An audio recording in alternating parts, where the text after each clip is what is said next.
This is Audible. Meeting Mr. Mogul.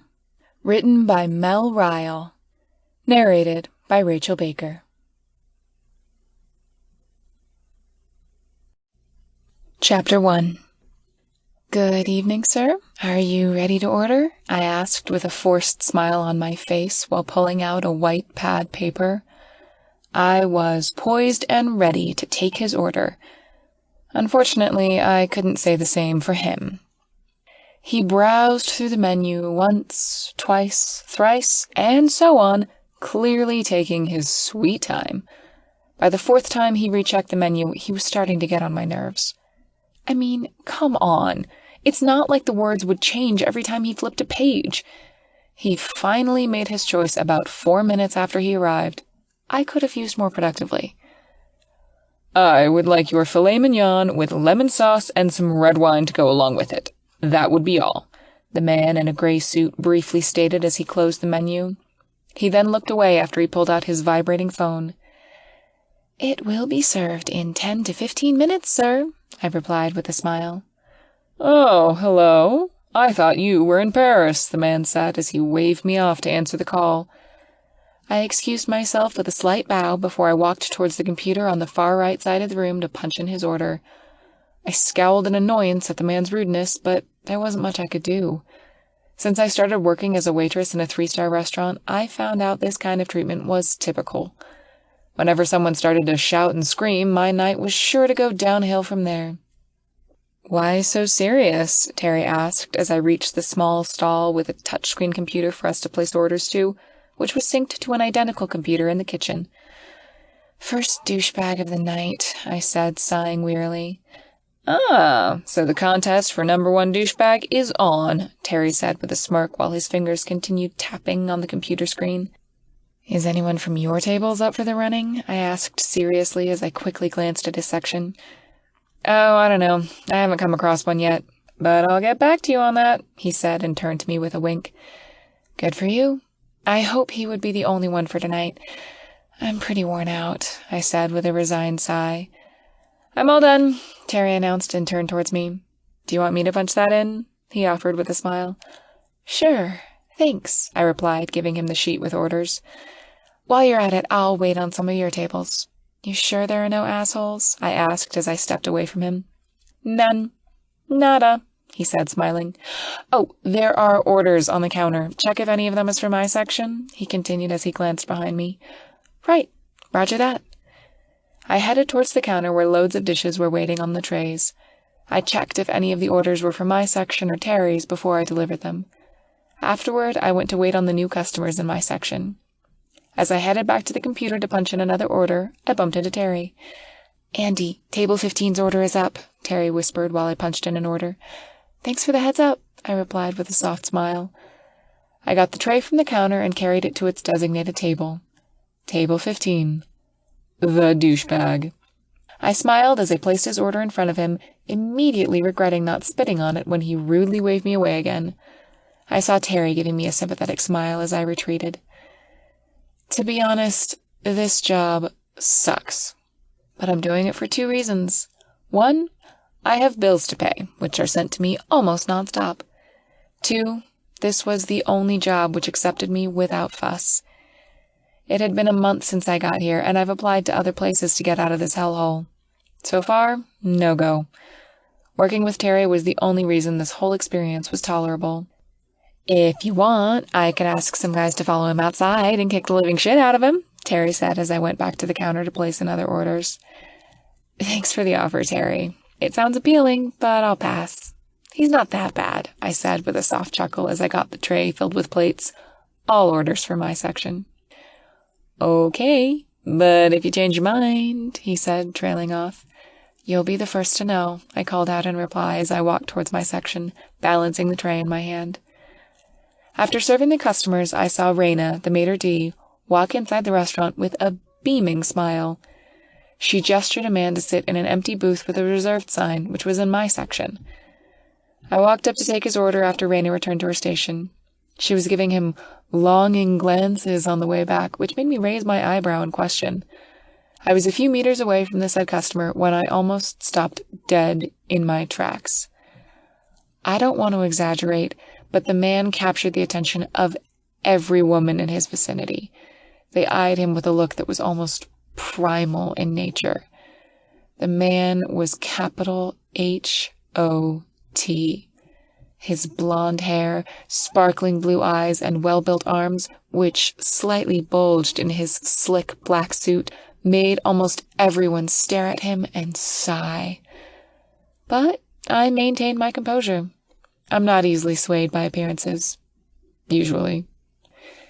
He was the kind of man you would typically call a playboy, with good looks and possibly a huge bank account to boot. With my wit and confidence intact, I walked up to him with a fake smile and a welcoming vibe. "Good evening, sir. Are you ready to order?" I asked as I took out a white pad paper from my apron. While I was waiting for his order, I noticed him pause. I glanced at him out of curiosity. From what I observed, customers only pause either because they weren't ready to order, made obvious when they say, while reading the menu, or when they were listening to someone on the phone, both of which the man wasn't doing, hence my surprise. "Are you ready to order, sir?" I repeated as he kept on staring at me. He finally snapped out of it and glanced down at the menu. "I'd like tonight's special and my usual wine," he replied in a deep, raspy voice tinged with a slight British accent. "And what would your usual wine be, sir?" I asked as I wrote down his order. The man paused again, making me look back at him. He looked shocked as he stared at me, his clear blue eyes wide. "You don't know who I am?" he asked like it was an absurd thing I didn't recognize him. I gave him a small, apologetic smile. "I apologize, sir. I'm new here, so I'm not yet familiar with the regulars," I said softly, trying to pacify him. "I don't want to cause a scene here on my first month.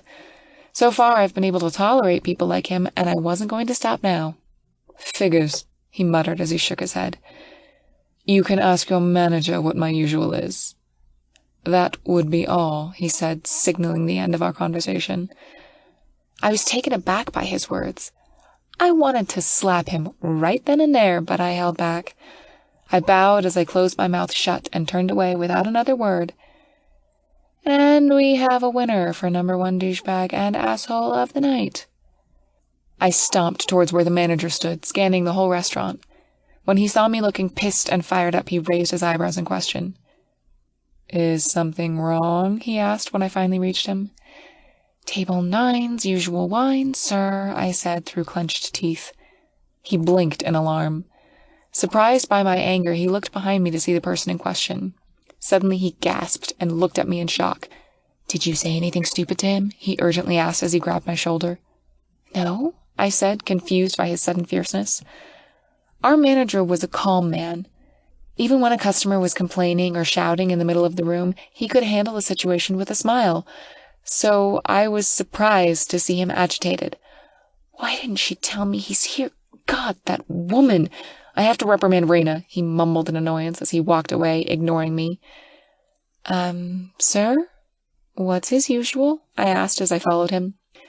"You attend to your other tables, I'll take care of this one," he said sternly, facing me a little before he walked towards the direction of the kitchen. I was not sure what just happened, so I shut my mouth and nodded in reply. I followed the manager's orders to wait on other tables. When the manager got out of the kitchen, he had a tray of food and a bucket of chilled wine in hand. I turned to look at the man again, wondering who he was. Why is he getting special treatment? And why did he get his order so quickly? The food service here usually isn't that fast. Maybe the man had booked in advance, considering his table was reserved. That was the only reasonable answer I could reach. I went back to work after banishing those thoughts from my head. Before I resumed working, however, I took one last look at the man as he ate his meal. I noticed yet again that the manager was personally attending to him. Also, he didn't pay any bill, which was odd. But since it was the manager who served him, that would be his problem, not mine. When the customer got up from his table, I got a full view of him. I was right about his muscular build. He was tall, too. He stood straight, radiating an aura of confidence. Somehow, I wanted to tear and crush that confidence. Men like him wear their arrogance like armor and think people who aren't in the same social class are inferior beings. As the man got out of the restaurant, the thick air of unease around me suddenly lifted. I let out a sigh of relief. I couldn't help wishing the man would never come back. But if he ever did, I was glad the manager took it as his sole responsibility to serve him. After the restaurant had closed, the staff lingered as the manager called for a meeting. My guess was it had something to do with tonight's encounter with Mr. Asshole. My suspicion was confirmed when Raina was called. I felt bad the whole staff was present while the manager scolded her. It was like watching a strict professor scolding a student about a failed exam. Not a good scene to witness. "Everyone can go," the manager said after his lecture. "Andy, can I talk to you for a minute?" he added as he looked at me, gesturing with his finger for me to come forward. Some of the staff loitered for a while, but walked away when the manager and I just stood there and waited for them to go. I caught Terry's eye and gave him a small smile. In reply, he smiled back and mouthed something that looked like, "You okay?" "I'm so sorry about my outburst, Andy. I could see that you were offended by it," the manager said after the room emptied. I simply looked at him. Here I thought he would be scolding me. Instead, he was apologizing. "No, it's okay. I'm new here, so I'm not familiar with the regulars yet," I replied with the same excuse I gave to Mr. Overconfident. "Oh, you don't know who he is?" he asked, looking surprised. I gave him an apologetic smile. "The truth is, I don't. Should I know who he is?" I asked back and bit my lips afterward, waiting for his reaction. He chuckled and patted my shoulders. "That man is our boss. I thought everyone knew who he was. You lived further away than I thought," he said as he returned to his office. I was baffled by his statement. Before I could clarify, however, he was already out of hearing range. So I went back to the locker room without any answer. After I had finished changing into my normal clothes, white shirt, regular jeans, and black sneakers, I opened the back door and was startled by the sight of a man's back. I gaped at the figure for a second as my mind tried to figure out who it was. "Hey! Oh, sorry for startling you. What did the manager want from you?" Terry asked as he turned around. I let out a sigh of relief and gave him a grim smile. "Do you know the man our manager served this evening?" "Which one?" "You know, the tall, blonde, and muscular one, wearing a black suit, looking all sexy and arrogant," I explained further, glumly describing the man to refresh his memory. He grinned at me, his eyes twinkling in amusement. "I know which one you meant. I was just curious about your thoughts on the boss." I punched him lightly in the shoulder, feeling annoyed at his chicanery. "God, you can be so lame sometimes," I remarked as I shook my head. When I moved here in the city, Terry was the only person who helped me out. I knew him through a friend of my father's, Billy, who was universally known for being loud and drunk. He told me if I needed help or a place to stay, I should contact Terry. With an almost non-existent bank account and no savings whatsoever, I was practically broke, which made finding an apartment I could afford close to impossible. So I took Billy's advice, called a stranger for help, and ended up having a new friend. I've been living with Terry ever since. So here I was, riding a motorcycle with him back to his flat. Sure, his place wasn't exactly 5 stars, maybe 2 stars at best, but it was enough for now. He let me crash on his living room couch, and in exchange, I cook for him. However, I drew the line at doing his laundry. To be honest, Terry was a nice roommate and a true gentleman, which was great. Getting into man trouble was one of my fears when I agreed to the arrangement. I already have enough problems as it was. "Do you want some midnight snacks?" Terry asked when we finally reached the apartment building. "You ask now that we're already home?" I asked sarcastically after taking off my helmet, which he bought at a garage sale. It still reeked even after I washed it twice, but it was better than nothing. "So?" he asked, unaffected. He looked at me impishly, waiting for my reply. "Get me pizza and a cola, and then I'm off to bed after. No clubbing for me tonight," I replied, knowing what he was implying. "Why do you always think I'm inviting you to go to a club or a party?" he asked, pretending to look taken aback by my words. "You aren't?" I asked in mock surprise, playing along with him. He chuckled at my reaction and shook his head. "Even though you've only known me for a short time, you get me just like that," he said, snapping his fingers for emphasis. "So?" Are you coming? He added, looking at me with pleading eyes. You are seriously asking me, even though we've gone through the same scenario for 1,000 times? Please, Terry, you know it's not my scene. Well, your loss, he said in defeat as he put his helmet back on. I'll bring your pizza when I get back. If there are stores open, he added, the helmet muffling his words. Why don't we just get some food first next time? I suggested. That's because I'm only humoring you with these talks. Besides, I don't like pizza, he said laughingly as he started the engine. Before I could comment back, he was already speeding away. I stood there with a smile, looking at the space where his motorcycle was a moment ago. Men have such a carefree nature. They are never too complicated, but they can be such jerks when given the opportunity. Chapter 2. I woke up the next morning to my phone's alarm thumping in tune with my throbbing head. This headache was probably the result of always sleeping late at night and waking up early in the morning. 5 hours of sleep is never enough for anyone who loves sleep as much as I do. Careful not to make any noise, I tiptoed to the bathroom. I freshened up and silently made breakfast as I let Terry sleep in. After doing my chores, I left Terry's food on the counter and covered it to keep it warm. Next, I went back to the couch and turned on the television with the sound off. This was my routine every morning. When I heard a soft thud and the light creaking of a door, I knew Terry was up. I waited for him to appear before saying anything. I'll be going to the hospital early today, if you don't mind, I said, as he passed the living room on his way to the kitchen counter. Though he knew this already, I still felt obliged to tell him. Since you cooked, you can go in peace, he replied, his voice slurred from sleepiness. I shook my head in amusement and turned my attention back to the television, increasing the volume. I let Terry do his routine and waited for him to come back to the living room, looking alive and presentable, before talking again. So, how was last night? Did you get laid this time? I asked when he reappeared with his usual black shirt and faded jeans. No, I didn't. I'm still not ready for any of that, he replied as he sunk on the couch beside me, sighing. You never told me who you're dating. I don't want to pry, but you keep having these moods every morning, and I'm running out of advice for you, I barked in frustration, setting the TV on mute again before facing him. So, tell me. Do you want to know, really? He asked, his eyebrow raised in question. Yes, I think we've been together long enough, and some secrets are bound to be revealed. So, let's get this out of the way.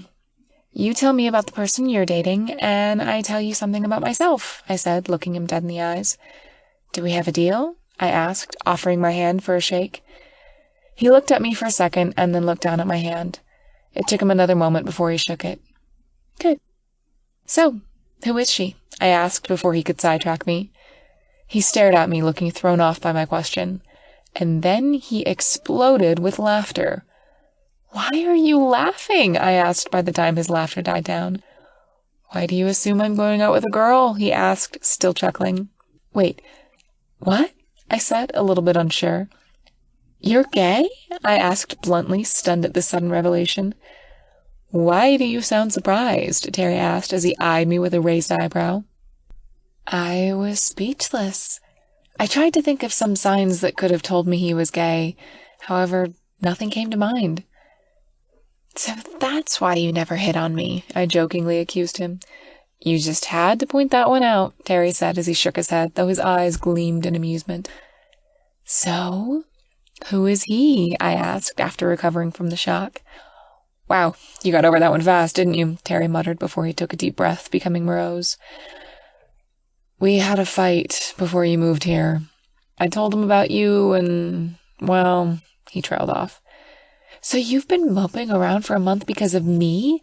And you just tell me this now, after all this time? Well, you were the one who wanted to know, he said. He looked at me like I was the one at fault. So you guys just ignored the issue and hadn't talked about it at all? I asked, ignoring his attempt to sidetrack me. He could be very stubborn sometimes, Terry confided, covering his face with his hands, rubbing it wearily. So, that's what's up with me. What about you? Me? I asked, alarmed by the sudden change of topic. Well, the truth is, I'm an open book. You already know why I'm here and about my financial problems. What else is there to know? True, Terry agreed with a nod of his head. Which brings an end to our conversation. And from the looks of it, you have to go, he added as he glanced to the clock above the television. I followed his gaze and stood up immediately. It was almost noon, and I should have left earlier. Shoot! I grabbed my bag and jacket. Do you want me to take you there? Terry offered, but he stayed on the couch, looking unaffected by my frantic rush. No, you just rest and keep yourself sober until work tonight, I replied before giving him a look of warning. Yes, Mother, I will do as you ordered, he answered peevishly. Well, I've got to go, darling, I said in a fake British accent as I walked towards the door. Don't hole around without me, I added. I heard him burst into laughter before I closed the door. As I walked towards the bus stop, I thought about the conversation I had with Terry. I never expected him to be gay, but each to his own, I guess. Still, it was refreshing to understand someone more and more each day. The ride to the hospital took longer than usual. It was already past noon, but it was the time of day which was still considered rush hour because people were either having a late lunch or an early coffee break. By the time I reached my stop, my stomach was growling, so I went to the nearest fast food chain and grabbed some lunch and dessert, a gift for later. After eating, I proceeded to the hospital. When I reached the 4th floor of the hospital building, I gave the attending nurse a brief nod of acknowledgement. It had been a month since my father was admitted here. As a result, most of the staff on this floor was already familiar with me. Hey, Andy, how are things? Patty, the nurse, asked when she saw me. Everything's great. How is he? I asked, giving her a small smile. He's doing well, but still the same, she replied softly, looking slightly sympathetic for a second before she recovered with a smile. He's been waiting for you. Yeah, I kind of promised him I'd be early today, but traffic was bad, I explained. She smiled at my words and nodded without replying. I said my goodbye and walked on. Upon reaching his room, I softly knocked on the door before entering. Hey, Dad, I greeted as I entered. I overheard voices when I came in, which became softer by the time I was inside. I knew then he was viewing a show. What are you watching? I asked as I strolled towards the empty table and chair located right at the door. What took you so long? Did something happen? He asked, his voice thick with worry. Sorry I was late. The traffic was awful. I also woke up late since we had a busy night, I lied smoothly as I took out the food from the paper bags. Do you want a burger, spaghetti, or a sandwich? I asked. Are you trying to avoid the subject? He asked, ignoring my questions as he stared me down. No. Why would I? I said in denial. I'll have the sandwich then. I already had lunch a few minutes ago, he said, dropping the topic, which made me sigh with relief inside. I handed him the sandwich before I began eating my burger. We ate our food in silence as we watched some reruns on TV. The crunching sound as we chewed our food and the voices in the television kept the room from being too silent. When we finished eating, we both stayed quiet for a while until the show finished. How's work? He asked, after a while. It's good. Terry has been very helpful, I replied with a smile. Did you know he was gay? I asked, my smile widening as I recalled our conversation this morning. I think Billy told me about it in passing, he replied, a little bit unsure. Are you enjoying your job? He asked next, dropping the previous topic straight away. Yes, I think I am, I replied quietly, trying to sound convincing. I felt bad about lying to him. He had enough problems to deal with already, and I don't want to burden him. He looked at me intently for a second, trying to see through me, but I stood my ground and gave him a small smile of reassurance. I knew he would never stop looking out for me, even on his deathbed. Before he could inquire any further, the door suddenly opened, and a man in a white coat came in. It was one of my father's doctors, coming in for a routine checkup. Dr. Logan Stanley was one of the men I was thankful for in this time of hardship. He looked young for someone working in this stressful environment. He had a medium build, dark brown, curly hair, and eyes to match. He always had a ready smile and welcoming aura every time I visited my father, and for your information, I wasn't into him. Mr. Peterson, how are you doing today? He asked as he walked towards the bed. I'm doing well, Dr. Stanley. As you can see, I have my daughter right here, he responded, proudly giving the doctor a beaming smile. Ms. Peterson? Did your father do something he shouldn't? Logan asked, turning to look at me with a knowing gaze. I shifted guiltily in my seat. Sorry, I gave him a sandwich, which is against his diet. Logan laughed at my reply. You sound like you just admitted to committing a crime. As long as you clear it with a nurse next time, we should be okay from now on, he chortled. I just nodded, my cheeks flushed. I kept quiet and tried to stay out of the way as Dr. Stanley checked on my father. When he was done, he excused himself and left us with a short, "See you tomorrow." He was a man of few words. We usually spent our afternoons like this, watching reruns and engaging in small talk about going back home. I know that he missed it like I did. Hey, Dad, I'm going now. I still have to get ready for work tonight, I said before giving him a light kiss on the cheek. For the first time since I walked into the room, I looked at his face clearly. He looked too old for someone his age. His hair was a mix of gray and white, and his face looked wrinkly and dry. He looked sick. Really sick. With a silent cry, I gave him another kiss on the cheek and a long hug, which he reciprocated weakly.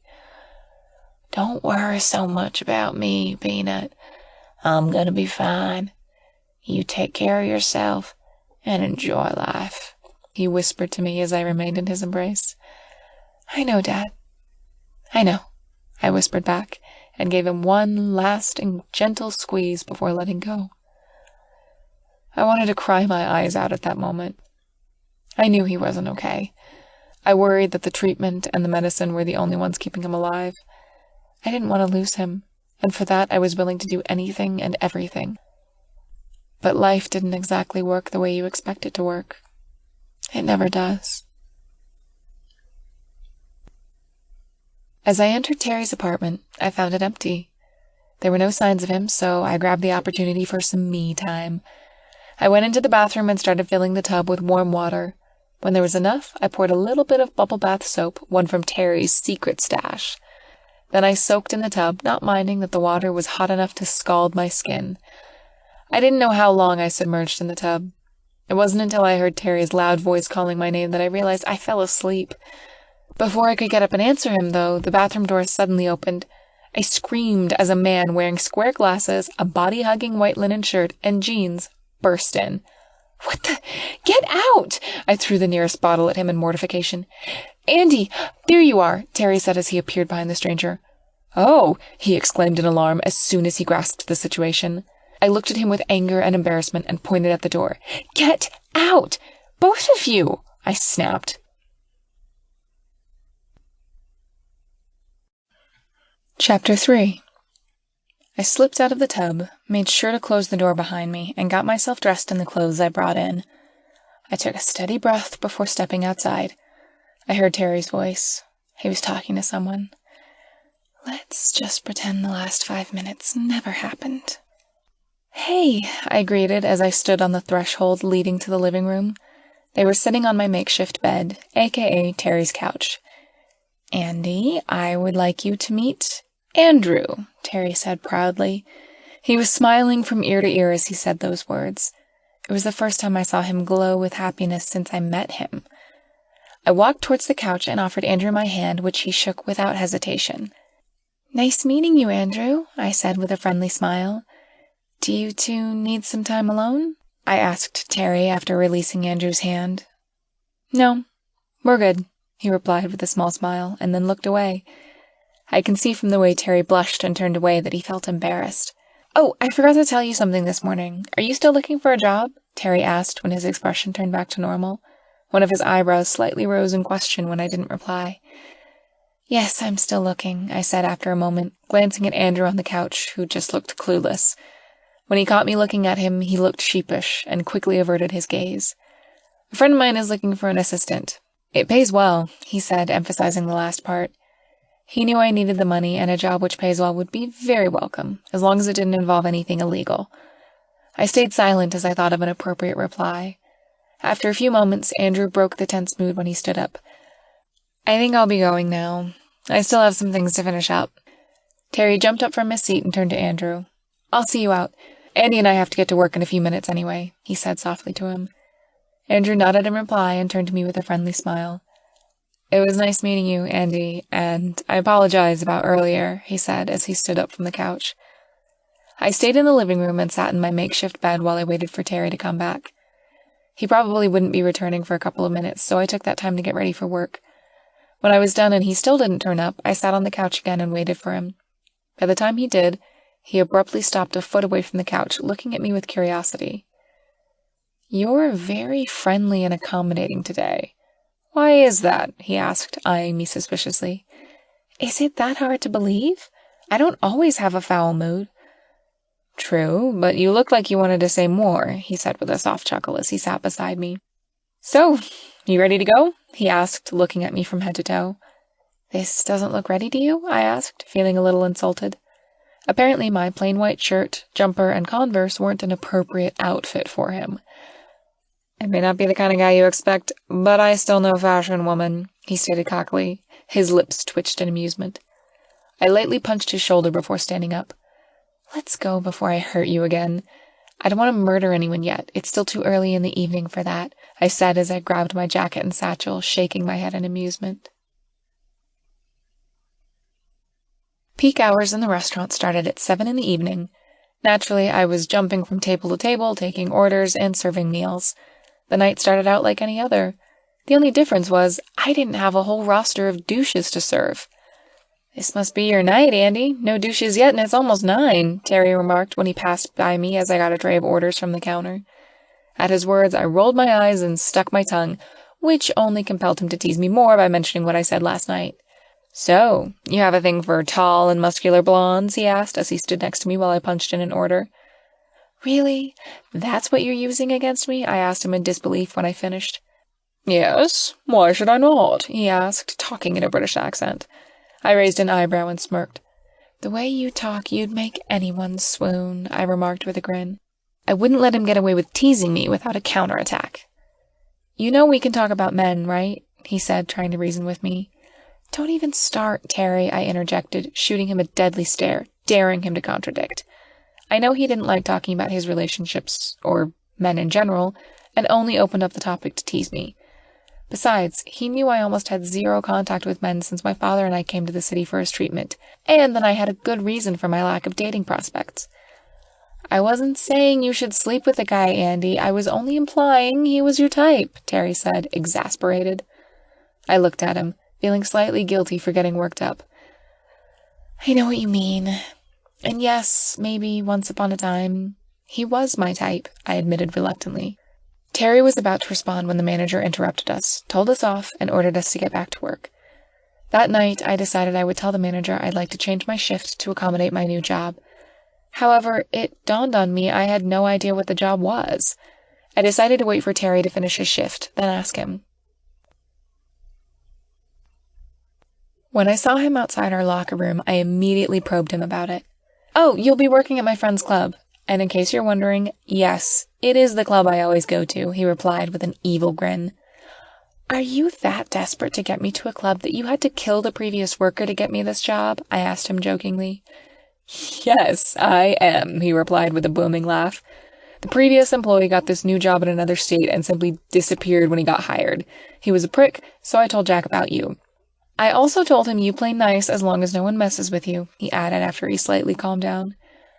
"Bartending it is." The ride to the club wasn't long, 10-15 minutes tops. After I had taken off my helmet, I found myself studying the exterior of the club. There was a huge neon light sign above the door that read Blackjack. The facade of the club was made of brick and painted black. All in all, the place was very gothic chic and reeked of trouble. "Are you sure this is it?" I asked nervously. "Yes, come on," he replied as he took my helmet and gave me an encouraging smile. When we reached the front door, the guards simply let us through without a fuss. I looked at Terry with a raised eyebrow, amazed at how easily we got in. With his hand tightly holding my wrist, Terry dragged me towards the bar. I was too mesmerized by the dimly lit room and the sea of people in the middle of the dance floor that I didn't notice the bartender right away.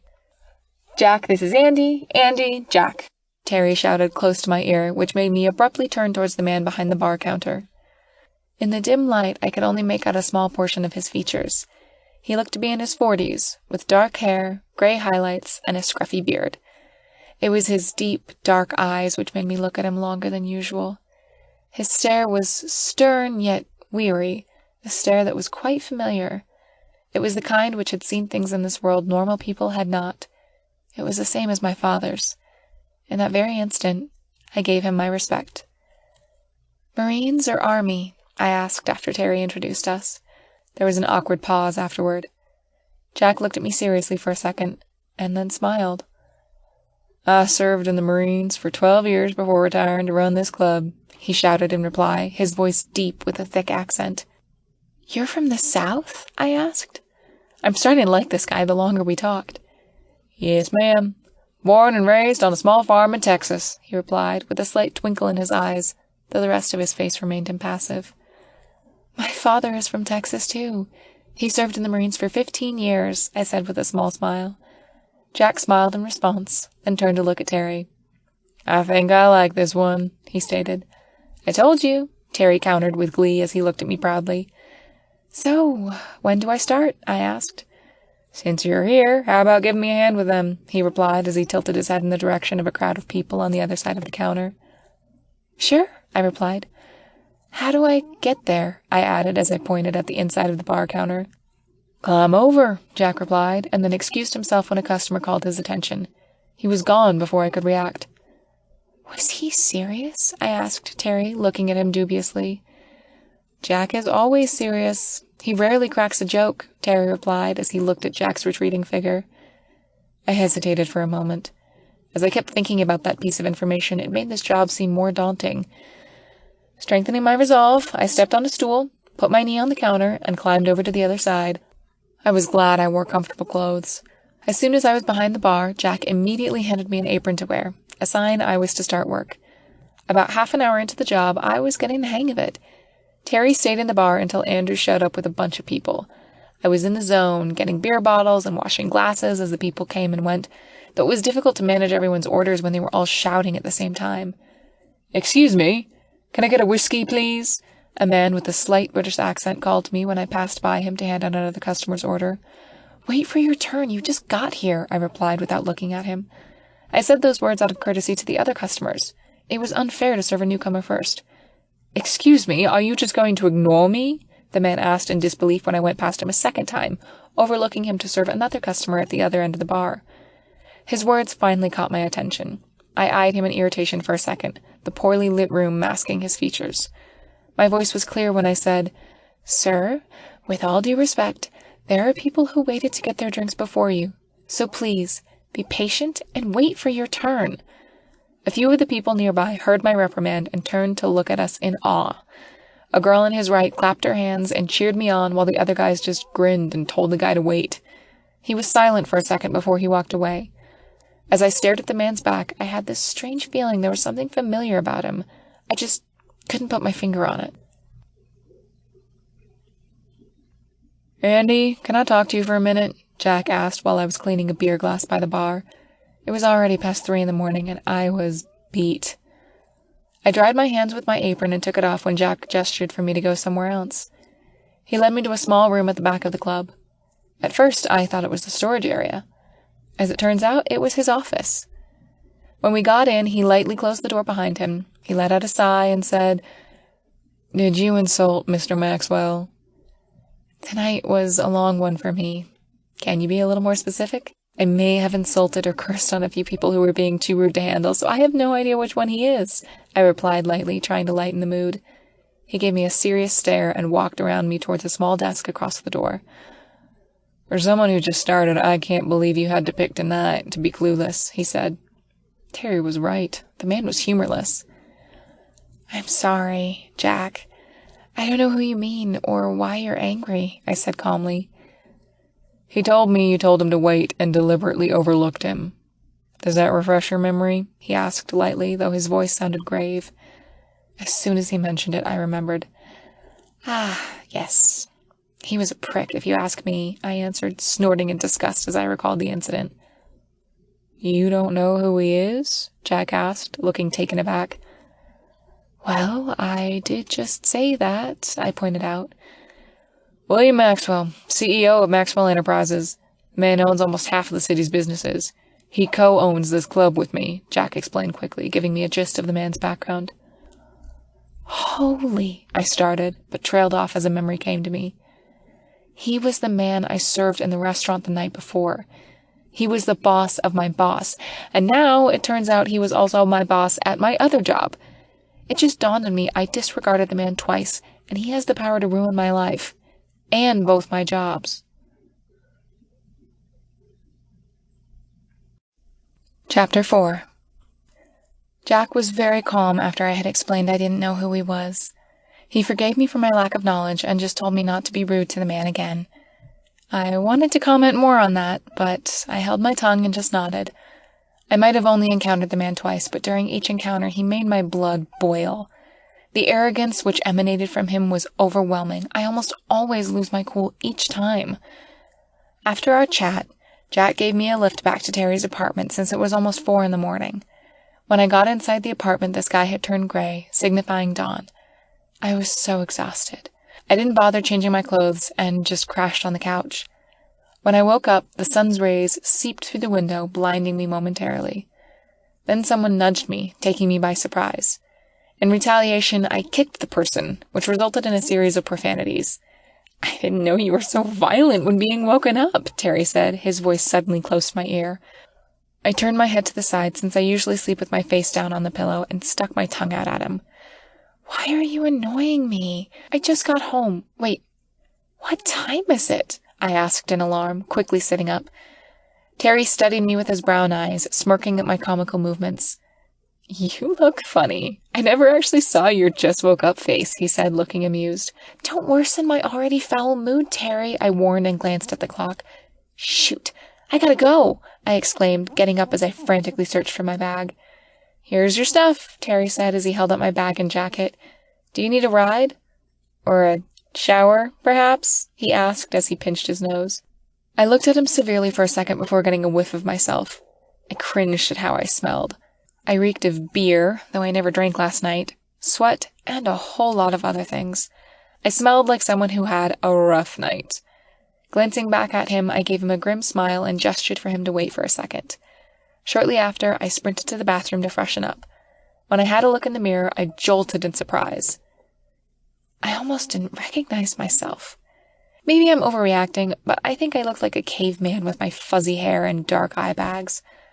I sighed for a second before showering quickly. I brushed my teeth after and then tried hard to tame my hair. Lastly, I changed into fresh clothes. I managed to do all these in under 15 minutes. It didn't take long for me to be on the road. I accepted Terry's offer this time around since it was already noon. I was already later than usual. During the ride, I prepared a bunch of excuses. It was quite difficult to convince someone who knows you inside and out and could tell if you lied. Hey, Dad. Terry is with me today, I greeted him as I entered the room. He was watching reruns again. Hi, Mr. Peterson. How are you today? Terry said as he followed me inside, bringing a box of goodies as a gift. The truth was, I bought those as a peace offering in case my alibi didn't go well. Terry, I'm doing good, son. How are you? Is my daughter behaving well? My father asked, putting the television on mute as he turned to face us. I'm fine, Mr. Peterson. Andy is behaving like an angel, as always, Terry replied with a smile. The sarcasm in his voice was thick. I looked at him for a second and rolled my eyes. Dad, did Dr. Stanley finish his rounds already? I asked, changing the topic. You just missed him, he replied casually, but he kept his eyes on me like he was studying me under a microscope. Do you like him? He asked after a moment. What? Where did you get that idea? I asked, shocked by his question. No reason. I just wanted to see your reaction, my father replied calmly before turning the volume up again. I sighed in relief and sat in my usual chair. Terry stayed with us for a while, but excused himself after mouthing that Andrew wanted to meet up. I simply nodded at him. For the rest of the afternoon, my father and I watched his favorite reruns. It seemed he wasn't angry about my tardiness, or if he were, he did a good job hiding it. A couple of shows later, I rose from my seat and told him I was going. That was when he finally spoke up. Why were you late this morning? He asked. I was late because I overslept, I replied, holding up a finger as a sign for him to stop when he opened his mouth to interject. I know it's unlike me, but I was doing some extra work last night. This was the excuse I decided to use because there was a little bit of truth to it. Oh, okay. Just don't strain yourself. And get some sleep. If you're too tired to visit, you should just stay home and rest. He looked and sounded worried. I'm all right, Dad. You don't have to worry so much, I replied, giving him a hug to hide my solemn expression. I said goodbye and rushed out. On the ride back to Terry's place, I was mostly spaced out. I was thinking about my father's condition. I never wanted to lie to him, but if I told him the truth, it would make him worry even more and probably worsen his condition. I felt miserable every time I hid things from him. I never lied to him before, but now I was lying to him more, and it hurts every single time. It didn't take long for Terry to notice my disposition when we arrived at work. When I didn't make a move to remove my helmet, he frantically waved his hands in front of me. To Andy, are you awake? He asked, snapping his fingers when I didn't respond. I simply looked at him with a grim smile. I'm fine, Terry, just slightly worn out, I admitted glumly with a small smile. I think you need some chocolate mousse cake to cheer you up. And you're in luck. I know where to get one, he stated with a reassuring smile. You know it's not allowed, right? My eyebrow rose up in surprise at the implication he would grab one of the cakes in the kitchen. Don't worry, I'm buying it in case they find out, he replied, his smile broadening. I hopped out of his motorcycle. He reached out and took the helmet from me. I grinned in reply, not knowing what to say. We got in the restaurant and went straight to our lockers to change into uniforms. Plain white polo and black slacks paired with black shoes. My evening started uneventfully. I was glad there were no douchebags seated in my section. I couldn't say the same for Terry, however. When I met him by the stall, he was incoherent in rage. Are you all right? I asked when I reached him, giving him a light tap on the back. He replied with a frustrated sigh as he continued to type in orders from his small notepad. When he finished, he glanced up at me and gave me a grim smile. I'm not, he replied softly, the smile not reaching his eyes. Which table? I asked, already knowing the reason for his sour mood. 19, he stated, his voice unusually low from trying to maintain his cool. I could see from the way he clenched his teeth and balled his hands into fists that he was on the brink of losing it. What did he do? I asked calmly as I quickly glanced at the table. The customer looked like every other businessman present in the room, wearing the usual dark navy suit minus the tie. There was a short pause as I continued to assess the man. Then I turned to look at Terry, but he wasn't in the mood for a recap. Tell me about it later in the bar. We can drink it off, I offered as I gave him one last comforting pat before taking his place on the computer. My statement made him grin and chuckle. Wow, I didn't know one night in a bar could change you into this kind of woman, Andy. It didn't. I was just humoring you, I countered with a sly grin. He snorted in reply, his smile still in place. With a final shake of his head, he walked towards the trays of food on the counter. I looked at his retreating figure for a second before getting back to the task at hand. When I finished typing my setup orders, I noticed Raina ushering a new customer to a reserved table. As my eyes saw the man's face, I stiffened. His dirty blonde hair was slicked back, and this time his superbly cut suit was the color of ash. He looked like one of those moguls on the cover of a lifestyle or business magazine. William Maxwell, the man with the power to fire me from both my jobs and perhaps make it difficult for me to get another one in a city he mostly owned. Mr. Mogul, which was quite an apt label for him, was seated at the same table he occupied on his last visit. However, I learned my lesson after the first encounter. So I informed my manager Mr. Mogul was here and simply went on to entertain the rest of the tables in my section. He, too, ignored my presence for a while, until he condescendingly snapped his fingers when I passed by, adding fuel to the fire. I resisted the urge to curse as I turned to him with my best fake smile. What can I do for you, sir? I asked. He wasn't able to reply right away as his phone vibrated, distracting him. I wanted to walk away after, but he held a finger up as a sign for me to wait. I waited for him to finish his call, all the while trying to control my temper. When he ended the call, he didn't bother looking at me. Instead, he glanced down at the menu in front of him and remained silent for another minute, as if he had all the time in the world. I wanted to smack the man in the head right then and there, but he suddenly looked up. A pair of clear, sky-blue eyes stared directly at me. Have you finally figured out who I am? There wasn't much choice on my part, I replied in the same tone and looked back at him neutrally. How so? He asked, his lips stretched in a smug grin. This man was testing what little patience I had left. Well, I had to find out sometime since I do work here. I mean, what kind of an employee would I be if I don't know who my employer is? Smart answer. Andy? He said, quickly glancing down to read my nameplate. You don't look like an Andy. Did you steal that nameplate? He asked, raising an eyebrow in suspicion. No, sir. My father gave me that name since he wanted a son, but, well, he had a daughter instead, I explained. This man was getting on my nerves. What is your real name? He asked, his eyes gleaming with interest. I looked at him for a moment before replying, tapping my nameplate twice for emphasis. It's what's written here, Mr. Maxwell. Bold and clear. He raised an eyebrow in surprise.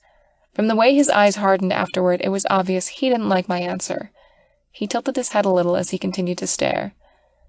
Have you always been this courteous? He asked, his voice dripping with sarcasm. I think so, I replied to mock him. Are you not afraid of losing your job, Andy? He asked, his voice serious and commanding. This isn't the only job out there for me, Mr. Maxwell. I have other offers, I said with bravado. The last part was a bluff, I know. If he knew how much I needed this job, it would surely fuel his arrogance. In that case, I'm sure it wouldn't be a problem if we no longer use your services, he stated with finality. For a moment, I was caught off guard. I couldn't believe the man just fired me. By divine providence, you finally went straight to the point, I replied acerbically. You didn't need to be discreet, Mr. Maxwell. The least you could have done was be straight with me in front of these people. Would you have preferred to be humiliated? He asked, raising an eyebrow at me again in question. Not really. I was just trying to indulge you, Mr. Maxwell. Besides, since I already humiliated you before, I thought a man like you would like to return the favor, I said as I untied my apron and threw it at him. You don't have to fire me, Mr. Maxwell. I wouldn't want to bother you with such trivial matters. To make it easier and simpler, I quit. I shouted the last two words, my voice ringing through the entire area. The room fell silent. I stood there for a second, reveling in his stunned expression. Before he could come up with a reply, I walked away from him and stomped towards the locker room. In the corner of my eye, I saw Terry's and my manager's stunned expression. In fact, everyone's eyes were on me as I made my exit.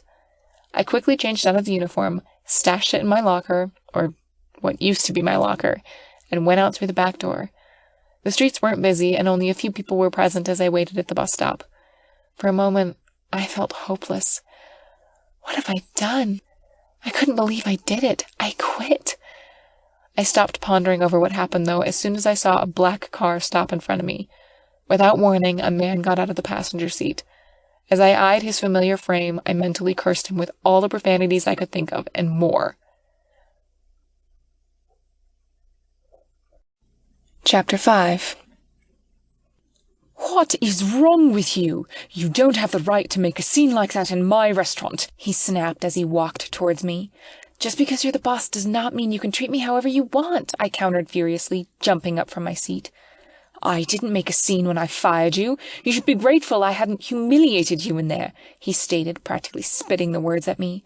Oh, sure, because firing someone in the middle of work is much less embarrassing, I said sarcastically.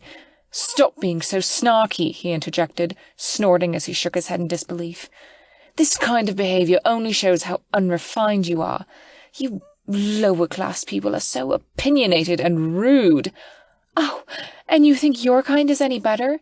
You are full of yourself. You think you have the world in your grasp? Well, newsflash, you wouldn't be on top without us unrefined lower-class people getting you there. He opened his mouth to reply, then closed it again. He took an unsteady step backward from where he stood, looking dumbfounded. I stared him down and mustered some confidence as I took a step closer to him before replying. You might own most of the city, Mr. Maxwell, but you can never own a person's free will. I'm glad the bus arrived right after I said those words. I didn't wait for his reply or reaction and just hopped in. When I was seated, it was like this smog of contempt was lifted and I could breathe again. For a moment, as the bus drove away, I saw a glimpse of his figure. He stood as still as a statue, but his eyes looked unsettled. When I finally got back to Terry's apartment, I simply crashed on the couch face down. The adrenaline rush from being fired by Mr. Mogul kept me going, but once that ran out, I succumbed to the exhaustion and finally gave in to some much-needed rest. I didn't realize I fell asleep until I heard someone barge through the door open and call out my name. Once my eyes adjusted to the darkness, I recognized Terry. "Andy, what were you thinking?" he asked, fascinated and horrified. I blinked my eyes a couple of times and stretched my stiff body. I slowly sat up on the couch and yawned. "He asked for it," I replied, my voice slurry from grogginess. "I can't believe you just did that to William Maxwell." "Yeah, don't remind me," I mumbled in disinterest, rubbing my face sleepily. "Why the hell did you do that?" I looked at him pointedly. "Right. The man was a douchebag," he said empathetically. "It was an awesome exit, though." "Why, thank you." I bowed my head in acknowledgement, my lips twitching into a smile. Terry burst into laughter, prompting me to giggle with him. Later on, I went to my second job, though I was unsure if I still had it since Mr. Mogul also owned it. Terry showed support by accompanying me to the club. I felt a slight chill as I marched towards the bar. When Jack saw me approaching, he gave a little wave. I took it as a good sign and continued to walk towards him. "Hey, I need a hand with these orders." I smiled to myself, relieved to know I still had this job. "I'll get right on it," I replied with a nod. I concentrated on the work at hand. Terry accompanied me in the bar as he waited for Andrew, encouraging me the whole time. At least my busy job helped me forget what had happened earlier. By the time the club closed, I felt reassured I still have a job. For that, I was grateful. Jack offered to drive me back home again. We were silent the first few minutes as he drove out of the parking lot. But then he broke the silence with words I prayed he wouldn't mention at all. "So, why does William Maxwell want you fired?" he asked, his voice low. I turned to him abruptly, stunned by his sudden question. "Did he call you?" I asked, though I already knew the answer. "He did before he came in. He told me to fire you, though he didn't tell me why," he said, curiosity evident in his voice. I looked away from him, relieved his attention was on the road. I bit my lips to prevent curses from pouring out of me. In an attempt to calm myself, I took a deep breath and exhaled. "I quit my other job and insulted him," I replied, my voice wavering from suppressed emotion.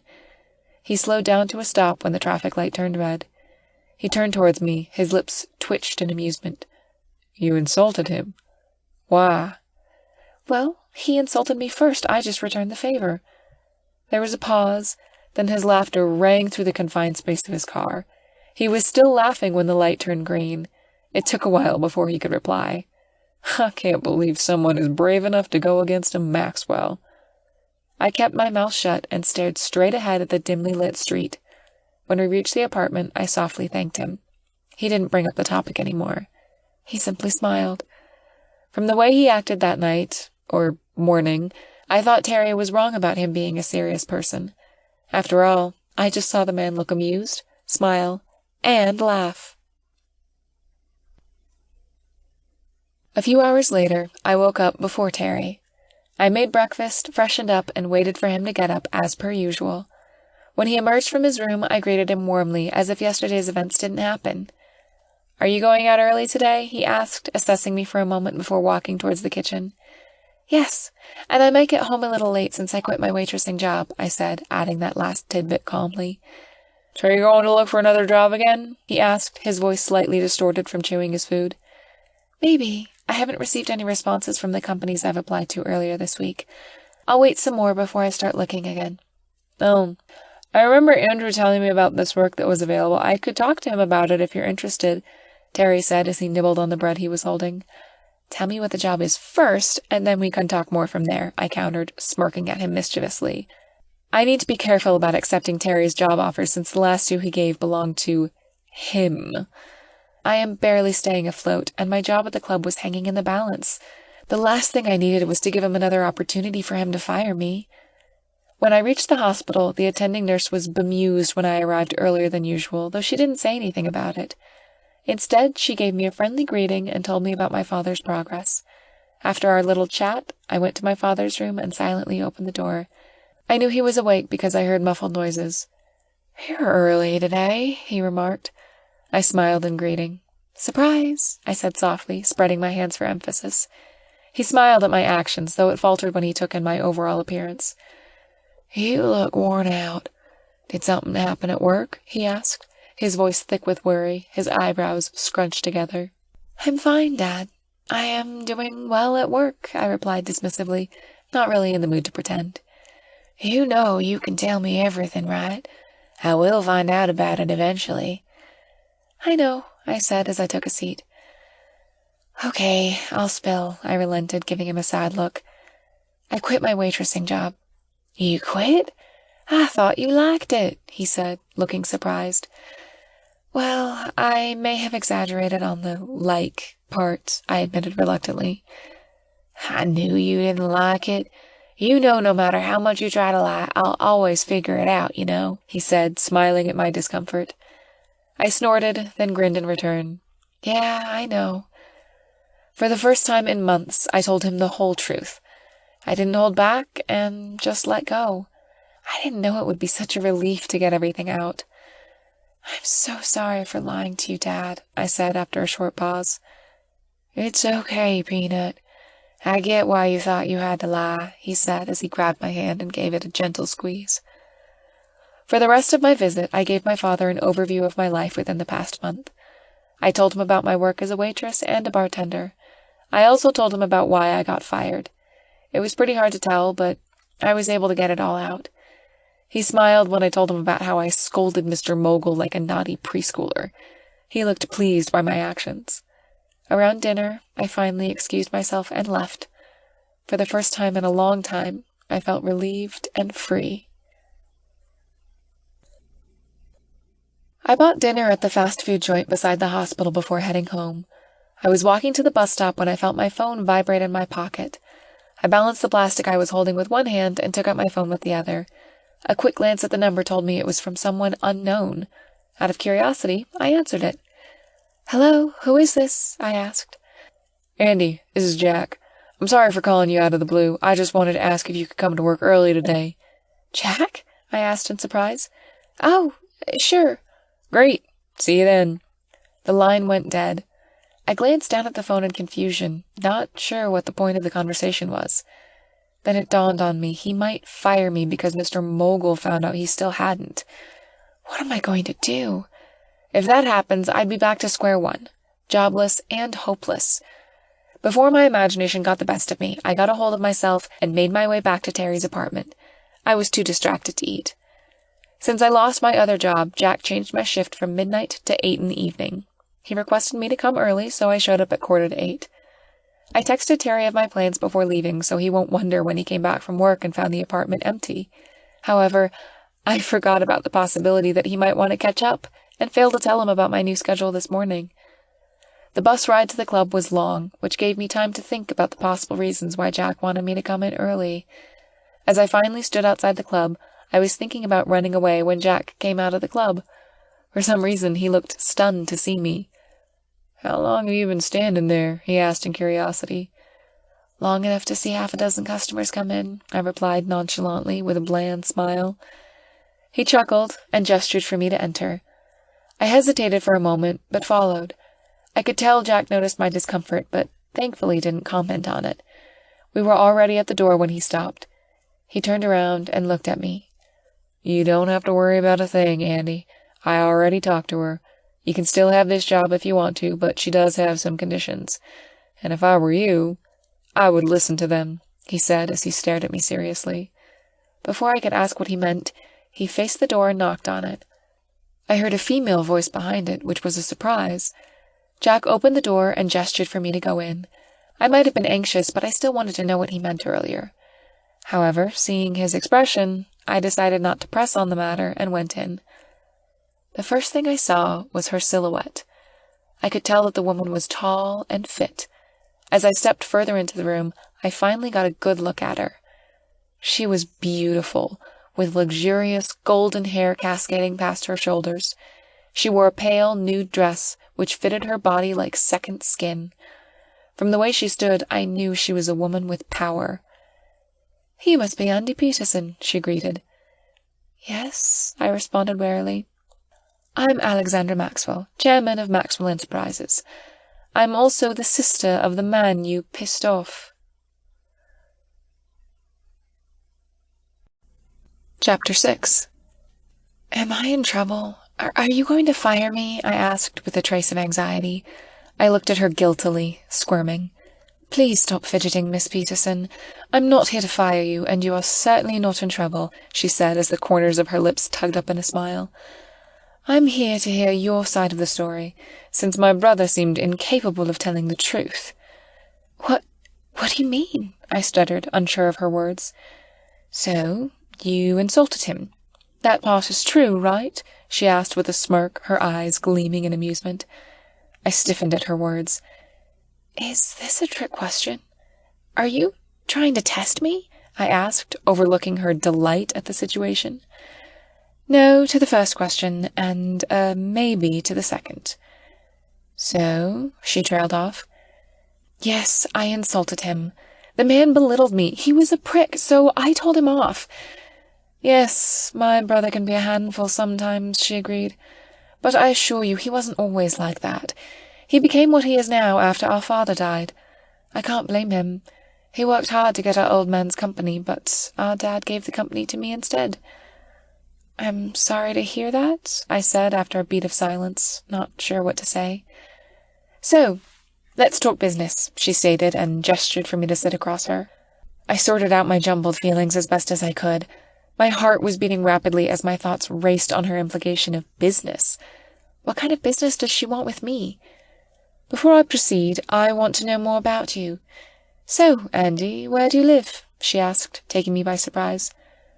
Oh, I currently live in my friend's couch in an apartment in Brewery Town, I said with hesitation, shy at this admission. Your salary is about $3,000 a month, but is now less since you quit your other job, correct? She asked.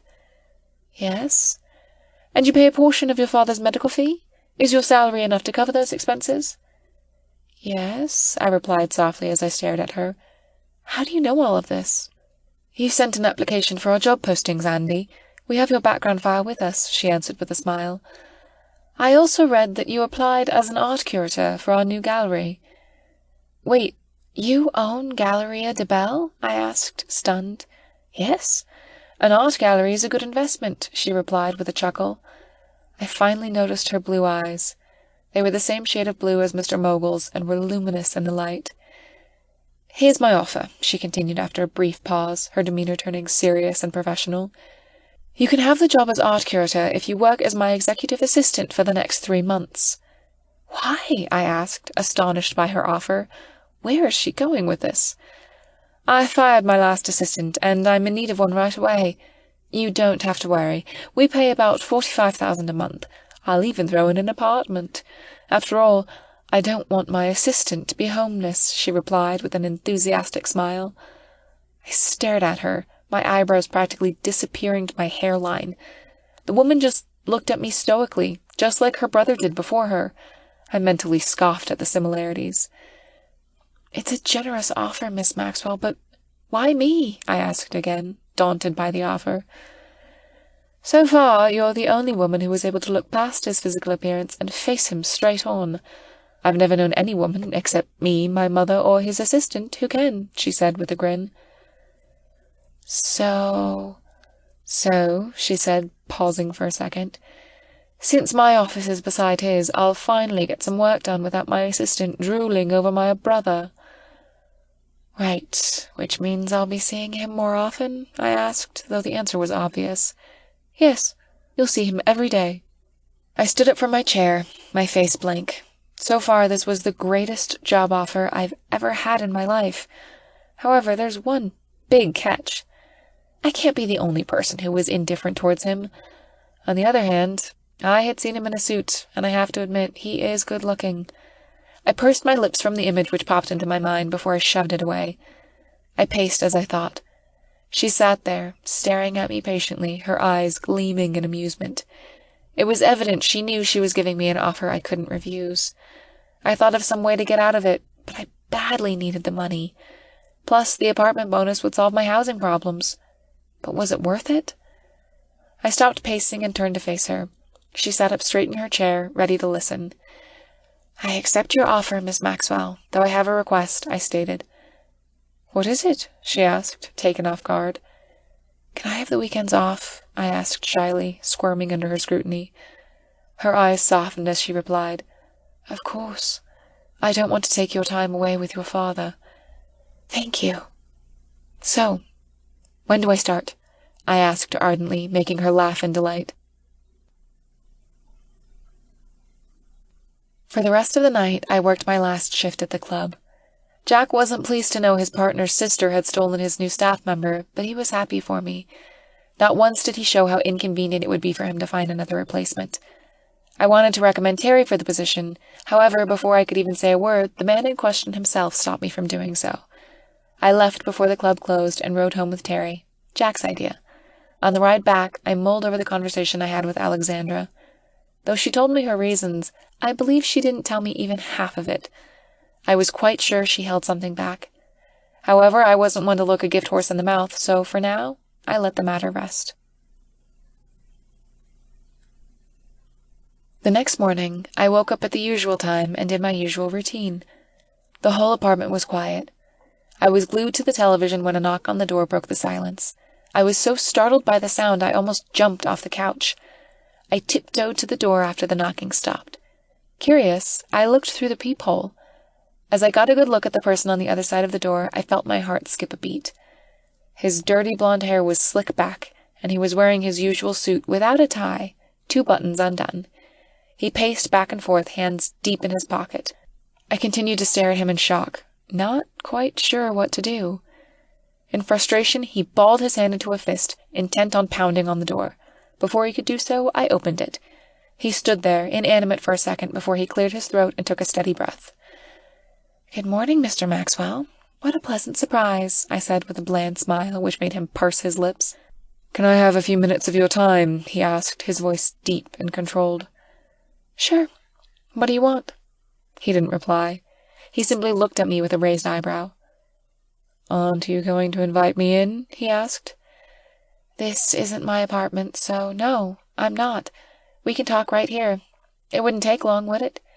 He took another steady breath. "No, it wouldn't take long." "Go on," I said encouragingly. "Did you talk to my sister yesterday?" "Why do you ask?" I countered, avoiding his question. "Why do you always challenge my patience?" he said through tight lips. After another deep breath, he repeated the question. "Yes, I met her last night," I said, giving in. "If she hadn't introduced herself as your sister, I wouldn't even know you were related. She had better manners." "What did you talk about?" he asked, ignoring my jibe. "It's none of your business, Mr. Maxwell," I said, deliberately trying to be difficult. Thankfully, Terry called out my name from his room and inadvertently saved me from further interrogation. "If you're not going to tell me, I'd assume the worst," he stated stonily. "It is the worst. For me, at least," I said. Before he could answer, Terry appeared behind me, only wearing sweatpants. We both looked at him as he stood there, his eyes wide in shock. Before they could react, I quickly said goodbye to my unwelcome visitor and slammed the door in his face before he could say another word. "What was that about?" Terry asked, still in shock. "The man was asking for directions," I said indifferently. "Right. Like William Maxwell knows anyone from this side of town," he said with a snort. He shook his head in disbelief, but didn't pursue the subject. I continued watching television as if nothing had happened. In the back of my mind, I knew Mr. Mogul would strike back sooner or later. When it happens, I'll make sure I wouldn't be caught off guard. True enough, he was waiting for me outside, standing next to his sleek black car with another man beside him. I stopped a few feet away from him, eyeing him aloofly. When he noticed me, he walked towards me, meeting me halfway. "Our conversation is far from over," he said through clenched teeth. "Apparently it isn't," I mumbled and sighed wearily. "What did you discuss with my sister? Is she planning something behind my back again?" he asked, his eyebrows scrunched in annoyance. "If you just back up for a moment, I would gladly answer you," I held up my hand in defense. He stepped back slightly and held out both of his hands in surrender. After letting out a breath, I answered him. "Your sister offered me a job. That's it. Nothing more." "That's it? Are you sure?" Yes, I nodded curtly. He brushed his hair with his hand, tousling it before he let out a breath of relief. When his eyes locked with mine, he flashed a genuine smile which turned into an arrogant smirk. Well, thanks for nothing, he said as he turned around and waved, brushing me off. I stood there for a second and watched him walk back to his ride before springing into action. Oh, I forgot to tell you. I'll be working in the same place as you this Monday. You better get used to seeing this face on a daily basis, I called out tauntingly. He stopped mid-stride and turned to look at me. See you, Mr. Maxwell. Have a great day. I nodded my head in a gesture of farewell and walked in the direction of the bus. I didn't dare look back. I smiled triumphantly at having the last word again. Take that, Mr. Mogul. Chapter 7. The next morning, I woke up from an unpleasant pounding on the door as a man called out my surname. At first, I thought I was dreaming. Then someone nudged my leg, startling me awake. Wake up. Someone is looking for you, Terry said groggily. I rubbed my eyes and sat up. In a daze, I walked towards the door as Terry went back to his room. I peeked through the peephole before opening the door. I was making sure whoever it was wasn't any of the following. 1. A serial killer. 2. A drug dealer. Or 3. A prick with the initials WM. I was surprised to find out there were 2 men waiting outside. The first one wore a red plaid polo shirt over a white undershirt, while the second wore a business suit. What can I do for you? I said testily, not feeling particularly courteous as they woke me up too early. Ms. Peterson? The man in the suit asked. My name is Kevin. I work for Miss Maxwell. We're here to move your things to your new apartment. His words woke me up. You guys should have called. It's too early for me to move. Please come in. I gestured my hand inside as I opened the door wider. I'm sorry for the intrusion, miss, the man in plaid shirt whispered to me as he passed, giving me an apologetic smile.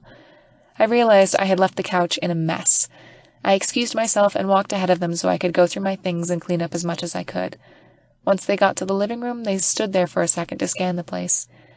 Please, take a seat. I haven't packed yet since I wasn't given a heads up, I said after a long pause. We understand, Kevin replied with a small smile as he took a seat in one of the kitchen stools. Do you guys want anything to eat? I offered, walking towards them. No, thank you. A cup of coffee would be lovely, they both replied at the same time. Coming right up, I replied cheerfully, turning on the coffee machine. It took less than an hour to pack my things, making me realize how little I had. I called the hospital to let Dad know I'd be late today. I didn't say anything about the move since I wanted to tell him myself. Terry watched silently as I packed. When it was finally time to go, he started to become emotional. I'm going to miss you. Most of all, I'm going to miss your breakfast, he said with a chuckle. And I'd miss being your personal housemaid, I said, joking back. Honestly, Andy, I'm going to miss you. I gave him a brief hug and asked him to visit my new apartment once I've settled in. He took the offer, saying he'd visit this very afternoon with Andrew. At the thought of my new apartment, it hit me I had no furniture. I hoped the place would at least have a couch. Terry walked me out of the building. When we got outside, Kevin was opening a black Audi SUV for me. Terry and I stood there, staring in awe at the car. When I finally snapped out of my daze, I let Kevin take my stuff to the car while I made my way to the back seat. Terry gave me one last beaming smile and waved as we drove away.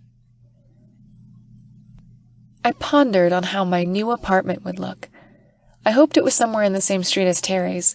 I wouldn't even mind if it was small. At least that was better than living on a couch.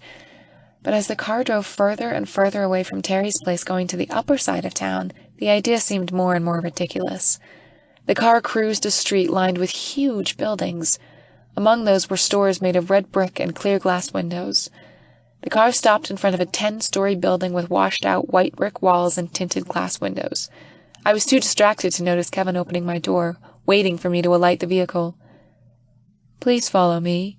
The apartment is already being furnished as we speak, he said as we walked inside, a doorman opening the door for us. In a daze, I followed him. The creamy white color of the lobby was identical to the color of its exterior. The concierge area was made of marble. I struggled to hide my awe behind a calm exterior. This way, Miss Peterson, Kevin said, gesturing towards the elevators on the right. When we reached the 5th floor, the doors opened to a luxurious hallway. Vibrant red pattern covered the walls. A wall-to-wall carpet in the same shade covered the floors. I was having a hard time believing I'd be living in a place like this. I stopped dead in my tracks when Kevin opened the elegant wooden door of my new place. From what I could see, there were men in blue jumpsuits bustling in and out of several rooms. I stood outside, unsure whether to go in or not. Before I could decide, the door across my apartment opened. Out came a sophisticated-looking woman, wearing a silk top and navy pencil skirt, her caramel brown hair tied back in a neat ponytail. I tried to make a good impression by greeting her warmly. After all, I did have 1 month of practice at the restaurant. "Good morning. I'm sorry about the ruckus so early in the morning." "No, it's okay. To be honest, the noise helped me wake up so I wouldn't be late for work," she replied with a smile. "I'm Andy, by the way. I'll be living here starting now, I suppose," I said hesitantly, holding out my hand for a handshake. "Allie, it's nice to meet you, Andy." She shook my hand, smiling warmly. "So, have you been living here long?" I asked her shyly. "No, I just moved here recently, but I've lived in this city since I graduated from college. I had some relationship trouble, so I decided to live on my own." "Oh, I'm so sorry about that," I replied, unsure of what to say. I felt bad when my question made her think about why she moved, since I knew exactly how she felt. I've had my fair share of bad breakups. "So, where are you from?" she asked, changing the topic. "Oh, I'm from the South. I moved here in the city because of some family issues. The only reason I could afford this place was because of my job." "Oh, where do you work?" she asked with interest. I stuttered, not sure how to explain. "You don't have to answer the question if you don't want to," she reassured me. "I think I might like living here." "No, it's just, I work at Maxwell Enterprises," I admitted. "Maxwell?" she asked, taken aback. "You mean you work for William Maxwell?" "No, I work for his sister," I replied. "Oh, excuse my surprise. I mean, William Maxwell is the top bachelor in the city. He owns half of this town." She started and trailed off as she studied my face for a moment. "Are you sleeping with him?" She colored when she realized her blunder. "I'm sorry, I didn't mean to be rude." "No, it's okay. I'm not sleeping with him. The man is a jerk anyway," I mumbled in reply. "You might be the only girl I know who's unaffected by his charms," she said, chuckling. "Which is why his sister hired me," I said with a wink, which made the both of us laugh. "It was nice talking to you. Anyway, I have to go to work, and you better finish unpacking," she said before she waved goodbye. Halfway to the elevator, she turned and asked, "How about I treat you for a drink tonight? That is, if you're free." "That would be nice," I answered with a smile. Again, "Nice meeting you, and see you this evening," she said, and with a final wave, she got on the elevator. As I entered the room, I had a huge smile on my face. I stood still for a moment, taking in my new surroundings. I walked in the middle of the living room, taking in all the space and the luxurious furnishings. "Ms. Maxwell wanted to loan you some furniture so the place won't be empty. Since they're a loan and not a giveaway, you can't argue and refuse them," he said blandly. "Thank you. And please tell Miss Maxwell I'm grateful for all of this," I said softly. "It's my pleasure, Miss Peterson," he said with a nod. "But you can personally tell Miss Maxwell. She invited you to a dinner event at the mansion. She's even prepared a dress for you, which can be found on top of the bed." I was dumbfounded. I was, yet again, placed in a situation I could not easily escape. I was about to refuse politely due to my limited wardrobe, but my all-seeing employer already got that part covered. I looked at Kevin for a moment and sighed in defeat. He chuckled and pointed to a door on the left. The bedroom looked like it came straight out of a lifestyle magazine. Everything was in light shades of pastel. The room had a high ceiling and a wide floor space. The light coming in from the sliding windows with flimsy curtains gave the room an ethereal glow. After I had stopped gawking, I spotted a light, beige, knee-length chiffon dress neatly placed near the edge of the bed. I held it up in front of me, picturing out how I'd look wearing it. "I'll pick you up at 5 in the afternoon. Here's my number if you need anything else," Kevin said, interrupting my reverie. "Thank you," I said softly, taking the calling card he offered. I tried to wrap my head around today's happenings, but I was overwhelmed. Everything was happening too fast. When Kevin left and closed the door, I was fervently convincing myself I hadn't bargained with the devil. Chapter 8. After unpacking what little things I had, I decided to visit Dad to tell him about my new job and apartment. As I was unfamiliar with the area, I didn't know how to go to the hospital from my new place. The receptionist I asked gave me directions and even told me what bus routes will take me to my new office. When I reached the hospital, I brought my father up to date about everything which happened that day. He chuckled at my expression as I described the apartment. Somehow, he wasn't as freaked out about it as I was. The hours went by so fast I was reluctant to leave. My father insisted I should go and express my gratitude to my new boss personally. With that said, I kissed his forehead and went on my way. The ride back to my place had me thinking of tonight's event. I had a feeling he was going to be there. He was her brother, after all. Across my new apartment building, I saw Terry sitting on his motorcycle, looking like a runway model with his leather jacket and slicked back, gelled-up dark hair. I half ran towards him, trying to call his attention. "Terry, you're here!" I exclaimed. I texted him the address before I left the hospital, but I didn't expect him to come so soon. "I did tell you I was coming," he answered with a grin as he stepped away from his ride. "So, here I am. Now show me your new crib." I beamed as I gave him a quick hug, tugging his arm towards the entryway. The opulent lobby immediately caught Terry's attention. He whistled in appreciation as I guided him towards the elevator. The receptionist looked at us with a strained smile, her eyes focused on Terry. I was bewildered by her reaction, but decided to forget it as I was too excited about showing my new place to Terry. After alighting the elevator, Terry whistled in awe when he saw the hallway. I snickered at his reaction and told him to keep walking. When I stopped in front of my apartment door, I took my sweet time opening it. Terry let out an exasperated sigh, which made me chuckle in amusement. "Can we get on with it?" he asked irritably. I laughed at his impatience and opened the door. He burst inside and scanned the room in appreciation. He was hyperventilating when he saw the entertainment set up in the living room. "Can I move in with you?" he asked as he caressed the television. I laughed and slumped down on the couch. "Where is Andrew anyway? I thought you'd bring him along." "He's held back by his job," he answered as he sat down beside me. He turned his attention around the room, his eyes wide with awe. "I can't believe this is one of the job perks. If I only knew." I lightly punched him in the arm.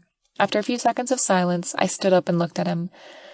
"I'm afraid I have to cut your visit short today, Terry. I have to go somewhere this evening," I said grimly.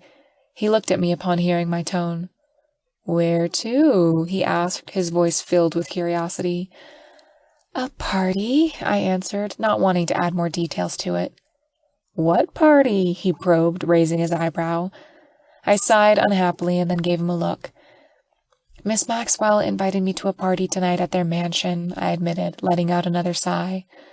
There was a moment of silence as Terry looked at me. "Are you for real?" he asked, stunned. I nodded.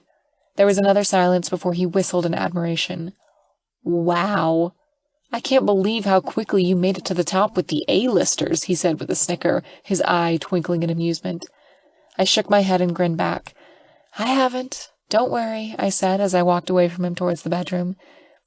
"Can you keep yourself company while I change? I don't have much time until someone picks me up." "Who is picking you up?" he asked cheekily.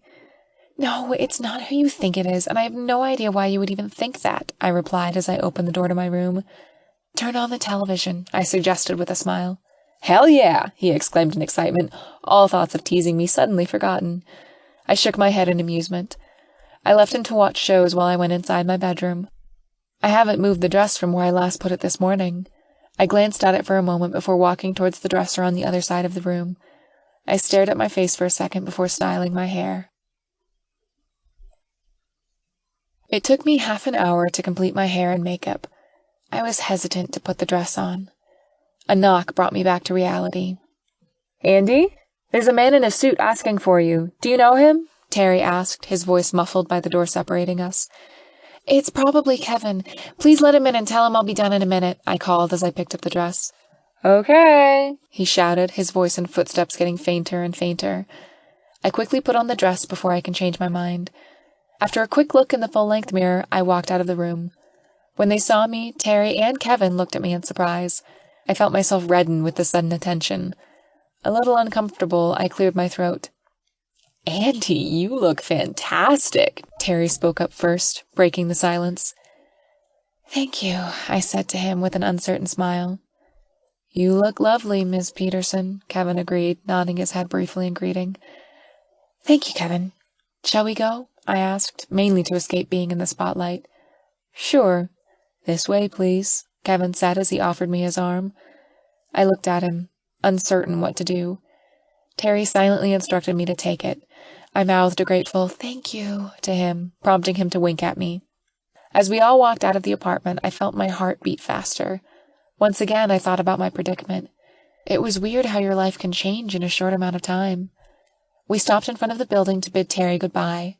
When I could no longer see his motorcycle down the street, I followed Kevin to the car. The drive was long.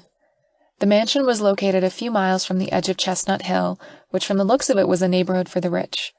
We drove past houses which could have graced the covers of architectural magazines. One house in particular caught my attention. Like the others, it had a spacious lawn, possibly a pool, and a tennis court. What set it apart was its horticultural artistry. The properties surrounding trees and bushes were meticulously shaped into different figures worthy of being displayed in museums. I had a feeling in my guts it was the Maxwell Mansion. The car stopped in front of an enormous gate where a man in a black suit and tie stood. Several more men loitered throughout the property. Kevin rolled down the car window to talk to one of them. I wasn't paying attention to the conversation as I was busy gaping at the mansion. The exterior of the mansion was a soft cream. Some walls were replaced with floor-to-ceiling sheets of glasses, giving it a modern edge. An opulent fountain, topped with a female statue, centered the expanse of lawn.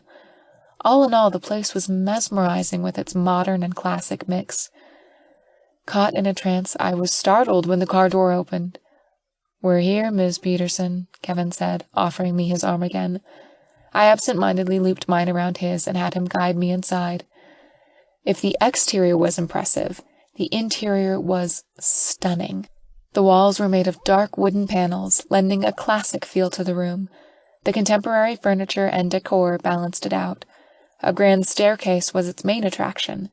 The splendor left me speechless. Kevin cleared his throat. "Do you want a drink, Miss Peterson?" he asked as we entered the house. "Please, call me Andy. Miss Peterson makes me feel old. And no, thanks," I whispered. He chuckled and nodded as consent. I could hear soft conversations and music. I studied my breathing as we moved towards the source of the sounds. I was praying I wouldn't meet him at all. However, as we were about to enter a hallway, my eyes landed on a familiar figure. As he was about to turn our way, I gasped in shock. I instinctively fled, dragging Kevin along with me. Sure we were hidden, I took a steady breath and looked back at Kevin guiltily. I thought I saw someone. I'm sorry. I cleared my throat, unwilling to explain and uncertain on how to proceed. Kevin chuckled at my embarrassment, patting my shoulder lightly. "Shall we go to Miss Maxwell?" he asked with a smile. "I thought you'd never ask," I answered in relief. He laughed at my response before leading me towards the grand staircase and onto the second floor. Once we ascended, we continued along a vast hallway.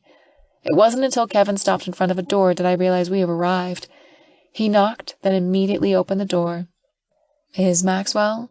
Miss Peterson is here," he announced, then opened the door wider to let me in. I slowly stepped inside, unsure of what to say. The study looked like it came out of the 19th century. Floor-to-ceiling shelves filled with books lined the walls.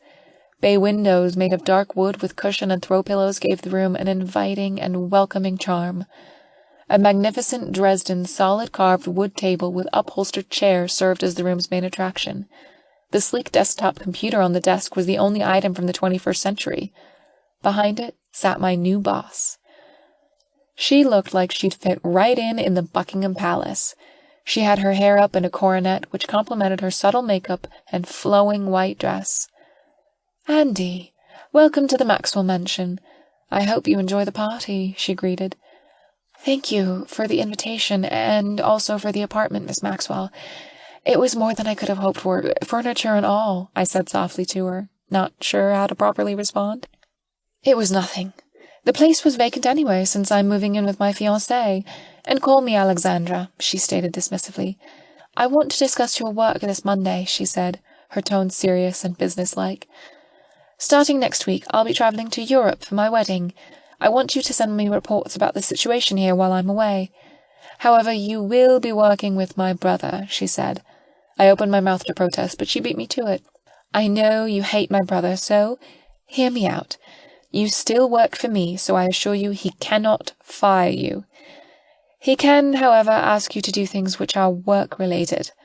Other than that, you can tell him to go screw himself. I was in turmoil. I was happy my boss was getting married. At the same time, I felt apprehensive because it meant I'd have to work for her beast of a brother. It's reassuring to know he can't fire me, though. You don't have to worry, Andy. He can't hurt you. His bark is worse than his bite, she said, chuckling. Afterward, she briefed me on the reports I had to make and gave me her email address. When I was dismissed, I went outside to join the party. As I headed for the stairs, a door to my right opened and a man came out. Startled, I lost my balance. The man instinctively tried to catch me, breaking my fall by wrapping his arms around my waist. When I realized who it was, I found myself wishing he hadn't saved me at all.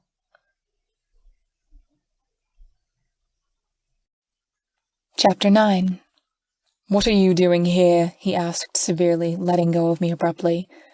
I returned his stare before replying. I'm here for business. His eyes widened before it narrowed into slits as he sneered. He took a step towards me, forcing me to step backward before saying, I don't know and I don't care how you captured my sister's interest, but I'm not tolerating your rudeness. Are we clear? My eyes hardened as I stared back. I can only be kind to others who are kind in return, I said grimly. He took another step towards me, his eyes glittering in anger. I held my ground, not allowing him to intimidate me this time. We stood glaring at each other when a door behind us opened suddenly. We both turned and saw Alexandra come out, looking bewildered. What are you two doing here? She asked, closing the door of her study. William, please escort Andy downstairs. Be a gentleman and get her a drink. She's here as my guest, she added as she walked towards us. I'm not, William trailed off when Alexandra glared at him. Take her downstairs and be a gentleman, Willie. Alexandra's voice had a threatening edge to it. Stone-faced, he took my arm and pulled me towards the stairs. I glanced at him and then snickered at his childlike behavior. All of a sudden, he faced me. I couldn't help myself any longer. She calls you Willie? That's so cute, I exclaimed with a chuckle. He released his grip on my arm, his eyes cold as ice as he threatened me, saying, If you say anything about this, I will ruin your life. My expression sobered as I gave him a curt nod before walking away. I didn't want to fuel his anger further. I took his threat seriously for once, since I knew he would do it without batting an eye. As I descended the stairs, I stared longingly at the main door. I wanted to leave the party. My interest for the event dissipated after I finished my business with Alexandra. As I turned to go, a hand restrained me. Seeing who it belonged to further made me want to leave. Where the heck are you going? He snapped, his grip tightening on my arm. I shook his hold off. I'm going home, since my business here is done, I replied as I looked at him in annoyance. Why was he holding me back when he didn't want me around? You can't go yet. My sister would think I made you leave, he said as he grabbed my arm again, tugging me towards a hall where soft music resonated. I'm not going in there with you. If she thinks you made me leave, then she's damn right. He spun around to look at me, his eyes filled with rage. He was about to reply when something behind me caught his attention. Looking back, I saw his sister standing next to a man. He was about 6 feet tall, with dark, wavy hair complemented by his gray suit and black tie. I can take a wild guess and say he's her fiancé. Both of them looked at us with amusement. What are you two bickering about? Alexandra asked as the guy beside her grinned. We stood unresponsive for a second before I broke the silence. He was making me leave, I lied, childishly wanting to get him into trouble. No, I'm not. You were the one who was adamant about leaving. I was about to offer you some refreshments, he said, looking at his sister. I was about to get her a drink, but she refused. Alexandra remained stoic while the man beside her burst into laughter. Andy, please allow my stubborn little brother to accompany you tonight, she said, pausing as she looked at her brother. Please, try to be nice to each other, even if just for tonight. It is our engagement party, after all. We remained silent and immobile for a second before he turned towards me and offered his arm. I looked at him uncertainly before glancing at Alexandra. She gave me a reassuring smile. With a sigh, I looped my arm around his and allowed him to escort me inside. Treat the lady with respect, Willie. You won't get anywhere by arguing, said the guy beside Alexandra. I glanced up at him and saw his jaw was clenched tight in anger. He made an attempt to calm down by taking a deep breath. We went straight to a minibar at the far corner of the room. Everyone in the room looked polished and well-dressed. The men wore suits and the women wore gowns. It was like attending a queen's gala instead of an engagement party. What do you want to drink? William asked, snapping me out of my daze. I eyed him with curiosity. You don't have to do that. I can get a drink for myself, I said, ignoring him to catch the bartender's attention. What can I get you, ma'am? The bartender asked with a smile. I'd like a cranberry juice with a bit of vodka, please, I said. Can I have your name? I might get the orders jumbled, the bartender asked with a sexy grin and a wink. I chuckled at his smoothness and said, It's Andy. Please don't forget it. Beside me, Mr. Mogul cleared his throat. When the bartender tore his gaze away from me to look at him, he stiffened in recognition. Mr. Maxwell, is there anything I can get you? The bartender asked in a respectful voice. I'll have a whiskey, and please remember we don't pay you to flirt, he said calmly. Yes, sir. I'm sorry, sir. I'll be back with your order right away. The bartender stumbled as he backed away to get the whiskey. I turned to look at him when the bartender was out of hearing range. He, on the other hand, was looking around the room to avoid my gaze. I simply continued to stare at him and waited until he looked back. When he did, his annoyance mirrored mine. What? Why did you do that? I asked through clenched teeth. The man was taking me off more and more. He wasn't concentrating on the job he was paid to do. Really? So why the hell did you fire me? I did my job right, and I didn't flirt, I said, eyeing him with a deadly stare. I've always wanted to ask him that, and this seemed like the right moment for it. His eyes bore into mine. You were unreasonable, and you made a commotion. Plus, it was insulting when you didn't even know me when I was your employer, he said with a growl, leaning in closer to me. His proximity made my heart beat faster. I pushed the feeling aside and allowed my anger to prevail.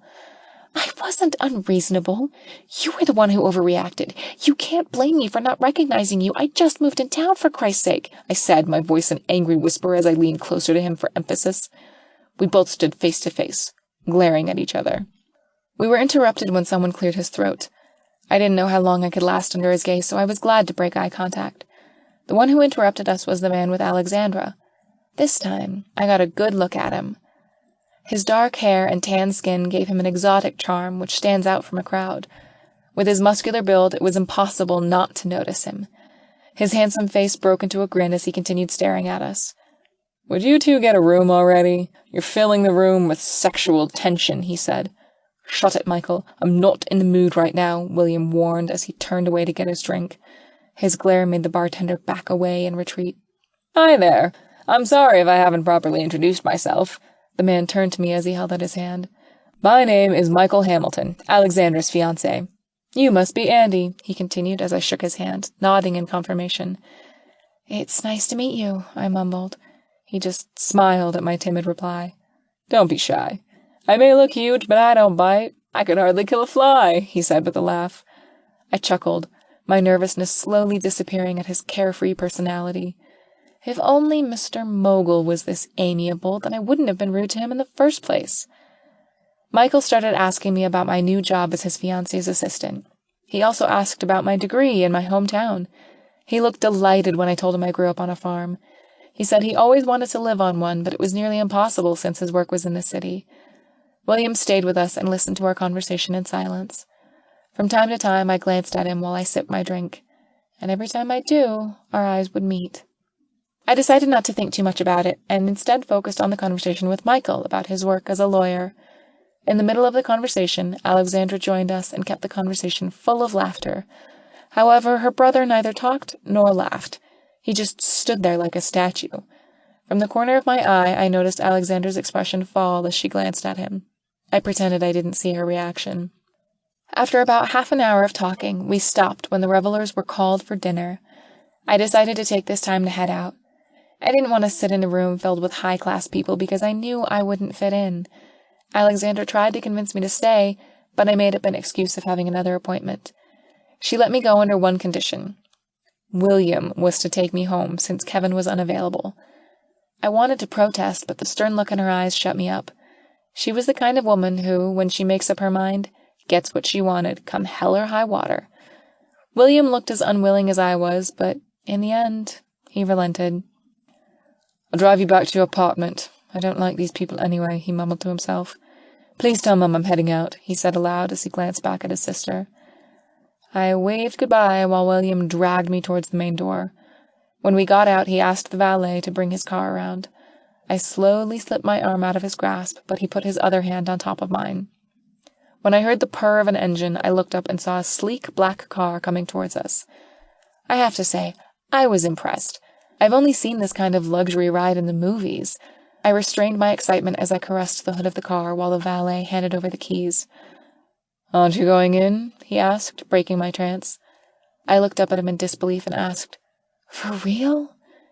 "Yes. Please get in before I change my mind," he said as he opened the driver's door and got in. I shook my head at his overbearing attitude. I got in slowly, my eyes absorbing every single detail of the car. When I finally closed the door, he stepped on the gas pedal and drove us to the freeway in less than a minute. The rumbling engine brought life to the silent night. In about 30 minutes, we arrived at a familiar street, and he parked the car in front of my apartment building. I opened the door as quickly as I could before he could say anything. Feeling guilty about my hasty exit, I stooped low and peered at him. "Thanks for the ride," I said, my voice strained. He nodded, his face blank. I waited for him to reply, but he didn't. It annoyed me as hell. "You can't even say you're welcome." "You're welcome," he finally said in a low and equally strained voice. I felt exhausted just from having this conversation with a man who didn't even like my company. Without saying goodbye, I walked towards the glass doors of the lobby. As they closed behind me, I heard the sound of the car as it screeched away. Oddly enough, I found myself sighing in disappointment when I found the car gone. I stood there watching the empty street, feeling both relieved and dissatisfied at having lost his company. Then it dawned on me. How did he know where I live when I never told him I moved? Chapter 10. As I walked to my place, I contemplated about what happened earlier and the time I spent with him. My mind raced at the thought of how he knew where I lived. Clearly, I have a weird fascination when it comes to him, as my thoughts were filled with him. It sent a shiver down my spine. So I decided I need to know my enemy. Luckily, I'm acquainted with the best person for the job. After I changed my clothes, white shirt, jeans, and Converse, I knocked on the door across mine. In a few seconds, a female voice answered and told me to wait. When the door opened, I gave my new neighbor a smile in greeting. "Andy, hey! I almost forgot I'm taking you out for drinks tonight," she said, giving me a warm smile in return. "Please come in for a second as I get my things." "Thank you. I didn't want to bother you, but I wanted to ask you something," I said as I reached the living room and sat on the couch. "What do you want to ask?" she asked. Her voice was thick with curiosity. "You know William Maxwell, right?" "Vaguely. The magazine I work for did a spread on him.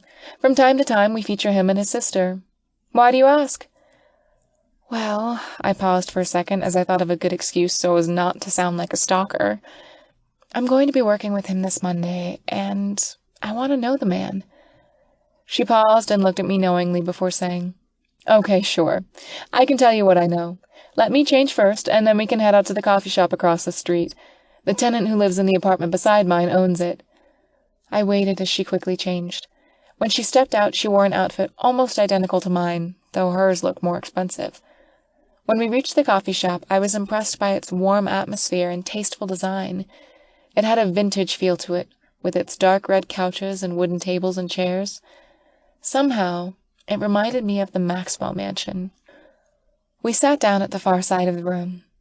As I wasn't much of a coffee drinker, I let Allie decide on what to order. She came back with 2 drinks and 2 bagels. "Don't worry about paying. It's my treat tonight." "Thank you," I said with a grateful smile. When she sat down on her chair, I grabbed the caramel-colored drink and took a small sip. The drink was sweet, yet it had a bitter aftertaste.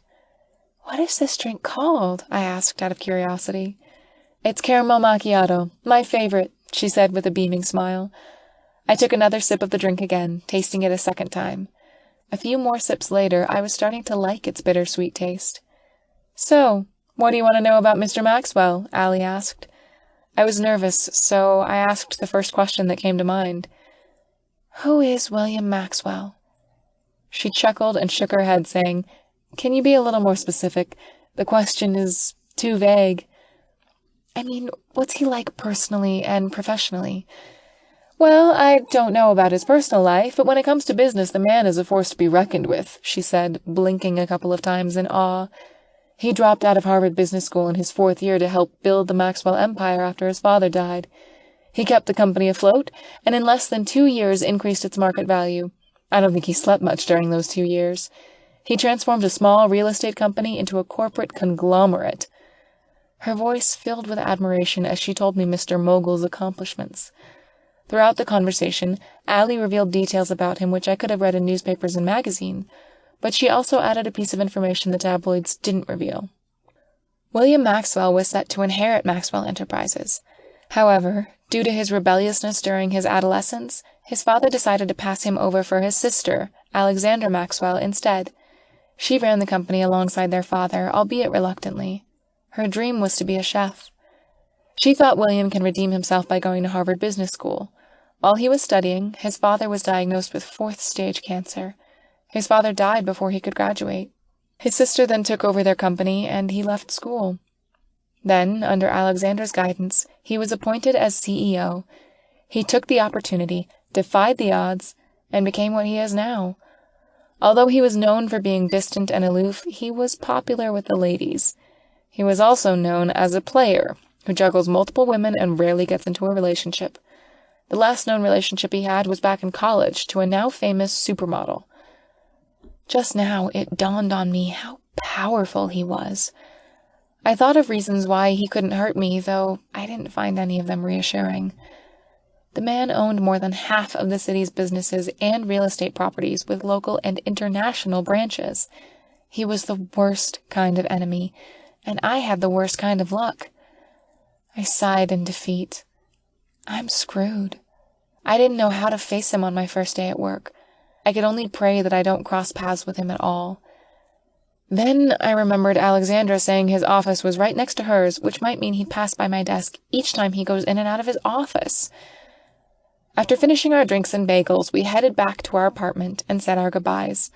I locked the door and headed towards the bedroom. I curled into a ball on the bed, not bothering to change into pajamas. How the hell was I going to deal with Mr. Mogul?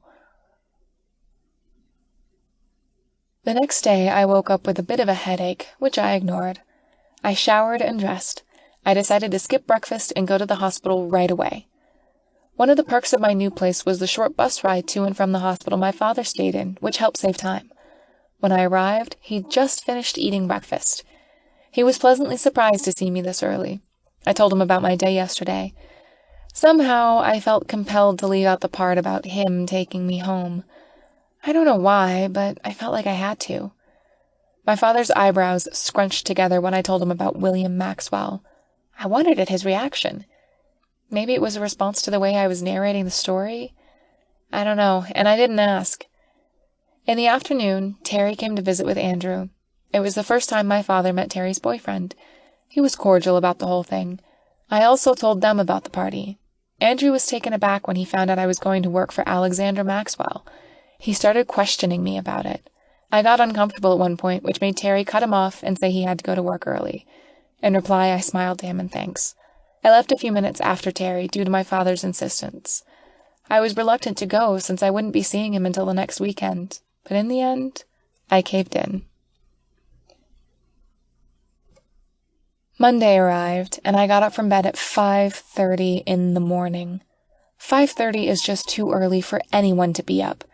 However, I wanted to get to work before anyone else. I wanted to be ahead of his game. Once I finished showering, I checked the closet. I was surprised to find several clothes in it. I found at least 10 different kinds of skirt and pantsuits, all lined up neatly. There were also rows of shoes of various designs and color. I haven't looked at it until now since all the clothes I brought fit in a drawer beside my bed. I caressed the soft fabric of the clothing to feel its silky texture. I couldn't stop from grinning. For a few minutes I stood there, contemplating on what to wear for my first day at work. I couldn't look too uptight or too sexy. I wanted a balance between the two. As the saying goes, you have to look the part to play the part. In the end, I decided on a gray pantsuit paired with an emerald satin blouse and black pumps. When I looked in the mirror, I was stunned by my reflection. The last time I wore something this formal was for a mock job interview in college. Even during the real job interview, I never looked this sophisticated. Then I applied some makeup. I left my hair messy, wavy, and undone. With a final glance at the mirror, I walked out of the apartment. Maxwell Enterprises was in a prime location on the First Avenue in the heart of the city, 1 bus ride from my apartment. When I reached my bus stop, I walked towards the building wide-eyed. I noticed some people giving me strange looks. They must have thought I was some tourist exploring the business district for the first time. The main Maxwell building was made of tinted glass and thick steel, and it towered at almost 50 floors. The walls, made of tinted glass, created an illusion of vastness and space. On each corner were couches filled with people wearing suits. I was busy gawking, walked into the person in front of me. I staggered backward from the force, but I was saved from falling by an arm wrapping around my waist. "Watch where you're going." I looked up, stunned to hear a familiar voice. "You've got to be kidding me," I mumbled in frustration. "Pardon me?" William asked, looking at me pointedly. Upon realizing it was me, his jaw clenched. "Miss Peterson, you're late," he said after a few seconds of glaring at me. "What do you mean I'm late?" I glanced down at my second-hand watch. "It's still 7:45 in the morning." His eyes hardened from my little outburst. I stiffened at his reaction and mentally cursed myself for losing my temper. "Secretaries are asked to come an hour before work starts. I thought Alex already briefed you," he said, his voice low from restraint. I took a deep breath, trying to calm down. "I'm sorry, Mr. Maxwell. Miss Maxwell hasn't briefed me about the office hours. I will come early tomorrow." "Good," he said, nodding as he stepped away from me. "Go to the top floor and ask Maggie to help you out with the schedule and the reports." Before I could ask him anything, he was already out of the door, walking towards a black SUV. I watched as the car drove away. With a sigh, I walked to the receptionist in the lobby to get an ID pass. After making a few wrong turns, I finally located the office. I was greeted by a wide-open space with 2 opposite desks on the far corner of the room. A dark-haired woman with fair skin, wearing a white printed shirt and black skirt, occupied one of the desks. She was talking to someone on the phone. I made my way towards the desk opposite hers, which I guessed was mine. She looked up when she saw me and gave me a warm smile. I smiled back in reply before taking a seat on my new desk. When she finished her call, I stood up from my chair to introduce myself. "Hi, I'm Andy, Miss Maxwell's new assistant. You must be Maggie." She took my hand and gave it a little shake before she replied, "It's Margaret. Mr. Maxwell is the one who calls me that. But if you prefer, you can also call me Maggie." "Oh, okay, if it's all right with you," I said with a shy smile. "Mr. Maxwell told me to ask you about workload and schedule, so I'll be bothering you for a little while until I get the hang of this." "No, it's all right. You can ask me anything, dear," she said cheerfully. "Does Mr. Maxwell always come to work early?" I asked. I have to admit, her smile got to me. "Yes, he's always early for work." Allie was right. The man doesn't sleep, I mumbled to myself as Maggie walked away from her desk. She turned around from the cabinet with an amused smile. "True, I can confirm that," she said with a wink. I chuckled at her easy and carefree personality. I just met her, yet I already liked her. I wondered, how the hell can she be cheerful when she works for the most frustrating man in the world? I should stick to this woman and ask her the secret to working with Mr. Mogul. Chapter 11. Surprisingly, it didn't take long for me to get the information out of Mr. Mogul's sweet secretary. She was willing to give me tips on how to work for one of the richest men in the country. Maggie had an easy, carefree personality, which made it impossible not to like her. One of the tips she gave me was to be prepared. Well, that was obvious, but she was specific on what to prepare. She told me always to be updated with the company's daily progress and reports, the stock market rates, and everything else. She also told me to expect to multitask, since William made people do two things at the same time, usually during meetings. And, most importantly, she told me not to interrupt him when he's talking. It took a while for me to wrap my head around that concept. My bluntness was one of the reasons why he fired me from my other job in the first place. I knew I had to adapt and change if I wanted to survive this job. By afternoon, I've learned almost every manner and reaction that I should expect from him, but I never got to test my newfound knowledge since he didn't return to the office. The darkening sky was my cue to go home. I sighed in relief that I made it through my first day without getting fired. I said my farewell to Maggie when the clock on my desk turned 7:30. Even though work ends at 6, all department heads and their respective secretaries usually go home later to conduct last-minute checkups. I was whistling when I arrived at the lobby because I was in a good mood due to my successful first day. Before I could reach the glass door, a familiar man in a gray suit blocked my exit. I should have known this was too good to be true. I've been a good person. I've worked hard, and I've never done anything remotely evil today. So why did my day have to end like this? Why? Good evening, Mr. Maxwell, I greeted calmly before trying to get past him. You're already going home? He asked, stopping in his tracks as I passed by. I turned back to look at him. Yes, I've done my task for the day. He stared at me with raised eyebrows before asking, Did you file the reports for Alex's meeting tomorrow? Yes, Maggie helped me with it. We're ready. Do not let him tick you off, Andy. Do not let him tick you off. Do not let him... Did you know Alex isn't going to be here for the whole duration of your work? For the next 3 months? He asked, annoyance evident in his voice. Yes, I know, I said, no longer in the mood to talk to him. If you have no more questions, Mr. Maxwell, can I go? I have some other place I need to be, I added as he continued to stare at me through narrowed eyes. You're aware you're going to be under my guidance since Alex isn't here, right? I let out a huge breath, getting riled up by his words. From the way he smirked, I knew this was the reaction he was trying to get out of me. Screw it. I really couldn't hold back anymore. The man was asking for it. You have no authority over me, Mr. Maxwell, since Miss Maxwell was the one who hired me. Thus, she's the only one who can fire me. You may give me work-related orders, though they come in second to Miss Maxwell's. You may be my boss's brother, but for your sake, I hope you don't get into a medical emergency when you're alone with me. I sure as hell won't be calling any medical personnel, I said through clenched teeth. I'm glad I got to see this wicked side of yours before things got out of hand, he said, his voice low and muffled. Even though I wasn't thinking straight at that moment, I still made the smartest decision I've ever made since I met him. I walked away. For the first time, I walked away without having the last words. The thought left me feeling uneasy, but it had to be done. As I rode the bus back to my apartment, I stopped by the grocery store to buy food. Afterward, I decided to walk the rest of the way home. When I passed by a liquor store, I stopped by the window to look at the display. The last time I drank was at home, when my father's illness was still in its early stage and undiagnosed.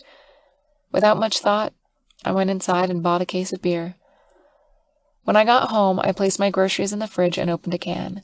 I sat down in the living room, staring mindlessly at the dark room. I was too lazy to turn on the light, and I was trying to conserve energy. I drank the first can as if I was drinking water. The sudden buzz in my system made me nostalgic.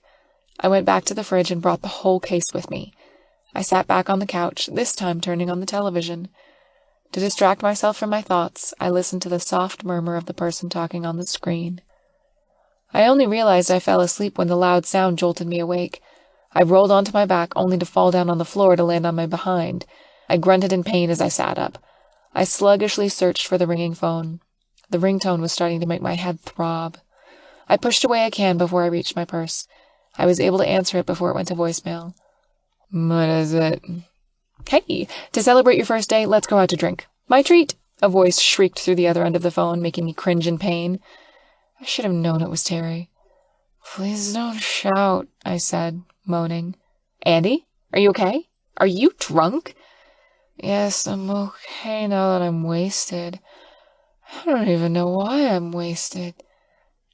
God, I said grimly as I sat up. I felt disoriented. I couldn't even remember how I got home. I let out a soft whimper as I slowly stood up, my knees slightly buckling from numbness. Hey, are you okay? Do you want me to come over? Terry asked, his voice filled with concern. I think I need help. I can't seem to remember what I did in the past few hours. I cursed as I slumped back on the couch, grunting. I didn't know you're rude when you're drunk, Terry said, chuckling. Get off the phone, get your ass over here, and help me. Yes. Please keep yourself away from sharp objects and telecommunication devices. We don't want you hurting yourself nor cursing at other people now, do we? That's a good idea. I should call Mr. Mogul and tell him what a horrible person he is, I said with an evil laugh. No, don't do that. Aye, aye, sir, I said, giving a mocking salute he couldn't see before I ended the call. It didn't take long for Terry to show up on my doorstep. Drunk me was so happy to see him, I jumped and wrapped my hands around his waist. He found my enthusiasm amusing as he half-carried me to my room. Him tucking me in bed, taking off my shoes and blazer, was the last thing I remembered. The next morning, I suddenly felt light-headed when I sat up, which automatically made me roll back in bed. The bright sunlight coming in from the window momentarily blinded me, causing further confusion as to where I was. I stretched my cramped muscles when I hit something solid. "What the?" I said, almost jumping out of bed in surprise. "1 more minute, please," said a deep, masculine voice. I used my foot to kick the sheets away to reveal the sleeping face of my ex-roommate. I let out a sigh of relief. "Terry, hey, wake up," I said, nudging his legs. He finally opened his eyes. In a sudden move, he fell out of the bed as he jumped backward. "Ouch!" he hissed in pain as he rubbed his behind. He was half naked. I sometimes forget how fit he was. He had one of the most mouth-watering bodies I've ever seen. "Why are you sleeping in my bed?" I asked, trying to distract myself from my current train of thought. "I don't like sleeping on the couch. Besides, you wouldn't do anything to me since you were knocked out cold," he remarked with a grin. "Yeah, true," I agreed, then let out a chuckle. "So, do you mind telling me why you drank yourself to sleep last night?" he asked, all humor gone from his voice. "Yeah, that," I muttered, not in the mood to talk about it just yet. As my mind swirled around yesterday's happenings, I regretted that I even drank last night, since I wasn't drunk enough to forget. With a defeated sigh, I got myself out of bed. "We can talk about it after I shower. I smell like a drunk," I said as I walked towards the bathroom on the left side of my bedroom.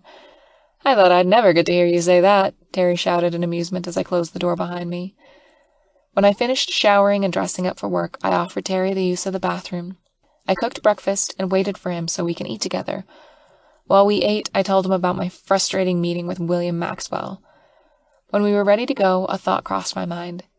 What would people think if I walked out of this door with Terry? "Are you all right?" he asked as he stopped beside me. "People would think that you stayed the night, and," I said, trailing off when I couldn't find the right words to continue. Terry smirked and shook his head. "You worry too much sometimes," he said as he opened the door for me. I hesitated for a bit, but he gave me an encouraging smile. I took a deep breath and walked out. They wouldn't notice. The moment I thought that, the door across mine suddenly opened. "Oh, good morning, Andy. How are you?" Allie said, glancing alternately between Terry and me. Well, there goes my "they wouldn't notice" mantra. "Good morning to you too, Allie. I'm good. And you?" I asked, my voice almost a whisper. "I'm great," she said, this time looking at anywhere but us. "Are you guys going down?" she asked after a short pause. "Yeah," I said, nodding. "Are you off to work?" I asked, to fill the awkward silence. I asked some basic questions, keeping the conversation light and flowing as we descended to the lobby. Terry kept his mouth shut throughout the conversation, not even bothering to introduce himself. I wanted to punch him, since his silence might give my neighbor the wrong impression. As Allie walked ahead of us, I stopped in the middle of the lobby, watching her as she got into a silver car. I wondered who drove it. I waited until she was gone before turning to Terry, my eyebrows scrunched in frustration. Although I wasn't pissed Terry didn't bother to correct Allie's assumption, I pretended to be pissed because of his indifference. Why didn't you clarify the situation? You could have pointed outright we weren't an item. She didn't say she thinks we were together. Really? Like it wasn't written all over her face? I asked, rolling my eyes. Well, I blame you if she thinks we are, I added, brushing the topic off as I turned around and walked towards the glass door. I couldn't stay mad at him for long, so I decided to play along. Are you going to give me a ride to work, honey? I asked playfully as I stopped in the pavement, turning to face him with a sweet smile. Terry's eyes narrowed at the pet name, his jaw clenching. Don't kid around, I don't like pet names, he said, looking at me sharply. I chuckled at his expression. I'm just kidding, except about the ride, I said, just so he could tell I was joking. I couldn't resist teasing him more, so I said, See, I'm going to be late because you couldn't get your hands off of me this morning. I glanced at my watch, then gave him an impish smile. You're not dropping this one, are you? Maybe, I said as I playfully wiggled my eyebrows at him. I'll give you a ride if you stop making such awful jokes, he said, smiling. Deal. I laughed at his words, gesturing for him to lead the way. As Terry walked towards his parked motorcycle, I glanced around for a second. I couldn't shake the feeling of someone staring at me. For a moment, I thought I saw familiar dirty blonde hair as a black car sped on the street when the light turned green. Chapter 12. It didn't take long for us to arrive at Maxwell Enterprises. I hopped off and removed my helmet. I was surprised and touched he remembered to bring it in the first place as soon as Terry turned off the ignition. Thanks for the ride, boyfriend. Sure thing, girlfriend, he said, chuckling as he rolled his eyes. Don't do anything rash, okay? And ask someone to get you some coffee. You need it, he added, his voice stern, although there was a teasing glint in his eyes. Yes, sir, I said with a salute. This made him explode with laughter. He returned my salute before he drove away. As he sped off, I stood there and giggled while I watched him go. I glanced down at my watch and cursed silently. I was 1 minute late on my second day. This wouldn't look good on my record since I was already an hour late yesterday, even though I didn't know it at that time. I didn't want Mr. Mogul to have more things to use against me. Although I was bothered I arrived at the office a few minutes late, I wasn't too worried as I walked towards my desk. My mood, however, took a dive when the door in front of me opened. In a black three-piece suit and a red tie, he walked out of the room looking like the mogul he was. I looked him over from head to toe. I was caught off guard by the desire I felt for him. I stopped ogling him, hoping my attraction wasn't too obvious. Miss Peterson, you've finally arrived, he said, his voice serious and his face devoid of expression. Good morning, Mr. Maxwell, I said in the same tone, turning away from him as I walked towards my desk. I mentally gave myself a slap for thinking the man was attractive. Considering how arrogant he was, a fig leaf would be more attractive than him. I wasn't paying attention, so I was startled when he stood in front of my desk. I did a double take as I looked up at him. For a moment, we just both stared at each other with blank eyes. Well, I couldn't really say his eyes were blank. They were sparkling blue, like the ocean on a sunny day. Miss Peterson, would you get me my coffee this morning? Maggie is busy with some work I've given her, he asked in a dull tone. I glanced at Maggie, who was looking at us with amusement. I raised an eyebrow at her in question, but she only continued to smile. A quick glance at her desk showed me it was full of files. Sure, I said neutrally. How do you take it? You can ask Maggie about my preference. Make it quick, and be back in 15 minutes. I've somewhere to be by then. I'll be in my office waiting, he said as he walked towards his office. I venomously stared at his retreating figure. When his door finally closed, I hissed at him and stuck my tongue out like a 2-year-old. This made Maggie chuckle as she told me Mr. Mogul prefers his coffee black with 1 cube of sugar. She also said I should get the coffee from the cafe across the street. I smiled and thanked her as I got up from my chair and headed towards the elevator.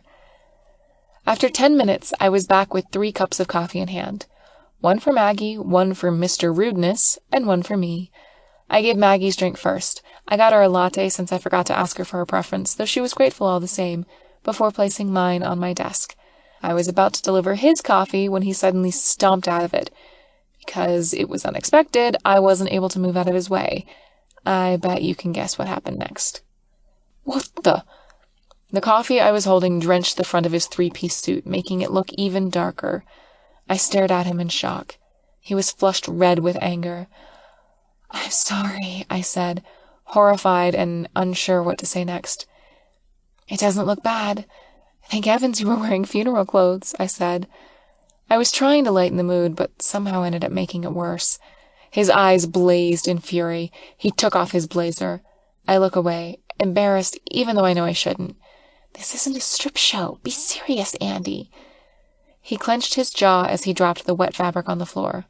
"I want that and the floor cleaned when I get back. Do you understand?" I nodded in reply as I slowly crouched down and to pick up his clothes. Thankfully, his dress shirt wasn't a casualty. He turned to Maggie and said, "Call Mark and tell him to bring a replacement before picking me up." "Yes, sir," Maggie said as she brought the phone up to her ear. I tore my gaze away from them to look at the soiled clothes. I've never washed high-quality fabric. How am I supposed to get this clean before he gets back? I cursed myself for being clumsy and kept lowered in shame. I started to relax as he walked away. As he stood in front of the elevator, he turned towards me and said, "Miss Peterson, please be ready for the meeting this afternoon. You will be sitting in on Alex's behalf." He got in the elevator and was gone before I could reply. I stood there like an idiot, not knowing what to do next. The sound of someone clearing their throat brought me back to reality. "Go down to the lobby and tell Danny, the receptionist, to get those to the washer. It'll be back before lunch," Maggie said with a smile. "Thank you," I replied with a strained smile and nodded. I went down the lobby and did as Maggie instructed. Danny handled my request with a smile, appearing calm and unfazed. In less than a minute, a guy in a black shirt and ragged jeans showed up and took the clothes from me. "Get this washed and back before lunch. Mr. Maxwell's orders," Danny said. The guy nodded without a reply and headed out of the lobby. For a few seconds, I couldn't really wrap my head around how fast they carried out the task. The receptionist saw my confused expression and gave me a small smile. At this point, I turned to her and really looked at her. She had her light brown hair tied back, framing her heart-shaped face. Her arched eyebrows and red lipstick made her look fierce, even though she looked young. My guess was she was around my age. "Are you new here?" "Yes, I'm Miss Maxwell's new assistant," I said. "Well, you should know the Maxwells aren't known for their patience, but Miss Alex is slightly better," she said, whispering conspiratorially. I smiled at her in response and nodded in agreement. "Thanks for that information." "No problem. You can come to me if you need anything else," she said with a friendly smile. I thanked her again and made my way back to the office. I let out a huge breath, thanking the heavens I didn't have to see that man's face until tomorrow. Oh no, I flinched as I remembered about the meeting this afternoon. I guess it's better that this meeting was set later rather than immediately after the coffee fiasco. As lunch passed, I was ready to face Mr. Mogul again. His suit was cleaned and ready to be handed back to him. I was also prepared for the meeting. I emailed Alexandra before lunch, and in reply, she asked me to email her the minutes of the meeting. I was relieved to know I didn't have to do a presentation, because at this point, I still have no clue on anything business-related. Around 1 in the afternoon, my computer chimed, alerting me to an email. It was a notification for me to go to the boardroom for the meeting. I asked Maggie the exact location so I wouldn't get lost on the way. The room had a floor-to-ceiling glass window across the door, giving a clear view of the city. In the center was a rectangular table with 12 seats. On the ceiling hung an overhead projector pointed at a white screen. I was the first to arrive, which was a relief.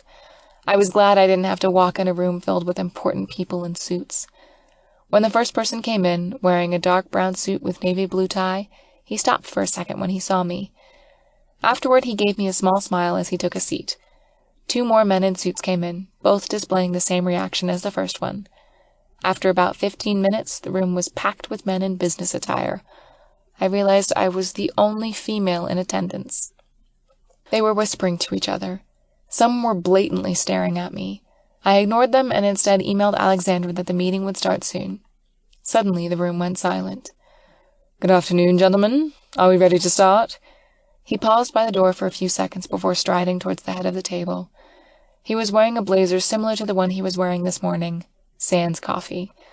His eyes looked tired, but he was still oozing with dynamic energy. An older man with dark brown hair wearing a navy blue suit spoke up first. For the first few minutes, I quietly stared at my laptop, typing while they talked. When Mr. Mogul noticed my presence, his demeanor changed. "Miss Peterson, I didn't notice you come in. Do you have an opinion about what we're currently discussing?" he asked, bringing everyone's attention to me. I glanced down at the laptop, then looked up to meet his stare. I felt self-conscious for a second, but brushed it off. I wasn't here to tell them my opinion. I was here as a secretary. "I was here before you came in, Mr. Maxwell," I said, my voice croaky from nervousness. I cleared my throat first before I continued. "I don't have anything to add since I'm only here to take notes in Miss Maxwell's behalf." He opened his mouth to counter, but then he closed without saying anything. I was smiling inside as I was able to render him speechless. The fire in me lit up, and I felt like I was on a roll. "If you want a word from Miss Maxwell, I can ask her now. I'm sending her a live report," I said after a moment of silence. "No, I think we're fine," he said, his jaw clenched in annoyance. "Please proceed." They continued discussing business as I continued sending updates. Alexandra didn't have questions or objection to the decisions made in the room, so when it came to voting, I raised my hand on her behalf. When the meeting was adjourned, everyone quickly rose up to exit the room. I followed them, gathering some of the handouts. "Miss Peterson, can you stay for a second? I need to talk to you," Mr. Mogul asked, making everyone who was still in the room turn in his direction. "Please, gentlemen, you can leave us," he added, his annoyance showing a little. The rest of the men quickly left, almost running in their haste. I remained standing, debating on whether to ignore him and make a quick exit while there were still a few people left. Before I could make a decision, we were the only ones left in the room. My stomach tightened in nervousness. "What the heck were you thinking? Are you trying to get back at me for what happened this morning?" he asked angrily, standing up from his seat. "I wouldn't stoop to such a level, Mr. Maxwell. I'm a professional." "Cut the act, Andy. You really want to know what I think, or you just want to get me fired?" I asked, eyeing him defiantly. "You said it so yourself, remember? I couldn't fire you even if I wanted to," he said through clenched teeth. "Glad you remembered," I muttered to myself with a strained breath. I inhaled deeply and said my next words louder so he could hear. "I don't know what your opinion of me is, Mr. Maxwell, but I wasn't trying to get back at you for this morning. For Christ's sake, that was my fault. Do you always think I'm plotting something against you? Don't flatter yourself. You don't even deserve to be in my head in the first place." His eyes widened. I didn't really look at him long enough to savor my last comeback. I knew I had him this time, yet I knew my victory would be short-lived. After all, this was his fortress. The man can taunt and get back at me any time he liked while I was in his domain. As I walked out of the meeting room, he followed me. "I'm not finished talking to you," he said as he stomped towards me. He then grabbed my arm and turned me around to face him. "Well, I'm finished talking to you," I countered angrily as I tried to pull my arm out of his hold. "Now please let me go before I start screaming." We glared at each other until we heard someone cough. We turned towards the sound and saw a small crowd of people looking at us. I couldn't believe I made a scene on my second day at work. Can this get any worse? Chapter 13. When he realized we were attracting unwanted attention, William quickly let go of my arm. I staggered back slightly, but I didn't take my eyes off of him. His mouth was set in a thin line as he struggled to rein in his temper. "We'll continue this in my office," he said in a commanding, making it clear the order was not up for negotiation. But I didn't nod or agree to his words. Instead, I turned and walked away. I could sense him glare at me as I walked towards the elevator.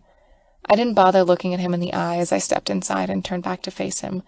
I just didn't have the energy to confront the furious stare I know he'd have directed at me. Once I reached our floor, I slowly walked back to my desk, sighing heavily. Maggie noticed, so she asked, "Are you all right? How did the meeting go?" "It went well," I said as I started to massage my temples. "If it's all right, why do you look like you just got the most awful news?" she said with a soft chuckle. "Is he always like that? I mean, really?" This finally caught her attention. "Did something happen between you and William?" she asked worriedly. "Well, you'll hear about it soon, since everyone who worked on that floor witnessed the ordeal," I said with a humorless laugh. I buried my face in the palm of my hands and rubbed it in frustration. Before Maggie could ask further, the elevator opened to reveal an infuriated William. I don't think there was ever a moment when he didn't look at me with annoyance or rage. "In my office, now," he said, almost shouting as he pointed to the door of his office before walking towards it. I held my ground and didn't follow him. He finally noticed my refusal when he stopped by the door. "Like I said before, Mr. Maxwell, you may have power, but you can't boss me around. I didn't relinquish my dignity when I accepted this job," I said seriously. "If you're just going to argue and threaten me, then we have nothing to talk about. I already got a gist of it downstairs." He continued to scowl at me. I didn't look away, not wanting to lose the stare down. With a muffled curse, he looked away and got into his office, closing the door with a slam. Once he was gone, I let out a sigh of relief. Maggie, on the other hand, just chuckled.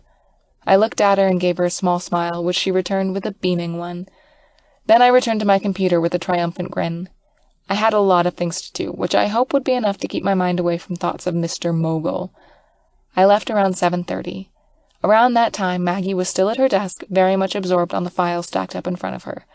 I said goodbye to her before getting in the elevator. Before the doors closed, I took one last look at his closed office. He hadn't stepped a foot out of there since he slammed it shut. Not that it mattered anyway. Whatever the stubborn man was doing wasn't any of my business, so I put him out of my mind as the elevator closed and descended. The days passed by like a breeze, but not the fresh kind of breeze. Whenever William and I were in the same room, the tension was so thick you could cut it with a knife. It was like that almost every day. When Friday came, I was relieved to have my first weekend off. I needed to be away from him and from all the work. More importantly, I needed to see my father. For days, I felt so empty ending my day without seeing him. With my past jobs, I never had to give up my time with him. It was only the two of us now, so he was always a priority for me. But I need to work. Thankfully, I knew he understood the situation. I didn't make it obvious I was eager to get away from the office, but I couldn't fool Maggie. The woman had come to understand me from the days I've worked with her. This also proved how much of an open book I am. "Happy to get your weekend off?" Maggie asked as I stood up, packing my things. "You bet," I said with a grin, knowing full well I couldn't hide anything from her. "Enjoy. I'll see you on Monday," she said as she waved goodbye on my way towards the elevator. "You too." When I got to the lobby, I waved goodbye to Danny, who was manning the reception desk. She saw me and beamed, giving me a short wave in return. I didn't stay long in the area and got to the bus station. I was debating on whether to go visit my dad now or wait until tomorrow. Before I could decide, my phone buzzed. I glanced at the name on the screen before answering. It was Terry. "Hey, boyfriend," I said with a smile, continuing my joke from last Tuesday. "You're still not over that? Well, girlfriend, who isn't much of a girl, I wanted to ask if you're free tonight." "What do you mean by not much of a girl?" I said, pretending to sound hurt by his words to mess with him. "Damn it, I didn't mean it like that. I thought we were kidding around," Terry said, his voice thick with guilt. I laughed hard in his defense. "I know you're kidding. Yes, I'm free tonight. Why?" "God, sometimes," he said in frustration. "Well, Jack wanted to see you, Andrew wanted to see you, some other guys also wanted to see you. Most importantly, I wanted to see you too." From the sound of his voice, I could tell he was leaving out something. "If you're trying to ask me to go out clubbing again, you already know my reply," I said with a grin. "But I'm not the one asking for you. They are." "Really?" I said, knowing full well he was bluffing. "Okay, I also wanted you to come, but they also wanted you too." I couldn't help but chuckle. Terry had a soft spot about lying to me. He'd always been truthful, which made us become friends faster and easier. I couldn't have asked for a better and more suited person to be a friend right now. I paused for a second and as if I was still thinking, prolonging the suspense. But the truth is, I've already made a decision. I needed to drink, and I needed some company, though I'm not planning on getting drunk like last time. A glass or two would do. "Okay, I'll go out with you guys tonight, but you have to pick me up and return me home in one piece." "Finally!" Terry exclaimed excitedly, making me laugh. He promised to pick me up around midnight after his shift at work. We planned to go to Jack's with Andrew and his friends. I was excited to be hanging out for the first time instead of working. It would be weird to go to the club I used to work in, but I knew I'd be having fun tonight since I'd be going with a fun crowd. I wore one of the few sexy outfits I own. I was thankful I bought it before moving here, knowing people in the city wore clothes different from the ones I'm used to. I studied my reflection for the last time. I was wearing a loose black tank top with a white tube undershirt. I paired it with the only black miniskirt, well, the only skirt I owned, which ended mid-thigh. I paired the whole look with black satin pumps, courtesy of Alexandra. I completed the outfit with my watch and a black clutch I used during prom. I'm quite a sentimental person, or you could call me cheap, which is why I keep a lot of things instead of throwing them away. Around 10 minutes past 12, there was a knock on the door. I skipped towards the door, excited about going clubbing. "Good evening. Are you ready?" Terry said with a beaming smile as I opened the door. "I'm so ready," I said just as enthusiastically before locking the door behind me. The ride to the club was short. If I'd known it was near my apartment, I wouldn't have asked Terry to pick me up. Maybe if he and Andrew had some plans tonight, I'd tell him I'll walk home. When we finally got there, Terry had a good look at me as I hopped out of his motorcycle. "Goodness, Andy, I didn't know you had killer legs," he said as he took my helmet. "Took you long enough to notice," I said with a chuckle, blushing at his comment. "Yeah, sorry about that. You know I'm visually impaired when it comes to your kind," he said while laughing at his own joke. Like last time, we didn't have to wait in line. When we got inside, we saw the place was already packed with people. Some were dancing to the thumping beat of the music, while others drank themselves to oblivion on the sidelines. Terry half dragged me from the dance floor towards the bar, where I could see Jack making drinks. With him was another guy who looked too young to be a bartender. Once we reached the counter, Terry lightly shoved a few drunken men aside and guided me to one of the stools in a protective stance. "Protective much, boyfriend?" I asked, teasing him. "I'm always a gentleman, Andy," he said with a grin. "Where is Andrew?" I asked, changing the topic as his body heat started to wreak havoc on my hormones. "I'm only human. I have needs too." "They're here somewhere," he replied as he leaned away from me, scanning the room thoroughly. I took this as an opportunity to put a bit of distance between us. In doing so, I bumped into the person behind me. Startled, I turned around to apologize. My mouth suddenly went dry at the sight of the familiar blue eyes staring at me. "Miss Peterson, fancy seeing you here," he said softly, his eyes still on me. "Mr. Maxwell, hi," I said, my voice thick with surprise. "Would you like something to drink? I'm about to order," he asked, his eyes smoldering a little. Taken aback by his offer, I nodded in reply. Why was this man nice to me all of a sudden? We have not been talking to each other for days, but now, here he is, casually asking if I'd like a drink. I continued to gape at him as he snapped his finger to get the bartender's attention. I recognized that the bartender was the new guy and not Jack. After he had ordered, he faced me again. Even under the dim lighting, he still looked so handsome. His blonde hair gleamed whenever it was struck by the light. I noticed he was still wearing the same suit from this morning. "Did you come here from work?" I asked outright. "No, I came from dinner," he said with a smirk tugging at the end of his lips. This action made my stomach knot a little.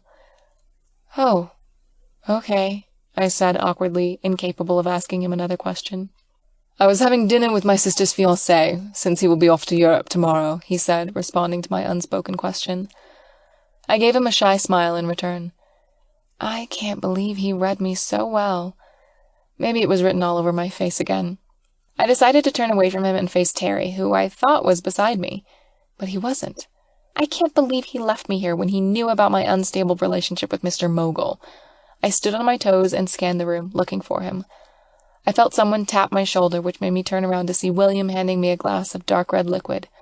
With another shy smile, I grabbed it from him and drank a little sip before saying thanks.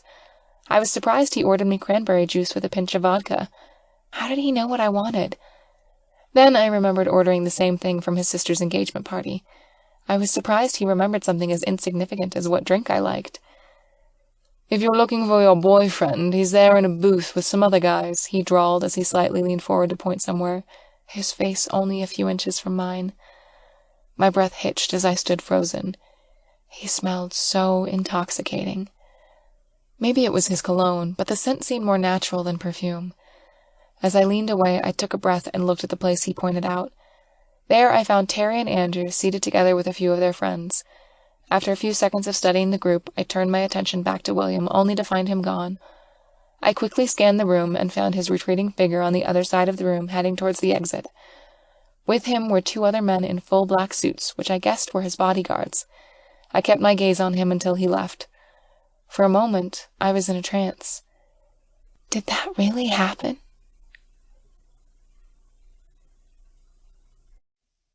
Chapter 14. After looking at the space William occupied earlier, I snapped back to reality and joined Terry and his friends. They were a fun crowd. I was able to get to know more about Andrew because we talked for a few minutes when Terry left to get the group more drinks. "So, how long have you guys been dating?" I asked Andrew when Terry was out of earshot. He didn't really like talking about his romantic life, same as me. "It's been a year and a half," he said with a light smile. Andrew didn't look as attractive as Terry. I wasn't saying he wasn't handsome, though. He was cute in his own geeky way, with his glasses and sweatshirt combo. He was the boy-next-door type, while Terry was the bad boy. "Wow, that long," I said, mumbling more to myself. "So, is it really true that I'm the reason you fought a month or so ago?" I asked, wanting to know the truth since Terry didn't want to talk about it. "Yeah, it wasn't about you. Not really. I was supposed to move in on the same month you showed up, but then, you know," he said, stuttering a little, looking uncomfortable. I took his hand, gave it a little squeeze, looked him straight in the eyes, and said, "You don't have to be embarrassed, Andrew. I'm sorry for coming between you two, and I'll kick Terry's ass for letting that happen." Andrew let out a sigh of relief and chuckled at my words. "Now I get why Terry likes you." "What does he like about me?" I asked eagerly, wanting to know something I wouldn't find out from the person himself. "You're very easy to love, Andy," Andrew said in a whisper in my ear before he leaned away with a smile. I beamed at his reply and leaned towards him as I said jokingly, "I couldn't say the same thing about him, so I salute you for loving the man." Andrew enthusiastically wrapped his arms around me, squeezing me tightly. He only let me go when Terry rejoined us. We laughed conspiratorially, which made Terry stare at us. I chuckled at his reaction and turned to Andrew with a finger on my lips to shush him. We finally left at 3 in the morning. I told them about wanting to walk home, but they were adamant about Terry driving me home. At that moment, I felt my heart swell, knowing I have friends who were as sweet as them. Within a few minutes, we reached my apartment, and he dropped me off in front of the entrance. He gave me a brief wave before he hit the road. I waited for him to disappear from my line of vision before getting inside. When I reached my bedroom, I didn't have enough energy to change, so I just slept in the clothes I was wearing. The next morning, I was glad to wake up without any side effects from last night's drinking. Although my head throbbed a little, it wasn't hindering my ability to think properly. I got out of bed and headed to the shower. I had my whole day planned. I was going to stay in the hospital until late evening. I quickly ate breakfast, which consisted of a granola bar and cereal, and cleaned up before heading down. As I got out of my apartment, the door across mine suddenly opened. "Andy, good morning," Allie said with a smile. "Good morning to you, too." "So, how's work and everything?" she asked. Her voice sounded a little forced. I got the feeling that wasn't what she wanted to ask me. "If you're wondering about the guy from last Tuesday, the answer is no. We aren't dating. He's gay," I said bluntly. "Oh, but he doesn't look like," she said, confusion visible on her face. "Yeah, well, the heart wants what it wants," I said, chuckling. She laughed at that, and we both headed down to the lobby. We separated as I walked towards the bus stop while Allie waited for her boyfriend, which answered my question about who drove the silver car that picked her up last time. When I finally reached the hospital, I went up to my father's floor. I couldn't wait to see him because I missed him too much. As I got in the room, I eagerly greeted him with a hug and a kiss, which startled him. "What's with the enthusiasm today?" my dad asked, chortling at my action as I finally let go of him. "Oh, nothing. I'm just happy to see you," I said, beaming as I settled down. "So, what are the plans for today?" I asked casually. "Not much, really. I'm watching reruns again." "You're always watching reruns. How about spicing things up and watching a new show?" I said, wiggling an eyebrow at him. He simply smiled at my answer and continued watching the show on the television, which ended in 30 minutes. Before I could start a conversation with my father, my phone vibrated in my bag. It took a while to fish out my phone, but once I checked, I saw the caller was unregistered. Since I didn't know who the caller was, I decided to ignore it. I didn't want my day to be disrupted by something trivial. Before I could return the phone in my bag, the same number called again. Left with no choice, I finally answered the call with the intent of scolding whoever was on the other end of the line. "What do you want? If this is a prank call, then you better—" "Glad you're still as feisty as ever, Miss Peterson," said a familiar voice, interrupting my tirade. "Oh, you've got to be kidding. What do you want? Wait, before you answer that, how did you get my number in the first place? I asked. My good mood just went down the drain. I have all your information, Miss Peterson. We need you in the office now, he said, his voice sounding a little tired. It's my off day, Mr. Maxwell. You can even ask Maggie about it. And if you're unable to do that, you can also review my files, since you have graciously checked it to get this number. Yes, I know it's your day off, but we're busy this week with a new real estate contract. We need all the help we can get. If you're worried about putting in extra hours, don't worry. You'll be paid for them on your first check. That only added fuel to my already ruined mood. I wanted to rant, but I decided to hold my tongue. Instead, I told him, I'm busy today, Mr. Maxwell. I'm sorry, but I can't help you. I half slammed the phone back in my purse in a fit of rage. When I looked up, I met my father's eyes and saw the worried look on his face. Who was that? My boss's brother, I replied as I gritted my teeth, ending the conversation. After a few minutes, my phone rang again. My father gave me a questioning look when I didn't move to answer. With a sigh, he reached for my bag and took my phone out. Hello? Yes, she's here. Can you give me a moment, please? At this point, he covered the speaker and said in a whisper, It's Margaret. She said you know her. After knowing who it was, I sighed in relief and got the phone from him. Maggie? I asked, just to be sure it wasn't Mr. Mogul. Hi, Andy. I'm sorry about what happened a few minutes ago. It was a bad choice on my part to let William call you. I was too busy filing some papers. Can you come in today? We do need your help, she asked a bit desperately. I smiled at Maggie's obvious plight. This woman is just so endearing. In her frantic state, she might just have forgotten my rocky relationship with William when she asked him to call me. I'll be there in a few. Let me clear things up with my dad. I'm really sorry, Andy. Can you put him on the phone? I'll talk to him for you. Sure, I said, and looked at my father. I handed him the phone with a sad smile. He took it from me with a baffled expression. Hello? From the way his expression softened, I think Maggie sweet-talked him into allowing me to go to work today. With a soft voice, he said his goodbye and ended the call. He looked at me proudly and smiled. You should go now. They need you there. You can come back any time you finish. I'm so sorry about this. I'll be back before you know it, I said wistfully as I leaned in for a hug. Take your time, honey. I'm not going anywhere, he said with a guffaw, giving me a soft squeeze before letting go. Do you know you're the world's most awesome dad? I asked. I do now, he said with a huge smile. With one last kiss, I went out of the room and half-jogged to the elevator. It didn't take me long to reach the bus stop. On the ride to work, I glanced down at my casual clothes with a frustrated sigh. I was wearing a plain white shirt, jeans, and sneakers. I didn't look like someone who was ready to face a powerful man. When I finally arrived at my stop, I brushed off the thought. Besides, I didn't really need fancy clothes to confront Mr. Mogul.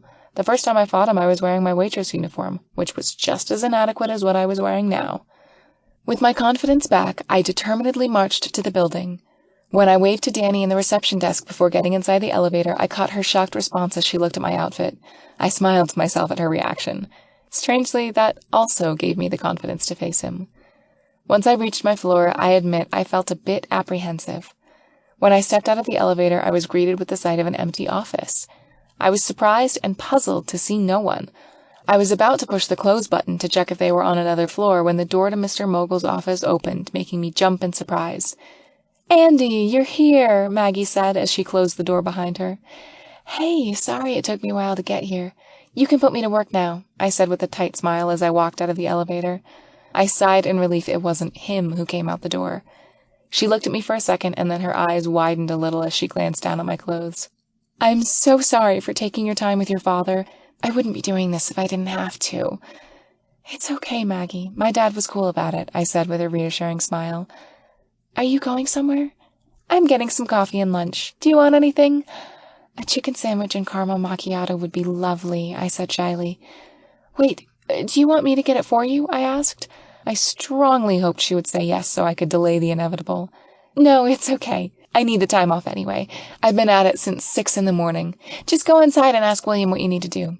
I'll see you later. Before I could say anything, she was already gone. This left me no choice but to face and speak with Mr. Mogul. Did I have the courage to walk in that door? I didn't really have the time to mull over the question, so I knocked on his door.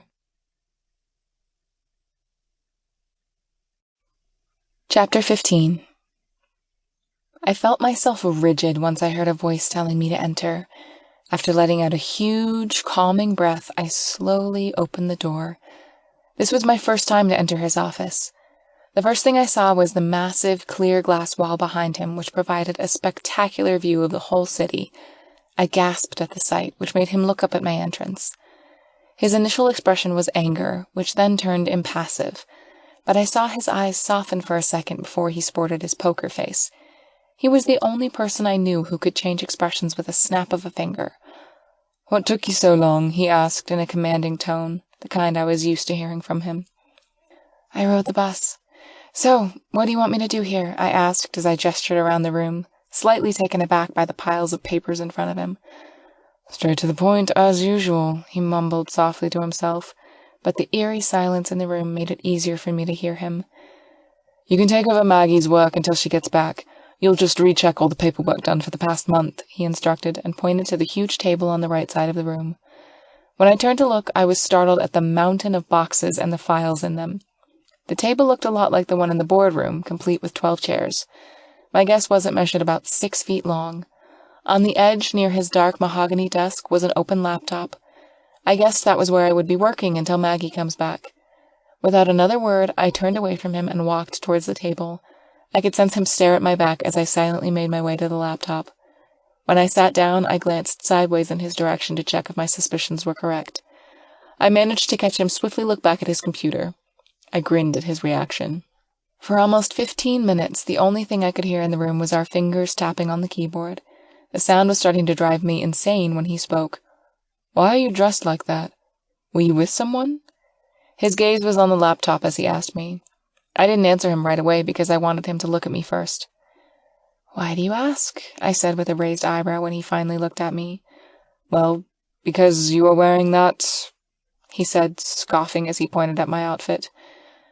To give him the impression I wasn't affected by his words, I simply went back to work and calmly replied, "I went on a date." The room got strangely silent. I wondered why he became quiet, so I glanced at him to see both of his eyebrows raised in surprise. Incidentally, that was also the first time I had a good look at him since I arrived. He wasn't wearing his usual corporate suit and tie. Instead, he wore a gray polo shirt with a few buttons undone and denim jeans. For the first time, Mr. Mogul didn't look much like a mogul. He looked more like a supermodel who just came from a photo shoot. His hair wasn't styled back like it usually was. It was ruffled like he just got out of bed. "You were on a date? You outright refused me because you were on a date?" "Yes. I have a life outside of work, Mr. Maxwell. I need to make my man happy or he'll find someone else," I said. I wanted to slap myself for implying I was out on a date with a guy instead of my father. "Then why are you here, Miss Peterson? If you feel strongly about making your man happy, why did you choose to come to work today?"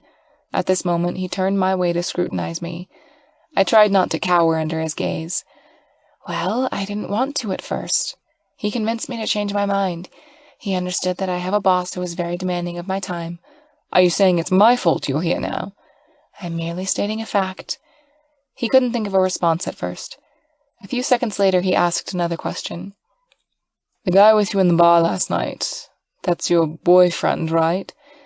"Don't drag him into this, Mr. Maxwell. He's a decent guy. He has nothing to do with this." "Do you think I'm going to do anything to him once I find out who he is?" I ignored his question and continued to type out reports. He asked a second time, which I ignored as well. Then I suddenly heard a chair move and footsteps walking towards my direction. Before I could react to the situation, he already had his hand on my chair, turning it to face him. His 6-foot frame was towering over me as I remained seated. I glanced up at him in shock. "I've never been ignored in my life. You're seriously testing my temper," he said with his jaw clenched. His actions made my heart beat faster than usual. I sat there immobile, keeping my face as impassive as I could. "You were the one who started asking unnecessary questions." "God, I've never met a woman with a mouth like yours. You always have something to say, don't you?" "Well, I was raised to be honest, Mr. Maxwell. When I have something to say, I say it without second thoughts." "Why does it have to be you?" he softly asked, as if talking to himself. Then he let go of my chair. "Do you loathe me so much you have to tick me off every minute we're in the same room?" Frustration was written all over his face, making me feel guilty. "I don't hate you, Mr. Maxwell.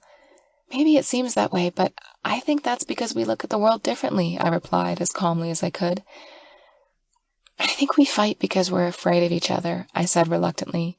My voice was almost inaudible. I agree you're afraid of me, but what makes you think I'm afraid of you? He asked, somewhat startled. It was obvious from your actions. What have I done to make you think so? Well, when you visited me at my old place, you were anxious after Miss Maxwell gave me a job.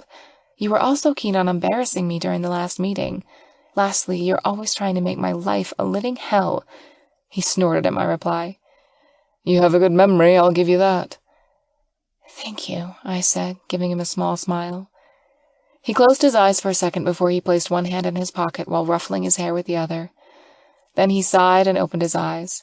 His actions made my stomach knot and my breath hitch. How about we start all over again, he said with a small smile, making my stomach tighten even more. Unsure how to reply, I just gave him a curt nod. Sure, we can do that, I said after clearing up my dry throat and gathering my scattered thoughts. Great. That would be lovely, he said with a toothy grin. The effect this time was my heart skipping a beat. So, friends? He asked after a few seconds, offering me his hand to shake. I looked at him for a second, then at his hand. Do I want to be friends with Mr. Mogul? When I looked up at him again, his grin was still in place. Does this mean you won't be ordering me around like a slave anymore? I couldn't help but ask. I inwardly slapped myself for asking a stupid question and letting my curiosity get the better of me. Luckily, my question made him laugh, and here I thought the man didn't have any sense of humor. I liked his laugh. I mentally slapped myself again, forcing myself to focus. When have I made you a slave for my dirty work? He asked, still chuckling as he raised his eyebrow inquisitively. Well, there was the coffee run, the laundry runs. I could never stop myself from saying things at the top of my head. I could only hope I had enough control to prevent myself from saying anything I might regret. He just shook his head in amusement as he faced his desk again. Okay, I'll cut down the slave work, he said, snickering as he waved his hand in dismissal. I scoffed at his arrogant demeanor instinctively and got back to work. I still dislike him enough I could brush off my attraction towards him easily, but if he continued to be an ass, then being friends with him might be very entertaining. I could only hope his actions towards me wouldn't change completely, or I wouldn't be able to fight my fascination towards him. Though I would never admit out loud, I found the man alluring. Anyone would agree he was quite appealing. 10 minutes after our conversation ended, Maggie came back with food and drinks. I was relieved when she finally walked in the room because it was starting to get awkward after William and I talked. Friends. Can we be friends? I couldn't really grasp the thought of having any kind of relationship with Mr. Mogul, but since I was going to be working with him for the next 3 months, I'd have to try my best. Around 7:30, we finished most of the work. Maggie was already done with her pile and was excused for the night. As for me, since I came in late, I had a few more things to finish. William was still focused on his work as Maggie bade us farewell. When we were alone in the room again, I felt queasy. I sighed in relief when he didn't say anything to break the silence like what he did this morning. That was a good thing because I was still hung up over his sudden change of character. A few hours later, I finally finished my work. As I was about to leave, William stopped typing. Are you done? He asked as I grabbed my bag. Yes, I'm going to head out now. Do you need a lift? He asked as he stood up and grabbed his blazer behind his leather chair. I stood up and turned to face him, surprised by his offer. Where was he going with this? No, I'm going to be fine. I've got some errands to do, I said uneasily as I slowly walked towards the door. Oh, are you sure? I could drop you off somewhere if you like. I stopped walking and stared at him suspiciously. Why are you suddenly nice to me? Is it unusual to be nice to a friend? I thought we were starting over, he said with uncertainty as he raised one eyebrow. My eyes narrowed suspiciously, not really buying it. I only agreed to be friends so we'll stop with the insults, Mr. Maxwell. We should keep this more of a business kind of friendship. He eyed me for a second before he started chuckling. You think I'm flirting here, Miss Peterson? Why? Aren't you? I asked as I glared at him accusingly. Then my mind went blank at what he implied. Wait, what? He just gave me a mysterious smile. He walked towards me and stopped a foot away from where I stood. If I were doing such a thing, I would have done it already, Miss Peterson. I was merely trying to be a gentleman. It's almost 9, you know, he said softly before he went out the door. Aren't you coming? He called as I continued to stand there like an idiot. I snapped out of my trance and walked past him while he held the elevator doors open. Did he know I was attracted to him? No, he couldn't know. I verbally assaulted him since the first day we met. He was just trying to catch me off guard. I knew this friendship thing is nothing to him. He was only offering it since the bickering was becoming a nuisance. Even I would think it was a waste of time if I were in his shoes. We silently rode the elevator to the lobby. On the way down, I stood across from him, not really trusting the man's word in any way. When the door opened, I walked out of the elevator without a second thought. I didn't notice him follow. When I got out of the building, I saw a familiar black SUV parked outside the door. I stopped in my tracks for a second as I assessed the situation. A man in a black suit and tie jumped out of the front door and opened the passenger seat. Come on, don't just stand there, he said as he grasped my arm, taking me by surprise. What? I did say I'm offering you a ride to anywhere you like. But I didn't agree to your offer. Your answer is irrelevant to my question, Miss Peterson, he said sternly as he tugged me towards the car. I'm not going anywhere with you, I said as I pulled my arm out of his hold. Who said you're going where I'm going? I'm only dropping you off at wherever you like. You're not going to give up easily, are you? I asked after a few seconds of glaring at each other. You know me too well, Miss Peterson, he said with a grin as he gestured his hand towards the car. I looked at him, then at the car, where the driver kept the door open. With a sigh, I walked towards the SUV and got in. From my peripheral vision, I could see the smug look on his face. He got in the car after me, making me move to the other end of the seat. After a few seconds, his driver went back to his seat up front and sped off the road. So where are you going, anyway? Before I could give him my reply, my phone started buzzing. I pulled it out and checked the caller ID before answering. It was from an unknown number. I debated for a moment, but decided to answer the call. Hello? Miss Peterson? This is Nurse Patty. Your father had another attack a few minutes ago. The doctors are trying to stabilize his condition right now, the woman said. What? Is he all right? I asked frantically. No, please let him be all right. Please let him be all right. I don't have word from the doctor yet, Miss Peterson. I'm so sorry for not calling you sooner. I'll be there soon, I said, my voice strained from the sob I was trying to hold back. I ended the call as I took a deep breath. I turned to William, willing myself to tell him the name of the hospital, but I can only sob. I was beyond shaken at this point. Without a word, he pulled me into his embrace. His arms gently caressed up and down my back, comforting me as I cried. I couldn't really concentrate on anything at the moment.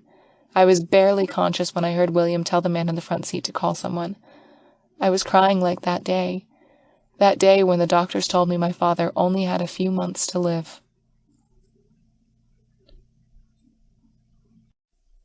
Chapter 16. William was with me at the waiting area. He rubbed my back as I curled myself into a ball while waiting for the doctor's news. I kept reassuring myself my father was fine, but I couldn't convince myself entirely. William's subtle back rub helped keep me from having a full-on breakdown, which was odd since I hated the man just a few hours ago. At that moment, however, I was holding on to him for my dear life. About half an hour later, Terry arrived and ran towards me, making me jump up from my seat and into his arms. He held me tightly as he softly whispered things to reassure. After a few moments of consoling me, he sat me back down on the chair. I was vaguely aware of William getting up from his chair and Terry taking his place beside me. I wasn't in the mood to explain my father's situation, so to answer Terry's unspoken questions, William explained on my behalf. I don't know what the status is at the moment, but the nurse assured us things would be okay. We just need to wait for the doctor's full report. I saw Terry nod at him. Everyone remained silent until the doctor came. I got up from my seat and met him halfway with Terry and William standing right behind me. Dr. Stanley, how is he? I asked, my voice choked up from crying. Miss Peterson, he is doing well, I assure you. We had to perform minimally invasive coronary artery bypass because one of his arteries got clogged. It wasn't like last time, though. This time was just a hiccup, Logan replied with a small smile. If you want, you may see him now. Can I asked uncertainly. Yes, but I instructed the nurses to give him a sedative. He'll wake up eventually. I nodded absently and turned to my father's room. Out of habit, I gently knocked on the door before entering. I saw my father sleeping soundly on his bed, and I noticed new tubes attached to him. Months after he was diagnosed, I still wasn't able to grasp the concept of him leaving me. I was still holding on to a shred of hope he would get better. I wanted him to get better. I sat down on the chair beside his bed, the same one I always sat on whenever I visited him. I grabbed the remote control on the bedside table and turned on the television. I flipped through channels to find his favorite sitcom and lowered the volume so I wouldn't startle him when he wakes up. And automatically, I turned and kissed his forehead in greeting. "Hi, Dad. I'm back from work. I'm sorry I left you this morning, but you insisted. I'm sorry I wasn't here sooner. I should have been here," I said as I choked on my sobs, gulping down the sadness and guilt. "I talked to Dr. Stanley. He said you're going to be all right. So don't you dare give up on me here, okay? You need to rest so you can get better. Please get better." I held one of his hands in mine and gave it a light squeeze, willing him to wake up and tell me he was all right. I didn't know how long I sat there until I felt a tap on my shoulder. "Hey, Mr. Maxwell said that he had to go somewhere. He also said to phone him if you needed any help," Terry said. "He's still here?" I was appalled when I realized he'd seen me break down. I even cried on him. Now he has something else to blackmail me with. I wanted to punch myself for showing him my weakness. "No, he just went home a few minutes ago," Terry said, his eyes hardening a little. I looked at him with furrowed eyebrows. "What? Did he seem half-hearted when he offered to help?" I asked. My mood lightened up a little at the image of an insincere William in my head. "You're the only one who's insane enough to find something funny about the situation." And no, he wasn't half-hearted. It was the opposite, actually. And from the way he addressed me, I think he actually hates me, he said, looking bewildered. I softly chuckled at his reaction. Terry was eyeing me with suspicion. "Do you know something about this?" "No," I said too quickly. "Spill it, Peterson," he warned playfully. His tone finally made me laugh a little and made me feel a bit better. "Since when did you start calling me by my surname? Just tell me, Andy. Don't sidetrack me." "Okay, fine," I said, raising both my hands in defeat. "I sort of implied you're my boyfriend." He stared at me blankly. When I gave him a sheepish grin, he finally snapped and blew up. "You did what? How the hell did a conversation with William Maxwell lead to the subject of you and me dating?" He paused to breathe. "Only you can do something this aggravating." "Only to you," I said, mumbling softly to myself. No wonder he hates me. "Did you say anything else? Don't try to get out of this," he said agitatedly, glaring daggers at me. "Oh, come on. Don't overreact. Why wouldn't William Maxwell hate you? Just because we're friends doesn't mean you have the same snarky mouth as I do." "No, I don't have your mouth, but you told the man I'm the only one who can kiss it," he said with a glint of amusement in his eyes. I scrunched my eyebrows, not entirely sure where the topic was going. "And why are we talking about who gets to kiss me?" "Sometimes, Andy, you can be extremely naive," he said with a snicker. Now I'm lost. I don't think I have an innocent mind. For all I know, Mr. Mogul did have some wicked plans in his head for me. If that's the case, perhaps I should be getting ready to defend myself from his wicked ways. The man I considered an enemy knew my greatest weakness. If he wanted something from me, he could use it as blackmail. I needed to think of a contingency plan if he uses my father's ailment against me. The next day, I was finally put out of my misery when my father woke up. It feels like I've taken a huge gulp of air after being underwater for a long time. I was genuinely smiling and laughing again. Terry came to visit and brought Andrew along with him. Both of them stayed for the rest of the day, entertaining us both. It felt like they were new additions to my family. I stayed in the hospital for 2 nights to watch over my father. By Monday, I was hesitant to leave the hospital and go to work. Finally, Terry came in and took over in keeping an eye on him. He half-dragged me out of the room so I could get dressed and get off to work. He assured me, thrice, he would call me if anything happens. I couldn't have asked for a better friend. When I got to the office, I was already an hour late for work. Again. I am certainly making a great impression in my new career. I cringed deep down as I entered the elevator and pressed the button to my floor. I prayed Mr. Mogul wasn't in. The elevator door opened, revealing my workplace. In small steps, I stepped out of the elevator looking sheepish. The first thing I saw was Maggie, who was seated at her desk doing her usual thing. She glanced up when she noticed me and greeted me with a small smile. She also looked a little worried. "How are you today? Is your dad all right?" I'm fine. My dad just woke up yesterday. Who told you about... William asked for you this morning when he came in. I'm glad everything went well for your dad, she said with a genuine smile. I smiled in return, not processing the rest of her words. I only got the part about William asking for me. He asked for me? Was he really taking this starting over as friends thing seriously? My train of thought was interrupted when the phone rang. I turned to Maggie as she answered the call. Hello? Yes, she's here. Okay, she said as she put the phone down and faced me with an impish grin. William wants to talk to you. I looked at her vacantly for a second until the words sunk in. Her smile widened at my reactions. When I finally snapped out of my daze, I stood up from my chair and slowly headed inside. Just go in, Maggie said encouragingly when I hesitated for a second. I took a deep breath and knocked on the door before turning the knob. I didn't really know why I knocked, considering he was already expecting me. In small steps, I entered his office and kept my head down as I closed the door behind me. I faintly heard his fingers tapping on the keyboard. Hey, he greeted when I turned around to face him. He momentarily stopped typing as he motioned for me to sit down on one of the chairs in front of his desk. He continued to type as I sat down. For a moment, I saw him looking at me strangely, but then he glanced back down at his work just as quickly.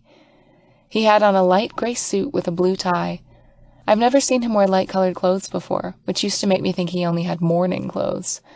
But this outfit surprisingly looked good on him. He seemed so striking I was afraid to face him. I guess I needed to warm up to this new look before I could comfortably deal with him. How's your father? He asked, snapping me out of my thoughts. He's fine, I replied quietly, blushing. I just realized I was checking him out. What? He stopped typing, then looked at me. Do you need any help with your father's medication? Why didn't you take a day off today? No, it's okay, Mr. Maxwell, but thank you. Oh, all right then. Do you want some time off to take care of your father? I gave him a small smile and shook my head. I'm good. I need to work to pay the bills. Terry got the morning shift covered for me. Terry? The guy who was... Yeah, he's a friend, actually.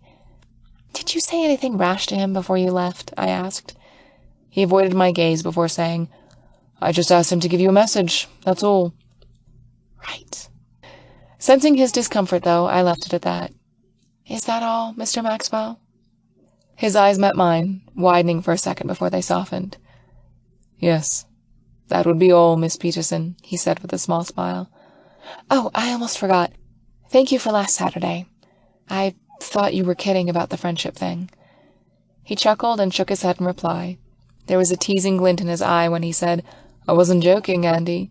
I do want to be your friend, if you want me to be yours as well. It would be my pleasure, Mr. Maxwell, I said pleasantly before turning around and walking towards the door. Oh, Andy, he called, making me turn around as I held the door open. You can call me William, not Mr. Maxwell. We're friends now, aren't we? Right, I said as I nodded robotically. See you later, William. When I finally stepped out of his office, I let out a huge sigh as I leaned on the doorframe for a second. I could feel Maggie look at me curiously as I tried to regain my control. Are you all right? I'm not really sure. I don't know what just happened in there, I mumbled in reply. My voice sounded breathless. Did I hear you calling him? You heard it right, I whispered in reply as I walked back to my desk. I didn't know you were warming up to each other, Maggie said with a giggle. I'm not quite sure myself. Maybe I'm dreaming right now, I said mildly. Without any warning, a pencil landed on my head with a small thud, making me wince. I turned to Maggie with wide eyes. Did you just throw this at me? I said, picking up the pencil off the floor. Well, at least you know you're awake since you felt that, she said teasingly before going back to work like nothing happened. I shook my head and turned back to my desk with its pile of reports which needed to be finished by the end of the day.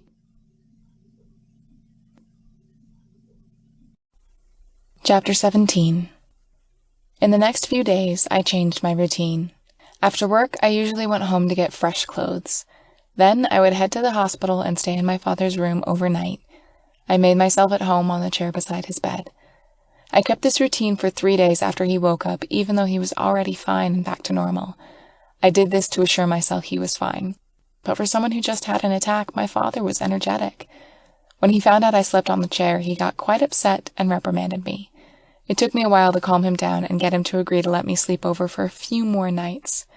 At work, the past few days were very uneventful. Well, it was probably because William traveled overseas, and my work consisted of dealing with Maggie, paperwork, and reports. By Friday, I grudgingly admitted to myself I missed the daily bickering with Mr. Mogul. Though he said we were starting over, we were still exchanging snide comments on his last day at the office. As another week passed, I was starting to doubt if I even met William Maxwell. Without him around, I was bored out of my mind. I wouldn't admit out loud that office work is the most boring thing next to watching paint dry, but it truly was. Then again, maybe I was a delusional secretary, tired of her overly normal job and in need of a bit of fun. On my third week, I was already acquainted with most of the workers that I didn't socialize with on my first week. Danny, the one manning the reception desk, and I were becoming fast friends. We exchanged short pleasantries and gossip as I passed by her desk in the morning, evening, and sometimes during lunch. I also got to know Jake, the guy who helped me with the laundry errand the day I spilled black coffee on William. He mainly works in security, but sometimes he runs errands for Danny, which made me wonder about their relationship. She, however, didn't say anything to clarify what it was. Maggie and I also got closer over the past few weeks. I knew she was single, which was a shocker, and that she loves to drink coffee. Lattes, to be exact.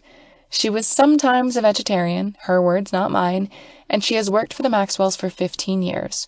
She knew every bit of gossip about William and Alexandra before they became the people they were now. You know, Andy, he hasn't smiled genuinely since his father's death. I sometimes think he's starting to become this stereotypical rich businessman, all work but no emotions, Maggie said to me one time. I gave her a small smile in return. And the women! My God, the boy can never stick with just one. I laughed and nodded my head in agreement. I figured that out the first time I met him. He doesn't really have much to do to get laid. He can just stand there, look rich and gorgeous, and the ladies will flock around him. By the fourth week, I was starting to wonder if William Maxwell even existed. Sure, I contacted his sister almost every day for reports, which was enough proof he was real. But I didn't see him for so long, he seemed like a figment of my imagination. Once he arrives, I wouldn't really know how to react, especially now when I knew more about him and his reputation. He was smart, rich, very rich, and handsome. In short, he was out of my league. Why I was even thinking about these things, I did not know. As I made my way to the elevator, I stopped for a second at the reception desk to greet Danny. "Hey, girl. Has Mr. Rich and Famous returned?" I asked playfully, which was the norm for us. "I don't think so. The last news I heard was he's currently with someone," she said with a huge grin, but was cut short as her eyes widened and focused on someone behind me. I turned around, curious about what got her gaping. I suspected there might be some hot guy at my back. Soon enough, I was gaping too, because William was walking up to us. He was wearing a dark suit with a gray tie, and his hair was styled back neatly. And judging from his expression, it seemed like he heard everything. "Mr. Maxwell, good morning. Welcome back, sir," Danny greeted him as soon as her surprise wore off. Her words brought me out of my trance. "Good morning, Mr. Maxwell. Welcome back." My voice choked as I lowered my head as if I was curtsying.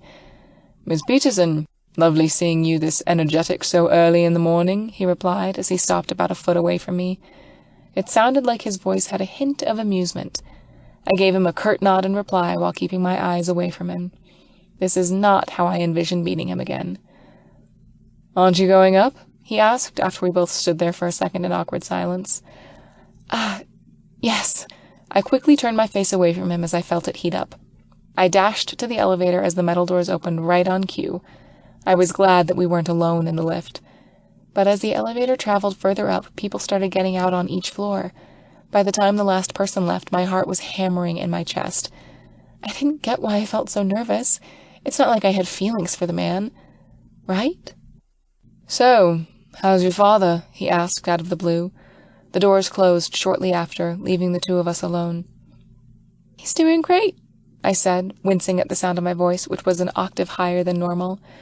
"Did he experience any complications with his medication since last time?" "No. He's back to normal," I said more calmly, yet my heart was still pounding. "Good," he mumbled and nodded. "And how are you holding up at work?" Why does time seem to slow down when you're in an awkward situation? I'm doing okay, I said softly, lightly tapping my feet in anxiousness. Tap, tap, tap. Is everyone treating you all right? Yes, people here are very friendly.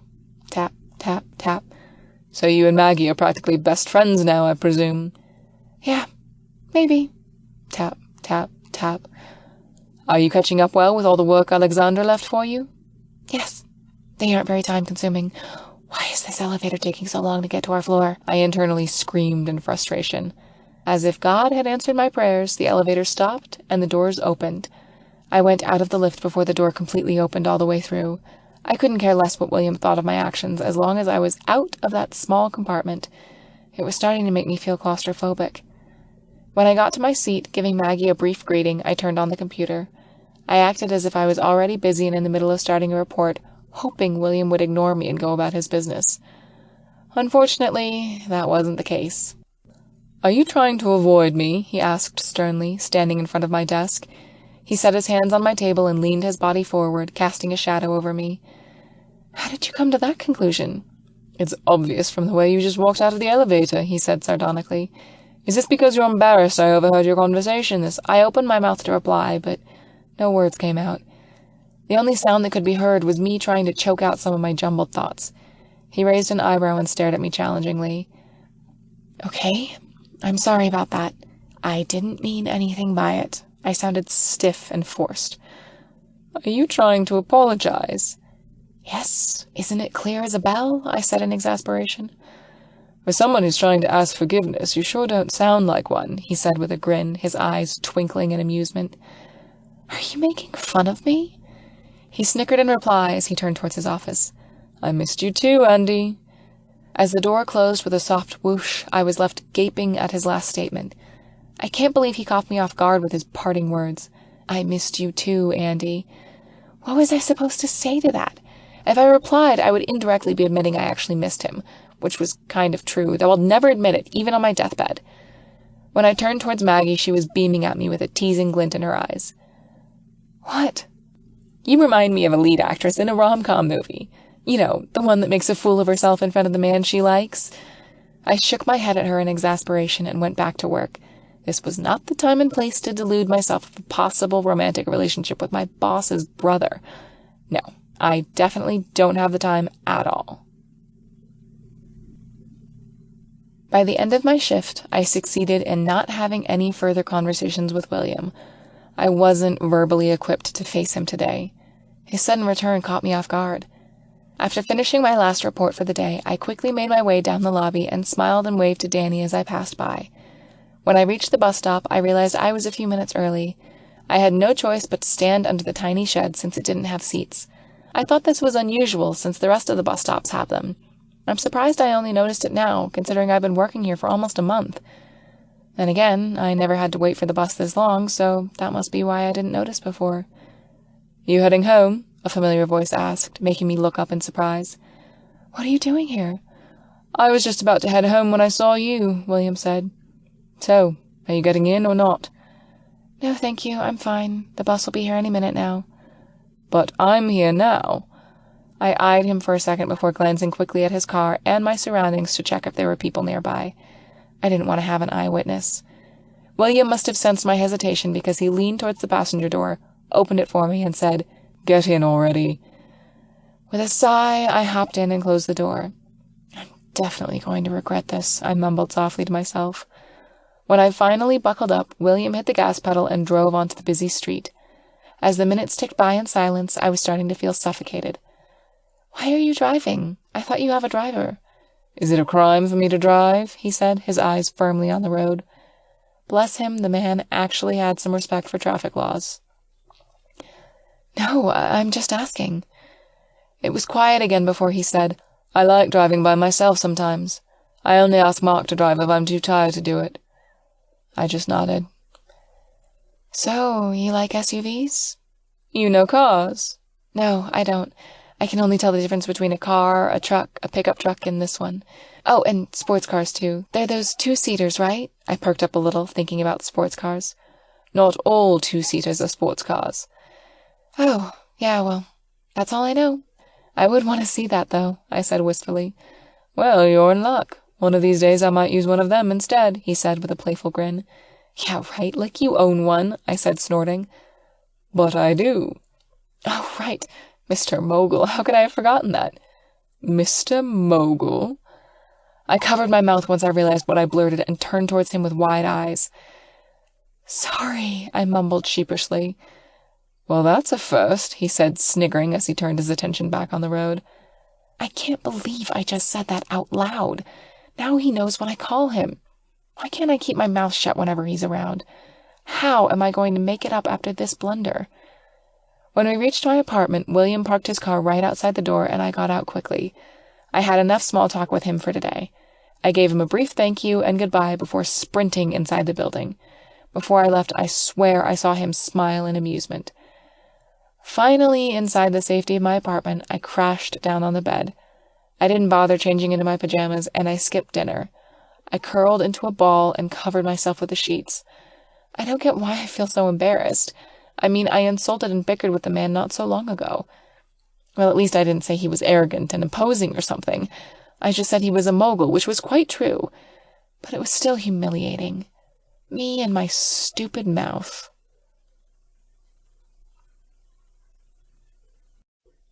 Chapter 18. Ever since Mr. Mogul returned from his trip, my errand of getting coffee resumed. The guy at the cafe, who I slowly got to know, noticed the sudden increase of my orders. He was cute, which made me want to get to know him. His dark brown hair was ruffled in that sexy, I just got out of bed kind of way. He had adorable dimples and a slight tan, though it was nowhere near as dark as mine. Your boss is back in town? He asked as I handed him the payment. Yeah, Maze. My happiness was short-lived. He laughed out loud as he handed my change. If you want to have some fun after work, I'm out at 5, he said with a flirty wink. I don't know. You don't seem like the kind of guy who has fun things on his mind, I said, flirting back. You wouldn't know unless you try. When he flashed me a suggestive grin, I rolled my eyes and moved away for the next customer. I waved goodbye before standing on the other end of the counter to wait for my order. I couldn't believe the guy was hitting on me. It's not like we've talked a lot before. We had our occasional hellos and a few pleasantries here and there, but he never hinted he was interested before. Well, maybe I'm just oblivious. When I received my order, I checked each of the drinks to see if they've gotten everything right, because I had occasional mix-ups from time to time. Then I noticed one of the cup holders had a number on it with Mace's name. I laughed as I glanced back at him manning the counter. He winked when our eyes met. I shook my head in amusement as I waved and headed out the door. I was smiling from ear to ear when I reached the office. Maggie looked up when I approached her, her eyebrows raised. Why are you smiling like that? Did something happen? Oh, nothing really, I said nonchalantly as I placed the coffee on her table. As she held up the cup in front of her, her eyes lit up with glee. Who is Mace? And do tell, why is his number on my coffee holder? In one swift move, I grabbed the coffee from her hands and exchanged her holder with mine. He is no one, I said defensively as I returned her coffee. No one, huh?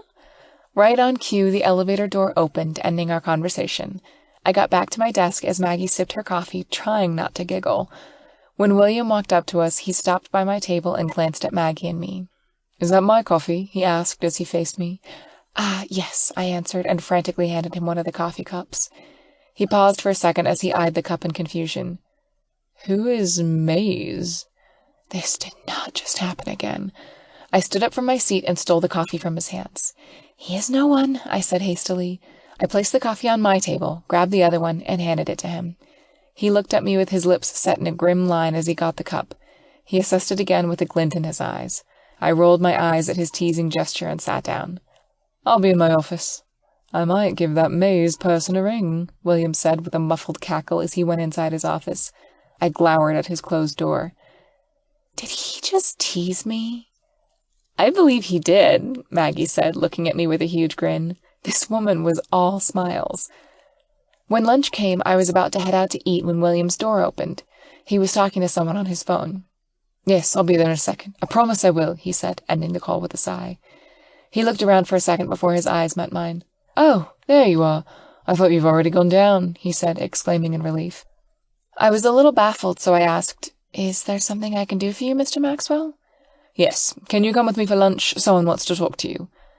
Someone? I looked at him uncertainly. I didn't know anyone of an acquaintance who would want to see me. Well, I knew one, but she was halfway around the world at that moment. Is Miss Maxwell back in town? No, she's still in Italy, but her fiancé is here, he said, grabbing my arm as he led me to an open elevator. What? My sister has something for you. I told him I could give it to you, but he insisted on giving it personally. I couldn't really refuse since he'll tell Alex. It was awkward as we both walked through the lobby, then to his car. I mostly kept my head down, but I still felt people staring at us. I saw Danny with her eyes wide open from the corner of my eye as we passed by her. I didn't have the guts to wave at the moment. It was noon, and almost everybody working in the company was heading out to grab some lunch. This has got to be one of the most misinterpreted situations of my entire life. By the time we were inside his car, I thought I had run out of blood since they're all up in my cheeks. Are you okay? William asked as he glanced at me before starting the car. I nodded in reply and turned my head away from his line of vision. If you're embarrassed about what people think, I could make a public statement if you like, he said. There was a teasing edge to his words. I turned to scowl at him and said in annoyance, No, thank you. I can handle this just fine. It's not really my fault you slept with most of your sister's secretaries. So that's what you've been talking about behind my back, he said softly, sounding somewhat hurt. Well, I'm sorry for making this difficult for you. I turned away from him, angry with myself for repeatedly spitting out whatever passed through my mind. Why do I have to be rude to this guy all the time? I'm sorry. I didn't mean it that way. No, you don't have to apologize. You were right on the mark, he said, sounding cold and rigid. Well, there goes our friendship. This is why I never have friends in the first place. Damn mouth. Why can't you behave for once? I kept quiet until we reached the restaurant where we were going to meet Alexandra's fiancé. I didn't realize which restaurant we were dining in until we went inside. I could never forget the familiar wooden furnishings and the elegant chandelier above us. Mr. Maxwell, good afternoon. A familiar, high-pitched voice broke my stupor. I turned and looked at Raina, the maitre d', blankly. I may not have anything against her, but I didn't like her either. William walked past her and ignored her greeting as he headed straight to his usual table, which wasn't empty. I silently followed behind him.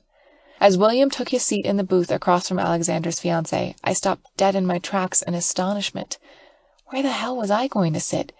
The booth was comprised of 2 upholstered benches facing each other. Both weren't wide, so there was hardly any gap in between if I sat next to either William or my boss's fiancé. William noticed my hesitation.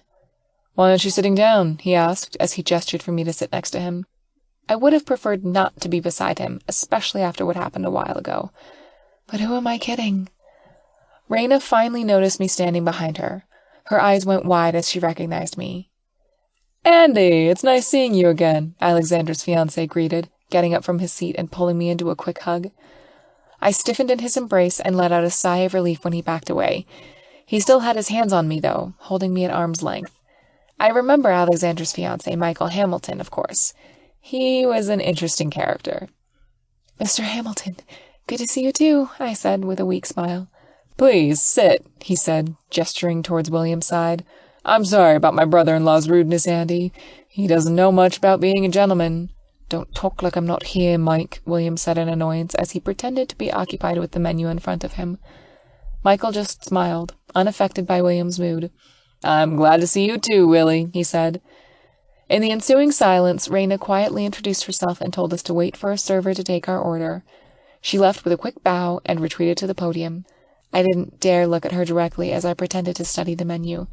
I was just as damned as William. After a few seconds, I noticed a person coming towards us wearing the restaurant's standard uniform. Good afternoon, I'm Terry, your server for today. Are you ready to order? I didn't look up and slid lower in my seat as he talked.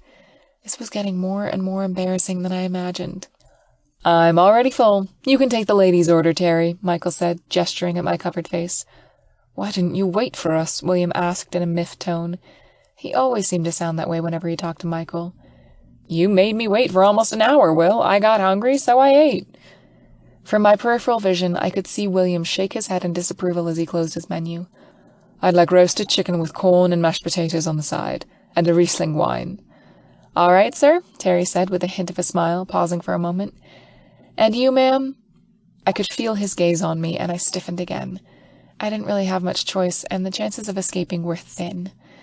So I sucked it up, lowered the menu, and said with a barely audible voice, "I'll have a meatball spaghetti and cranberry juice, please." There was a short pause after, which made me curious. I finally looked up at Terry, whose eyes were on me. He blinked in surprise and managed to choke out the first syllable of my name before William cut him off. "That would be all, Terry." Terry snapped out of his trance and gave a curt nod. He glanced at me for a second before walking away to punch in our order. As I looked at his retreating back, I felt bad for him. I handled the situation terribly. If it were up to me, I would have pleaded with him for help with my eyes, but I didn't have my wits about since I didn't know what to make of the situation. "Do you know him, Andy?" Michael asked. Yes, he is my friend." "Oh, why didn't you say hi?" I stared at him for a second, then glanced at William, who was preoccupied with his phone. I looked back at Michael before giving him a small smile. "I'm sorry, but can you excuse me for a minute?" I asked, sliding out of the booth. "Sure," Michael said with a beaming smile. With a nod, I turned away from the table and marched towards the computer on the far end where Terry typed in our order. Some of the waiters I worked with turned to look at me in shock. I ignored them and half ran to Terry's side. When I reached him, I wrapped my arm around his waist, surprising him. "What?" he asked in surprise before turning around. "Hello," I said softly, still feeling guilty about what happened earlier. "And now you're talking to me." "Yeah, I'm sorry about earlier. I was shy and stupid," I said, releasing my hold on him but keeping one of my arms around his waist. "You? Shy? Really?" he asked, feigning shock. I knew by then he wasn't completely mad at me. "Yes, I think being around Mr. Mogul is making me soft," I said, playing along. Terry chuckled, making me sigh in relief. By then, I knew he'd already forgiven me. He doesn't hold grudges, unlike me. For a few minutes, we talked. Well, more appropriately, I was telling him the gist of how I got to my current situation. As to why I was having lunch with Mr. Mogul and his future brother-in-law, even I don't know why. We haven't really gotten down to it yet.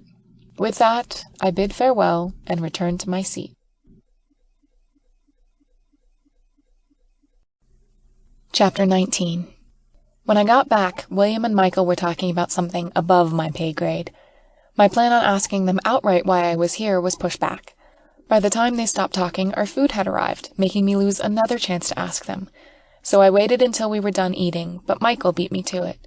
"Oh, Andy, here is what Alex wanted to give you," he said as he pushed a bulky brown envelope towards me. "What's this?" I asked, picking up the envelope from the table. "They are for your other work, from what she told me," Michael said nonchalantly as he grabbed his glass of wine, taking a small sip from it. "She wanted you to file and finalize it," he added as he placed the glass back down. "You can check those when you get back." I was about to open the envelope, but stopped myself. I looked up at him and nodded in understanding. This only made me curious as to what was inside it. William and I headed back to work, and Michael decided to go to the airport for his flight back to Italy. I was itching to know what was inside the mysterious envelope, but I wasn't as curious about it as William. "You know you can open it now, since he's not here," William said after a few minutes as he drove us back to the office. I turned to look at him, eyeing him with suspicion. He wasn't looking at me. His eyes were fixed on the road in front of us. "I'm not falling for that trick," I said, snorting and keeping the envelope secure on my lap by putting my bag on top of it. "I know," he said, smiling. I remained silent after, not knowing what to say. It was better when he and I were bickering instead of having this awkward, friendly situation. How I missed the bickering. When we reached the office, he parked the car in front of the building instead of the parking lot. I was about to scold him until I saw a familiar man dressed in a black suit come around William's door. The guy actually has a personal valet. This shouldn't have surprised me, knowing who he was. I got out of the SUV as William got out of the driver's seat. I entered the building ahead of him. Once I reached the entrance of the lobby, I looked up at the reception desk out of habit and gave Danny a short wave of greeting. She looked up at me and gave me a brief wave before getting back to work. She was talking to someone on the phone. I made my way to the elevator, pressing the call button. I waited for a few seconds until it opened. I was about to get in when I felt a hand grasping my arm. I looked up just in time for William to walk past me. He dragged me toward the empty elevator and pressed the close button, not letting anyone in but us. When the door closed, I turned to him with my eyebrows furrowed. "That was rude, I stated in annoyance. "Now can you open the envelope?" he asked, ignoring my last statement. "Why are you obsessed about the damn envelope? For all I know, it might be something about the artwork for the gallery," I said, grasping the said envelope in a protective hug. "What gallery?" he asked, his eyes wide in surprise. I cringed in realization. If Michael didn't want me to open the envelope in front of him, it means Alexander didn't want William to know. God, why am I such a dunce? I sighed and turned away from him, pretending I didn't let slip about the gallery. But he wasn't letting it go easily. I could feel his eyes on me. And then, without warning, he pressed against my side, pushing me in one swift move towards the metal wall. I flinched in surprise. "I'm not moving if you don't tell me," he said threateningly, his warm breath caressing my cheeks. I kept my eyes closed and stood still as he said those words. A different kind of feeling shot through my body, which made me shudder. Releasing a ragged breath and closing my eyes, I tried to move away from him, but it was useless. He really had me cornered. Now I could really feel his breath on my face. "There is a camera here, Mr. Maxwell. You can't do anything to me without a witness," I said back as harshly as I can, but my voice sounded husky. "Am I making you uncomfortable?" he asked after a beat of silence. He ignored my feeble attempt at a threat. Who was I kidding? I sounded like someone who was turned on instead of angry, and for that, I think I need 1 pack of beer. I tried to calm my breathing and my heart before opening my eyes. The first thing I saw was his lips, which made me think I made the wrong decision. His lips were slightly parted, which made me gulp. I tore my eyes away from his lips to his eyes, which, in hindsight, was an even worse decision. His blue eyes were soft but blazing. The last time I've seen that look was on television. I saw an episode of a television series where this incredibly hot man was about to sweep this girl he'd been eyeing off her feet. In the blink of an eye, I lost those stunning, dreamy-like eyes as William stepped away from me and moved towards the open door. Did I just imagine that look and those dazzling eyes? I can't believe I zoned out and didn't realize that we had reached our floor. What the hell did he do to me? By the time I was able to pull myself back together, the elevator door almost closed on me. I had to put my hand on the edge to stop it from closing. Letting out a huge breath, I walked out of the elevator towards my desk. Maggie noticed me sit down and turned to me with a worried expression. "Are you okay, Andy? You look flushed." I turned to her with a small smile and fanned myself a little. "I'm fine. I just feel a little warm, that's all," I said softly. She eyed me for a second and nodded slowly before turning back to her work. I dropped my bag on the floor and placed the envelope on my desk. I hoped this was enough to take my mind off what just happened. I don't think I'd look at an elevator the same way again after what happened. With a sigh, I straightened myself in my chair before opening the mystery envelope. The contents were exactly what I thought they'd be. They were files and pictures of artwork for Alexandra's gallery. Why did Alexandra keep William in the dark? By 7:30, I had finished filing and cataloging the artwork for the gallery. I even managed to squeeze in my report for the day. I wanted to ask Alexandra about William's non-involvement on the gallery. Why didn't he know about it? But I don't want to cross the line between business relationship and personal. Was it even personal? I sent my report and quickly gathered my things before William decided to go home early. I didn't want to look at him again today after the incident in the elevator, so I made my exit earlier than when I usually do. When I reached home, I felt a sense of relief sweeping over me. I made myself a sandwich for dinner and munched down on it with a can of beer as I switched on the television. Before 9, I was already in my bed, curled up under the sheets. With nothing to think about, my mind went back to the elevator scene again. I closed my eyes in the dark room and pictured that moment. I could literally feel his warm breath on my cheek. The lingering scent of his cologne and body wash seemed to have drenched my comforter. I opened my eyes and pushed everything away from me. What have I gotten myself into? The next morning, I was half dead as I lied down on my front. Somewhere in the distance, I could hear my alarm going off, but I was too tired to turn it off since I couldn't sleep last night. My mind kept on drifting to the image of his lips and his blue eyes. I just couldn't get him out of my head. I had to do something to change this, or I'm going to be in deep trouble. When I reached the office building an hour later, I stood outside for a second like a statue. I was hesitant to go in and was contemplating whether I should do it or not. The truth was, I didn't know why I was debating in the first place. I didn't feel good about the fact I was attracted to him. I didn't even dare make a coffee trip before going to work today. If they wanted it, I could just take my time to go and get it. With a huge breath, I straightened myself up and marched on. As I reached the lobby, I gave Danny a short wave, which she returned with a gesture for me to approach her. I looked at her for a second, puzzled before I complied. "Hey, is there something you need?" I asked as I reached the counter. Without a reply, she placed a glossy magazine on the counter in front of me. "Have you seen this already?" she asked, her voice almost a whisper. I looked at her in confusion before glancing down at the magazine. At first, I didn't know what I should be looking at, but then Danny's finger pointed at the photos below the headline. It was a photo of William walking into the restaurant from yesterday afternoon, and beside him was me, though it only showed my side profile. I grabbed the magazine, putting the image closer to my face. "What the?" I said in shock as I continued to look at the photos. "You should be glad about this, Andy. At least the paparazzi didn't capture your full face," Danny said, trying to console me like this wasn't something major. "Are you kidding me? That's obviously me," I said, almost shouting in outrage as I slammed the magazine back to the counter. "Shh, people might hear you," Danny said frantically, putting a finger in her mouth to tell me to keep quiet. "What do you expect? This is a big deal for me. For him, this is nothing," I said heatedly in a whisper. "You don't have to worry. I already called Maggie. She'll help you out," she said confidently, like she had handled stuff like this before. Well, maybe she had. "You must think you didn't do anything wrong, Andy.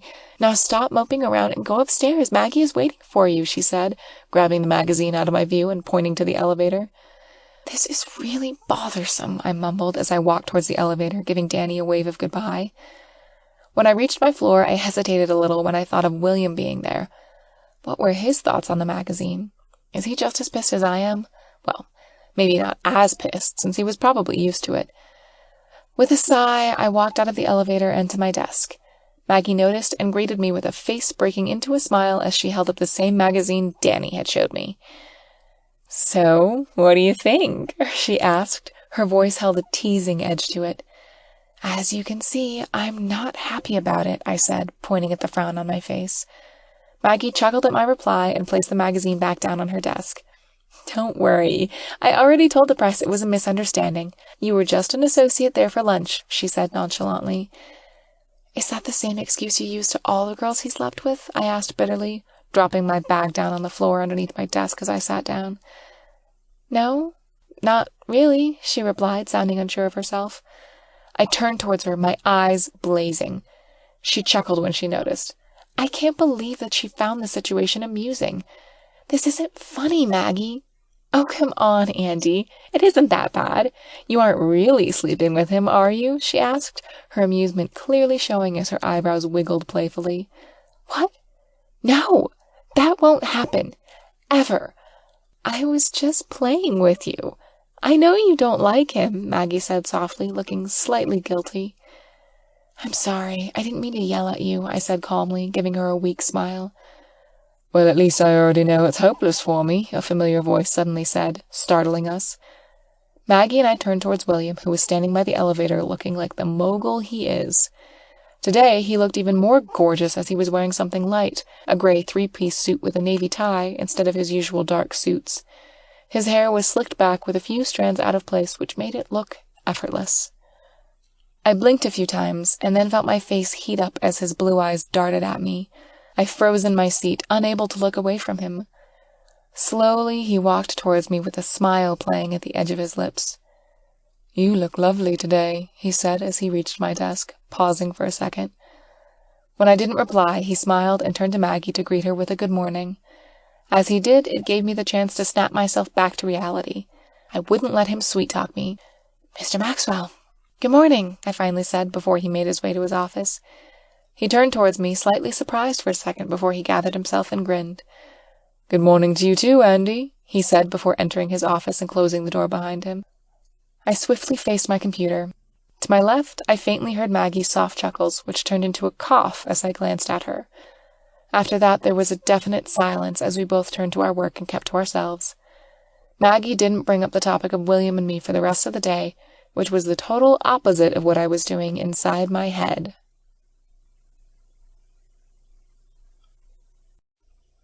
Chapter 20. As days passed, the awkwardness between William and I increased drastically. Half the time, I wouldn't even know how to approach him. It got even more unbearable when he offered me another ride home. Since then, I vowed to go home before he even stepped out of his office. By now, it's safe to say I'm avoiding him. It was for the best. But why did I feel upset? As I sat down beside my father, absent-mindedly peeling an apple for him, I thought about the dreaded magazine cover again. Even though it came out earlier this week, it felt like it happened today. "If you keep on sighing, I'm going to call some backup to pound that gloominess out of you," my father said threateningly as he lightly rapped his fist against my temple. I gave him a sheepish smile. "I'm sorry. I won't mope any more, I promise." "Billy called today. He said he would come visit us sometime soon," he said, changing the topic. "Yeah, I heard from Terry. Is he staying here overnight?" I asked, trying to sound interested. "He'll be staying over at Terry's for the night," he shook his head from a distant memory. I looked at him and raised my eyebrow in question. There was more to the story than he was letting on. But instead of telling me, he just smiled and looked back at the overhead television. It was like we didn't say anything to each other at all. After a few minutes of silence, there was a soft knock on the door. I glanced up in time to see Dr. Stanley come in. It's been a while since I'd seen him. "Miss Peterson, how are you doing?" he said as he made his way towards my father's bed. "I'm great. I recently found a new job," I said with a shy smile. "Oh, where are you working now?" he asked with interest as he got my father's patience board from the foot of his bed. "I work as a secretary at a company," I replied vaguely, not really in the mood for another round of the Maxwell effect. "Oh, good for you," he said. He turned to my father and smiled, ending our conversation. I stepped out to give them space and to grab something to eat from the vending machine. As I walked back to the room, the nurse in the station noticed me and called out, "Miss Peterson, can I ask for a few minutes of your time? I need you to sign a few things," she said as she patted a folder on the counter. I nodded and walked up to her. My first guess was that they might be some of my father's bills from a few weeks ago. It wasn't covered by his health insurance, which meant I had to pay for them with my own money. I mentally cringed as I thought of the amount indicated on the paper.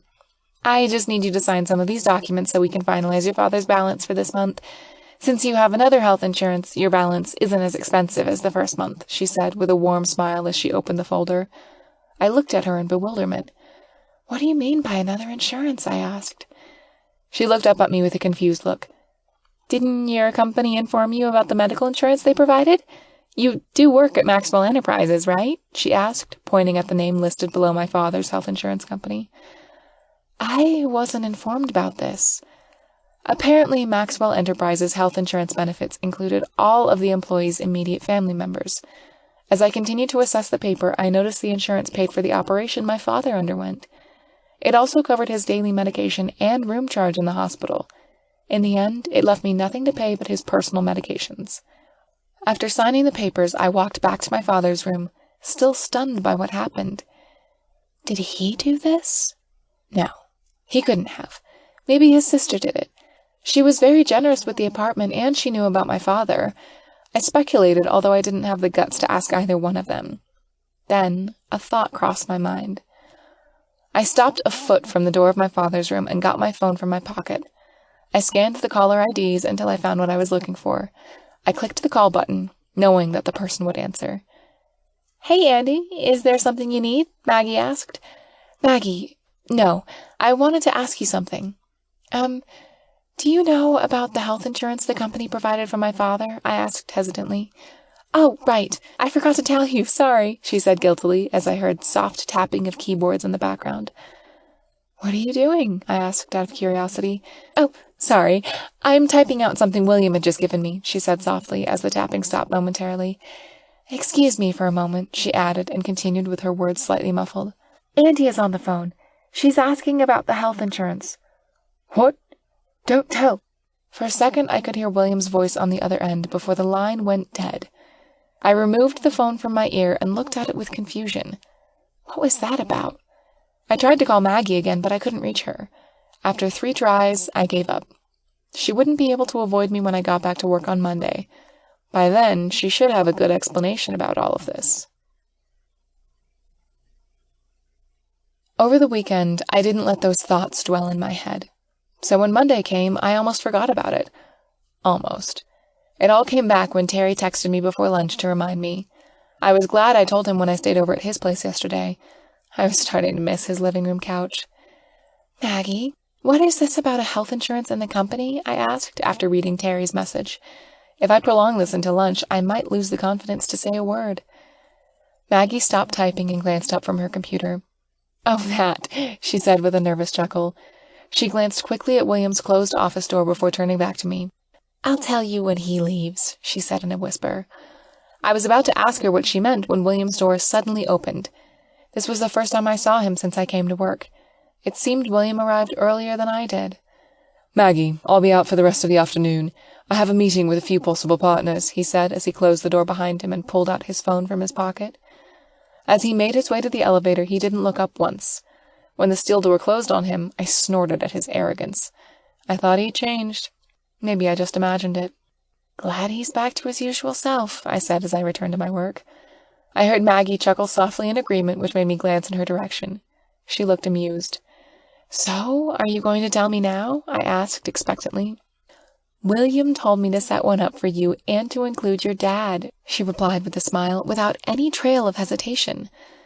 I looked at her with wide eyes. "Did I hear you clearly?" "You mean?"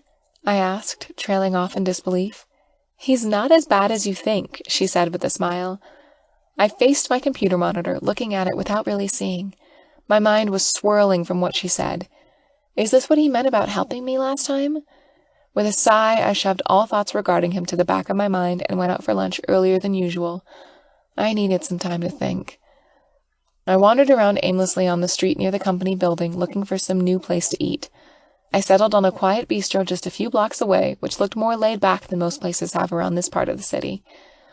When I finished my meal, I decided to stay for a few more minutes to soak up the soft, classical music that was playing in the background. I leaned my elbows on the table and placed my head on my hands, just feeling the peaceful moment. I was so absorbed my eyes started to close, which I later realized was a big mistake. The next thing I heard were soft murmurs coming from the entrance of the bistro. I ignored it for a while until the voice grew louder. I decided to look up when I heard a chair being dragged across my table. When I looked up, I stiffened as my eyes met familiar, striking blue eyes. What was he doing here? While I remained shocked, William raised his eyebrow at me, his lips stretching into a grin. Did he find my reaction entertaining? What was wrong with this guy? My gaze hardened as my eyebrows furrowed in annoyance, and from the way he lightly chuckled and looked away, this was the reaction he wanted to get from me. Since my peaceful moment was gone, I gathered my things and swiftly made my way out of the bistro. In the corner of my eye, I could feel William's gaze following my every move.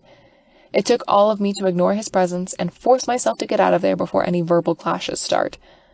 For the rest of the afternoon, William stayed true to his word and didn't come back to the office. I was glad he didn't, because I wasn't exactly sure about how I was going to respond to him. I just found out that, 1, he was responsible for paying my father's medical fees, and 2, he doesn't want me to find out about it. Either he just wants to be a silent hero, or he doesn't want to tarnish his I don't give a damn image. For the next few days, I was less responsive towards William's occasional morning greetings. It was hard to face the man when I'm torn between two things, and I don't know how things became this way. Maybe the friendship thing wasn't the best for us. I didn't seem to be holding up well on my end, and on Friday morning I found out exactly what William thought about it. I was about to sit down at my desk when he arrived. He called me as he walked out of the elevator. Startled at his sudden arrival, I looked up at him with wide eyes. "In my office now, Miss Peterson," he said, stopping by my table for a second before proceeding to his office. Before I could say anything, he was already inside. I turned to look at Maggie for questions, but she looked as clueless as I did. Since the curiosity was eating at me, I entered his office without bothering to knock. "Why are you ignoring me?" he asked briskly after I closed the door behind me. That's a subtle way to broach the subject. Don't change the topic. "I'm not," I said, pausing for a second. "Why did you pay for my father's medical fee?" I asked, ignoring his question. He eyed me for a second before replying, his face calm and unaffected. I asked whether you needed any help, and by the looks of it, you did. That's a cunning way of boosting your ego, I said disdainfully. Do you think I'm doing this for myself? Did anyone ever teach you to say thank you after someone has helped you? He asked angrily, his eyebrows raised high as he stared me down. Did anyone ever teach you to mind your own business? You were the one who was being secretive about it, I said, eyeing him accusingly. I was right to keep it from you. I knew you would react this way, he said grimly. I looked at him in shock. You don't know me, Mr. Maxwell. I don't? Are you sure? He asked challengingly. I know you're in debt because of your father's medical fees, he said, his tone rising an octave at every fact he stated. I know you've been independent after your mother died when you were 8. I know you and your father moved down south after her death. I know you worked throughout college to pay for the things your scholarship didn't cover.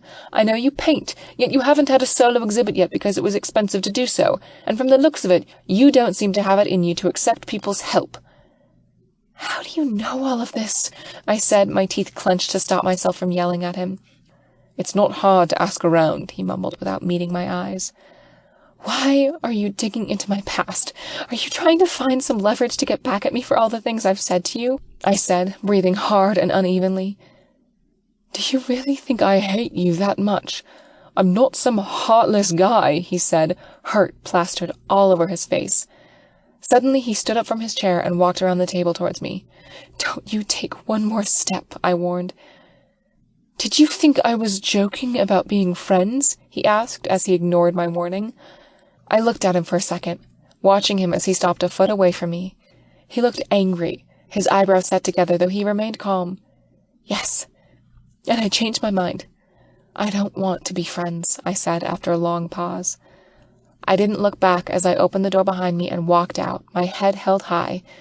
I continued to walk until I reached the elevator, and as the metal doors closed, I saw a small glimpse of his pained face. The image made my stomach twist in knots.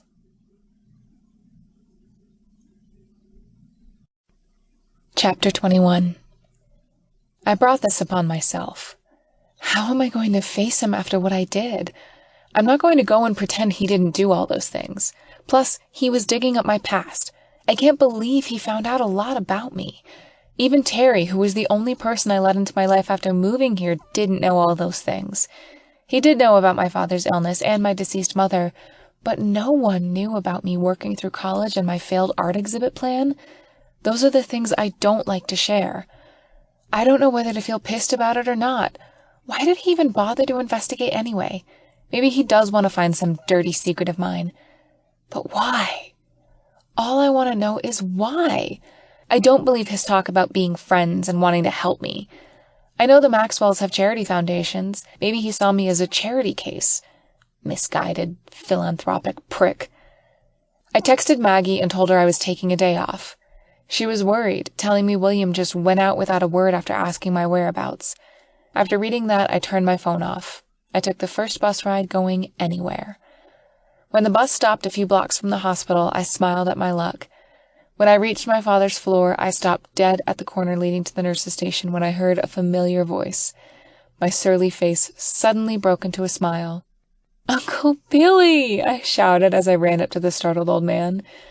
Billy Henderson is my father's childhood friend and fellow Marine veteran.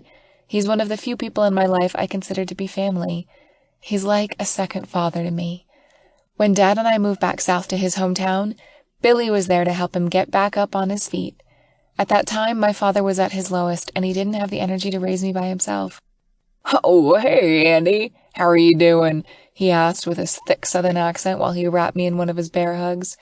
As he gave me a second to breathe, I looked at him from head to toe. He was wearing his usual plaid polo, white shirt underneath, faded denim jeans, and worn-out brown boots. He hadn't changed one bit in the months I haven't seen him. "I'm doing fine, Uncle Billy," I said with a small smile. "I thought you wouldn't be here until tomorrow." "Yeah, about that," he said, looking at me pointedly. "Nobody but Terry knows I'm here early." "You know Dad doesn't like surprises," I said, giggling, my southern accent showing. "That's why I'm doing it," he said as he burst into laughter. I laughed too. For a second I thought of how Terry is Uncle Billy's nephew. Their laugh was almost identical and very intoxicating. You can't help but laugh along with them. The surprise went better than I expected, or maybe I was exaggerating. Billy entered my father's room looking calm as he tried to pretend he was in the wrong room, and I, with my bad acting, ended up chuckling halfway through the performance. But by the time our laughter died down, the room went silent for a second before Billy and my dad started insulting each other's looks. To people who don't know them, it might seem as if the two were fighting, but for them, it was the equivalent of exchanging hugs. As I sat there listening to Billy's stories about home, I started to miss it. For the first time, I truly felt homesick.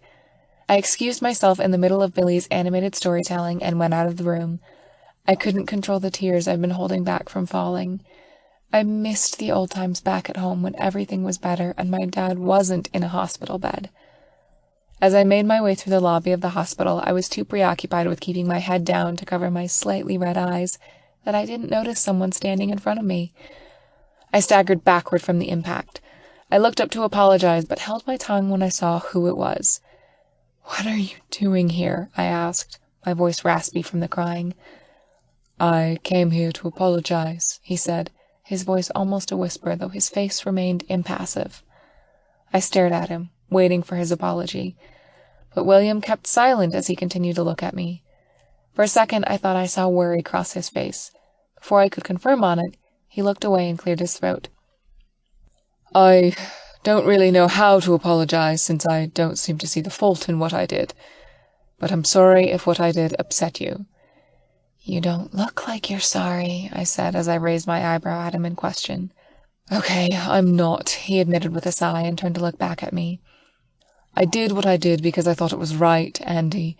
I didn't do it because I think I'm high and mighty. I wanted to do it because seeing you that day—" He trailed off as his eyes softened. "I know. And thank you," I said after a short pause, feeling the sincerity of his words. "You're welcome," he said, the end of his lips twitching upward. "I'm not saying this to boost your freaking ego," I said as I walked past him. "And if you like, you can come with me to grab some lunch, my treat, as my way of saying thanks." As we both silently walked towards the fast food chain beside the hospital, I thought about what I said to William. I think I did well on dealing with things the second time around. Maybe I was overreacting when I confronted him this morning.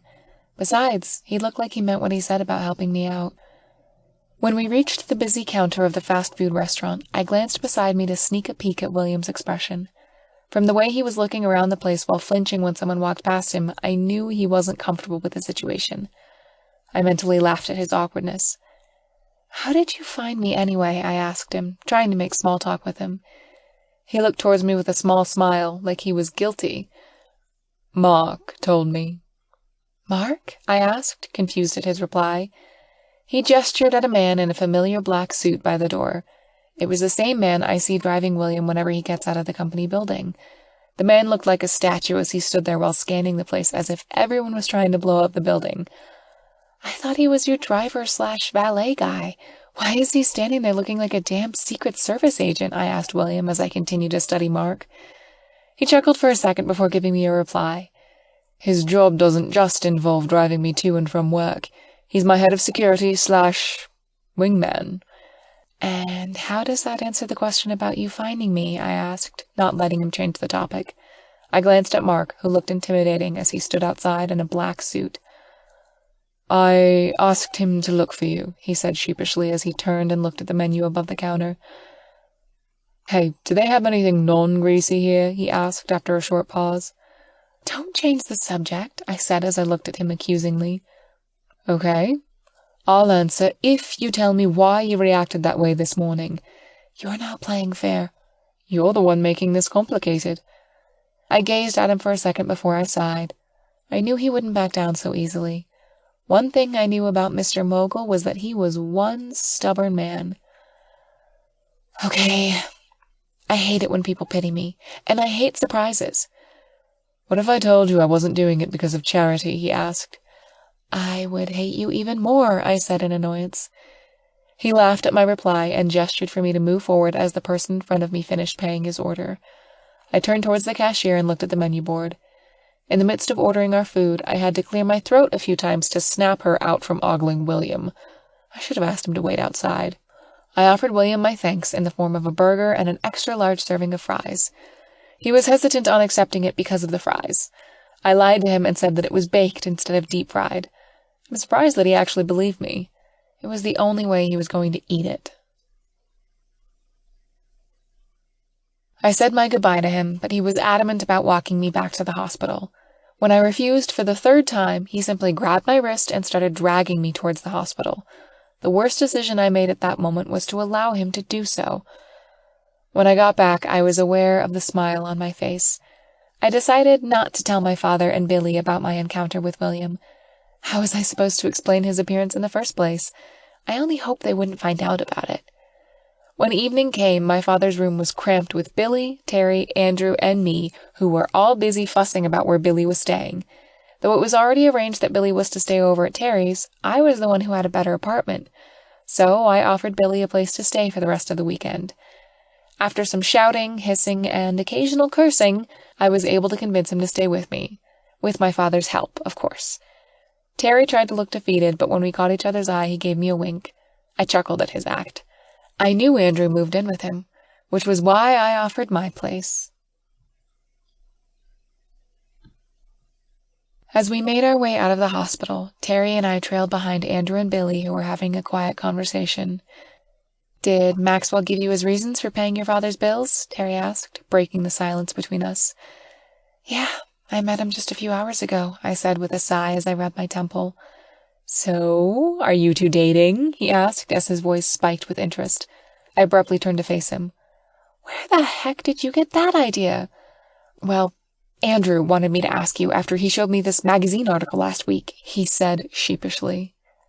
"Well, I'm not," I said, rolling my eyes. It was such a pain. At least my face wasn't photographed properly, or people, well, women mostly, I guess, would be sending me death threats. I'm glad Maggie handled the situation well. "Yeah." Andrew also gave me another follow-up on it. "The article said you were just an associate." "Really? You can pass as a rich girl these days?" he asked teasingly as he chuckled. "Well, they can dress me up to look like one. But we both know this attitude breaks the image." Terry laughed at that and playfully shoved me towards Billy and Andrew's direction. I punched him in annoyance and then run towards the bus stop before he can hit me back. Andrew and Billy grinned as they watched us both bicker and fight like siblings. We parted ways as we took different bus routes. When Billy and I arrived at my apartment building, he gave a whistle of appreciation as we entered. I felt embarrassed. He doesn't really know the whole story about my new job and how I got this expensive-looking apartment. He didn't ask anything about it as he made himself feel at home for the weekend. "What do you want for dinner tonight, Uncle Billy? I can cook up something for you." "Anything is fine, Andy. I'm still full from what Terry brought this afternoon," he said as his eyes ogled on my plasma television. "Man, that television is huge," he said with a whistle. I giggled at his words and turned towards the kitchen, thinking about making some fried chicken and mashed potatoes.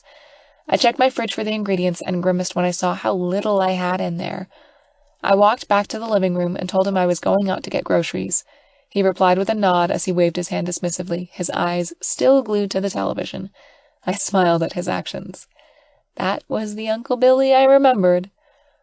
As I headed down the lobby, I felt my phone vibrate in my bag. I turned it back on this afternoon after I talked to William. I glanced at the screen to check who was calling. I stiffened as I saw the name flashing on the screen.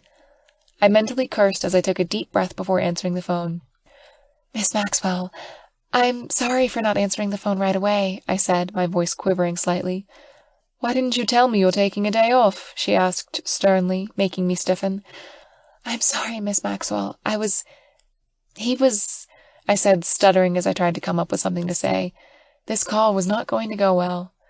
In reply, Alexander chuckled at my discomfort.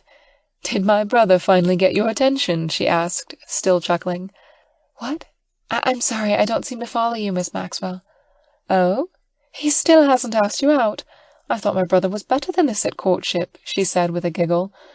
"What do you mean?" I said, my eyebrows furrowed in frustration. "Well, I'm sorry for assuming things which haven't happened yet. Anyway, please email me next time you take a day off. I've got to go. Michael is calling," she said gleefully before ending the call. When the call ended, I looked down at it in uncertainty. I think I was missing something in this whole situation. Maybe it wasn't luck that had landed me in this job after all. Chapter 22. The weekend went by too fast. It seemed like the time I spent with Uncle Billy was too short. We visited my dad and stayed there in the morning, while in the afternoon I took him out for a tour of the city. There wasn't much sightseeing we could do since I wasn't familiar with the area yet. Terry had better luck, as he gave Billy a grand tour of all the bars in town on his last day. On his last night, the old man almost drank himself to death. If he was like any ordinary mortal, Billy would have died when I was in college. The thing that awed me the most about Billy was his tolerance to alcohol. No matter how much alcohol entered his system, he could still stand straight the next day. Maybe when you start drinking at an early age, it gives you inhuman tolerance to alcohol. From what my father told me, Billy had been drinking even before he started sleeping with girls, and that was saying something. The farewell was short and slightly emotional between Uncle Billy and Dad. They sucked it up and insulted each other until the end. His flight was on Monday early morning, which made it hard for me to take him to the airport as I had to get to work, so he stayed at Terry's place instead. When Monday came, it felt like I just woke up from a dream and came back to reality with a kick rather than a kiss from a prince. Without warning, my mind raced back to the conversation I had with Alexandra. What did she mean about William not asking me out? Maybe she saw the article and started to assume things about my relationship with William. Whatever the reason, I needed to straighten out the misunderstanding. As I entered the company building an hour later, I felt as if everybody's eyes were on me. I made a quick scan around the lobby as I made my way towards the elevator, and every time my eyes landed on someone, they would turn and walk away from me. Something is up. "Hey, Andy," Danny said in a whisper. I looked at her in confusion, not sure why she was whispering. Danny gestured with her hand for me to come closer as I remained standing, eyeing her with trepidation. I snapped out of it and walked towards her, scanning the room again as I felt someone staring. "Andy, did you see the latest article?" Danny asked as I reached her. I looked at her with my eyebrow raised. "Why are you whispering?" I asked as I grabbed the paper she held out to me. "You're on the paper again, and you're not going to like the photo of this one," she said as I looked down to check what she meant. I took in a sharp intake of breath. It was a picture of William and me, his hand on my arm as he dragged me towards the hospital. And then it clicked. Maybe this was why Alexandra assumed all those things. She saw this photo. "When did this come out?" I asked, even as I checked on the date. "Yesterday." "Is that why people are staring at me?" "No," she started to say before she sighed and continued. "Yes, they're looking because of this." I turned to look at her with pleading eyes. "Help me out, please." She gave me a weak smile before replying, "Already on it, but—" She trailed off as her eyes landed on something, or rather, someone behind me. "Can I talk to you for a second?" William asked, surprising me. "This isn't really a good time to talk to me," I said grimly as I quickly make another scan of the lobby, where everyone was gawking at us. "Right. Then let's go up to my office," William said, after he too made a quick scan of the lobby. He grabbed my arm, pulling me towards the elevator. It was amusing how people almost jumped out of our way. Suddenly, I felt self-conscious. Did they think I slept my way up to this position, although I work for Alexandra and not him? How am I going to work with them after this? When the elevator door closed, I heard William let out a sigh. I turned towards him, finally realizing we were alone in the elevator. I checked him for a second until he looked towards me. I tore my eyes away from him and moved a little further away. "I know what you're thinking," he said grimly, breaking the silence. "I don't know what you're talking about." I tried to remain oblivious to his presence. Suddenly, my thoughts rushed back to the last time I was alone in the elevator with him. I am not letting that happen again. I'm prepared now, I think. "I'm so sorry about the photo. I didn't know there was a paparazzi following me. I assure you that would be the first and the last time," he said, sounding like he'd already taken care of it. "What do you mean first? Haven't you seen the other article about us?" I asked as I faced him angrily. I don't know why I'm angry since it wasn't his fault. Or maybe it was. "You should have distanced yourself from me. This friendship thing is really not working." He was about to say something, but he didn't after I said those words. His eyes hardened a little as he took a step closer to me. I shrunk back until I felt the cool metal wall against my back. The situation was starting to seem very, very familiar. Is that what you really think? Do you hate being that close to me? He asked softly, yet his voice was deep and menacing. It's not like that, I said as I tried to sound stern, but my voice failed me. Yes, it's like that, he said as he took another step closer to me.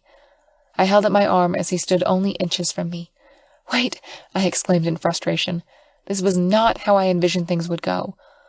Without warning, William raised his hand as he lightly caressed my cheek with the back of his hand. I looked up at him in shock. You know, you're the only woman who can resist me this long. I think I have to try harder, which will be a first for me, he said quietly. What are you talking about? You know what I'm talking about, he said as a smile played at the ends of his lips. Before I could ask or say anything, the elevator doors opened. William moved away from me and walked towards his office without giving me a second glance. I followed behind him. I don't know what just happened, so I decided to pretend it never happened. Andy! Hey, are you daydreaming? Maggie asked with a playful grin as she waved her hand in front of me. No, I said sheepishly as I felt my cheeks flush in embarrassment. Have you read the newspaper? She asked as her eyes gleamed with amusement. I eyed her for a second as I tried to read her expression. Did William ask you to do something about it? I asked in suspicion. No. He just ignored me and went directly into his office. Since you came out with him in the elevator, I assumed you both talked, she said as she raised her eyebrow at me in question, yet the glint in her eyes didn't falter. No, we didn't, I said softly as I turned away from her and started up my desktop computer. So, have you read what the tabloids have printed? She asked as she placed a newspaper on my desk. I didn't give her a reply and instead just glanced down at the newspaper. I was too preoccupied with the photo of William and me earlier that I didn't bother to read what was written under it. I cringed as I finally did. I was said to be the newest item on the list of girls he supposedly dated. What made me stiffen was the part where they assumed I was pregnant. I mean, do I look like I'm expecting? Do I look pregnant to you? I asked Maggie as I glanced down at my stomach. You don't, Andy. Trust me, Maggie said as she returned to her desk. But you're not fazed by the fact people think you're together? She asked as she looked at me seriously. I am so pissed about that, so can we please not talk about it? I said grimly as I turned back to my computer, pretending to be busy. Sure, Maggie replied with a soft chuckle as she turned back to her work. I couldn't concentrate on my work as Maggie's question lingered in my mind. William and I together? What kind of alternate universe would that happen in? I've hated the man since we met. I supposed at some point he grew some sort of feelings towards me, or me towards him. I slapped myself to get that thought out of my head. I did admit William Maxwell can be sexy at times, and he may have a softer side to him. When I saw the clock, I stood up and excused myself for an early lunch. I needed a breather and a cup of coffee, so I headed out to the coffee shop across the street. When it was my turn to order, I froze when I saw who was manning the counter. Andy! Hey! Long time no see, Maze greeted half-heartedly as he gave a small, awkward wave. Maze, hey, I said. I'm sorry I didn't call you last time. I continued trailing off, not sure how to explain to him. No, I should be the one to apologize for hitting on you. I didn't know you were dating Mr. Maxwell, he said, giving me a bleak smile. What? No, we're not, I said, trying to explain. When I remembered the photo and the article, I couldn't stop myself from cursing. Are you okay? He asked worriedly. No, I'm not, I said with a weak smile. So, you're really pregnant? He asked in a whisper as he eyed my belly. What? I'm not. Do I look pregnant? I asked angrily as I gestured to my flat stomach. No, I didn't mean it like that. It was just in the newspaper, he said, stuttering as he gestured at a newspaper on the counter. I ignored his reply and gave him my usual order. Then I handed him the payment without bothering to look at him. I was pissed. I'm going to straighten this out. I don't want another episode of telling people I'm not having William's baby. As I waited on the sidelines for my coffee, I could feel people's gazes on me. I didn't dare to look up, pretending not to overhear some of their conversations. When my order finally came up, I grabbed my drink and made my way out. Well, that would be the last time I'm getting coffee in there. William is making my life more miserable without his presence. I think he finally found a way to get back at me. Excuse me, are you the mother of Maxwell's baby? Suddenly a man with a camera came up to me, making me stagger backward in surprise. What? I asked in surprise. Hey, can I get a picture of you? Another man with a camera said as he walked up to me. Excuse me, I said, ignoring them as I continued to walk back to the building. Hey guys, that's her! That's William Maxwell's new girl! Another man called from behind, making everyone look at me. I turned to the voice and saw a couple men with cameras gathered around like they were doing some photo shoot. Then, in a snap, camera flashes came up to me on all sides, cornering me a few steps outside the coffee shop. I looked down on the ground and started increasing my pace as the paparazzi followed me. Are you having William Maxwell's baby? When did you start dating? I ignored their questions as I tried to maneuver away from them. This is not happening to me. What is your name? Another man asked as I squirmed away from another reporter. Please, leave me alone, I said as I held up my coffee and continued walking. How far along are you? Finally, I snapped. I stomped my foot and looked up to a dozen or so reporters standing in front of me as I felt a few cameras flashing behind me. If you guys ask me another question about me being pregnant, I'm going to shove those freaking cameras up your ass. You got that? For a second, I thought they would leave me, but my outburst only added fuel to the fire. I should not have said anything. I should have continued walking until I reached the company building. Now, I just indirectly admitted I was the girl in the photo with William. When I finally reached the lobby of the company building, a few security guards held up a fortress in the entrance, blocking the paparazzi. I let out a huge sigh of relief as I placed my hand on my knee. Andy, are you okay? I just heard, a familiar voice urgently called. I straightened up and looked at him dead in the eyes. You fix this mess, or I'm going to— Did they do anything to you? He asked worriedly as he cupped my face with his hands and looked me over. I slapped his hands away and took a staggered step back from him. Don't you dare touch me, I said through clenched teeth. I'm so sorry, Andy. I didn't plan on any of this to happen. I promise you, I didn't mean for this to happen, he said sadly with a pained look on his face. I looked at him, seeing guilt and sadness written all over his face. I turned away from him and headed straight for the elevator. As I passed by him, I gave him a small pat on his arm. Fix this, please, I said, begging quietly. I didn't see nor hear his reply as I continued walking away, not bothering to look back.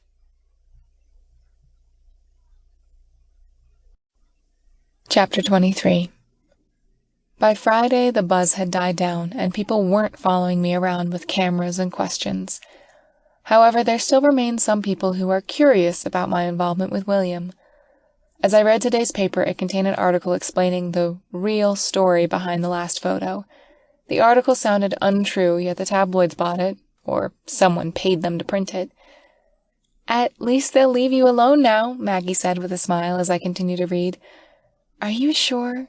It doesn't look like we stumbled into each other's company and William dragged me to the hospital because I started feeling sick, I said as I held up the paper and pointed my hand at the article. For those who don't know, we both know this is fake, Maggie, I said with conviction, folding the paper in half and placing it in the trash can beside my desk. You are only saying that because you know the truth. They don't know that. I know what you mean, but still, I started but trailed off as I couldn't find words. Don't think about it anymore, Andy. It's all done now, Maggie said softly before giving me a comforting smile. Yeah, at least now I can stop sneaking in my apartment like a thief, I said as I turned back to my desk monitor. Maggie chuckled and returned to work. As I waited for my computer to start up, I quickly glanced at William's door. He still hasn't arrived. I wanted to thank him for fixing things with the paparazzi, but we weren't on talking terms these past few days. As the afternoon passed and evening came, I started fidgeting and constantly glancing at William's office door. He didn't come to work today. It was almost 7:30 and he hadn't left any messages saying he wouldn't be coming to work. Maggie, do you know where Mr. Maxwell is? Why isn't he at work today? I asked as I silently cleared my desk a few minutes before my shift ended. Oh, William, Maggie started, glancing at me with surprise for a second. He's at home today. He's not feeling well. Not well? He was fine yesterday, wasn't he? He was slightly ill yesterday. He may not show it, but I can see he was sick. So I asked him to stay home for today, Maggie said nonchalantly as she continued to type something on the computer. "Oh," I said, unsure what to say. "Do you need anything from him?" Maggie asked, glancing at me for a second. "I thought he'd be here today. I wanted to thank him for getting this whole mess sorted out." "Oh, okay," Maggie said with a small smile, her eyes glistening in interest. "Well, if you want to tell him today, I can give you his address," she offered with a smile. "You want me to go over to his house?" I asked in surprise. "Yeah, why not?" Maggie said. "Since you're going there, can you give this to him?" she said as she handed me a few files from her desk. "Oh, so you want me to go to his house for this?" "No, not really. Since you wanted to thank him, and I'm too tired to drop by his place today," she said, trailing off with a grin on her face. "All right, I'll give it to him," I said with a chuckle as I gathered the papers she set aside. "Thank you, dear." "Well, I do have to give myself a break sometimes," she said with a wink. After Maggie had given me the address to William's place, I said my goodbye and headed out to the bus stop. I was hesitant as I glanced around the streets when I walked out of the main entrance. If one of those idiots from the tabloids followed me, it would only serve to light the fire again. When the bus stopped at the waiting shed on his street, I felt my knees slightly shake with nervousness. I let out a huge breath to calm myself. I tried to think of nothing as I forcefully placed one foot in front of the other and walked towards William's apartment with a heavy heart. Heavy and agitated heart, I should say. I didn't know he lived by himself and wasn't staying in the grand Maxwell Mansion with his mother. And not knowing he lived right across the street from my apartment all this time made me seethe with rage. No wonder he knew my address. I looked up and studied his building. Compared to where I live, his condominium towered over its neighboring buildings. Unlike the building beside it, which was made of red brick and a rather mediocre finished cement, his building stood out with its tinted glass walls and steel frames. For all I knew, he probably owned the whole thing. I entered the building and was welcomed by a sophisticated lobby with white granite reception desk and golden walls. It had some equally elegant white and gold furnishings. The floor was tiled and polished exceptionally well. The design reminded me of the small lobby in my apartment. And then it clicked. He did own the damn place. It was very obvious with the similarities in the design. I took another huge, calming breath before approaching the reception desk, where a young man with light brown hair stood with his head down. I was a foot away from him when he looked up at me in surprise before giving me a small, welcoming smile. "Good evening. How may I help you?" "Do you know what floor Mr. Maxwell's apartment is in? I'm Miss Maxwell's secretary. I came here to give him some papers to sign," I said, as I held up the brown envelope with the documents Maggie gave me. "Top floor. Penthouse," he said, still smiling. "The elevator is that way," he added as he gestured his hand to the left, where 3 silver metal doors were located. "Right. Obviously," I mumbled grimly to myself and nodded in reply. When I reached the top floor, the elevator dinged as it opened to a dimly lit hallway. For a second, I thought I was in the medieval era. The air was cool, the walls were gray, and I would have tripped and fallen on my face if it weren't for the 2 mini chandeliers lighting up the hallway. I hesitantly stepped out, looking down at the dark red carpet. Who would have guessed Mr. Mogul had a thing for the Dark Ages? As I continued along the hallway, I turned sideways to see the clear, floor-to-ceiling window. The view outside was breathtaking as the city lights illuminated the streets. There were skyscrapers and towers lined up closely in the heart of the city. If you squinted your eyes, on the right side, you could see a glimpse of the suburbs. I never would have thought the city was this beautiful at night. When I finally reached the end of the hallway, a huge white door stood in front of me. Its frame was carved with the same kind of wood I remembered seeing in the Maxwell Mansion. This kind of furnishing is something you'll never easily forget. I caressed the frame with the tip of my fingers before knocking gently on the door. It took me at least 3 tries before I realized there was a small golden doorbell on the left corner of the wall. After ringing the bell twice, I finally heard a faint call from the other side of the door. My heart suddenly picked up, knowing who it was. When the door opened, I was about to greet him, but I couldn't find my words as I laid eyes on him. He wasn't the William Maxwell I knew. This one looked vulnerable and frail. He was wearing a plain white shirt and gray sweatpants. Who was this man? And what did he do to Mr. Mogul? "Mr. Maxwell?" I asked, choking the words out. "What do you want?" His voice was deep and raspy. He coughed twice before he looked up. "Oh, what are you doing here?" he asked when his dull blue eyes found mine. "I'm here to deliver some paperwork.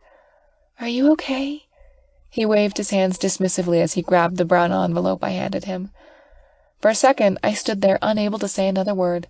Then I snapped out of it and remembered why I came in the first place. "Mr. Maxwell, I wanted to thank you for this past week," I said, taking a step towards him.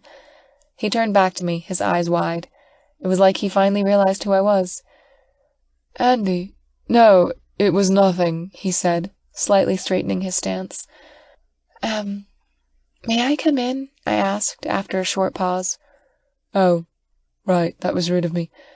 Please," he said frantically, opening the door wide as he gestured for me to go in. I gave him a weak smile and walked past him. The first thing which caught my eye was the clear glass wall across the room. It was like the one in his office. The room was spacious, with little furniture present, the same with his office. I slowly made my way to a huge black couch in the middle of the room. I turned to my right and noticed a huge painting. "You like Renaissance art?" I asked as I continued to study the painting. "Yes, I like how it holds beauty and history at the same time," William said softly as he sat down on the couch, grabbing a dark red wool blanket set beside him. I turned towards him, studying his pale face. "How ill are you?" I asked as I took a step closer to him. "It's just the flu.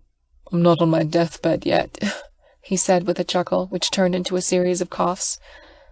I bit my lower lip as I gauged his actions. He continued to cough a few times after a short pause. With a sigh, I walked towards him and placed my hands on his forehead and neck. It felt like his skin was burning. I placed my hand on his shoulder and forced him to lie down on the couch. "What are you doing?" he asked in confusion as he resisted, placing one of his warm hands on my wrist. "You need to lie down. You are burning up," I forced him down a little harder. He looked at me for a second before giving in.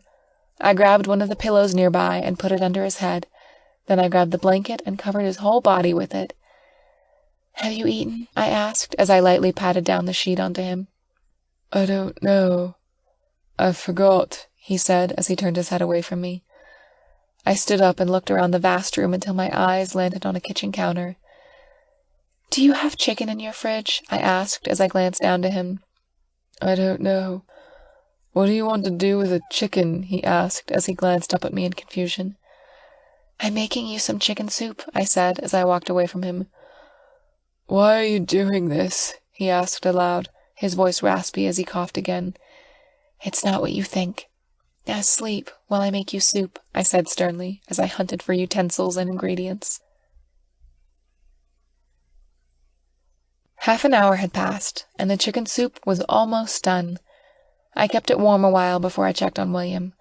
I silently walked back to the living room. I could hear his soft snores and chuckled at it.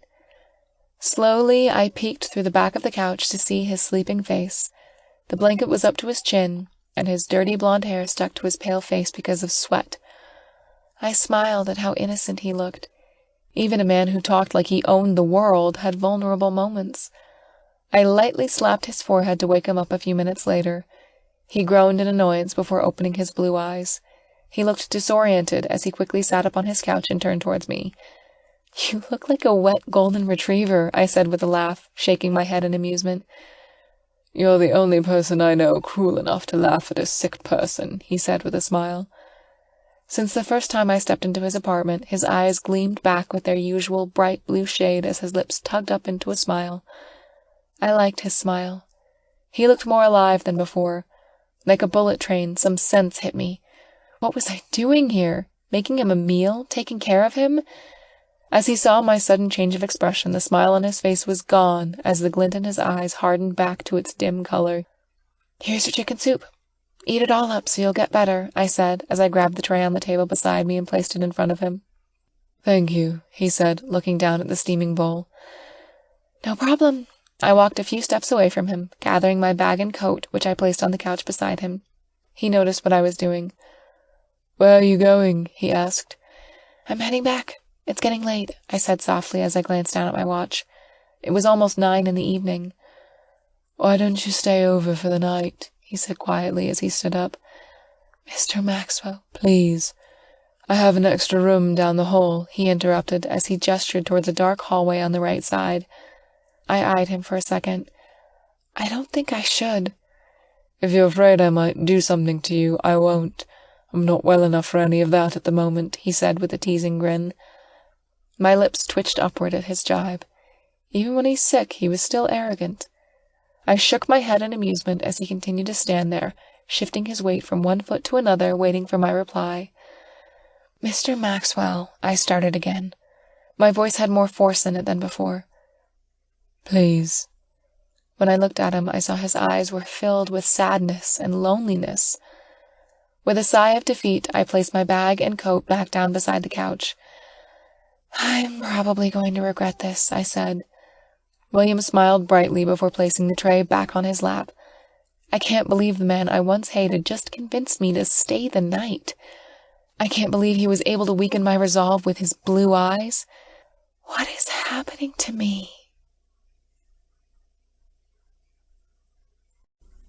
Chapter 24.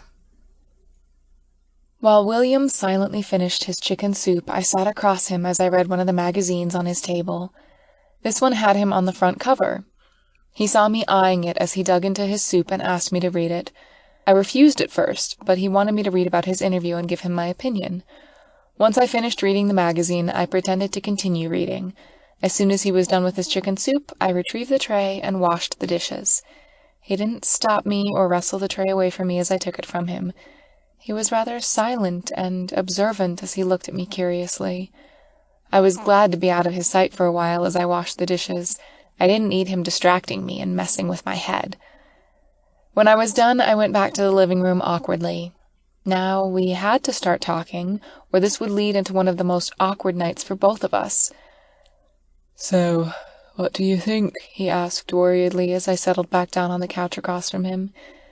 You did fine.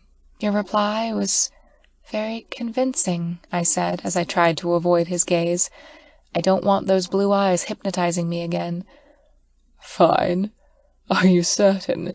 My quotes and replies in that interview are award-winning, he said with a chuckle before he coughed. Yes, because telling the reporter crap about business and life is award-winning. Did you even listen to half of what you said? I said sarcastically before rolling my eyes. No, I haven't, he said in a mock-serious tone. Oh, come on. At least you turned your enemies into your allies in the business world, I said with a small smile. Well, I did some things in the business world, but never turning enemies into friends, he said as his eyes gleamed brightly. Then don't pretend, I said seriously. I'm not. Are you? He asked after a short pause. I furrowed my eyebrows, unsure where the topic was going. What are you talking about? Are you pretending to be friends with me? He asked firmly, his eyes grave and serious. Mr. Maxwell, you insisted on being friends with me, I said in annoyance. I didn't insist on anything. I asked you to be my friend. I eyed him sharply, not sure how to respond. So, are you pretending? He asked again after a few moments of silence. I am not the kind of person who, I started. My tone rose an octave higher in rage. Why do you deny it? It's quite obvious you take my friendship as a joke, he said as he slowly stood up, towering over me. I'm sorry. I don't want to pretend, but you're making it really hard for me, I said as I rose up from my seat. Why do you shy away from people's help? I've read some of the files that Mark has gotten for me about you. You don't know anything about me, I said in a rage, stopping him mid-sentence. You might have read, and you might know secrets only a few know, but you'll never know what is in my head or my heart. I don't know what you're trying to prove, asking me these ridiculous questions. Are you really that interested in me you would go to such lengths? And where do you even find these files? Yes, I'm interested in you, and it pisses me off you aren't interested in me, he said as he stepped closer to me. I gaped at him, my mouth hanging wide open in shock. Did he really say that? For a second, the silence was the only thing I could hear in the room. Then William started coughing again, but this time it was a lot harsher as his breathing became ragged. Do you have any medicine you can take? I asked softly as I lightly placed my hand on his back, rubbing it in comfort. He nodded his head for a second and slowly leaned on me when his knees buckled from the severity of his coughs. With a grunt, I held on to his waist and helped him get back on the couch, but he stopped me and pointed at the hallways across the room. "Please take me to my room. I have my medicine there," he said as he tried to take a steady step. With a nod, I helped him get to his room. It was a long walk since his room was located on the far end of the hallway. When we reached his bedroom door, I struggled to open it while taking some of his weight. Then I half dragged him to his bed. For a second, I was stunned at how spacious and empty his room was. Apparently, he likes to live in a spacious place with little furniture, which says a lot about him. Here we are. I helped him recline on the right side of his king-size bed, with gray and white sheets, which was the main motif of the room. "My medication is on the table there," he said as he pointed at the working desk in the left corner of the room. From the looks of the piles of paper on it, I'm surprised he hadn't gotten sick earlier in the month. After getting the medicine and a glass of water from a small fridge beside the desk, I helped him take his medication. I was about to leave when he suddenly grabbed my wrist. "Can you stay here for a while?" he asked, his voice low and sleepy. I stared at him for a second before glancing down at my wrist where he tightened his hold. I looked back at him with a raised eyebrow. He tightened his grip again. With a sigh, I sat down at the foot of his bed, tempting him to let go of my hand. "So, why did you come here?" he asked after a short silence. "I told you, I wanted to say thank you for everything. It was very generous of you," I said. "I won't mention about the papers he had to sign. He needed to take his mind off work, even if just for tonight." "Do you really expect me to believe that?" he asked with a small smile.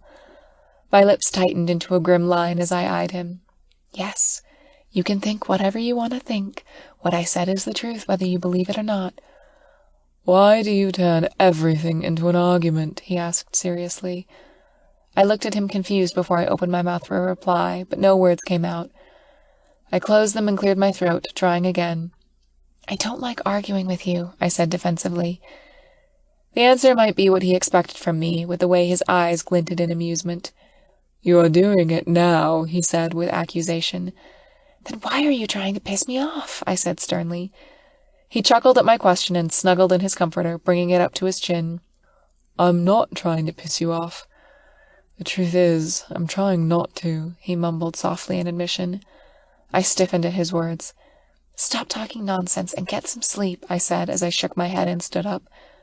"Do you still think I'm joking around?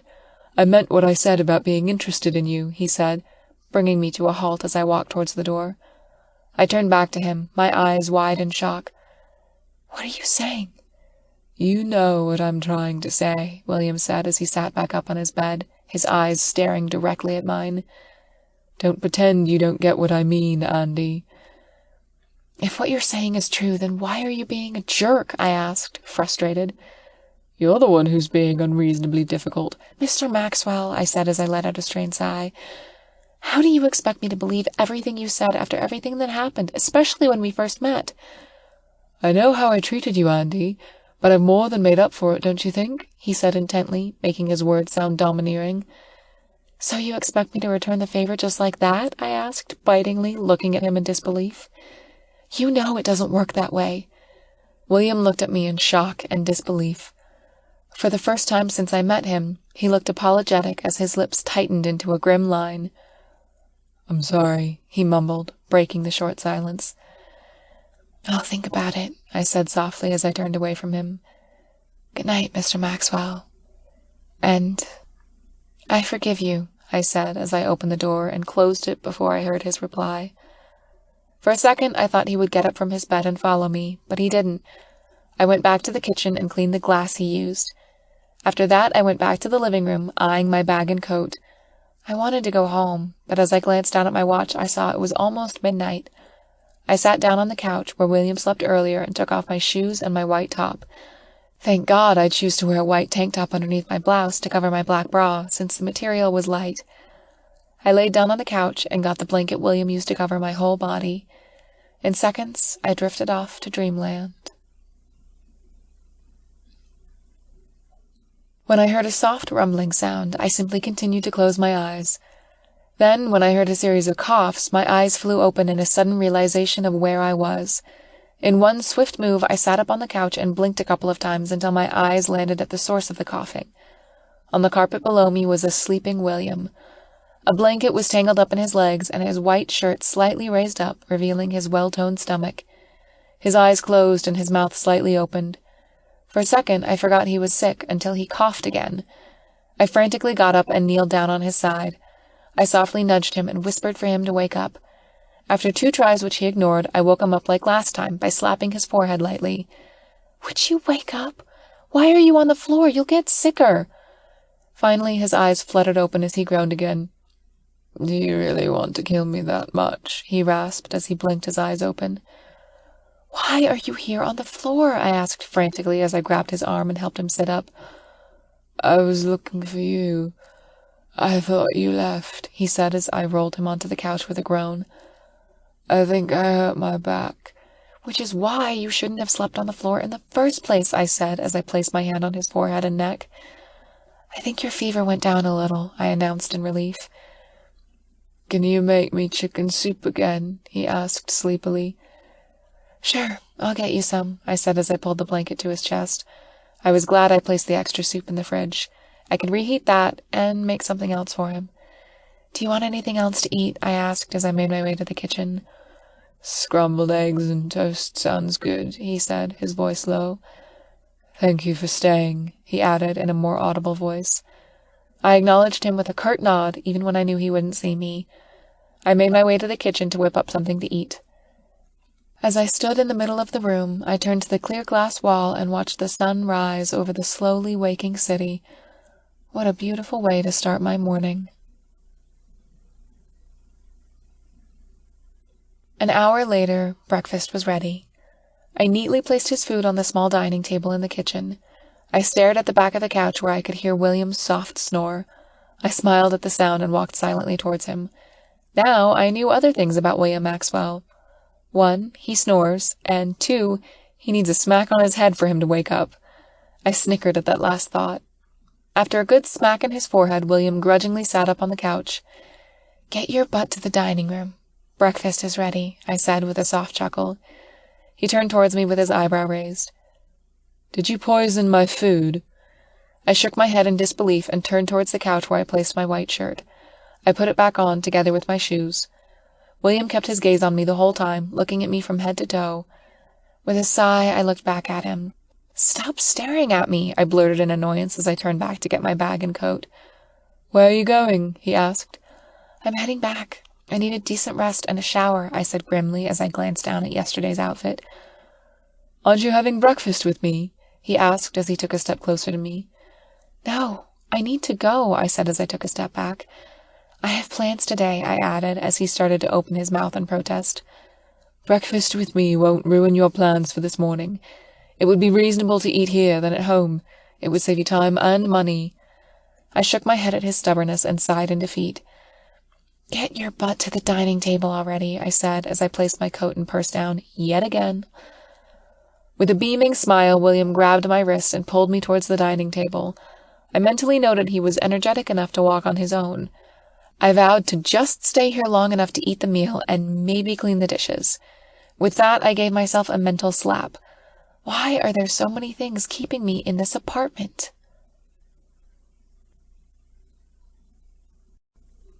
Chapter 25. After we had eaten, I stood up from my seat and brought the empty plates to the sink. William was silent as he stayed in his seat, watching me. At some point, his gaze started to bother me and made me feel self-conscious. When I finished washing the dishes, I headed back to the living room and ignored his presence as he trailed behind me. I lazily turned towards him when I reached the couch. He was standing a foot behind me, still perusing me weirdly. "Would you stop looking at me?" I asked in annoyance. "Sorry," he muttered in apology and turned his head away from me. I raised my eyebrow and chuckled lightly.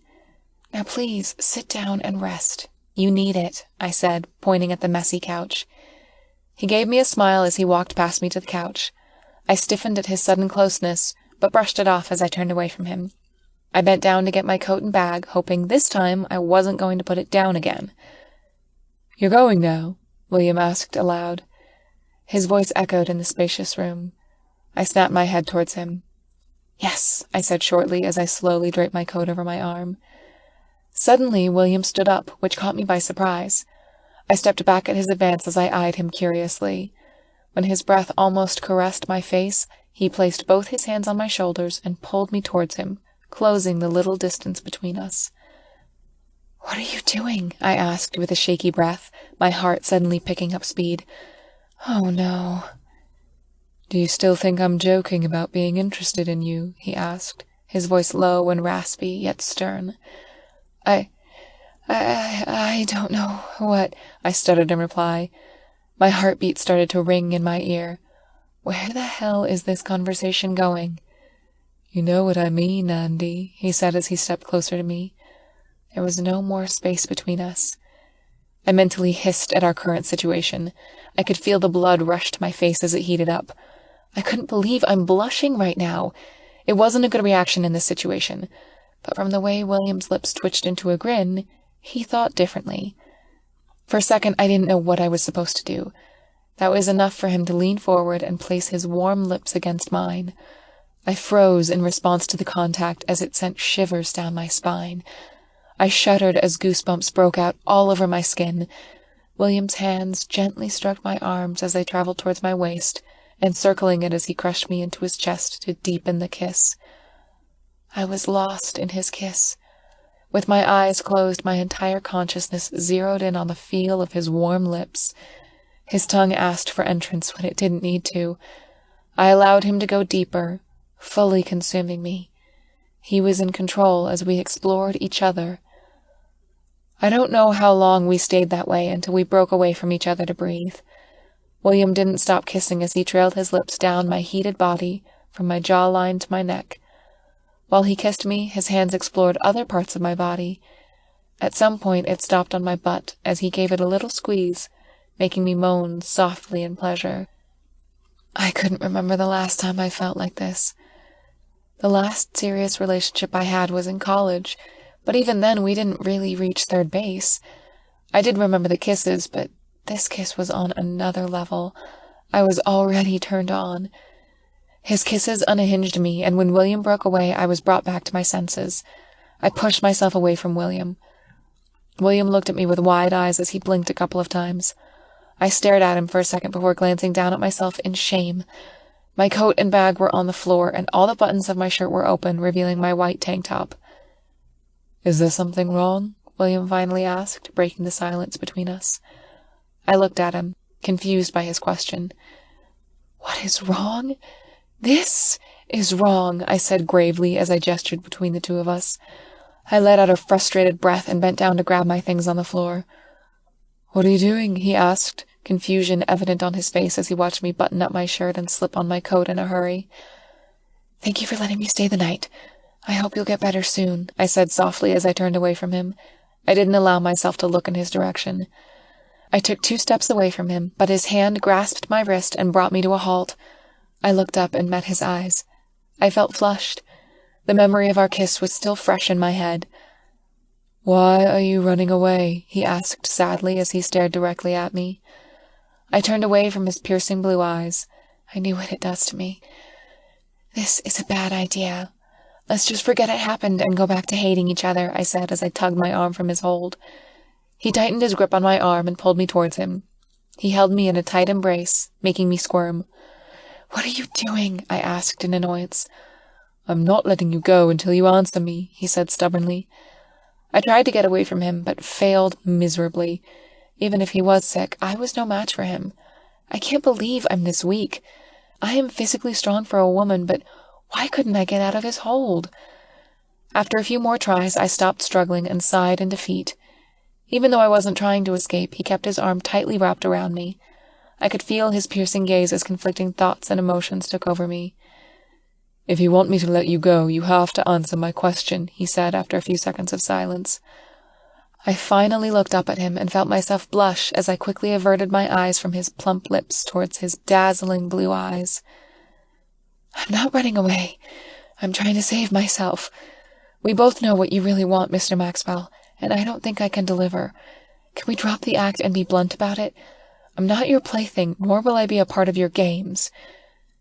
"Do you think I'm playing with you?" he asked as I tried to look unaffected when I saw the hurt in his eyes. I lightly pushed him one last time, telling him to let go, which he did. I took 3 steps away from him as I straightened my posture. "In this room, who has the reputation of sleeping around with women?" I asked sharply. He blinked a couple of times while he remained quiet. "And you think I'll believe you just like that? We both know you just want me for sex. Well, I'm flattered, but no, thank you," I said with finality before I turned towards the door. "So why did you kiss me back?" he said in anger. I stopped and turned to glare at him. He looked at me longingly as I continued to glare at him. "I'm a woman with human impulses. Give me a break," I said viciously before turning back and walking out of the apartment. When I was halfway towards the elevator, I expected William to follow me, but he didn't. As I reached the lobby, I finally let out a frustrated sigh and exited the building. I didn't glance back at the reception desk in case the same person was manning it. The walk back to my apartment was short. I didn't linger in the lobby as Allie came out of the elevator to greet me good morning. One look at me and she knew I wasn't in the mood to be congenial. I went straight up to my apartment and closed the door with a light slam. After taking a quick bath and changing into new clothes, I went out to visit my father at the hospital. On the way, I was debating whether or not I was going to tell him what happened. The last time I talked to him about my relationship problems, he ended up giving me a sour look I didn't want to see again. For most of the morning, I was inside my father's hospital room watching his usual reruns. When my stomach started to grumble, I excused myself to get some lunch while a nurse came in, bringing my father his meal. As I reached the lobby of the hospital, a hand grabbed my arm. I turned around to yell in protest when I saw who it was. "There you are. I knew you'd be here." William took a deep breath as he continued to hold my arm. "Can you please let me go? You already got to me," I said as I glanced at his grip on my arm. William's eyes hardened at my words, but he complied. He straightened his posture, pulling his navy blue V-neck shirt down to his dark blue jeans. For a moment, I ogled his casual look. I've never seen William wear anything but a suit outside of his home. This was something new.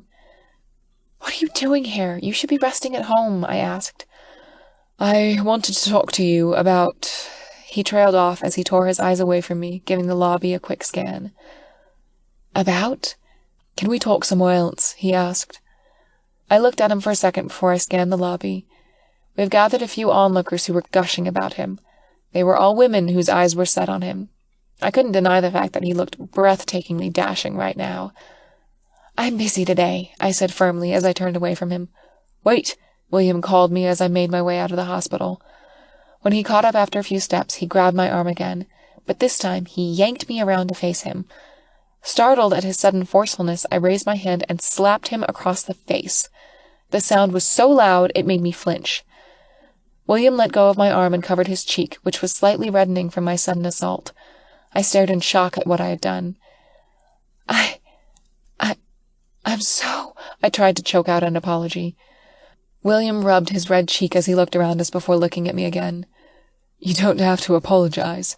I'm rather surprised you've only slapped me now, after what everything I've done to you," he said with a soft chuckle. "This is not a laughing matter, William," I said grimly, though I couldn't help but give him a small smile at his attempt to lighten the mood. He looked at me with wide eyes as he dropped the hand caressing his cheek. "Did you just use my first name?" I eyed him for a second until I realized I addressed him by his first name rather than his surname. I snorted at his reaction and brushed it off, though my stomach fluttered at that fact. "Can we talk about this some other time? Please," I asked him in as much of a friendly tone as I could conjure. In reply, he gave me a nod and a small smile. "Then I'll see you some other time," he said as he walked past me. I peered at him in confusion, shocked to see he hadn't argued further. I continued to watch his retreating back with uncertainty. But when he didn't look back, I felt a twinge of sadness and irritation. I brushed off the feeling after a fleeting moment. It was unnecessarily irrelevant in my situation right now. I shouldn't be distracted by such thoughts. I headed out towards the fast food chain right beside the hospital and got myself something light to eat. I didn't have much appetite after the encounter with Mr. Mogul. Throughout the meal, I couldn't help but recount the conversation I had with him. I grimaced when I remembered the part where I slapped him. It was an accident. Still, I might have crossed the line. After I had eaten, I headed back to my father's room. I lingered in the lobby for a moment as I studied the place where William and I bickered a few minutes ago. I let out a sigh of frustration, feeling a little drained from all of it. When I reached the front door of my father's room, I stopped mid-knock as I heard another voice. I stiffened at the familiarity of it. "Thank you, Mr. Maxwell. I'm glad you're taking good care of my daughter for me. She can be stubborn sometimes, but she has good intentions," my father replied to an unspoken question, his voice a little jumpy as he chuckled. "It's my pleasure, Mr. Peterson. I know Andy can be a handful," William said as he chuckled along with him. I was stuck in front of the door as I continued to listen to their conversation. I can't believe my own father was warming up to the one person I thought he would be tough on. With a deep breath, I knocked on the door and interrupted their conversation. I entered the room in quick strides and headed to my father's bed to greet him with a kiss. As I leaned away from him, the tension in the room was palpable. I tore my eyes away from my father to look at William, who sat on a chair across from me. "How long have you been here?" I asked grimly through clenched teeth.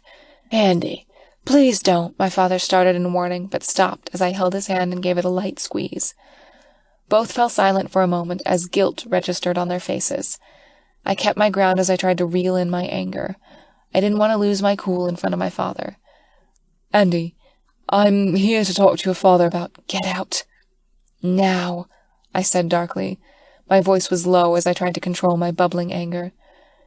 "Andy," William started again. "If you value that face of yours, get the hell out," I said with more volume, my eyes focused on his startled face. "I'm so sorry for intruding. It wasn't my intention to make you angry," he said in apology as he stood up. He slowly walked towards the door while I remained motionless from where I stood. I felt him pause for a second as his eye bored through the side of my face, but I continued to ignore him and kept my gaze straight. When I heard a faint click of the door closing, I let out a strained breath as I visibly relaxed. "Why did you do that, Peanut?" my father asked softly, his voice filled with disappointment. I looked up at him in shock. He was siding with him.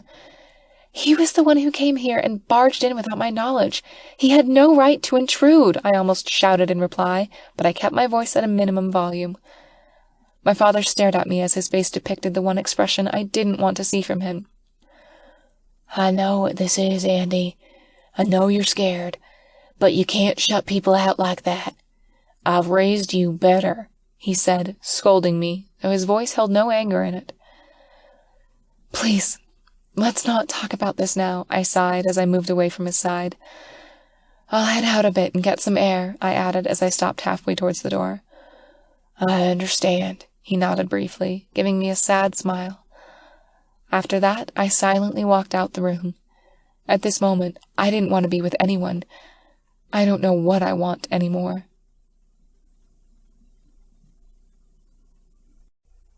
Chapter 26. I listened to the noise of the busy city streets as I leaned back on the park bench. It's been half an hour since I left my father's hospital room. I texted Terry after I walked out from the hospital. He would be here any minute now. "Andy!" I looked up and saw Terry jogging towards me. I gave him a rigid wave as a greeting. "Thank you for coming. I thought you were with Andrew," I said after he stopped in front of me. I moved a little to give him space to sit. "You said you needed me, so here I am." "Andrew is busy at work," he said after taking in a few deep breaths. "So," he said after a short silence. "Right." I looked away from him and stared at the half-empty park grounds in front of me. "I had a fight with someone today," I said, my voice low and soft. "You're always at it with someone," Terry said in agreement. "It's not that kind of brawl." I turned towards him with a slight smirk. "Could you let me finish first?" I cut him off as he opened his mouth to speak again. "Okay, continue," he said with a nod and gestured for me to continue. I told him what had happened half an hour ago in my father's hospital room. I told him about my encounter with William and the incident that morning, but I didn't tell him about the kiss that William and I shared. "Wow. Okay. You slapped William Maxwell," he said after he stared at me for a few moments. "Of all the things I just said," I huffed as my lips twitched upward. "I'm sorry. I heard every word you said, but you just slapped William Maxwell. Plus, you had him run out of the room with his tail between his legs," he said while he looked at me in awe. I rolled my eyes at his exaggerated expression before I got serious again. Terry, what am I going to do? I don't want to be in conflict with my dad, but William is making things complicated, I asked. Terry eyed me with suspicion. Is there more to this story than you're telling me? What? I turned towards him with wide eyes. No? Something happened between you and William that you're not telling me, he accused as he continued to stare at me. I turned away from his gaze and let out a frustrated sigh. How can this man know so much about me? Okay, fine. We kissed, I said as I let out a huge breath. Really? He asked in surprise. A small smile slowly formed on his lips as his eyes gleamed in amusement. Oh, this is golden, he said with a chuckle. Shut up, I said in annoyance, but a small smile escaped my guarded lips. I knew you had a thing for him, Terry said proudly, like he had known about it before I did. I do not. Oh, just admit it. You like William Terry shouted, but I cut him off by placing my hand on his mouth. Okay, I get it. Can you not announce it to the world? I said in a whisper, warning him. Terry winked at me since my hand was still covering his mouth, stopping him from replying. I will let go if you stop being loud, I said as I looked him straight in the eyes. He nodded in reply. So why did you act that way? He asked after a short pause. I looked away again and turned towards the open field in front of me. I have issues, I confessed, my voice still a whisper. Wait, so Billy wasn't kidding? He asked outright. His voice was loud enough to make me glare at him in warning. He made a sign with his other hand, looking like he was zipping an invisible zipper in his mouth. What do you mean by that? I asked after he remained silent. He might have told me about your commitment issues when he was at my place. I was getting curious why you aren't with anyone. I mean, Andy, you're awesome, Terry said softly as he looked at me sheepishly. I felt my gaze harden at his words. I can't believe Billy told Terry about my past relationship, especially about the one I had 3 years ago. I lost confidence in any kind of romantic relationship when it ended. Billy told me you're afraid of letting people in your life because you're afraid of losing them. You started shutting people out after what happened 3 years ago, Terry continued, his voice soft and filled with sadness. I flinched at his last sentence. I always feel uncomfortable and irked whenever my personal life is brought up, but I knew it was inevitable with him. I sighed in defeat, knowing it would be hard to hide anything from a man who was a part of my life now. He had some right to know. Being in this situation and having to think about the past, I felt a pang in my heart while reminiscing about my ex-lover. I've given away a lot, only to be treated like trash once he no longer needed me. Why am I attracted to men who had power? His family was powerful just like William, and I was blindly in love with him. He cheated on me, and thought I'd just accept him because he thought I had no other choice. But I got out. I'm glad he left, and I finally saw some sense. Andy, what do you think of my relationship with you? He asked. I looked at him with wide eyes. My irritation was gone and forgotten as I was caught off guard by his question. What do you mean? Do you think of me as a friend, family, or a stranger you just met? He asked, all humor gone.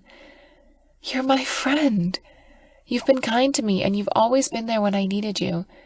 You're the only friend I have. Thank you for thinking of me as your valued friend. I'm very flattered, he said as he flirtatiously batted his eyelashes at me. I laughed at his words, happy to see the old Terry back. I'm so sorry for the topic. I just need some... I never had a girlfriend to confide in, I said with a coy smile. I'm glad I'm gay enough for the part, he said with a smirk and a wink. His statement pulled me out of my gloomy state, making me laugh hard at his words as he chuckled beside me.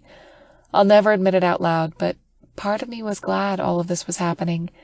If it didn't, I would have never met someone as amazing as Terry. For another half an hour, we talked about the morning when I stayed in William's apartment. The one thing I thought I wouldn't share with anyone. Terry was grinning while I narrated everything to him. His smile got even bigger when I told him in detail about the kiss, but he pursed his lips when I told him of the things I said afterward. Andy, you need to straighten this out and apologize. Tell the man why you don't want things to be romantic, because I know you want to sleep with him. Terry stared at me knowingly as he raised his eyebrow at the last words. I flushed at his words and shook my head at his forward comment. I don't know how I can face him again. I messed it up when I asked him to get out."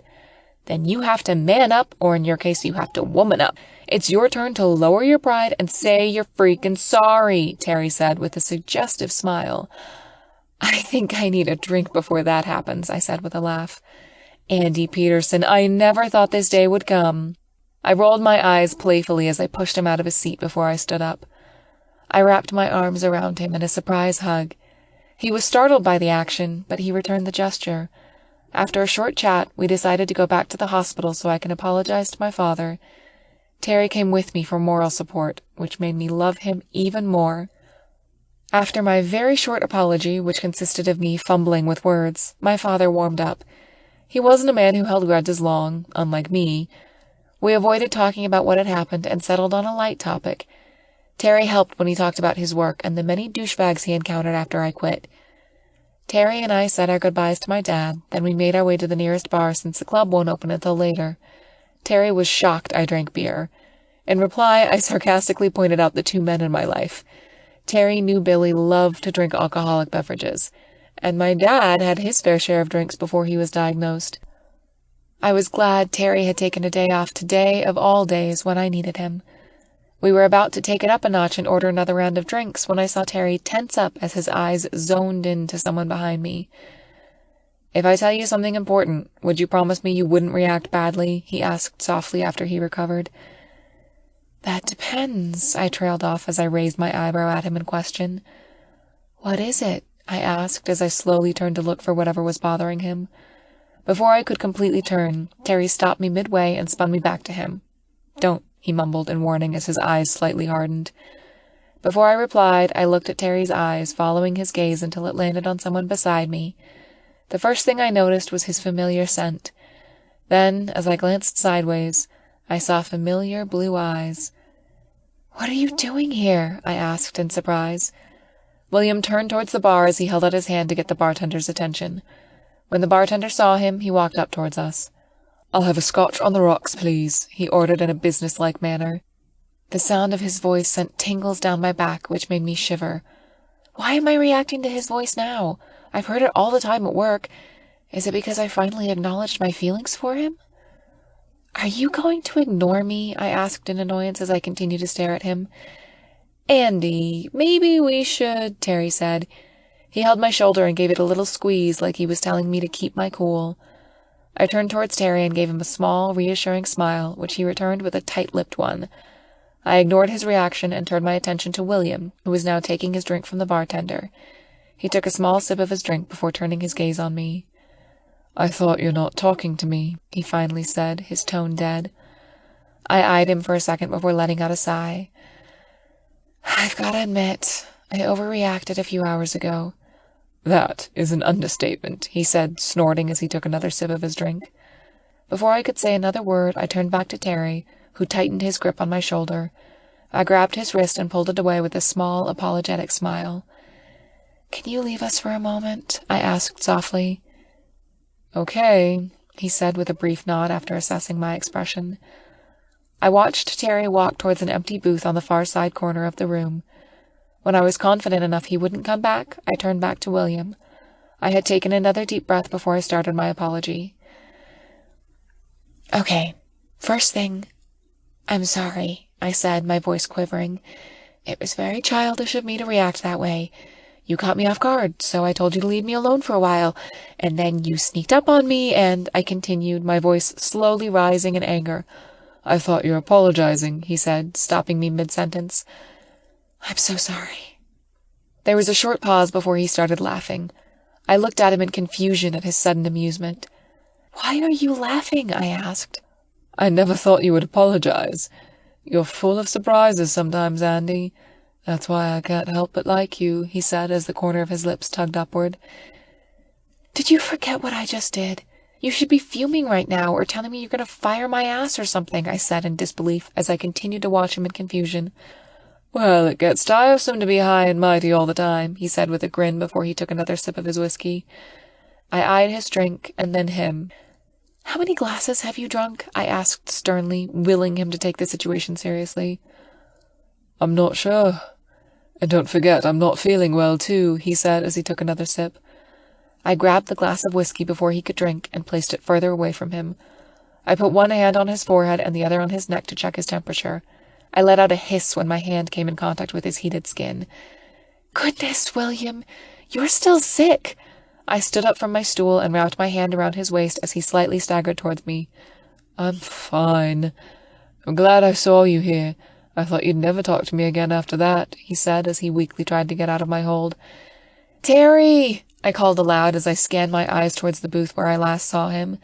Within seconds, Terry got up and jogged towards me. "What's wrong?" he asked as he studied us. "Is he all right?" His gaze landed on William worriedly. "No, this idiot is drinking when he still has a freaking fever," I said in annoyance as I tried to tighten my hold on him. "I'm fine, damn it. Don't talk like I'm not here," William said irately as he tried to push me away again. "Do you see any guys in a black suit around here?" I asked Terry while I scanned the bar for any sign of his driver, Mark. "No, I don't think so," Terry replied with uncertainty as he kept his eyes on William. "Please check outside," I said loudly, making a few people turn and look at us. I scanned the slightly empty bar, feeling relieved no one noticed the man beside me. I studied William's current condition and grimaced at his lack of response. He looked like he was struggling. His breathing was slightly ragged, but he was able to stand straight without swaying. "How long have you been drinking, William?" I asked, grabbing his attention again. He looked down at me with a small frown before he replied, "I think it was after you asked me to get out of the hospital. If you're looking for Mark, he's not here. I drove myself today," he said dully. I fumed at his words. I can't believe he was capable of being incompetent for someone who looked so dignified. "We're going to my place. I don't want people seeing you like this," I chided softly as I lightly nudged him to walk while I kept my arm around his waist. William chuckled and patted my back roughly. "If I'd known it would take me being drunk to get you to take me anywhere, I should have done it before." I rolled my eyes at his comment and paid for our drinks. After that, I ushered him towards the door, and for a brief moment, I enjoyed a drunk and sick William. This was another side of him I've never seen, and it's a side of him I find really cute in a weird way.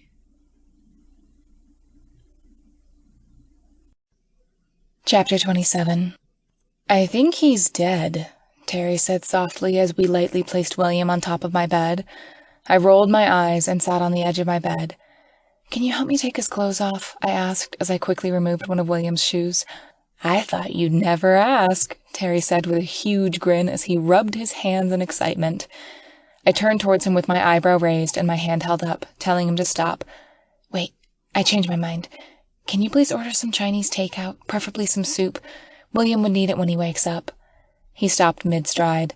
I kept my expression serious until he let out a defeated sigh. "Fine. Call me when he starts assaulting you. Wait, I don't think he can. He looks dead already," he grumbled in reply as he walked out of my room, slamming the door shut in a childish manner. I chuckled and continued to remove his other shoe and socks.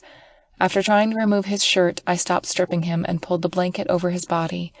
When I was done, I sat back down on the edge of the bed for a moment and looked at his peaceful, sleeping face. "Thank you," William suddenly mumbled as his closed eyes fluttered twice. "For what?" I asked softly, keeping my face blank. "Thank you for taking care of me," he replied weakly. He let out a small yawn. "I'm going to stay here for a while," he said dreamily. "Sure. I'll leave you." I chuckled at his words and slowly stood up. "Wait, can you stay here with me?" he asked aloud, his eyes wide as he sat up in my bed, making me turn around. I gaped at him for a moment as I stared at his pleading eyes. "So he was awake all this time?" I stuttered as I tried to come up with an excuse. "Please," he begged, his voice deep with need. Then, swiftly, he moved out of the bed and grabbed my hand. He tugged me back to where I sat and went back under the covers.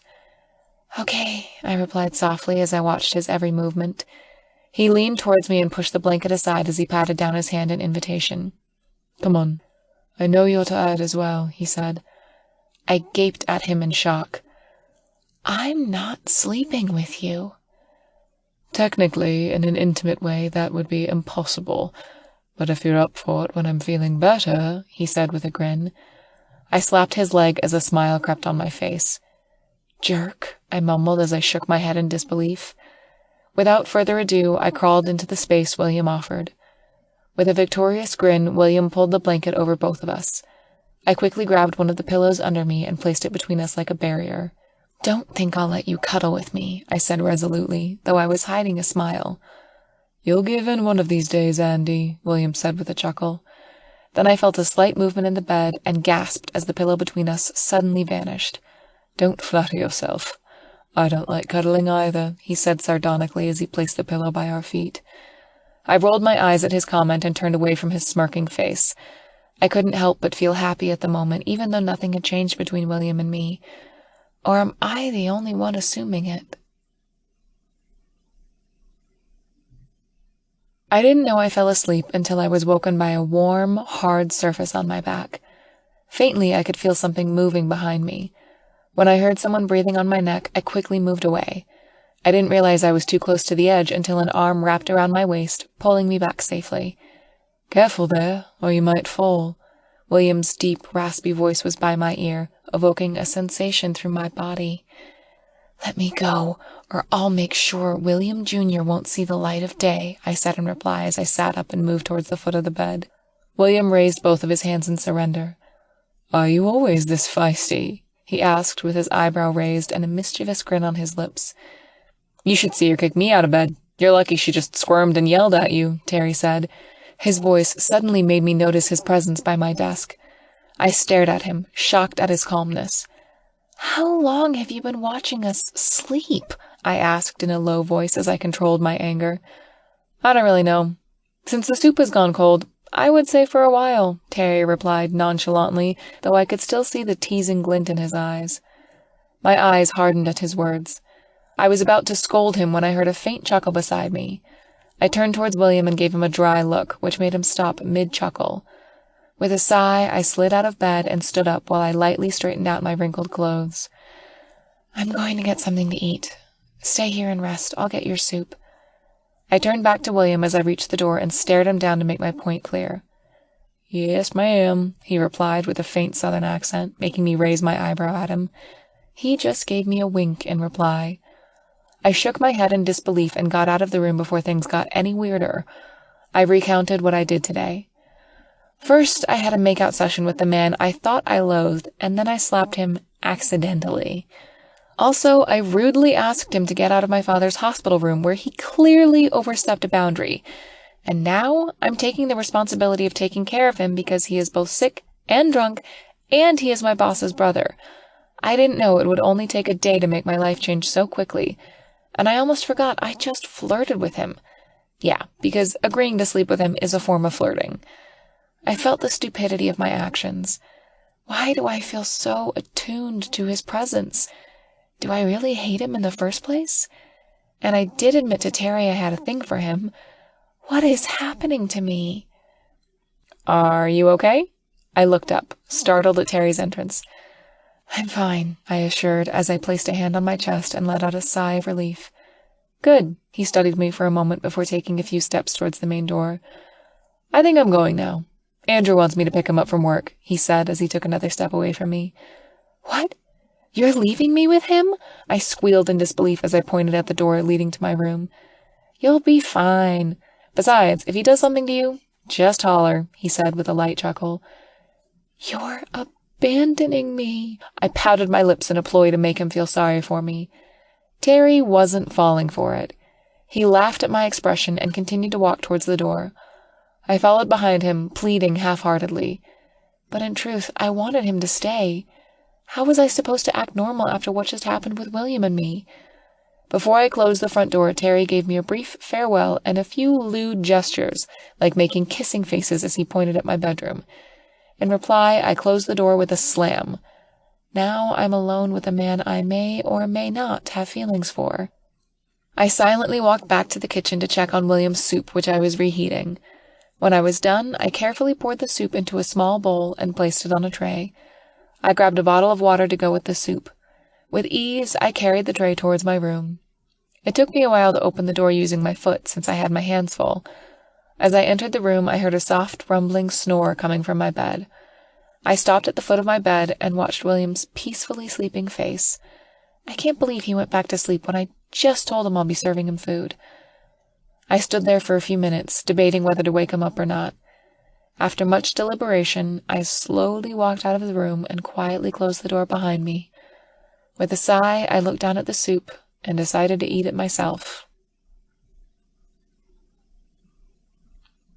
That night, I decided to sleep on my couch.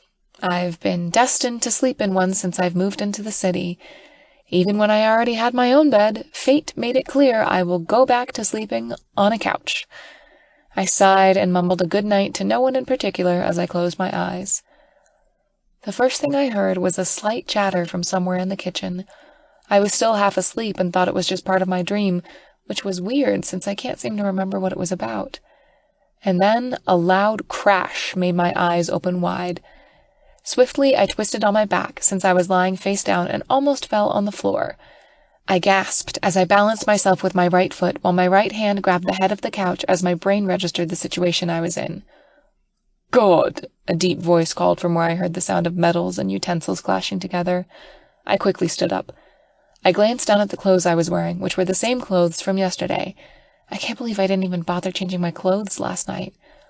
"What is wrong with this thing?" the voice grumbled, but this time it was clearer and louder. I froze at the sound, recognizing whom the voice belonged to. I looked down at the couch, which was a little messy from my sleep. As I was about to make it known I was awake, William cursed again as he flinched away from something. His actions made me raise one of my eyebrows as I glared at his back. I noted he was also wearing the same clothes from yesterday, though his hair was slightly wet. I grimaced when I realized he'd taken a bath while I haven't. "What are you doing?" I asked, making my presence known. William quickly turned around, his eyes wide in surprise. I mentally chuckled at his startled expression. "You're up," he said softly, his face softening as he continued to study me. "Actually, I'm not. I'm sleepwalking right now," I said sarcastically as I shook my head in disbelief. "What are you doing?" "Oh, this..." He finally snapped out from his trance and twisted his body aside as his hand gestured towards a frying pan on the gas stove. "I'm cooking breakfast. Well, I'm trying to cook breakfast," he said with a soft chuckle. "Oh. So why were you screaming like a girl?" I asked as I narrowed my eyes at him, though it was evident I was teasing him. William's expression cracked as his amused face faltered. "I wasn't screaming like a girl. This grease is splattering all over my skin," he said as he eyed the frying pan like it was his mortal enemy. His response finally did it. I burst out laughing, grabbing the nearby counter as I clutched my stomach. William watched me with anger at first, and then his eyes slowly softened and his face broke into a grin. "This isn't funny, you know," William said, but the amusement in his eyes didn't waver. "Yes, it is," I said as I tried to catch my breath from laughing. I quickly walked towards him and eyed the frying pan. "You get this reaction from cooking eggs? I can only imagine what would happen when you try frying bacon," I said, before chuckling from the thought. "The bacon is already cooked. Didn't you see it on the counter?" he asked, and pointed at the island counter behind me. I looked at the table with wide eyes. There were 2 plates neatly placed across each other with a plate of bacon in between. There was also a glass of orange juice beside each plate. "You did all this?" I asked breathlessly as I continued to study the counter. "Yes, I was hungry, and I saw you sleeping on the couch, and I thought I'd cook you something to show my gratitude," he said, mumbling the last few words. My head whipped towards him as I eyed him suspiciously. I walked towards him and directly placed the back of my hand on his neck and the other on his forehead without a second thought. His temperature had gone down from the last time I checked. "Glad your fever has gone down," I muttered as I removed my hand. There was a fleeting knot in the pit of my stomach as I broke the contact. William agreed silently as he stepped away from me and resumed cooking eggs. "This will be ready in a few minutes," he added softly. "Okay, I'll go and wash up while you finish here," I mumbled as I stiffly walked away towards my bedroom, suddenly feeling the awkwardness of the situation. "Okay," he said, his back to me. As I took one last look at him, I could see the tip of his ear slowly getting red. I smiled at his embarrassment. It was a sight to see a blushing Mr. Mogul. Here's another new thing I know about him. Even the most serious person can have such a cute expression. When I finally reached my room, I quickly closed the door and scanned the place. The bed was poorly fixed, but the rest of it looked the same. I sighed in relief as my heart slowly thumped to its normal beat. I hadn't noticed I was nervous all this time.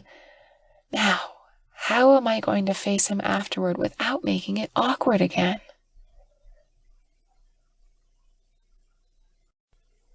Chapter 28. After taking a quick shower and changing into fresh clothes, I headed back to the kitchen. I stealthily made my way there, thinking William was still cooking. "Hey, the food is ready," William said after he gulped down a glass of orange juice. I stopped in my tracks as a blush slowly crept into my face. In my embarrassment, I quickly made my way to the empty stool across from him. "So, any plans for today?" William asked casually after a few moments of silence. "What?" I asked, startled by his question. I grabbed my glass of juice and took a huge gulp before giving him a proper reply. "Well, I'm heading out to the hospital as usual." "Are you going right after this?" he asked as I continued to eat like nothing had happened between us. I gave him a brief nod as I chewed on my food. William eyed me for a second before getting back to his meal, swallowing it down like he was being timed. I looked at him with wide eyes as I gobbled up the food on my spoon. When he was finished, he quietly stood up and placed his empty plate on the sink where the frying pan he used was being soaked. He stood there for a second, like he was analyzing the situation. I smiled at his clueless expression as he suddenly grabbed the sponge and squirted liquid soap on it. "Use the gloves if you're washing those. It's in the cabinet right there," I said, pointing at the location of the cleaning gloves. I kept my facial expression neutral the whole time. He turned towards me with a knowing look before following my orders. I continued to study him as he rolled up his sleeves and put on the gloves.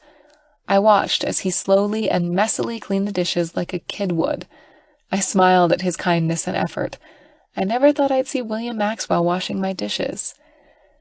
"Thank you for cooking breakfast and washing the dishes," I said after he placed the last plate in the cabinet. "You know I have a dishwasher, right?" I added with a smirk. William turned towards me. "You could have said something before I did all of that," he said, his eyes blazed in annoyance. "And what? Ruin my fun of watching you finally do some chores? I bet that was the first time you've ever washed the dishes," I said, as I watched his lips stretch into a thin line at his discomfort. By the looks of it, I was right. Yeah, he waved in dismissal as he removed the gloves. I chuckled at his reaction and stood up. I walked towards him and carried my empty plate and glass, placing them in the bubbly sink. "You go rest now. I'll clean this up," I said as I nudged him towards the living room. "You can use the couch or the bed." "I'm fine," he mumbled in annoyance, but he followed my orders. I watched him walk towards the couch and slump down in relief. I shook my head and turned back to the work at hand. It only took me 5 minutes to finish cleaning in the kitchen, which is a short amount of time to distance myself from William. I let out a huge, shaky breath as I walked towards him. "I'm done. I think I'm going to go now," I said, my voice quivering slightly. I don't know why I felt nervous all of a sudden. "Oh, okay." He turned towards me and stood up quickly as he straightened his wrinkled clothes. I don't know why he even bothered. I quickly grabbed things from my room while William waited for me outside. After I had locked the door behind me, I heard a loud gasp. I turned towards the sound, feeling the air being sucked out of me. The situation felt familiar, but this time was more terrible since the man beside me was no other than William Maxwell. "Andy! Morning!" Allie said awkwardly, her voice slightly an octave higher than normal. "Morning," I greeted back with a strained smile. "Oh, and Mr. Maxwell. Good morning." Allie turned to William, giving him a shy smile. "Good morning. And you must be," he said with a small smile as he offered his hand to shake. "Allison Coleman. I live across from Andy." Allie quickly grabbed his hand and shook it lightly as she pointed at her door with her free hand. "Right. We need to go now.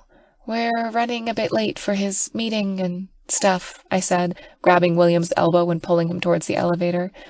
Allie noticed the urgency in my voice and made a quick retreat towards her apartment, saying she left something behind. As William turned his back on her, walking towards the lift, I gave Allie a quick glance as she looked at me with a spirited look in her eyes. I mentally cursed at the bad luck that just rained on me the moment I stepped out of my apartment. I wished I had stayed inside and let William go ahead of me, but that would be rude considering he's still not well. We finally got out of my apartment building without experiencing another awkward encounter. As I was about to bid him farewell, he had another plan in mind. "Would it be a bother if you walked me back to my apartment?" he asked. From the tone of his voice, I didn't really have a say on that matter. "I don't know why you have to ask. From the looks of it, you aren't letting me go until I say yes," I said, rolling my eyes at him. He studied my expression for a moment before giving me a sly smile. "Right this way, then," he said as he gestured in the direction of his apartment building. The walk back to his place was short and silent. I spent most of the time glancing around, checking if anyone was following us. I was starting to get a bit paranoid whenever I was out in public with Mr. Mogul. I don't really want a repeat of last time. I sighed in relief when we reached the main lobby without being harassed by the paparazzi. I was about to leave when he stopped me again. "Can you come up with me? I have something to give you before you go," he asked, making me close my mouth before I could say anything. Sure." As we stepped into the elevator, I started speculating about what he wanted to give me. If it was about work, Alexandra would have given it to me through her other connections. From the last task she had given me with the gallery, it seemed like she didn't trust William. When we reached his floor, my heart started to pound from nervousness. I was hesitant when William stepped out of the elevator. I thought about closing the elevator and leaving him, but William instantly turned around and held out his arm to stop the metal doors from closing. "I know what you're thinking." "I wasn't thinking anything," I said as I felt my face heat up. I turned away and walked past him. We went inside his apartment silently. I didn't think I would come back to this place in such a short time. The memory from the last time was still fresh in my mind. I flinched as I heard William walk behind me. "Please make yourself comfortable while I go get it," he said, his voice faint as he slowly backed away towards the direction of his room. I nodded in reply as I walked towards the huge black couches. When I heard a distant sound of a door closing, I let out a huge sigh of relief as I sat down. I looked around his apartment again. The dim light seeping through the clear glass window made the room feel empty and spacious because of the lack of furniture. I can't understand why he wanted so much empty space. Is he claustrophobic? "Thank you for waiting." The sudden sound of his voice made me jump in fright. I turned towards him with wide eyes. "Can you please not sneak up on me?" I mumbled in annoyance as I tried to calm my frantic heart. I noticed he was wearing fresh new clothes. "Sorry," he said, smiling apologetically. "So, you're going to the hospital today? That would mean you'll be there for the whole day, right?" he asked, changing the topic quickly. "Yes," I said as I looked at him suspiciously. "Oh, okay. Then let's go," he said enthusiastically as he walked towards me, grabbing my wrist and pulling me out of the seat. "What do you mean, let's go?" I asked, dumbfounded. "We're going. Mark is downstairs waiting in the car," he said casually, unaffected by my tone. "Was this your plan all along?" I asked him accusingly. "If we keep on talking here, your father will be worried, wondering why you're late," he said as he continued to pull me towards the door. When I finally came to my senses, I pulled my wrist out of his grip and took a step back from him as I glanced at the door. I looked back at him as my eyes narrowed in frustration and anger. "I'm not falling for this trick. Don't think I already forgot what you did yesterday," I said, my voice dripping with venom. "I know you haven't forgotten about it. You're not forgetful. Well, at least not about that," he said wearily as he sighed. "Can you please come down to the car with me before you start with the sermon? I promise you I will listen to you then," he added. "I'm not forgetful about anything," I mumbled. "Okay, fine. Let's go down now," I added more loudly and gestured for him to lead the way. I can't believe he tricked me into coming with him so he can come with me to meet my father at the hospital. What was his motive? Why was he doing this? He already knew what I thought of him. Why was he still trying? When we finally reached the lobby, I was having second thoughts about my decision about allowing him to tag along. I'm not ready to place him and my father in the same room again, especially after yesterday's episode, but it was too late to back out now. William was quiet as we walked towards the car. He looked almost nervous, but I didn't pay much attention to it since my thoughts were elsewhere. I faintly recognized Mark as he opened the passenger door. I gave him a small nod of greeting before getting in. "What took you guys so long?" said a voice inside the car. My head whipped quickly in his direction. I was startled at the familiar sound of my father's voice. Then his face broke into a smile as we stared eye to eye. I stood frozen outside the open car door. "What? You look like you've seen a ghost," he said teasingly as he chuckled. "Dad? What are you doing?" I asked as I choked on my words in shock. "William here called me early this morning for an invitation to a baseball game. Who can refuse an offer to watch it live and in a bunker suite, right?" he said. His face broke into a genuine smile. "I merely asked him if he wanted to come. He told me yesterday he was a fan, and a friend gave me tickets. And he said you had to come," William said behind me, his voice somehow lacking its usual authoritative tone. "When did you plan this?" I asked as I slowly turned to face him. My voice was low as emotions tried to punch their way through my guarded facade. "Last night. And I finally decided to just wing it this morning," he admitted softly as he turned his face away from my gaze. "Well, thank you," I said awkwardly, my voice lacking sincerity. "Right then, let's go. The game will start in an hour or so," he said, breaking our moment of awkwardness. He lightly nudged my arm towards the car, making me roll my eyes at him. As I got in beside my dad, I heard his faint chuckle. I can't help but smile at the sound of his delight. At this moment, I had no idea where this so-called friendship is going. If you asked me, I would probably freak myself out with my answer. The car ride to the game was slightly cramped. I was wedged between my father and William. Though the car was huge and there was enough legroom, being seated between two full-grown men was not at all comfortable in any way. I was mostly leaning away from William while simultaneously trying not to crush my father on my other side. Somehow, on the way there, I felt William slightly twist himself on the side, giving me more room to breathe. I quickly stole a glance in his direction and found him looking out the window. I looked at him for a moment longer, enough for me to see a small smile escape his guarded lips. I glanced away from him and turned to my other side, where my father was doing the same thing, his eyes gleaming with happiness. My dad laughed as he shook his head in amusement. I couldn't help but let out a small squeal of excitement when we finally reached our destination. William suddenly looked at me. He was startled at my reaction, but he laughed it off like my father. "Are you ready?" William asked as his face broke out into a huge grin. I eyed him for a second as my eyes tried to remember his rare smile, while my heart tried to calm itself down. "Ready as I'll ever be," I said gleefully. Beside me, my father smiled at my eagerness as he gestured for William to get out of the car. I didn't think twice and followed William after he got out while my father exited on the other side of the car. At that moment, I had forgotten what happened in the past few hours, how I treated William so grudgingly and how he constantly kept invading my privacy. Why can't he just give up? And why can't I get away from him?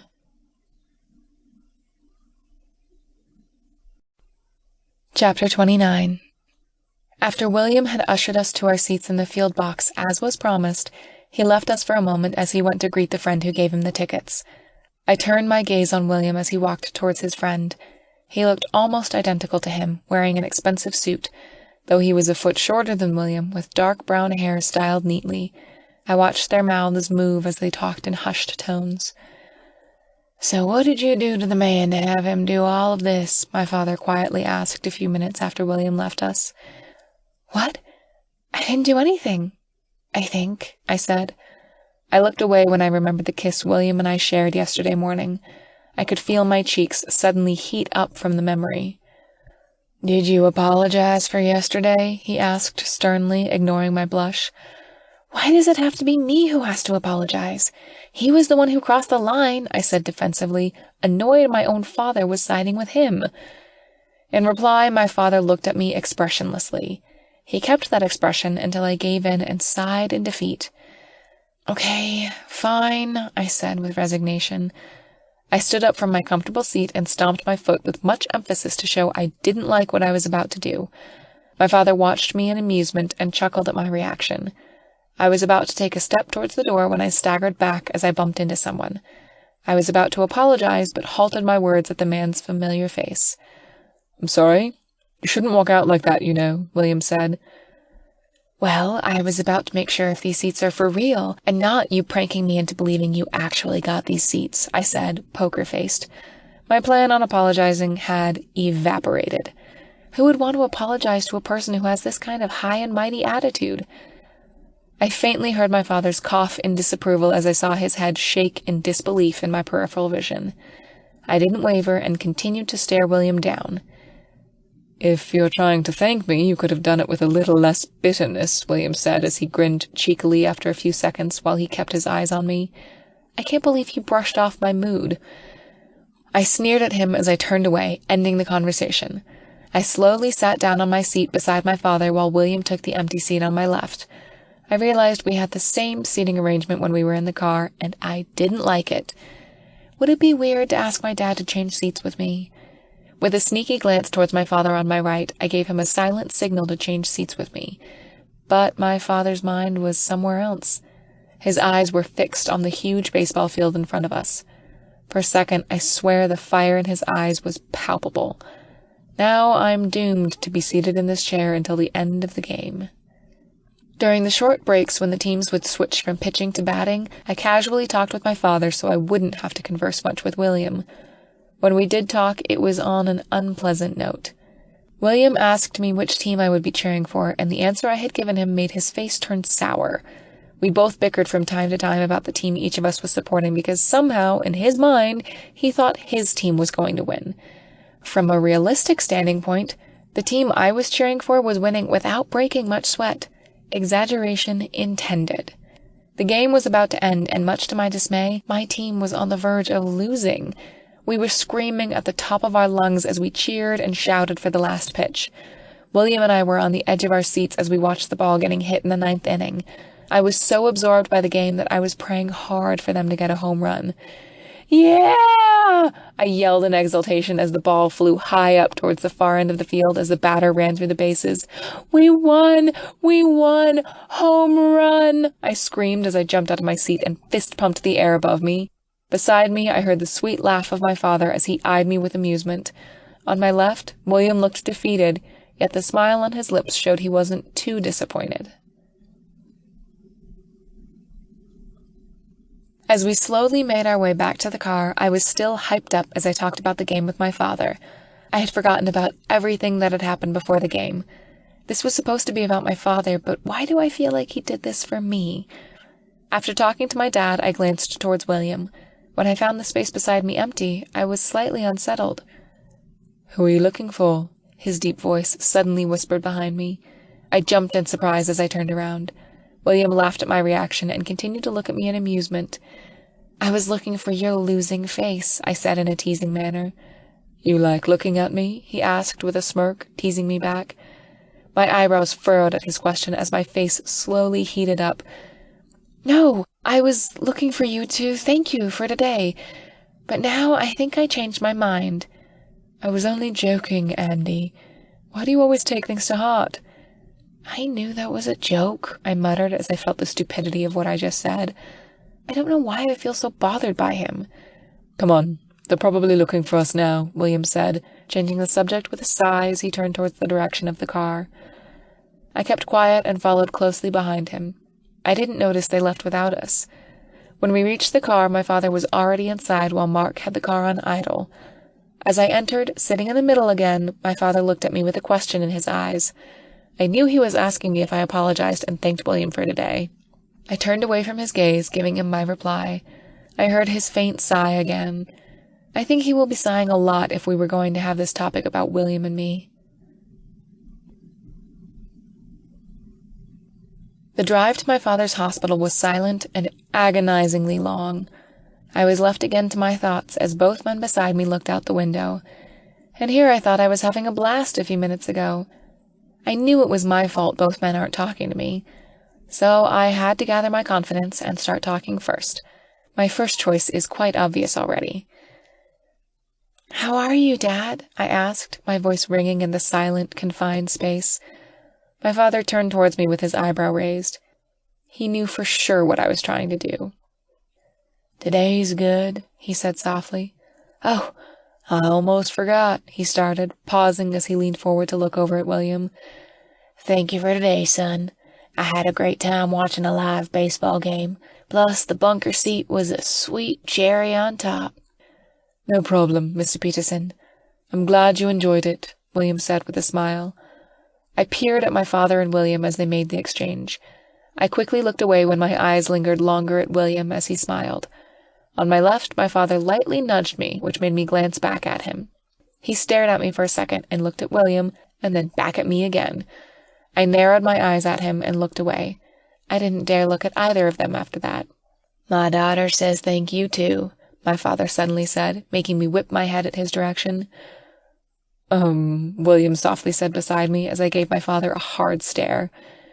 When my father finally looked at me, I mouthed to him, "What are you doing?" He didn't reply. Instead, he simply looked at me from the corner of his eyes. My lips thinned into a grim line as I continued to stare at him. The end of his lips twitched as he saw my expression. "Don't be stubborn, Peanut," he whispered to me before he went back to looking out the window. I stayed silent, not bothering to strike up a conversation with either of them. My father thanking William on my behalf made me feel like I was indebted to him, and it irked me to no end. Talking to anyone at this point is no longer an option. The car pulled up in front of the hospital, and I had never felt more relieved. I started to breathe normally as we got out of the car. I didn't notice William getting out with us until my father talked to him. "Thank you again for today, son. Now I think I can die peacefully. Well, no, wait, I still can't. I need to see my daughter settle down first." "Well, I can assure you she will be in good hands, Mr. Peterson," William said with a small smile. "What are you two talking about?" "Nothing, Peanut," my father said with a secret smile. "I'll be heading up now. You two can go ahead and enjoy the rest of the day while I take my rest," he added as he slowly made his way towards the entrance of the hospital. "Wait, what?" I asked, confused by his words. I caught up with him and lightly grabbed my father's arm. "I'm staying here for the rest of the day, right?" I started, yet trailed off into a question, unsure of my father's words. He leaned down towards my ear as he cupped the other side of my face. "William asked me if he can take you out after the game. I already gave him my consent," he whispered. I took a step away from him, putting distance between us. "Why would you do that without telling me anything?" I asked, slightly annoyed. "He hasn't asked you yet?" he asked, confused by my reaction. "I thought he asked you when we planned to separate after the game." "You two planned all of this? How could you? You know I—" "Don't tell me you don't like him, Peanut. Terry already told me." "When did Terry tell you all of these things anyway?" "I was worried about you after you walked out, so I called him. He visited last night after he came by your place and told me everything." "I can't believe you two are gossiping about me. I'm not going on a date with him," I said with more volume. "Who said you're going on a date? I only agreed to him taking you out for dinner," he said. "Dad," I paused and sighed before continuing, "a dinner between two people, which doesn't involve business or other formal things, is a date. Don't pretend you don't know this." "Andy—" Excuse me," someone behind me interrupted. I turned around and was about to tell the person off until my eyes landed on his face. I gaped at him for a second before I gathered enough courage to say something, but he beat me to it. "Andy, do you have anywhere else to go today?" he asked casually, though his voice was deeper and smoother than usual. "No," I said softly, knowing what was going to happen next from my father's tip a few moments ago. William paused for a second as he rubbed the back of his neck with his hand. From the way he was shifting his weight and fidgeting badly, he looked nervous, which I found weird considering what happened between us. "Go ahead, son.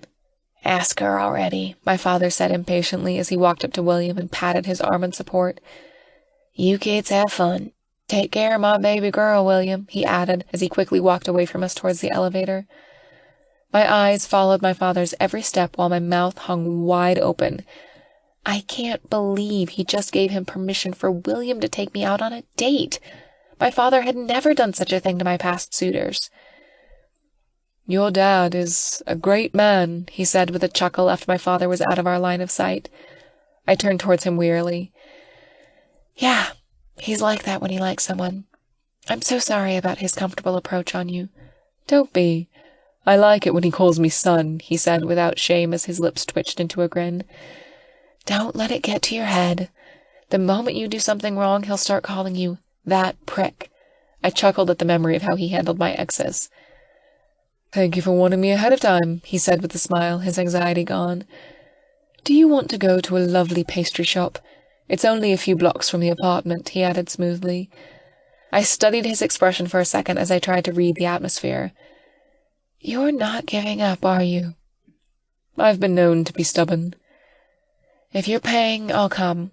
But let me warn you, I really like sweets, I said with a chortle as I walked ahead of him towards the waiting black SUV outside. It was a short drive to the pastry shop. The car stopped in front of an establishment which resembled a posh Parisian café. At the entrance there was a podium made of redwood where a maitre d' welcomed us. The tinted glass wall bricks and clear glass door made it look perfectly chic. He lied. This was definitely not a pastry shop. But since I was hungry, I let it slide and allowed him to take me inside. There was a nagging feeling in the pit of my stomach as we entered the restaurant, but I tried to shake it off. What am I doing? Chapter 30. I was enticed by the mini chandeliers inside the restaurant and vintage wall lamps placed on the side post. The square tables, which were painted in matte white, looked regal. The frames of the chairs were painted the same shade as the table and paired with a lavender-colored cushion. I'm literally confused about William's behavior today. The breakfast in the morning, the baseball game. Why was he still trying after all I've said to him? So, I said, my tone mirroring my suspicion. So, he copied my tone, though his eyes were glistening in amusement. His eyes bore on my face as he tried to read my expression. I know what you're thinking, Andy. I'm not softening you up after what I did. I know I was a stupid jerk, and I respect your opinion of me, he said, after I didn't say anything. Glad to know we're on the same page, I mumbled in agreement. What do you want from me, Mr. Maxwell? I asked, going straight to the point. You already know what I want out of this, Andy. I want a chance. A shot, just one shot, that's all I'm asking. Mr. Maxwell, okay. I know it's a long shot, and now's not a good time for all of this, and it's weird since I've been awful with you in the start. Mr. Maxwell, I started again, my voice a little louder. Finally, he looked at me. I'm willing to give you a shot. Is this not a shot right now? I asked as I gestured at both of us seating across from each other. Oh, so this counts as a date? Didn't you just ask me out? Dad told me about your not-so-obvious plan, I said as I rolled my eyes at him. Right. Thank you, he mumbled shyly, something I haven't heard from him before. Why are you like this? I asked him as I raised my eyebrow. He scrunched an eyebrow in confusion. What do you mean? Why the sudden change of attitude? Don't you play with me, I warned as I glared at him. Before he could reply, the waiter appeared to place our drinks and meals. This stopped the conversation, but the lack of words didn't stop us from finishing the topic through our looks. I looked at him suspiciously, and he replied with a look of innocence. When we finished eating, he casually took small sips of his drink to prolong the silence. I was about to do the same, but I was in an irritated mood since I didn't get the answers I needed. Okay, Mr. Maxwell. Since you're refusing to tell me anything and this so-called date is starting to go south from here, I'd like to say something before we go back to hating each other again, I said with a stern voice. I don't get why you want to pursue me, whether it's just out of curiosity or for fun, and I want to make it clear that this is not going the way you expect it to be. 1, we are too different, and 2, we live in 2 different worlds. I don't want to get my hopes up that this is going to work when I know deep down it won't. How do you know that as a fact when you haven't even tried it? Maybe it won't go the way you think it'll go. Now I was speechless. Why was he so adamant about trying to make this work? I'm neither in his league nor am I an asset to him. I'm nobody and probably the most unlikely person to be in any relationship with him. There is something more you aren't telling me, I said softly. What if there isn't, and I just like you? My cheeks flushed as I looked away from him, feeling mortified. Okay, why are we talking about the pros and cons of dating? From the way things are, we don't have mutual feelings for each other. You don't really believe that. What makes you so sure? Don't play dumb with me, Andy. You wouldn't be sitting here with me if it hadn't crossed your mind. I rolled my eyes at his arrogant reply. Okay, maybe at some point it had crossed my mind recently, but it's not a good enough basis to have a relationship, and dating would be really hard after that episode with the paparazzi. Well, wouldn't that make things easier? There's already some publicity and rumors of us being together. If another article comes out, the decision whether to admit it or not would be in our hands. I let out a deep sigh as I folded my arms and placed my head on it. This was the most frustrating topic I've ever faced with regards to having a relationship with someone. The last relationship I had was 3 years ago, but it didn't work out in the end. He had willingly left me without any rational explanation. Now here comes a man who used to be the person I loathed most in the world, rushing into my life like a freight train and abruptly turning my hatred for him into something else. Even though we were just on our first date, we were already talking about being in a relationship. There was nothing remotely normal in this scenario. Mr. Maxwell, William, how about we see how this goes, okay? I'll agree to at least 3 dates before entering into anything with you. How about this? William said and trailed off. This can be easier for both of us. You know I like you. Do you feel the same way? His voice sounded nervous as he asked his question. I eyed him bleakly. I didn't know how to make him understand that I don't need this kind of relationship right now, and I know if I admitted my feelings, it would get his hopes up. I'm not ready for a relationship at the moment. William, I like you, I started softly and trailed off as his face broke into a huge grin. Let me finish, I said before continuing. I like you, and after all the crappy things we've been through, I somehow still like you. But I can't do this with you. I can't promise you anything beyond lunch or dinner after work. I wouldn't be that girl who'd show up at every date looking pretty and classy because my first priority is my father. His dejected face lit up with the last few sentences I said. Slowly, I watched the sadness fade away and saw his breathtaking smile. I didn't expect anything much from you, Andy. I know what the conditions are before I decided to pursue you. After all this time, I just want you and nothing else. I'll agree to almost anything as long as you agree to be mine. My breath hitched as he said those words. I didn't expect him to have this side. I know he can be direct and stubborn, but I never thought of him as reasonable and thoughtful. This situation is bad. It's like a dart straight to my heart. He just made me like him even more. When no more words can be said, William asked the waiter for our bill and paid. I remained silent in my seat as I glanced at him from under my lashes, toying with the table napkin on my lap. After he was done paying, he softly asked me if we should go, which I replied to with a curt nod. I was, at that moment, incapable of talking. The walk out of the restaurant was awkward between us, but William handled it better than I. He had my arm looped around his while we walked back to the car. As we drove off back to my apartment, he started to ask me some questions you usually read on any resume you fill up. He asked for my likes and dislikes, my hobbies, and he even asked me about my passion towards art. Though I knew he knew all about this from reading my background file, the way he was asking with such interest made it less aggravating. When the car slowed down as we approached our street, William's scripted questions stopped as he shifted back to the topic we talked about in the restaurant a few minutes ago. I'm allowed to take you out on another date, right? He asked, looking for confirmation. I chuckled at his question. Yes, you could take me out on another date, but only if you ask me nicely. I'll let this one slide. When the car reached my apartment, I was hesitant to go, but I felt tired and the day had been long. I couldn't believe how things had changed in just one day. I couldn't wrap my head around it. William got out of the car to open the door for me. I gave him a small smile before scooting out.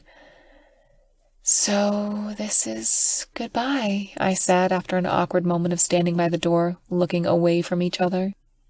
Yes, I think it is, William whispered. I glanced up at him, curious about how he looked right now. As my eyes landed on his face, his eyes were already on mine. I felt the heat in my body creep up towards my face. I started, but coughed as I felt something stuck in my throat. Thank you so much for today. The game this morning really means a lot to my father, even though he didn't really show much of it. This time, my voice was clear. I think it was you who had the most fun, he said with a snicker as he continued to look at me. Right. Yeah, I agreed shyly and turned away from him, feeling another wave of embarrassment and blood rushing to my face. Well, anyway, thank you so much again. You should go now and have some more rest. You still haven't completely recovered, you know, I said, changing the topic quickly. Right. Yes. He nodded his head in agreement and slowly took small steps back to the open car door. Then I'll see you tomorrow, he added, stopping his advance. I nodded and said, Yeah, I'll see you tomorrow. It was fun. I quickly turned away from him, embarrassed at the admission of my feelings. I took big steps as I walked from the front door towards the elevator while keeping my head down, since I knew for sure there was someone in the reception desk watching us. Before the elevator closed, I saw a small glimpse of the poor girl's dumbfounded face as she looked in William's direction. I chuckled at her reaction. Yes, he is very handsome and mouth-watering. That night, sleep didn't come as easily as it usually did. I kept on thinking about how the situations played out. I kept regretting a few things I did today, yet everything played out well in the end. I don't know what the status was between the two of us, but I knew for sure we weren't just friends anymore. The next morning, I felt like I woke up in a Disney movie.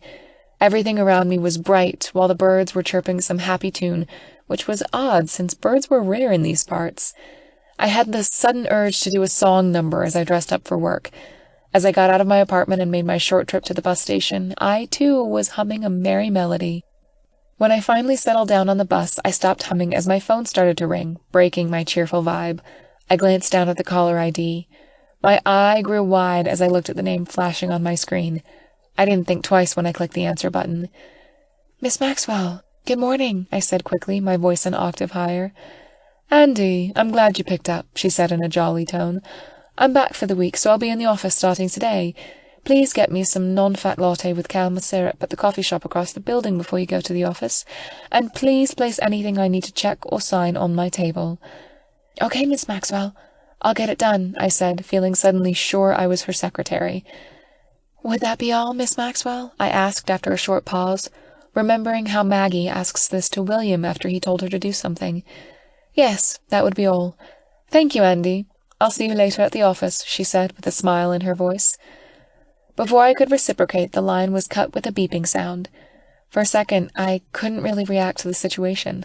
I'll finally be working with Alexandra Maxwell for the first time since she hired me. For a second, my mind stopped thinking altogether, and then a thought ran through my head. Did William know about Alexandra's return? I shoved the wandering thoughts about William and focused on my job. As the bus stopped, I hurriedly made my way towards the coffee shop. I slightly cringed at the memory of the incident with the cute cashier and the paparazzi. I prayed none of them were in the vicinity. When it was my turn to order, I was relieved to see a new face behind the counter. I quietly waited for my drink, William's, Alexandra's, and Maggie's. As my order was announced, I didn't think twice and walked out of the coffee shop before anyone could recognize me. I stepped out of the elevator to my floor and jogged towards Maggie's table and placed her drink and William's too. Maggie looked up at me in surprise. Andy, I didn't hear you come in. Is Miss Maxwell here yet? I asked quickly, ignoring her statement. I scanned the room and glanced at the door to Alexandra's office. There were no lights visible under the door. With a sigh, I felt a wave of relief she wasn't here yet. Why are you asking about Miss Alex? You know she's in Italy right now, Maggie said, looking at me in confusion. She didn't tell you? Or William? William is in his office right now. If he knew, he would have informed me, she said as she glanced at William's office for a second. I followed her eyes and looked at William's closed door. He is here. What am I going to do? What did Alex tell you? Maggie asked suddenly, tearing my eyes away from the door. She told me to place the files to be signed and reviewed on her table, I said, recalling her instructions. Okay. Maggie nodded in understanding as she started to pull some papers out of the desk drawer on her table. Can you get a file for me from HR department? It's on the 7th floor, she asked as she looked back at me and neatly placed the files together. Sure. What am I going to get? I asked, slightly taken aback. She knew exactly what to do. Maggie grabbed a post-it note from her desk and started to write something down. When she was finished, she handed it to me. Give this to the receptionist. They'll know what to do, she said. It made me sigh in relief internally. Thank you, Maggie, I called towards her as I quickly made my way towards the elevator. I reached the said floor and was slightly disoriented with the different interior design. Despite my confusion, I was able to spot the reception desk easily since it was placed at the entrance of the floor. The receptionist was very welcoming and helped me get the job done in no time. Half an hour had passed, and I was on my way back up to the floor with the files in hand. As the metal doors opened, I was startled at the person standing in front of me. Hey, good morning, William said, stuttering a bit. Good morning, I said in a whisper. Oh, Andy, you're here, a familiar female voice interrupted, making us both turn towards the voice. Miss Maxwell, good morning. I quickly made my way towards her and passed William by like we didn't have that quiet greeting a few moments ago. Andy, can you wait for me before you leave work tonight? William asked softly, making me stop in my track. I took a step back to lengthen the distance between us. Oh, sure, I replied quickly, not sure why he was asking me such a question. William gave me a curt nod as a goodbye. When he was finally gone, I turned back towards my desk only to find Maggie and Alexandra looking at me with smiles on their faces. What? Alexandra's smile only grew wider as she shook her head. Can you help me file these papers in my office? She asked, changing the topic. Okay, I said, happy not to press on the matter. Alexandra entered her office while I made a quick trip to my desk to get her coffee and some of the files she needed. While I was there, I turned to Maggie and stared at her suspiciously. Maggie! Maggie! I called to her, my voice a whisper. When she looked at me, I didn't give her a chance to change the topic. What was that all about? In reply, Maggie gave me a secret smile before she turned back to her work. I was about to call her again when Alexandra called my name. I would have to ambush her later during lunch. I hoped this was not about William and me, but I knew the chances of that were slim.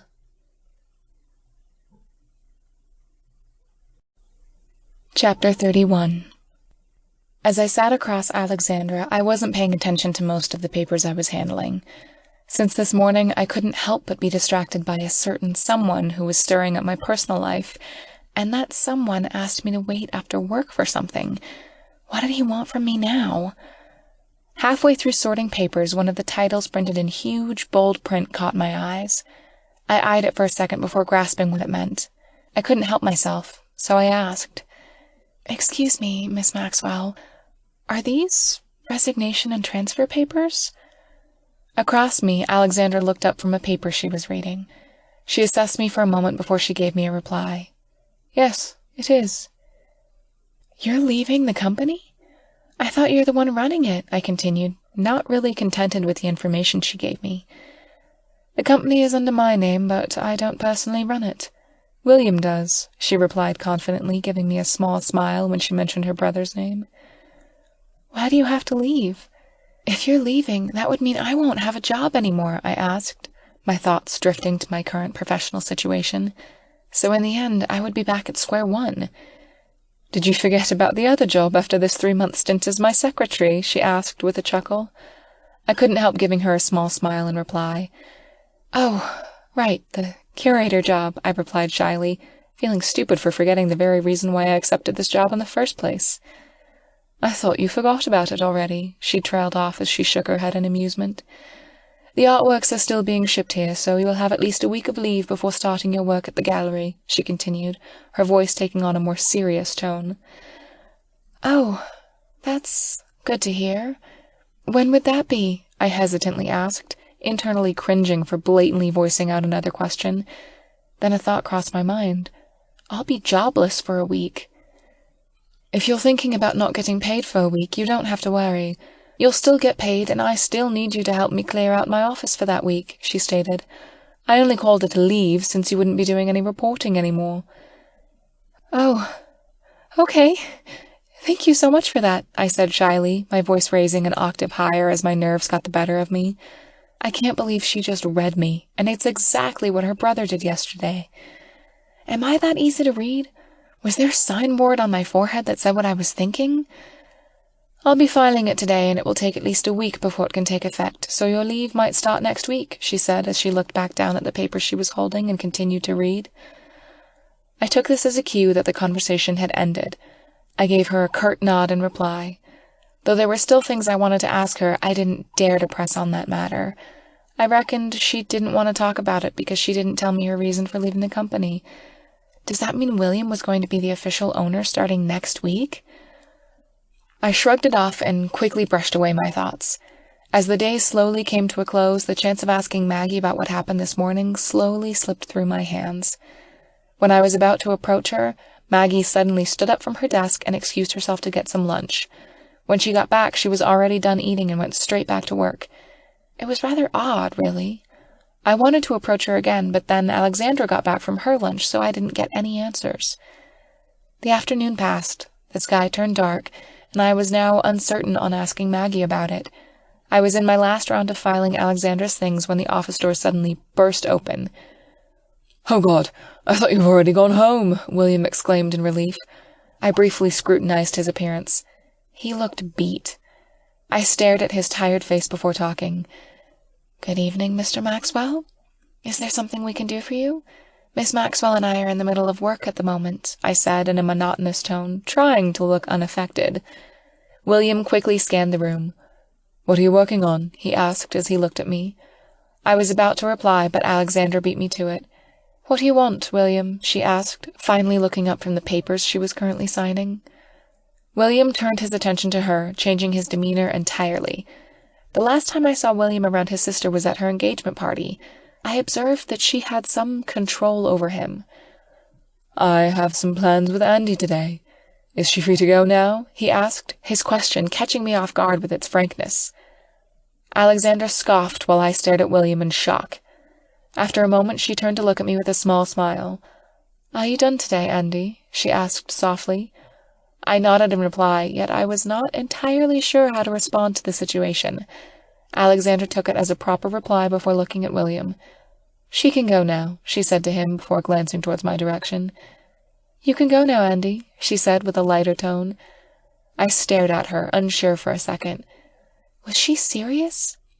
When she gave me a reassuring smile, I stood up and quickly made my way towards William, who was still standing by the door. "I'll be going now, Miss Maxwell. Thank you for today, and have a nice evening," I greeted softly as I reached William's side. "Thank you too, Andy. Have a wonderful evening," she replied in the same light tone. Before I could give her a smile, William suddenly grabbed my wrist, gaining my full attention. "I'll see you later," William said sternly at his sister before he swiftly pulled me out of the office and closed the door behind him. I was frustrated by his actions and felt the need to knock some sense into him. Luck was with me when the elevator opened immediately after I pressed the call button. We both quietly entered the lift. I stomped my foot on the way inside, purposely making him realize that I was pissed. I heard William let out a huge, strained sigh. I knew he was anticipating my outburst. I stood away from him, keeping my mouth shut for the first time. I would have exploded with annoyance by now, but I was trying to turn over a new leaf. "Aren't you going to scream or something?" he asked, finally breaking the uneasy silence. "No," I replied, my voice almost as low as a whisper. I could feel his eyes on my face while I stared at the metal door in front of us. Then I felt his warm breath as he sighed again. "Have you eaten dinner yet?" he asked after a few seconds of silence. I raised my eyebrow at the sudden change of topic and turned my head towards him. "I just got out of work." I thought the answer to that question was already a given, I replied sarcastically, yet there was no hint of humor in my voice. "Why are you angry with me? Don't deny it, Andy. Your mood is written all over your face," he asked, changing the subject again. It was like he was trying to avoid something. "What do you want with me, William? I'm tired, so please go straight to the point," I asked with disinterest and let out a heavy breath before turning back at the metal door. "How about I'll take you to dinner tonight? To make up for all the things I've done wrong since we met," he replied, turning his whole body towards me as he leaned on the metal wall behind him. I shifted my stance as I turned my body halfway in his direction. "Are you asking me out on a date? Again?" I asked in disbelief. "Well, you offered me at least 3 dates. I'm not going to waste time and let go of that offer," he replied with a wolfish grin, an expression that I've never seen on him.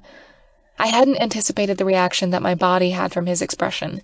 I could feel warmth rising from deep within my belly. Maybe this was what they call butterflies in the stomach. Then another sensation ran through my body, this time from my neck to my cheeks, making them both warm and cool at the same time. William looked amused for a while, then he turned away from me while he covered his mouth like he was going to cough.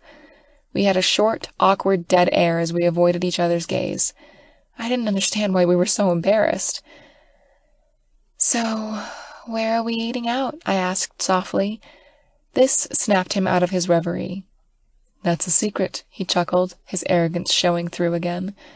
I was about to pester him to tell me the place when the metal door suddenly opened, showing us the lobby, so I closed my mouth and stared at him for a second.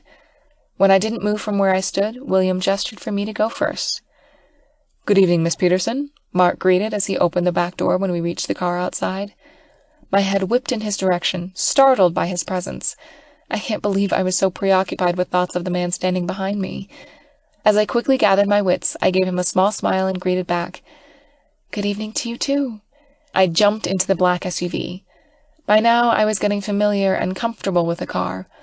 I scooted to the far end of the seat, squeezing myself near the other end of the door. I heard the soft slam of the door as William settled himself on his side of the seat. "Comfortable?" he asked casually. "Yes, thank you," I replied softly. I was not really sure how to respond to the new Mr. Mogul. His change of attitude seemed so unnatural it almost made me gag. William looked up front as Mark got inside the car. "We're eating out tonight. We're going to that place for dinner," he ordered, his demeanor changing yet again to business mode. "Don't you get tired of having a split personality?" I bluntly asked. "You think I have a split personality?" he countered. "Yes, you're doing it right now," I replied, gesturing him from head to toe. He broke out into a laugh. Somehow my reply seemed funny to him. "What's so funny?" I asked, feeling stupid that he found something humorous even if I didn't. "It's nothing," he replied after he got a hold of himself. The smile on his lips never left, though. Irritated at his secretiveness, I kept quiet for the rest of the way and patiently waited until I knew where we were going. I vowed to myself that if things didn't go right, I was going to bail out without thinking twice about it. But could I actually do that when the situation arose? When the car slowed down on a familiar street, a hunch of where we were going formed in my head. I knew I was right when the car stopped at that place. He was taking me back to the restaurant where it all began. Did he think that such a place would be romantic? If we had met in better circumstances, it would have been sweet, but all I remembered from that first meeting was my impression of him being awful. Admittedly, after I got to know him better, I realized he wasn't totally an arrogant bastard. "We're having dinner here?" "Really?" I asked, dumbfounded as I glanced between him and the tinted rear windshield that gave me a full view of the main entrance. Before he could reply, the door opened beside him. He then turned towards the man who opened it. His tensed mouth gave away his irritation. William got out of the car swiftly and turned around as I followed behind him. He offered me his hand as I jumped out of the car clumsily. In my peripheral vision, I swore I saw a couple eyeing both of us. Their eyes were filled with awe and envy as they looked at William. On the other hand, they looked at me with plain curiosity and jealousy, especially the woman. I refrained from glancing at their direction as William looped my arm around his and slowly guided me towards the entrance. I didn't want to embarrass myself even more. When the door opened in front of us, Raina, the person who tended the podium, looked up towards us in surprise. Her eyes zeroed in on William for a full minute. I knew for sure she wasn't breathing, but William ignored her as he got his phone from his inner pocket. Slowly, his attention centered on his phone. I gathered enough confidence to acknowledge Raina before she could die of suffocation. "Raina! Hey," I whispered her direction. "Is Mr. Maxwell's booth still reserved?" I asked, though I knew that the booth would be forever empty unless he eats here. "Oh, it's you again," she replied as her eyes grew wide in recognition. "I think the table is occupied." "What do you mean, occupied?" I asked in confusion. I cursed her in my mind for forgetting my name again. "Well," she started, but trailed off as she was distracted by the person beside me. "Why don't you escort us to my usual seat? Do I have to tell you my name again?" William asked angrily. He didn't even bother to hide his annoyance. I thought this has happened before. I'm so sorry, Mr. Maxwell. It wasn't my intention to forget. Raina started to apologize, but cut off her own words. She stood there petrified of William's cold stare. I didn't dare glance up at his face at that moment. Raina? Who is sitting in Mr. Maxwell's booth? I asked calmly, trying to lessen the tension. Oh, Mr. Hamilton is dining with us tonight. He is waiting for Miss Maxwell, she stammered in reply. Her words made William and I go silent for a moment. I glanced at William, waiting for him to tell me some course of action. His brow was set, and his jaw was clenched. The answer was written all over his face. We were not having dinner in this place tonight. I was about to suggest that we ate at some other place when the door behind us opened, making us all turn to see who entered. "William, Andy, why are you two standing there?" Alexandra asked. There wasn't a note of surprise in her voice. Did she know we were dining here? "We were about to leave. We just ate, and Andy wanted to chat with her friend here," William replied casually as he gestured between Raina and me. "Oh, did you see Michael inside? Has he already eaten?" she asked. "We didn't actually see him. We ate on the far side, away from my usual table," he replied swiftly, making his fib sound true. "Oh, so where are you two going?" She glanced towards me for a second before she turned to her brother.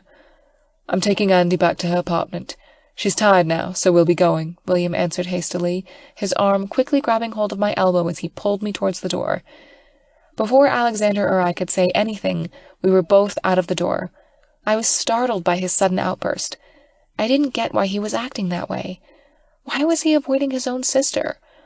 I was going to hound him with all the questions that had been piling up in my head on our drive back to my place. I didn't really care if there was someone in the car with us. I needed all the opportunity that I could get, and since we weren't going to have that dinner, this was the only time I could ask him. I was about to start when he interrupted me to talk to Mark. "Take us back home. I don't feel hungry anymore." "Yes, sir," Mark replied briefly. My mouth thinned into a somber line as I kept quiet for a second. "You won't even bother asking me if I was hungry?" I bluntly asked him in annoyance. William quickly turned his head towards me like he had forgotten that I got into the car with him. "I'm sorry. Is there anywhere you want to go eat?" he asked softly, his face apologetic. I studied him for a second before replying. "I know a place near my apartment. Though the servings don't cost as much as a nose job, the food is better than what they used to feed us in high school," I cautiously said, trying to lighten up his sour mood. He chuckled at my reply. Suddenly, the invisible dark cloud above him disappeared. "Was your cafeteria food that bad?" he asked, still grinning. "Oh, bad is an understatement. I'm sure you can't relate, since you probably ate some 5-star food with names I can't pronounce," I replied.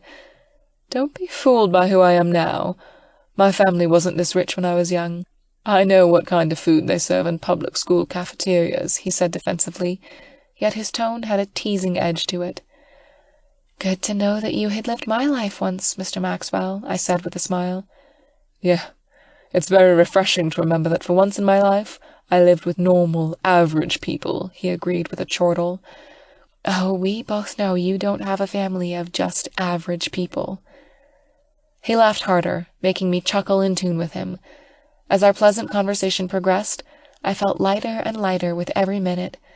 We breezed through the ride towards our new dinner location. It might not be a good idea in a few minutes, though. Chapter 32. When we reached my street, Mark slowed down as I told him the location of the cafe. It wasn't really hard to give him directions, since it was located right across my place. "We are good for the night, Mark. Please park the car back in the parking lot, and you can go." "Yes, sir. Have a good night," he replied with a courteous nod, and turned his head in my direction, giving me one as well. "Have a wonderful evening, Miss Peterson," he said softly. "Oh, you too. Thank you for driving us here," I replied with a small smile. After our quick exchange, Mark got out and opened the door on William's side. He didn't hesitate to get out of the car, a dead giveaway that he was excited. I followed behind him and silently laughed at his actions. We both watched the car drive off before entering the cafe. The place looked the same as the last time I came here with Allie. I didn't expect to recognize any of the people inside. However, it seemed that my bad luck was on a roll. My father's doctor and my next-door neighbor were sitting right in front of the entrance. I cringed for a second before proceeding towards an empty booth on the far end of the room, hoping that none of them would look our way. "Andy? Is that you?" A familiar female voice suddenly called my name, making me wince and abruptly stop walking. In slow motion, I turned my head towards the voice, groaning at my lame attempt at sneaking. Why, oh, why did my mind pick this day to be illogical? "Allie! Hey, how have you been?" I called with fake enthusiasm as I walked towards her table. "I'm doing well," she replied with a small smile. "Andy Peterson. I didn't know you were the Andy that took my old place," Dr. Stanley said with a surprised look on his face. I turned towards him and gave him a smile. "Dr. Stanley, it's been a while. I didn't know you two knew each other," I said, throwing them off the topic. I'm not even bothered to know that my father's doctor and my neighbor might be dating. "Andy, is that who I think it is?" Allie asked in a loud whisper as she leaned in towards me. Her eyes were staring behind me, ignoring my words. I mentally cursed myself for thinking that this was a better place to go. I cussed even more when William came up to me like we were together. I wanted to tell him to pretend that we just met by chance. I wish I had telepathic abilities, but that wasn't happening, not even by a long shot. "Hi, good evening," William greeted them warmly. "Smooth move there, Mr. Mogul." "Good evening, Mr. Maxwell. It's lovely to see you again so soon," Allie gleefully replied, her eyes landing on me for a second. "Ah, yes. Miss Peterson and I are going through some extra work tonight. If you'll excuse us, we'll be ordering our food and start working," he stated softly, though his voice still had an edge of authority to it. "Ah, yes, if you'll excuse us," I agreed shyly. "It was nice seeing you guys." I hastily distanced myself from them and moved towards the counter. William followed behind me silently. When we reached the counter, I placed my order without any hesitation. "I'll have a mushroom melt sandwich and a caramel macchiato, please. Thank you." "Is that all, ma'am?" the cashier asked as she typed in my order on the computer. "I'll be having your veggie and chicken salad, please. Do you have any wine or alcohol?" William interjected beside me, making the cashier look up in his direction. The woman's eyes grew wide. I felt slightly annoyed at her obvious ogling. She kept her eyes on William for a few seconds before she managed to make a stuttered reply. Yes. No, sir, we don't serve alcohol." William pursed his lips in disappointment, making me raise my eyebrow.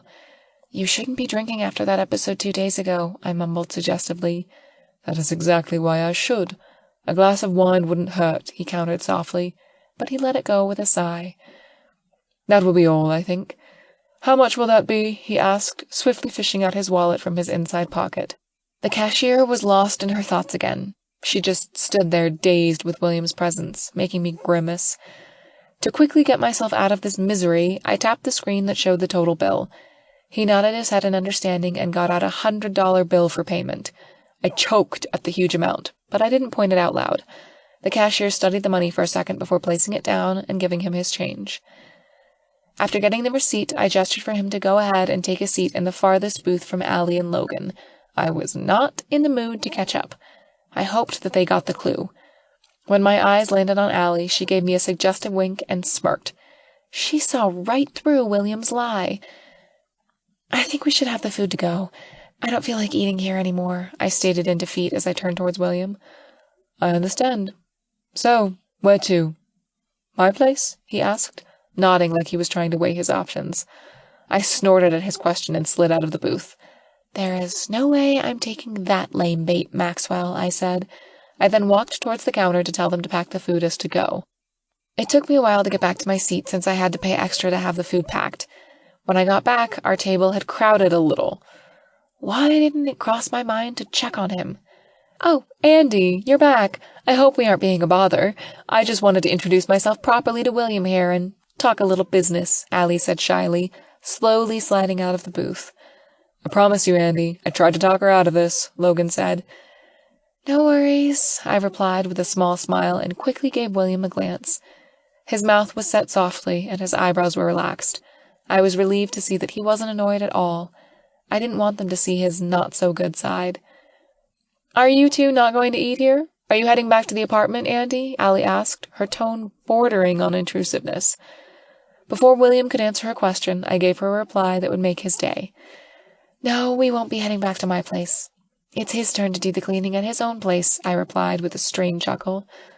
Oh, you live close by? Allie turned to William in surprise. Yeah, no.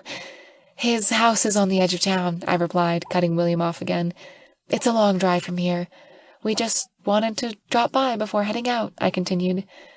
Allie smirked at my words, but it seemed like she was contented with my reply. I was about to end the conversation when our order arrived. However, Allie was quick to follow and suggested that we walk out together.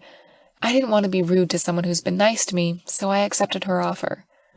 As we exited the cafe, we bid them a quick farewell before we separated ways.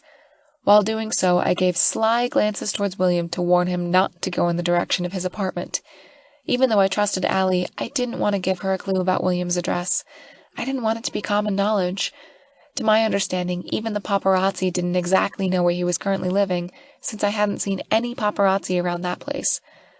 We walked in the opposite direction of his place, while Allie and Logan continued to walk back to our apartment building. As we walked towards the curb, I pushed William on the corner to hide him, then peeked back in the direction where Allie and Logan had gone. They are still a few meters from the apartment. We have to wait at least 15 minutes before making a run for it, I stated in a whisper while I kept my eyes on them. Why are you so paranoid? So what if they know where I live? He asked. I turned towards him before giving a reply. I don't want to be too suspicious, and us together is suspicious enough, I replied sternly as I gave him a scathing gaze. So what if they found out that we are dating? Are you freaking kidding me? I snorted in disbelief. I didn't add any more for his benefit and turned back to check on Allie and Logan instead. They were already getting inside the entrance of the apartment. I glanced down at my wristwatch, calculating how much time we had left before making a run for it. After a few minutes or so, I grabbed William's arm and pulled him out of the corner. I quickened my pace as I walked back towards his apartment. You don't have to be rude about this, William mumbled in protest behind me, which I pretended not to hear. When we finally reached the lobby of his apartment building, I let out a huge sigh of relief. I made a quick glance at the reception desk and looked at the guy behind it. Good evening, Fred, William called out before he made his way towards the elevator. Good evening, Mr. Maxwell. Miss, he greeted back with a nod. I nodded and hurried my way back inside the elevator. As the metal door closed, I sighed yet again, facing one of the metal walls and leaning my forehead against it. I couldn't believe how tiresome today has been. Are you okay? William asked behind me, his warm hands caressing my back. I'm fine, I mumbled in reply as I let his hands soothe me. We stayed quiet for a while until the elevator door stopped on his floor. William held the door for me, and I slowly stepped out. I suddenly felt nervous and shy when we reached his apartment. Are you going in or not? William asked, bringing me out of my stupor. I'm sorry. I'm going in now, I said as I quickly walked past him towards his living room. This would be my third visit within a span of 3 days. Please, make yourself at home. He gestured towards the living room. I'll place these in the dining room, and I'll go get changed, he added, raising the paper bags in his left hand. I nodded in reply and sat down on one of the black couches in his living room. I could feel William's eyes on me, but I didn't dare to meet those eyes. I needed to calm my pounding heart first. When I heard the faint sound of a closing door, I quickly got up from my seat and walked towards the dining room. I got the paper bag, sat down on the table, and started munching on my sandwich. By munching, I meant eating with big bites. I was really hungry. You just couldn't wait for me. William's voice startled me, making me jump in my seat as I turned towards his direction. Please do not creep behind someone, Mr. Maxwell, I grumbled in annoyance. I told you to call me William, he countered in the same tone, though his eyes were bright and amused. Yeah, right, I countered sarcastically and took another bite of my sandwich. Is it good? He asked as he sat down on the chair across from me. I won't be eating it if it wasn't, I replied after I swallowed the food. Aren't you going to eat yours? I asked when he continued to look at me. You are distracting me with your eating, he replied with a sly grin. I coughed twice at his smooth comeback. That line was so cheesy, I chuckled in disbelief. You can do better than that, William, I added with a smirk. I agree with you there. That was pretty lame, he chuckled and grabbed his food inside the paper bag. We ate silently for a while until William started asking me about my previous jobs. I told him vaguely about my 6-month painting stint after I graduated as an art major. I also briefly told him about my short-lived teaching job before my father was diagnosed, and how I got the waitressing job that crossed our paths. I made sure to skip the sad parts of my struggle. "Why didn't you just find another job teaching in the city?" he interjected, his tone filled with curiosity. "I did apply, but there were no available slots. Then your sister offered me this job, so here I am," I replied, wrapping up the conversation. "Well, I'm glad that you accepted this job. We wouldn't be here if you didn't," he whispered. His words sent a tingling sensation all over my body, making me stiffen. I'm done eating, and it's getting late," I stammered awkwardly, trying to brush it off and start a new topic. "How about you stay here for the night? We can watch some movies." He stood up from his chair abruptly. My plan of changing the topic surprisingly worked. "What kind of movies do you have?" I asked, my eyes twinkling in excitement. "What kind of movies do you like?" he asked with a grin, knowing that I was interested in his offer. "Let me see what kinds you have. Then we'll weigh our options from there." I stood up and gestured for him to lead the way. William gave me a quick, broad smile before he walked towards the living room. My eyes grew wide at what I just saw. No matter how many times I've seen it, his smile always left me awestruck. With a small smile, I quietly followed behind him and sat down on the couch across his huge plasma television. William walked towards the television and clicked on something. The wall in front of him separated, revealing a ceiling-to-floor hidden cabinet. I gaped at the huge stash of CDs in front of me. This might take a while. Halfway through watching a Kevin Costner action movie, I yawned and rubbed my eyes. My eyes were getting watery from sleepiness. "Do you want to go to bed now?" he softly asked beside me, his warm breath caressing my forehead. I have already given in to the temptation of leaning against his shoulder moments ago. Somehow he managed to scoot himself ever so slowly beside me until there was no gap between us. "No, we can still finish this one," I replied as I kept my eyes glued to the screen in front of me. William chuckled at my stubborn reply. For the next few minutes, the battle to keep my eyelids open had become a challenge.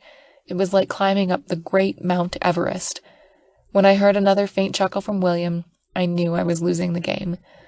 The next thing I knew, my mind went pitch black as sleep took over me. Somewhere in the distance, I could faintly hear muffled voices. My body registered something soft and silky covering me. I twisted myself and rolled until I finally realized where I was. I'm in someone else's bed. Once that realization hit me, I abruptly sat up and assessed the room I was in. The dominant black and white color of the room seemed familiar. Then I glanced down on the bed sheets and saw that it was a familiar color too. I whipped my head to the right to look at the far end of the wall, expecting to see a desk and fridge there. I was right. "Damn, I'm in William's room," I cursed. Before I could jump out of bed, I heard a muffled female voice behind the door. I stiffened at the sound and slowly got out of the bed. I glanced down at my clothes to check if I still had them. If I didn't, I wouldn't really care that he had a guest. I would get out of this room and give him a good beating. Contented with my appearance, I tiptoed towards the door. I leaned my ear against it to hear more of the conversation. The voice behind the door started to fade until I couldn't hear anything. Curiosity got the better of me. I gently opened the door and got out of the room without making any sound. I placed my back on the left wall of the hallway, knowing that they won't see me from this angle. I continued to tiptoe towards the sound until I could hear their words clearly. "How much did you lie to her, William?" a female voice with a familiar British accent asked. I felt rigid as I recognized who the voice belonged to. My mind was racing on the question she just asked. What lie? Chapter 33. Has William been lying to me? About what? I continued to listen and decided to not jump to conclusions just yet. I didn't want to walk out of this hiding spot until I knew what they were talking about. "I didn't lie," William replied, his voice trailing off. "Don't dare lie to me, William. I know what is going on between you and Andy. I asked Maggie about it, and Mark said the same," Alexander stated sternly with a very commanding voice. You hired my staff as your spies? He asked in disbelief. I didn't. I asked them nicely, and they willingly gave me information, she replied. If you fire them because they told me the truth, I won't hand over the company to you, she continued after a short pause. I'm not that childish, William raised his voice. Well, sometimes you are, Alexandra countered with a soft chuckle. I'll be honest here, okay? Maybe at first I had planned it out since we did have that bet, William started softly, his voice filled with guilt and disappointment. I knew you would, Alexandra interjected. You knew how I felt about the situation, and you just stood there throwing more fuel to the fire, William stated in disbelief. How could you hire her after I told you about our frustrating encounter? I wanted to know how you would react. I never thought you'd take that bet to heart. I only wanted you to change her mind about you. I've never seen you fail in seducing a woman before, she replied with a chuckle. I'm an idiot for falling for your trap, but how could I not accept that freaking offer? If I succeeded, you'd hand over the company to me. Who in their right mind would not say yes? I get where you come from, but do you have to pretend and lie about your feelings for her? You can't be serious about the dating thing, are you? Alexandra asked. To say that she sounded curious is an understatement. At that moment, I leaned in further, trying to hear their conversation more clearly. I badly wanted to hear his answer to this one question. That is none of your business. Besides, I did change her mind about me, so I won. A deal is a deal, right? William arrogantly replied. I understand. I already processed the papers. For a moment, I swear I could imagine her eyes roll as she said, But before we get to that, answer my question, she demanded firmly. I'm not going to tell you that. Sheesh. So you do like her? Or is it more than like now? Alexandra probed further. For goodness sake, I'm not in love with her. Can you not be so giddy about it? William shouted in frustration. I froze as I overheard his true feelings. I felt a slight twinge of pain travel from the pit of my stomach to my heart. It was a weird sensation. It was something I only felt whenever I'm hurt or sad. While I was processing my feelings, I didn't notice William walking towards me. Andy, you're up, William whispered in surprise and stopped in front of me, his face filled with shock. I stood still as I looked at him, my back to the wall. I was about to reply, but William beat me to it. How long have you been standing here? He asked, almost angrily, his eyebrows scrunched together. I raised an eyebrow at him. Not long, but long enough to hear what you really think about me, I replied sternly. William's eyes grew wide in disbelief. He opened his mouth for a second as if trying to come up with something to say. You don't need to explain yourself. I get it already, I said softly. And if you're still wondering about another dinner, this is me saying no. With that, I walked past him. Upon reaching the living room, I made a quick glance at Alexandra's direction. She was standing by the dining table, her eyes also wide in surprise. When our eyes met, she gave me a small, apologetic smile and a curt nod. I nodded in return, but I kept my face blank.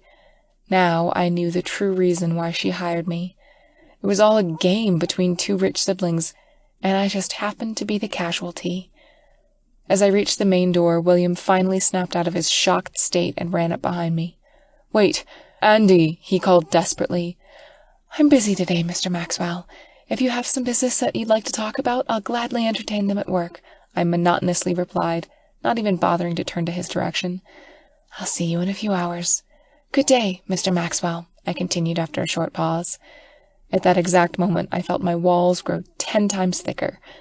I'm an idiot for even considering letting him in. Andy, It's not what you think, he stammered in desperation, his voice quivering with helplessness. Goodbye, I said. By then, my voice had lost its strength, making it sound more like a whisper. I opened the door and walked out of there as fast as I could. When I reached the elevator, I pushed the call button agitatedly. I kept pressing it until the metal door opened. I walked in quickly and pressed the button for the lobby. I glanced at the closing door with relief. Before it closed, I saw a glimpse of William's face. His eyes were empty, and there were no signs of the smiling man that I saw last night. He had yet again shown me another side of him, but this was the side I never wanted to see. I jumped out of the lift before it could open all the way. I quickened my pace back to my apartment while keeping my head down. I reached my apartment in less than 5 minutes. I entered my building and headed for the elevator without looking up, pushing the button as many times as I could until it opened. I hastily got in and pressed the button for my floor. The feeling that I'd been trying so hard to hide was beginning to bubble up. Tears threatened to fall at any time. I felt a little lightheaded when I finally reached my floor. I patted my pants as I tried to look for my keys. It was then I realized that I had nothing on me and that I had left my bag at William's place. I let out a loud round of profanities. I never felt so stupid in all my life. "Andy? Are you okay?" I stopped shouting and swiftly turned around. My face suddenly flushed when I saw who were behind me. Standing by the apartment door across from mine were Allie, Logan, and a girl who I've seen from time to time going in and out of the apartment beside Allie's. There was also another guy who I didn't recognize. "Allie, Dr. Stanley, good morning," I whispered in greeting. "Are you okay?" Allie asked again, her voice filled with concern. I'm fine," I stammered a reply, my voice raising an octave higher. "Did something happen?" she asked softly as she studied me from head to toe. "Did you just get back from your date?" No, I went out to get something to eat. I slept in the clothes I wore yesterday, and it's..." My breathing started to get ragged as words fumbled out of my mouth. "Oh dear. Come here." Allie walked towards me with her arms wide open, ready to hug me. While she wrapped me in an embrace, my warm tears finally streamed down my cheeks. I started sobbing uncontrollably. For a while, she traced an invisible circle on my back, soothing me. When the tears started to dry up, Allie slowly let go of me and placed both of her hands on my shoulders. She took a step back to assess my face. "Do you want to talk about it?" she asked softly, her face etched with worry. "Thank you so much, but I don't know if I can talk about it," I answered in a whisper, my voice slightly cracking. "Let's get you a bottle of water," Logan interjected. "Would you like me to get you one from your fridge?" he asked. I turned towards him with a sad smile. "I don't have my keys or purse with me," I admitted shyly. "You don't have to worry. You can stay at my place for the time being," Allie offered with a small smile. She let go of my shoulder and linked our arms. "Rain, can we postpone?" She turned towards the other girl. Rain's hazel eyes softened as she looked at me for a second before turning towards Allie. "No problem. Just call me any time," she replied. Turning once more in my direction, she said, "Honey, if it's about a man, he is not worth it if he makes you cry like this." Her eyes were serious and intense, yet it had some worry and kindness to it. I gave her a small smile, not really sure how to respond. After a short exchange of goodbyes with Allie and Logan, she and the other guy headed towards the elevator. Allie dug out her key from her pocket and opened the door. She gestured for me to go in first, making me smile at her politeness. "Oh, Allie, about last night," I glanced at Logan behind me, who was eyeing me with worry. "Can you guys keep what you saw last night a secret? I don't want people to know about my involvement with Mr. Maxwell. It's not good for his image," I continued as I looked back at Allie. "I knew that you guys are dating," Allie exclaimed gleefully. "No, we aren't dating. It was just a casual dinner. We're not a couple or anything," I hastily said. The smile on her face dropped. "Oh," she said with dejection. "Since you work at a magazine company, and you know my dad," I started, glancing at Allie and Logan, "I gotta tell you that I don't want anyone else to know. Well, I'll be telling my dad sooner or later anyway," I continued. Logan nodded in agreement. "I won't tell your dad anything you don't want me to say. Besides, I'm not supposed to interfere with my patients' personal lives." "You don't have to worry about a thing, Andy. I may work for a magazine company, but gossip isn't really my thing. Your secret is safe with me," Allie replied seriously as her eyes were set on mine. I saw the sincerity in her eyes and gave her a smile in appreciation. Though I haven't really gotten to know her much for the past weeks or so, I could feel that Allie is one of those people that you could trust completely. It's quite rare to see someone trustworthy in this kind of environment, but I knew in my heart that I could trust her. After giving me a glass of water, Logan excused himself to go to work. He asked me if I wanted to pass any message to my dad. However, I kindly turned down his offer. My father might suspect something if he did. Within the next hour, Allie offered me the best of everything that she can offer. She cooked me breakfast, gave me some change of clothes, and let me use her shower. She offered to wash my clothes, too. I felt a little shy to overstay, though. After my clothes had dried, I was to look for a more fitting place for me to crash for the day. "You don't need to go, Andy. You can stay here for a while if you want," Allie insisted when I tried to talk to her about making me stay. "No need. I need to go to my friend's house in a few hours anyway. He won't be bothered if I show up early," I lied smoothly. "Are you sure? I really don't mind." "Yes, I'm sure." She looked at my expression for a second before giving in. The lie sounded so convincing. I felt like I was convinced too. I couldn't believe I'm so easily fooled. After Allie finished dressing up, we silently went down the lobby. We went our separate ways when we reached the door.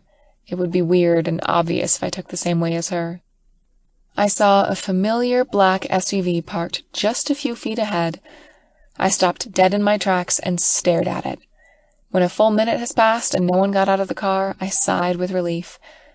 Maybe it wasn't his car, so I continued walking ahead in slow but steady pace. I was a foot away from the car when its back passenger door opened. My head snapped towards it in reflex. "Please don't run away.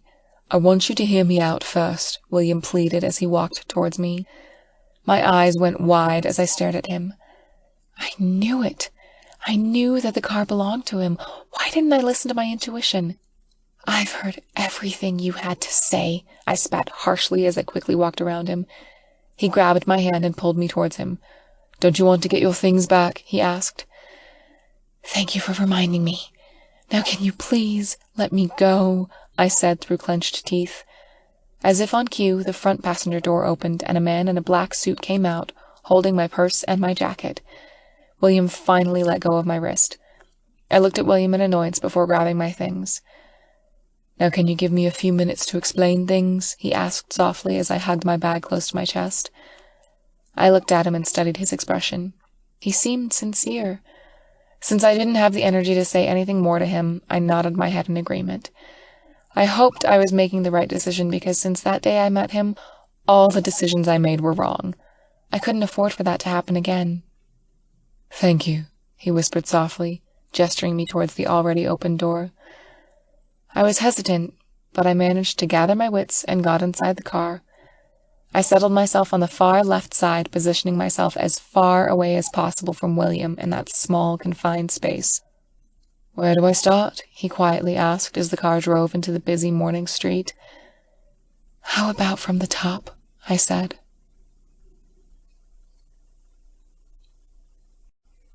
Chapter 34.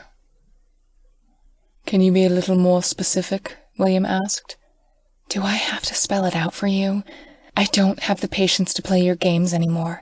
Spill it out already, William," I groaned in anger. Okay, I'm sorry," he mumbled. He let out a strained sigh before continuing. "After you and I met, I was so frustrated and angry. I didn't know who you were, so I asked my sister. She handles the restaurant branches in the company." His voice sounded strained and weary. "Go on. I'm not going anywhere since this car is running," I urged when he didn't continue. "Right," he whispered. "So, I wanted to know who you were, and she looked you up for me. Then she grew interested in you. I don't know her reasons, but for me it was all about the company." He sighed heavily.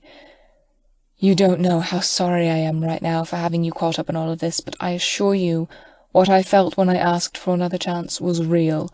I may have thought about you differently at first, but it is the opposite of what I feel about you now. And you expect me to believe you because I wouldn't be here right now if what I'm saying isn't true. Our agreement is done. What is there for me to want from you?" he asked. "How would I know? You're the one who used me as a toy, who played me, and who lied to me. You're the one who wreaked havoc in my life, so is there anything else you want from me?" My voice raised an octave higher with every question. "I'm so sorry, Andy. I truly am," he whispered with a desperate tone. For a moment, all I could hear was the soft hum of the car's engine as we fell silent. The tension grew thicker and thicker by the second. I didn't know what to say to him anymore. I was at a loss for words, and I felt numb. When the car stopped at a red light, I glanced outside and looked for something familiar. I didn't feel like talking anymore, and neither of us was going to initiate another conversation. Thus, it would be irrelevant to stay inside this suffocating car. I quickly unlocked the door and opened it wide enough for me to jump out.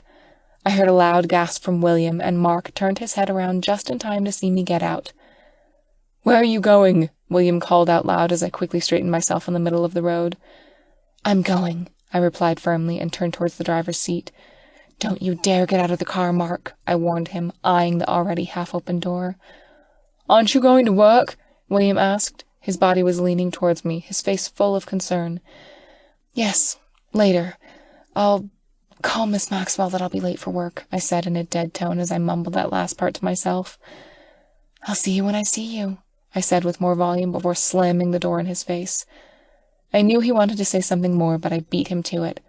I turned around and half ran towards the opposite side of the street without turning back.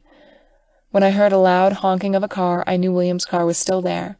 It took all of my willpower to keep myself from looking back and continue to walk towards an unknown direction. The street was lined with building after building of boutiques. I turned at the end of the street, took a deep breath, and closed my eyes as I stopped walking.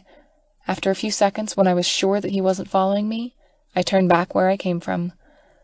I walked aimlessly for a few minutes. I saw a bus stop and jogged there. I checked to see if the bus routes would pass by 2 of the places I wanted to go. I let out a sigh of relief when I saw that one route passes through my father's hospital. On the ride to the hospital, I fished my phone out from my purse and sent a message to Miss Maxwell about my whereabouts. I didn't have the guts to talk to my boss in person either. I had mixed feelings towards the woman.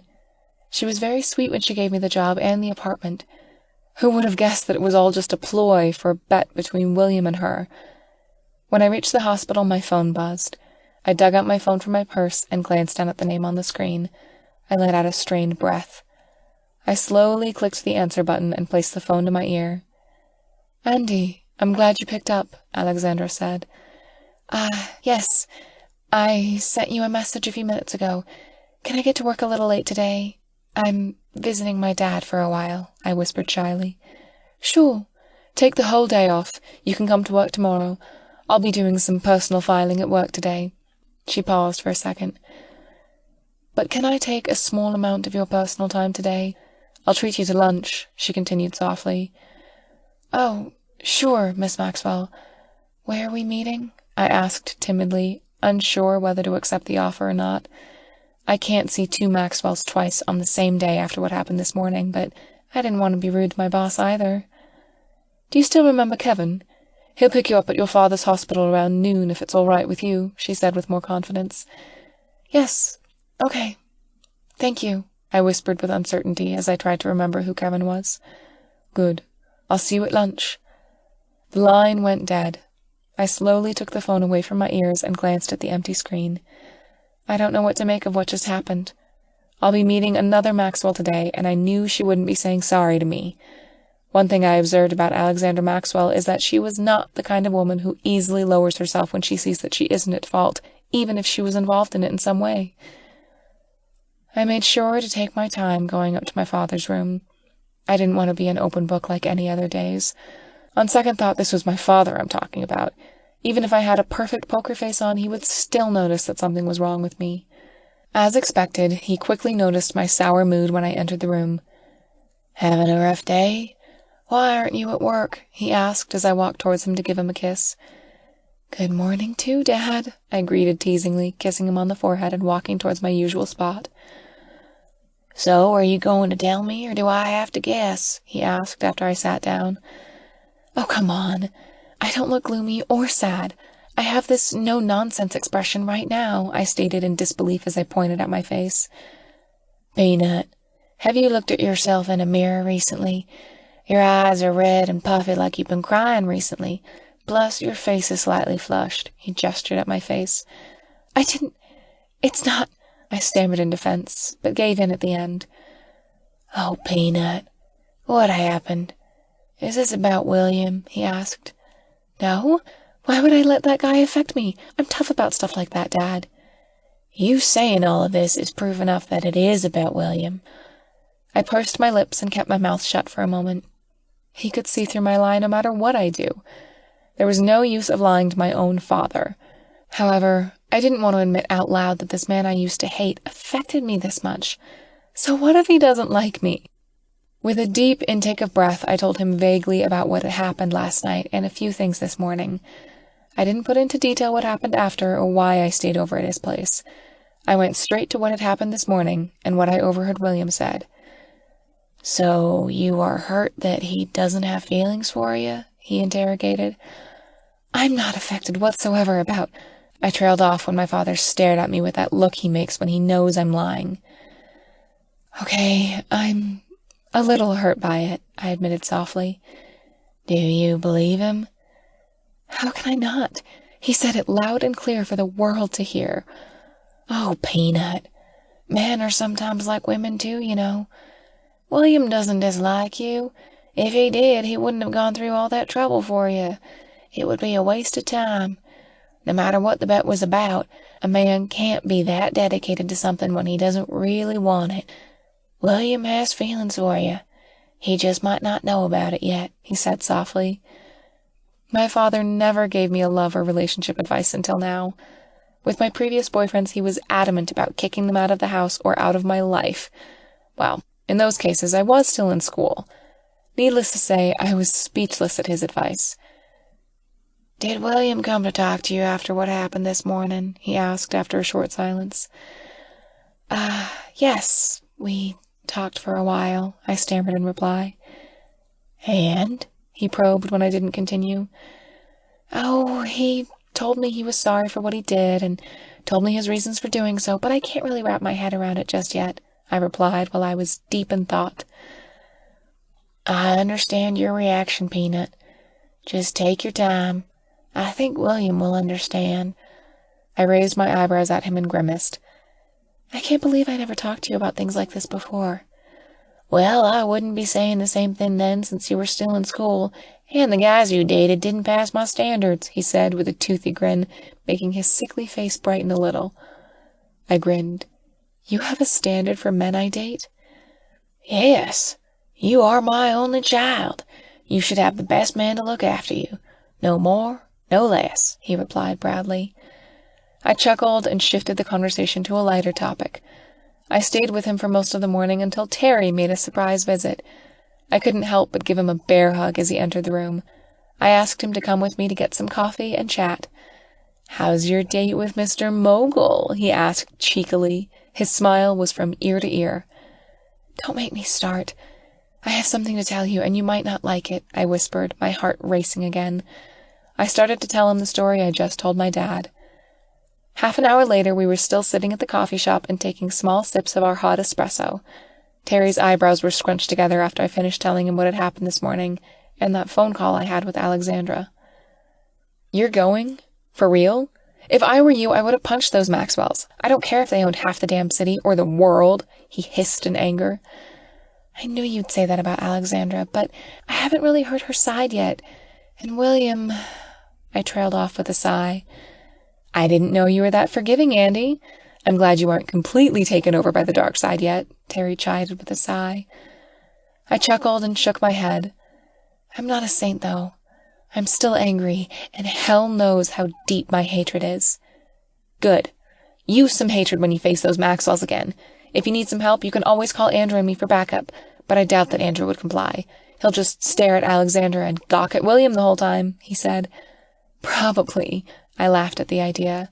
I could almost imagine what the scene would be if that were to happen. After telling the people whose opinion mattered to me, I felt slightly relieved. At least I knew they'd always support me on the decisions I'll make.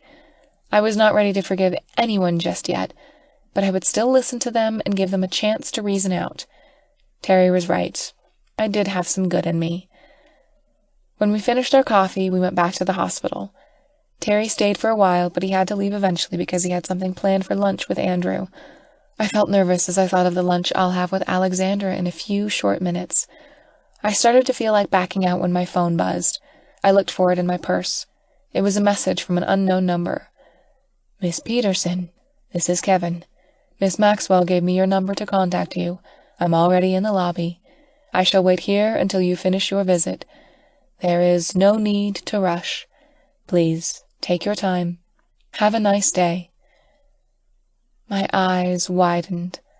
I glared at my father, who was preoccupied with a show on the overhead television.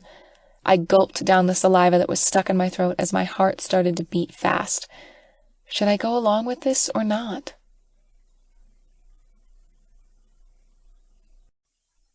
Chapter 35. Dad, I'm going to eat my lunch now. I'll be back this afternoon. Okay, I'll be here when you get back, he replied cheekily. I chuckled at his joke and got up from my chair to give him a light kiss on his forehead. I didn't prolong the moment and got out of the room, walking at a fast pace towards the elevator. However, the nurse on my father's floor stopped me. "Ms. Peterson, can I talk to you for a minute?" she said. "Sure. Is there something wrong?" I asked as I approached her, hoping that it wasn't about his hospital bills or another medication that I had to pay. "It's nothing. You don't have to worry, Miss Peterson. I'm here to talk about your father's progress and possible release," she replied with a small smile. "Oh, he can go home? I thought that—" I trailed off, speechless about this sudden good news. "It's not sure yet, but the doctor has been talking about it," she whispered with excitement. I continued to stand there for a few seconds. "When would he be out?" "Next week at most, if he continues to get good results," she said with a beaming smile. "That's excellent!" I exclaimed in excitement. The thought of home suddenly crossed my mind. Can we go back there and start all over? When the nurse excused herself, I gave her a short farewell before skipping towards the elevator. I tried to clear my mind as the lift descended. When the elevator arrived on the ground floor, I took a steady breath and walked out. It took me a while to look for Kevin. When I saw his face, I smiled as I remembered our last meeting. "Good morning, Miss Peterson. It's nice to see you again. The car is this way," he greeted and gestured towards the main exit. "Hey," I nodded in greeting and allowed him to escort me out. He told me to wait for a while so he could get the car. I insisted on going with him, but he was adamant on doing his job perfectly. The drive to the restaurant was silent. After 30 minutes, we arrived at a stately-looking street. The surrounding buildings were made with glass and fancy brick walls. A few blocks away from that street, miles and miles of green grass greeted us. I eyed the scenery in confusion. "Where are we going?" I asked out of curiosity. "We are going to Kingston Country Club, Miss Peterson," Kevin replied. "Oh." I pretended to know where that was, though I really had no idea whatsoever. Why do rich people like going to secluded places? After passing through a very long driveway, we finally reached a huge mansion that was mostly made of stones and glass. It had a similar design to the Maxwell Mansion. I wouldn't be surprised if Kevin told me that the Maxwells owned this place. Maybe they didn't, since the name itself wasn't under them, but you couldn't be too sure. I might have been right.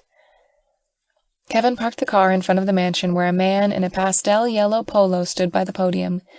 He quickly walked a few steps down the stairs, then opened the door for me. "Good day, ma'am. Do you have any reservations today?" he asked with a big smile. "Yes, I'm here to meet Miss Maxwell," I replied, giving him a friendly smile. "Oh, Miss Peterson. She is waiting for you. This way, please," he said, gesturing me towards the entrance. I allowed him to escort me inside. He led me to a small glass room with seats and coffee tables spread around neatly. I glanced around and saw that it was empty. He opened another glass sliding door which led to an outdoor veranda that gave an amazing view of a vast open field of well-tended green grass. I was preoccupied with the view for a few seconds. I snapped out of my trance when I heard a familiar voice from my right. "What are you doing here?" William shouted in surprise. I turned towards the voice, a little shocked myself. "What?" I trailed off when my eyes landed on the only occupied table. Alexandra sat at the head of the table with her fiancé, Michael Hamilton. On her right side was William, with Maggie. "Andy, please take a seat," Alexandra gestured towards the empty seat beside her fiancé. "Will, Michael, she's here to help me and Maggie plan for this Saturday's event, so you two should get back. The ladies and I have some event planning to do," she said sternly, glancing between the two guys. "Right. Okay." Michael stood up and gestured for William to follow him. "Come on, Willie." William stayed immobile as he sat there staring at me. I stood still, feeling trapped under his gaze. Michael walked towards his seat, grabbing his arm and forcing him to stand. His eyes finally broke contact with mine, snapping me back to reality. I quickly got to my seat as Michael and William walked towards the door. When they had left the area, Alexandra let out a strained sigh before changing her demeanor into business mode. I was taken aback by the suddenness of the situation. I thought we were going to talk about what happened this morning instead of planning an event. I followed Maggie's actions and wrote down whatever Alexandra told us to do. I didn't understand the situation, but I remained quiet in my seat. I know this is sudden for you, Andy. I forgot to tell you about it. This is supposed to be Maggie's responsibility, but I want to lessen her burden. I hope you'll understand, Alexandra said after we finished discussing everything. It's okay. I'm glad I could help Maggie out, I replied. I turned to face Maggie and gave her a small smile. Maggie mouthed a silent, "Thank you," while Alexandra was preoccupied with an incoming call. I mouthed back a, "You're welcome," in return. You can go now, Maggie. You can ask Kevin to take you back to work. I have to discuss something else with Andy, she said after typing a text. And can you call the waiter so that Andy can order? Thank you. Okay, Miss Maxwell. I'll leave you now. Maggie stood up and pushed her chair back. I'll see you later, Andy, she added softly before walking out of the veranda. I nodded in reply. After a whole minute, Alexandra told me to move and sit beside her. I was hesitant, but I moved anyway. I know that this morning was a little uncomfortable, she started softly, making me raise my eyebrow. Well, it was slightly amusing to watch my brother like that, but I know it was uncomfortable for you. I remained silent and allowed her to continue. Have you fallen in love with my brother? She suddenly asked, catching me off guard. My eyes widened with surprise. Miss Maxwell, I trailed off, unsure of how I was going to answer. It's not a hard question, Andy. Your feeling towards my brother is none of my business, but let me remind you that my brother hasn't been in a serious relationship for a very long time, she insinuated seriously. I don't care whether he was serious or not. All I know is that he isn't now. I don't care about any of this, Miss Maxwell. I do not have such feelings for your brother, nor any other kind of feelings that might lead to a serious relationship, I countered in the same tone. For some reason, I felt like she was challenging me into something. I see. Are you sure about this? Yes, I'm sure, I whispered in reply, though my heart was racing from my answer. Why do you feel the need to deny it, Andy? I'm not going to eat you if you tell me that you had fallen for my brother, even though I would feel a little angry since I've lost the bet. I'm sorry you had to find out about it that way. I didn't mean to put you in this situation. My curiosity just got the better of me, she said, abashed. So the reason you hired me was because of that bet? I softly asked, trying to get the facts straight once and for all. Part of it, but the other part is because I saw that I can trust you to get the job done, which you have. I thank you for that, she sincerely replied with confidence. No problem, I whispered. I know you felt that we just used you for some game that William and I invented, but you see, I wouldn't be suggesting such a thing if my brother hadn't reacted so much on your first meeting. I've got to say you gave him a very lasting impression, she chuckled.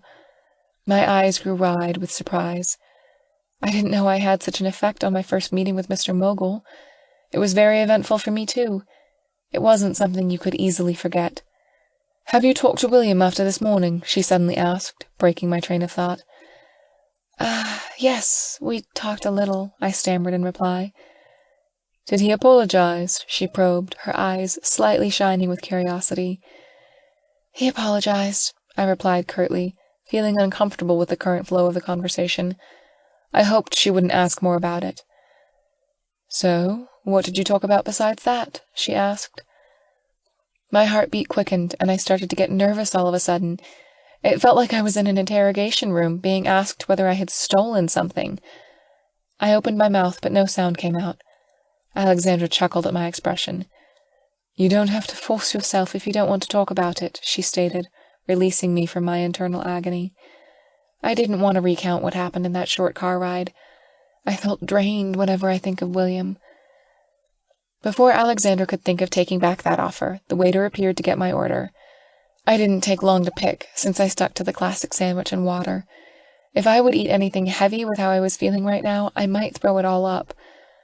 I was saved once more when Alexandra's phone rang. I escaped the inevitability of another William-related question. I knew that she wasn't doing it to torture me, but I didn't get her fascination on meddling with her brother's private life. When her call ended, the waiter came in with my food and drink. Our conversation turned casual as I tried to eat my meal. Alexandra also asked me about my father, but I didn't entertain it much. I don't divulge my personal life easily. After all, I think she only asked about him out of courtesy. I finished my meal in half an hour. There was a short, awkward silence after I took my last bite. Thankfully, Kevin suddenly entered the veranda, looking all businesslike with his stern poker face. "Miss Maxwell, your next meeting will be starting in 20 minutes. If we don't go now, you'll be late, ma'am," he informed swiftly. "Thank you for reminding me." She nodded and quickly stood up from her seat. "Are you ready to go? Kevin can drop you off after he drives me to my next meeting," she offered, giving me a small, inviting smile. "Sure, that wouldn't be a problem." I quickly got up from my seat and brushed my wrinkled blouse to hide my discomfort. Kevin quickly disappeared to get the car. I silently trailed behind Alexandra as she walked towards the lobby. There was a short moment when Alexandra and I stood by the entrance as we waited for the car. I had a feeling she was going to bring up another topic about William. I let out a sigh of relief when the car finally arrived. She turned her back to me and got in the car. I stood outside for a second. I hesitated whether I could sit with Alexandra in a confined space, filled with awkward silence.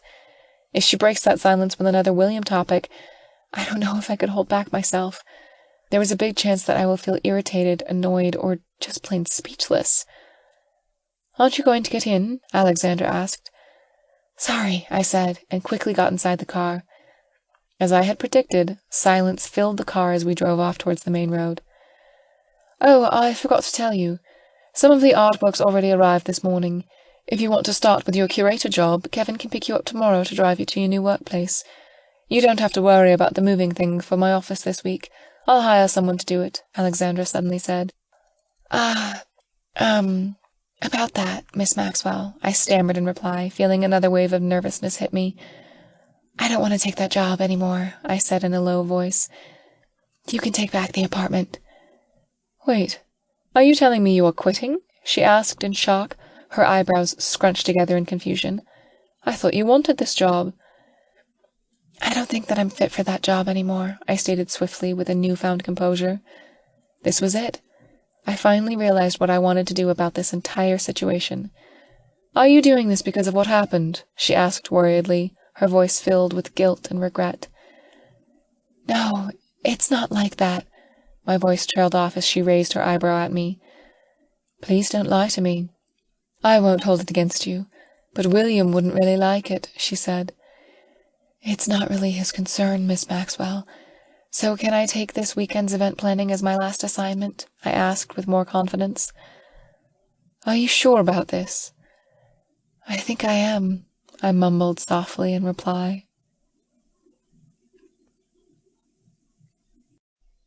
Chapter 36. When the car stopped in front of a tall building, a thought crossed my mind. I turned towards Alexandra and gave her a light pat on her arm. "Miss Maxwell, about the conversation we had on my resignation, can we keep it between us for now?" I asked. She looked at me with a stern face for a second before she nodded. "Sure, but you have to give me a resignation paper for formality's sake. You can send it in tomorrow," she replied in a business-like manner.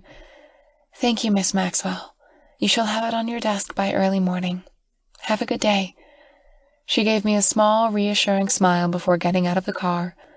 When I could no longer see her retreating figure, the car slowly turned to the main street towards my father's hospital. I thought about my decision. I really wanted the job. Actually, it was one of my dreams, but after hearing the good news about my father, I felt like there wasn't a point for me to find a job in this city. I knew he would want to go back even though there was nothing to come home to. My thoughts were interrupted when the car stopped near the main entrance of the hospital. I quickly got out of the car and gave Kevin a sincere thanks. I watched him drive off before getting inside the building. I felt tired as I walked to my father's room. I can't hide my gloominess from the man who raised me, and I didn't even have the energy to pretend that I wasn't. I've been trying for the past hour or so. It's time to take a break. Are you okay? He asked with worry, his eyebrows scrunched together in concentration as he studied me with watchful eyes. Oh, Dad, why hasn't anyone made a book for answering hard questions in life? I whined as I slumped down in my usual chair, leaning my head down on the left side of his bed. If they did, where's the fun in that? He replied with a soft chuckle, though the worry in his voice was still evident. The door suddenly opened, and Dr. Logan came in with a clipboard in hand. I watched him silently enter the room and stop at the foot of my father's bed. He glanced up, slightly startled when he saw me sitting beside my father's bed. "Andy, you're here," he said in surprise. "How are you doing?" "I'm well, Doc. How are things?" I asked, keeping the small talk going. I didn't want him to expose any information about this morning. I can't believe so many things happened in just a day. "Ah, yes. I'm here to bring some good news," he enthusiastically replied. "I can see that Mr. Peterson here is responding well to the treatment and has a possibility of checking out early. However, he still has to come to the hospital for monthly visits. Based on these results, he can go home with you next week," he announced. I didn't really give the right reaction to this situation since I knew about it beforehand. I gave a light shriek of excitement, definitely not my usual happy reaction. My father looked at me expectantly for a second. He raised his eyebrow when I didn't do my happy dance. "What, no dance or jumping around?" he asked teasingly and smiled. I already knew about it before lunch, I whispered to him, but my happiness hadn't died down. "What day can he be discharged?" I asked, turning my attention back to Logan. He chuckled. "Maybe in the middle of the week, but we have to do some more tests before that happens." "Got it," I nodded in understanding. I was confident that he would be discharged from that gleam in Logan's eyes. "I'll finally get to see this place you've been living in for the past few weeks," my father said enthusiastically, making me look at him in wonder. "Oh, I don't know about that, Dad. Don't you want to go back home?" I asked. All my excitement had died down. "Why would we go back when you've already settled down here? Besides, you have a job and a place. We have nothing for us back home. Maybe we can buy back the old house in the future." He trailed off when he saw that my face stayed blank. "Is everything okay, Peanut?" he asked worriedly. "We're staying here?" I asked in a whisper. "Yes. Why wouldn't we?" he replied in confusion. I didn't expect this reaction from him. He had been missing home since we came here. Now he was telling me that we weren't going back home. "Dad, don't you want to go home?" I asked, feeling a little angry for no reason. Logan slowly walked towards the door. He didn't bother to excuse himself, understanding the atmosphere in the room. I was thankful to him for that. "Yes, I would love to go back home, but I can't overlook the fact that you have a life here and a possible future. I'm an old man, Peanut. There is not much future for me to look forward to," he replied softly. "Thank you, Dad. Thank you for looking out for me until now." I stood up and pulled him into a tight embrace as tears slowly escaped my eyes. It's been a while since I last had this kind of talk with my father.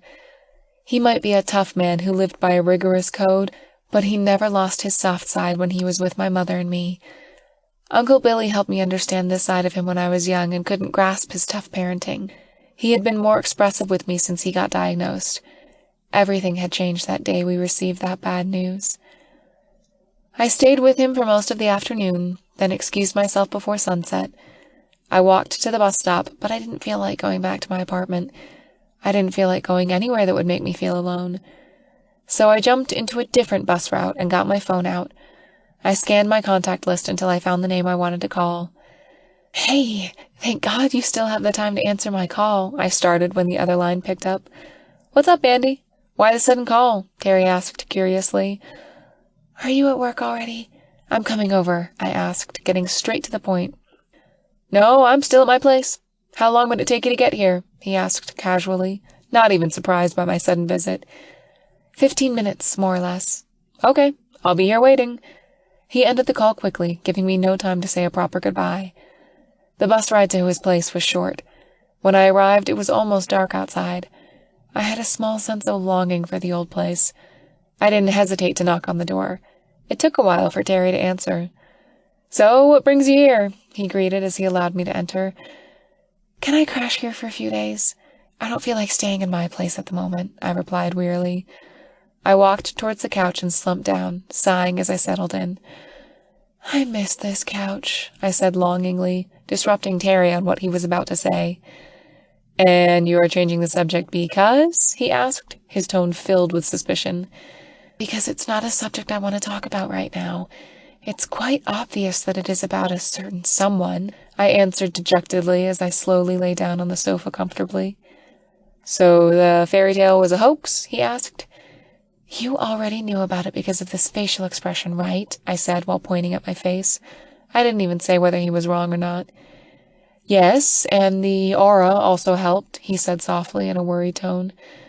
"What did Mr. Perfect do?" he asked with thick sarcasm. "Everything. That's what he did," I whispered sadly as I slowly sunk back to a foul mood. I wasn't about to tell Terry every detail. I can only give him the gist of the situation. 1, I quit my job. 2, I only did number 1 knowing that my father would want to go home. 3, number 2 didn't work in my favor at all. 4, I fell for William Maxwell and his lies. Terry already knew that I had a thing for William, but he didn't know how far I'd fallen for the man. I didn't get why I was so attracted to him now that I've truly seen what he was like. To be honest, he wasn't really all that much as what people think.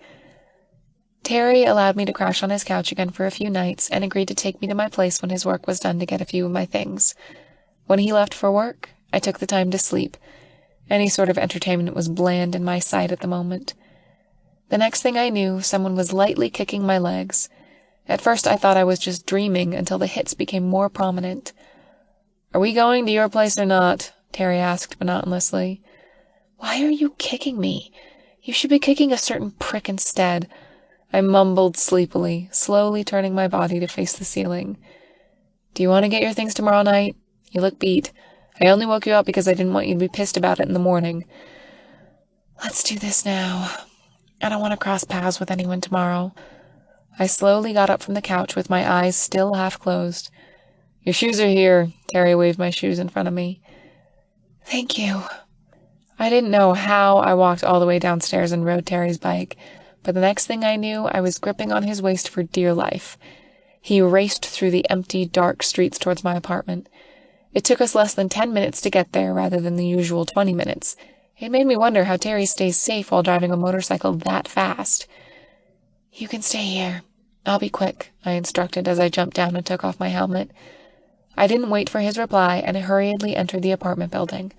Upon entering the elevator, I pressed the button for my floor and the closed door button. While I waited, I dug into my purse and looked for the keys. I planned on making it quick and silent. There was a big chance of success since it was only 1 in the morning. In less than 10 minutes, I had packed my old backpack full of clothes and shoes for work, casual shirts and pants, and sleepwear. I also threw in some toiletries.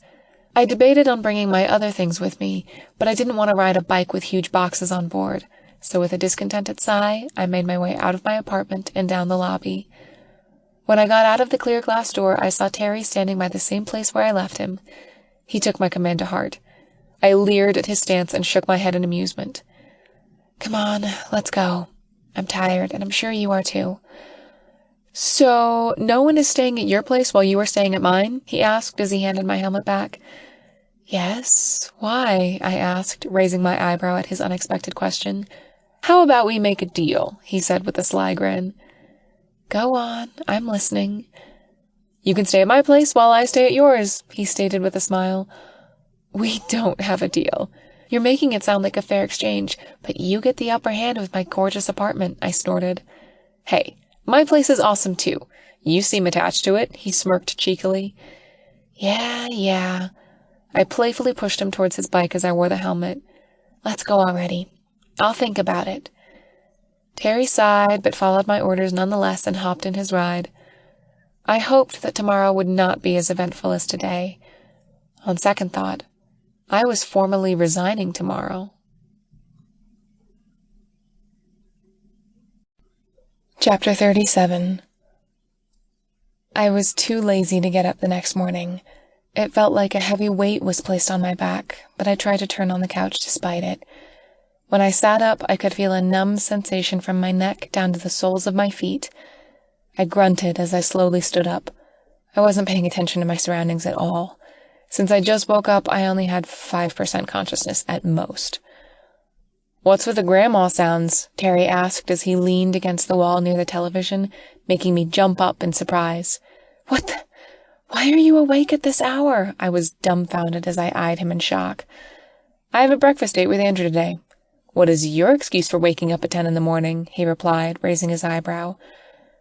"What do you mean it's 10? I asked, trailing off as my eyes zeroed in on the wall clock across from me.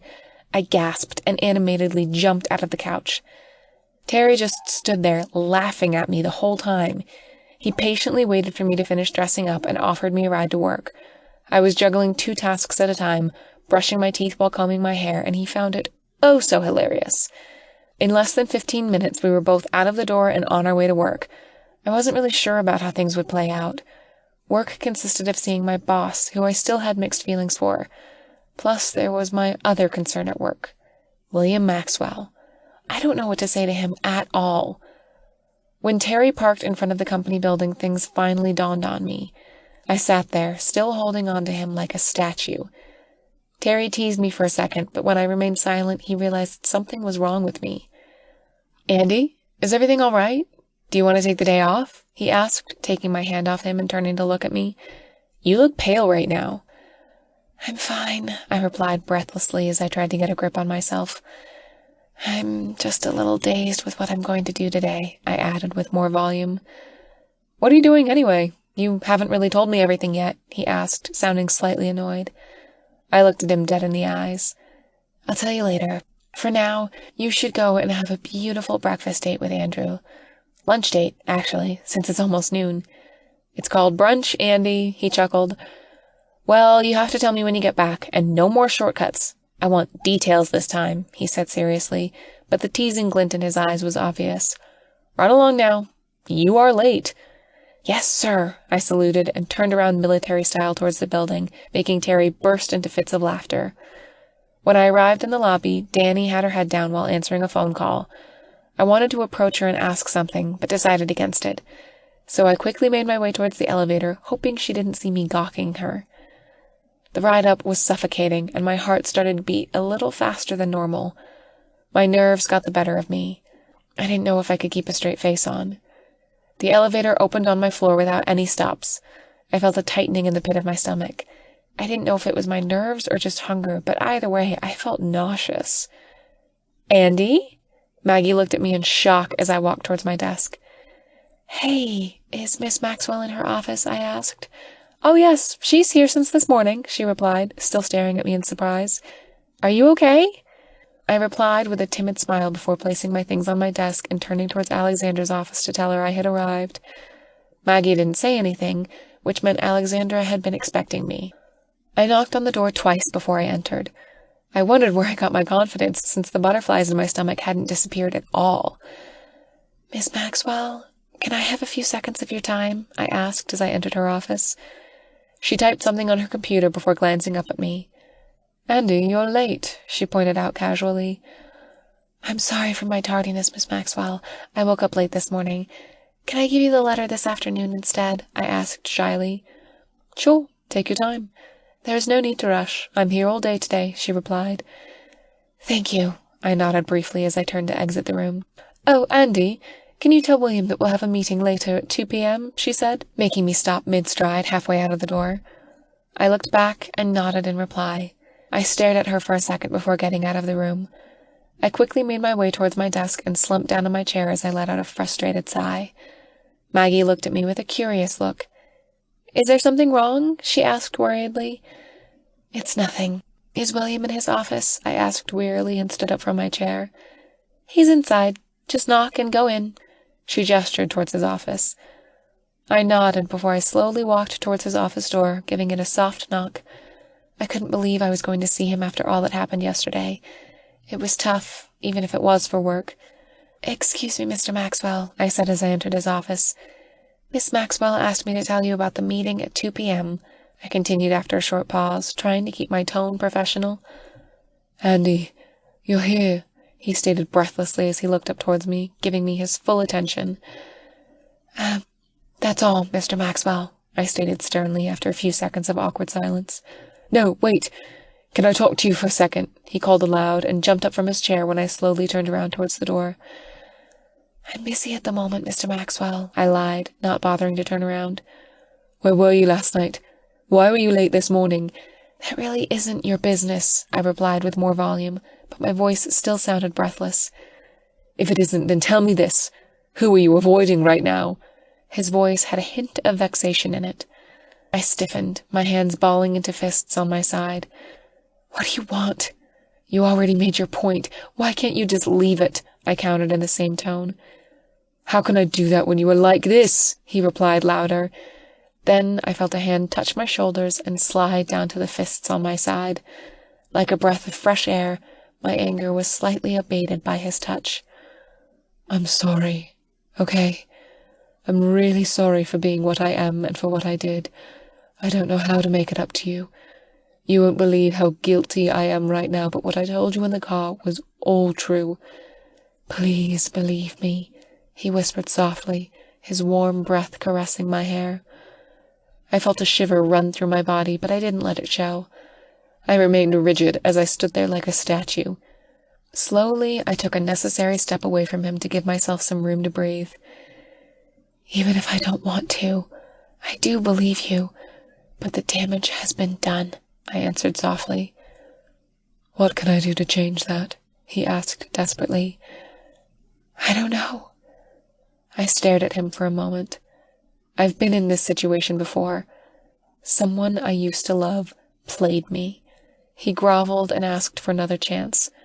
I was weak then, and I did give in. I thought he would change as he had promised, but he did it again for the second time. I didn't want a repeat of that. I turned the knob on the door and hastily walked out of the room. I thought that William would stop me again, but he didn't. I sighed in relief as I sat back down on my desk. I felt Maggie's eyes on me, but I tried to stay indifferent under her gaze. I remained on my desk for the next hour, thinking of how to type my resignation letter. I was having second thoughts. Even though I've already made my choice, I felt hesitant to proceed. But I had some pride left in me. When lunch break came, I accepted Maggie's offer to dine together because I didn't want to be alone with my thoughts. Maggie was the best choice if I wanted someone who would distract me without asking questions about my personal life. She may want to ask me about my situation at some point, but she knows when to give someone his or her personal space. Our lunch was uneventful yet comfortable. We talked about this weekend's charity gala, but her curiosity got the better of her around the end of the meal. Andy, I don't want to pry, but is there something wrong? You've been sighing a lot today, she asked worriedly. Maggie, can you keep a secret from me? I said shyly, feeling the urge to seek comfort. Sure, you look like you're about to tell me something bad. She nodded while studying my expression. Do you know about the real job offer that Miss Maxwell offered me? I asked with a little more volume, my voice slightly quivering. I think I heard about that. She did mention about a new art curator that would be her temporary secretary. She nodded and gestured for me to continue. Yes, that's me. Well, it was me. I was going to be the art curator, but I'm refusing the job and quitting my current one altogether. Now that I'm saying this out loud, it seems like a bad idea. I trailed off, disgruntled by my realization. You're quitting? Why all of a sudden? Maggie asked in shock. My father is being discharged next week. I thought he wanted to go back, but I was wrong, I replied with disappointment. So, since you aren't moving back, you're not going to quit? She asked with a little hope in her voice. No, I've already told Miss Maxwell. I can't take it back without sounding desperate, I replied sadly. But what are you going to do? You need to find another job again. I have sent my resume to a few companies. I'll just wait for those, I think. I sighed heavily in defeat. Do you need any help? She offered with sincerity. Well, I need some help with the resignation letter, I said a little shyly. I don't even know how to write a resignation letter properly, since the jobs I had in the past weren't as formal as this job. Plus, the most recent one I had ended with me quitting in front of my boss. I couldn't help but chuckle at that memory. "What's so funny?" Maggie asked curiously as she laughed with me. "I just had a little flashback on how I landed this job in the first place. If I didn't do any of those, I wouldn't be here with you at all. I wouldn't be—" I trailed off when my thoughts wandered to William. My mood changed yet again. This time, Maggie didn't ask what it was about, since I already gave her a clue. She gave me a small, sad smile before calling the waiter's attention to ask for our bill. When we got back to work, I was about to ask Maggie's help with my resignation letter when William's door suddenly opened. He was by the door with his back facing us. "Do you expect me to just let go? You were the one who messed it all up," he yelled with anger, his voice reverberating on the whole floor. I flinched and turned towards Maggie, watching her do the same. She looked uncertain about the situation. "Stop being a child, William. Just because you can't have things the way you wanted them to be doesn't mean you can blame me. Grow up!" Alexander yelled inside William's office. William's body stiffened and his hand balled into a fist. I thought he was going to slam the door shut, but he didn't. He left the door open and turned toward Maggie before his eyes landed on mine. "Can we talk?" he asked, his tone more commanding than usual. "If we are going to talk about—" "Yes, we are going to talk about that again, if that is the reason you are going to quit," he blurted out. His eyes hardened as he continued to stare me down. "How? She has made her decision, William. Leave her alone already." Alexandra suddenly appeared beside him. I watched her with almost hate in my eyes. I couldn't believe she told him. I asked her to keep it a secret, but she told him anyway. Why did she do it? What did she want from this? I couldn't help the sudden rage that consumed me. I stood up from my chair and walked towards them. I stopped a foot from the siblings and glared at them in rage. "I don't know what you two want, but I have had it. I tried to be reasonable with you and not quit the job in front of your face, so please respect it. I have had enough of your excuses already. It's not like I wanted any of this." I snorted in disbelief, staring at Alexander and William. That little rant was enough for me to let off some steam for now. Technically, I haven't resigned yet, so I needed to perform my duties for the meantime. "You two have a meeting in an hour. I'll call Mark and Kevin to ready the car," I said through clenched teeth before I slowly returned to my desk. "Thank you, Andy," Alexandra replied. Her voice had an amused tone to it. "I'll have my resignation paper when you get back from your meeting, Miss Maxwell," I stated before picking up the phone on my desk to call Kevin. "I'll sign it when I get back." She nodded and slowly walked towards her office. "Call me when the car is here." I nodded in reply as Kevin picked up his phone. "Kevin, Miss Maxwell has a meeting at 2. "Got it," Kevin replied abruptly before ending the call.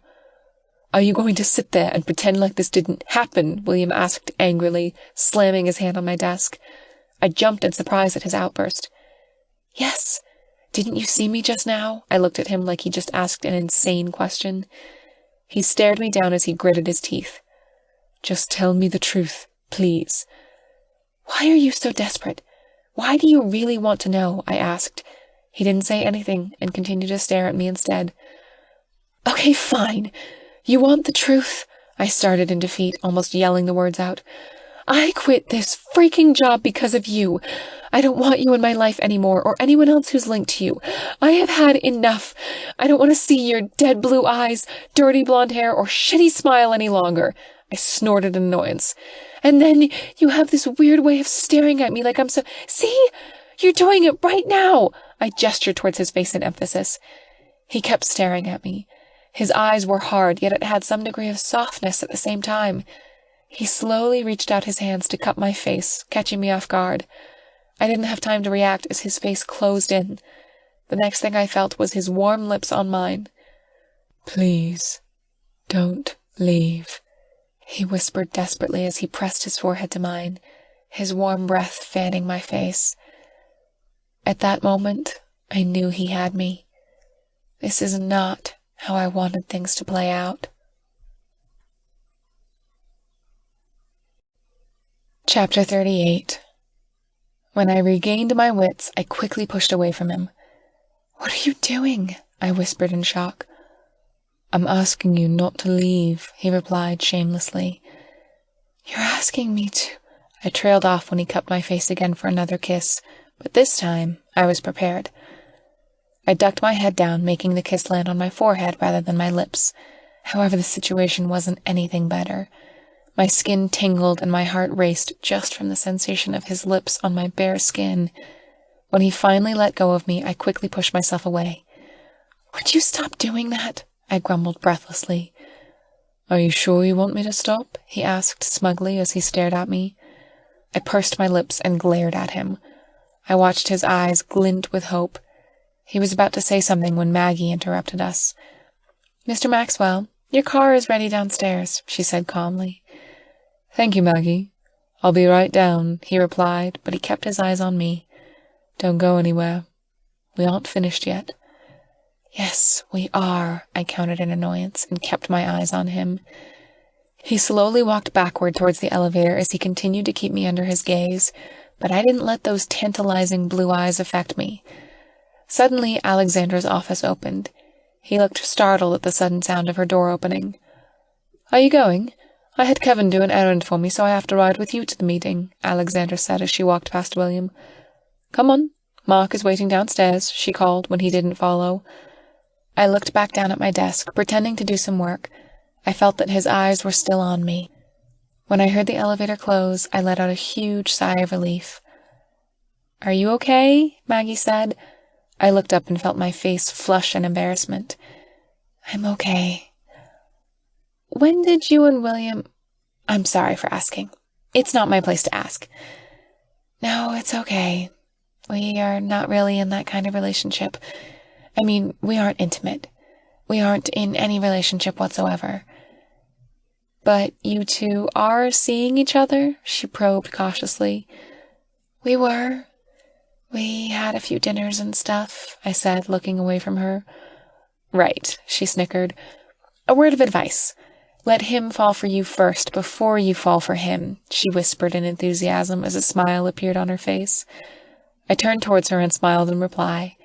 I didn't know what to say after that, so I kept my mouth shut and turned my attention back to my work. We talked about preparations for the event this weekend. It would be my last assignment before quitting, so we had to do it flawlessly.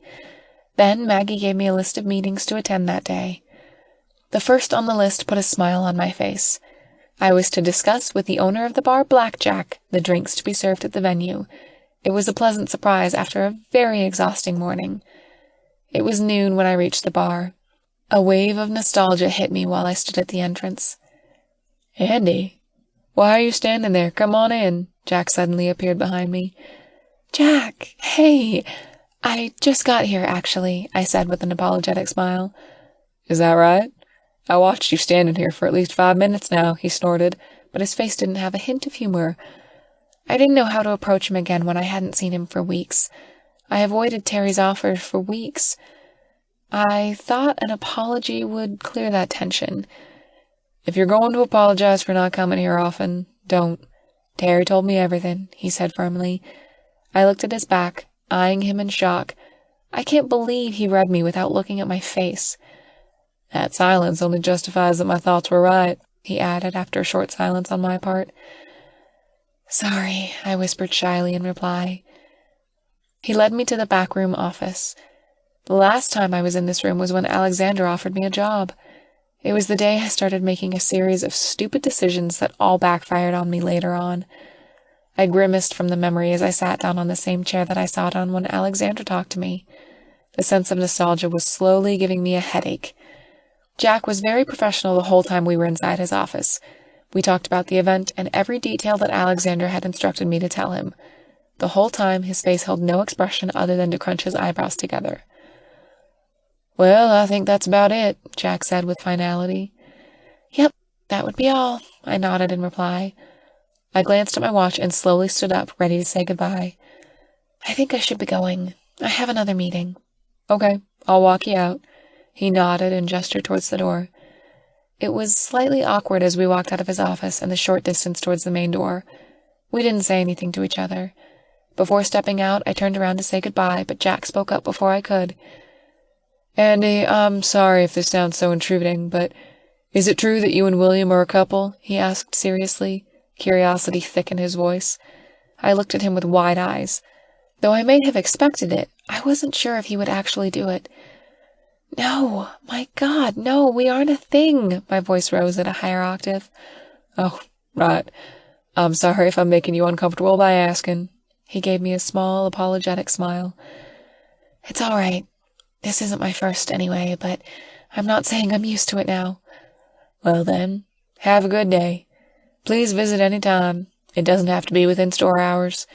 He changed the subject, relieving me from my misery. Sure, I'll try, I sincerely replied and slowly backed away from the door. With one last wave of goodbye, we separated ways, and he got back inside. I couldn't help smiling as I remembered how awkward Jack looked when he asked me about my relationship with William. It was like watching my own father's reaction when we talked about dating. I was in luck when the bus arrived at the bus stop at the same time I arrived. I sat on one of the chairs in front.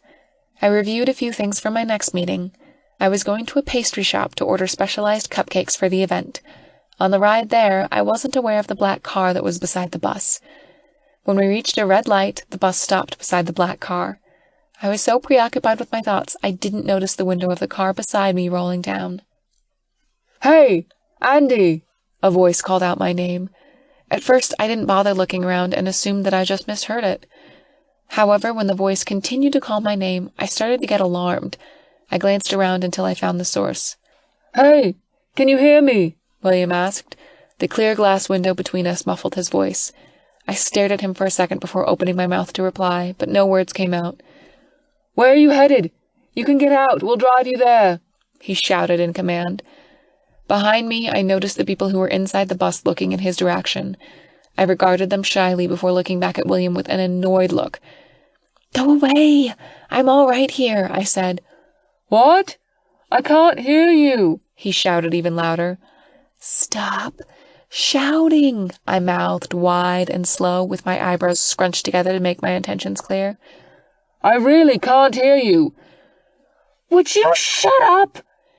This time, I didn't hold in my voice and shouted aloud.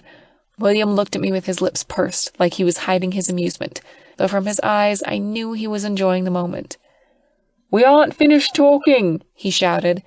He didn't care who heard our conversation. My eyes grew wide at his words. Did he plan on talking about this in public? I signaled him to shut up, acting like I was zipping my mouth. "If you don't get out of that bus at the count of 10, I will scream to these people here what I really think about you," he warned at the top of his lungs as he gestured towards the other passengers in the bus, who were still looking at him. "Are you kidding me?" I mouthed in outrage. He smirked at my expression, completely unaffected by my anger. I couldn't believe he found the situation funny. Then I realized that the bus hadn't moved an inch. I looked away from him and studied the obstruction in front of us. I saw people in orange vests standing in the middle of the street. "You know I have time to convince you," he teasingly said. His face was smug, like he knew he was going to win. With a frustrated sigh, I quickly stood up from my seat and told the bus driver that I was getting off. He looked at me weirdly, but he didn't question my request and opened the doors immediately. I jumped down from the bus and walked towards the black car. The back passenger door was already opened when I got there. "Good choice, but I would have loved it if you stayed stubborn and allowed me to shout my confession and apology with sincerity. It would have been a great revenge for you," William said as I got in the car. "Yeah, that would have been a good plan, except I would also be embarrassed in the process," I said through clenched teeth as I tried to distance myself away from him. "So you still won't forgive me for the betting thing?" he asked after a short pause. "I'm thinking about it," I whispered in reply and looked out the window. He said in understanding, falling silent again. After the obstruction in the road was cleared, I told Mark the location of my next appointment. The drive was short, but very suffocating. The dark atmosphere was my fault. William tried to start a friendly conversation, but I just had to ruin it. I couldn't look at him straight in the eyes without feeling hurt and sad. When Mark parked the car in front of the pastry shop, I was about to say goodbye, but he had his back to me as he opened the door on his side of the car. I studied his actions for a second. "Where are you going? You're not going in there with me," I asked in frustration as I remained rigid in my seat. "I'm the employer. You can't say whether I can or cannot meet the people who I'm going to hire for this event," he stated in a professional manner. I snorted at his arrogance. It was a side of William that I knew well enough. I opened the door on my side and quickly got out. I didn't even bother to give William another look. I marched towards the pastry shop without waiting for him. I noticed his long strides to catch up to me. I went straight to business and asked the attending staff about my appointment. She was very welcoming as she asked me to wait while she called her boss. By this time, William entered the shop and quickly made his way beside me. "Why are we here again?" he whispered to me in question, slightly leaning in my ear. I glanced up and moved away from him. "I'm here to make an order for cupcakes and maybe a cake for this Saturday," I replied swiftly, emphasizing on the "I'm" part. "Okay, you only have to place an order and be done with it." He nodded in understanding. "Miss Maxwell wanted to have the cupcake and the cake customized for the event," I explained, feeling a little heated up. The annoyance I felt hadn't evaporated one bit since he showed up. "Oh, Mr. Maxwell! I didn't know you were coming here personally!" Suddenly, a young-looking, blonde-haired girl interrupted our staring contest. She jumped out of nowhere and made her way towards William, looping her arms around him. Startled, I watched her with wide eyes as she talked to William. Was it just me, or did she have a flirtatious tone in her voice? "How have you been, Miriam?" William asked as he stood his ground, looking unaffected by her sudden greeting. "I'm doing well, thank you," she beamed. "Why are you here?" she continued. "Andy and I are here to order some cupcakes," he replied with a small smile as he glanced at me for a second before looking back at her. "Hi! I didn't see you there," she said and offered her free hand to me, leaving her other arm looped in William's. "I'm Miriam Dowell, co-owner and manager of Just Sweets." "Andy Peterson. I'm Miss Maxwell's secretary," I said as I accepted her hand and shook it lightly. "And she's my girlfriend," William interjected confidently, making me turn towards him in surprise. What the F?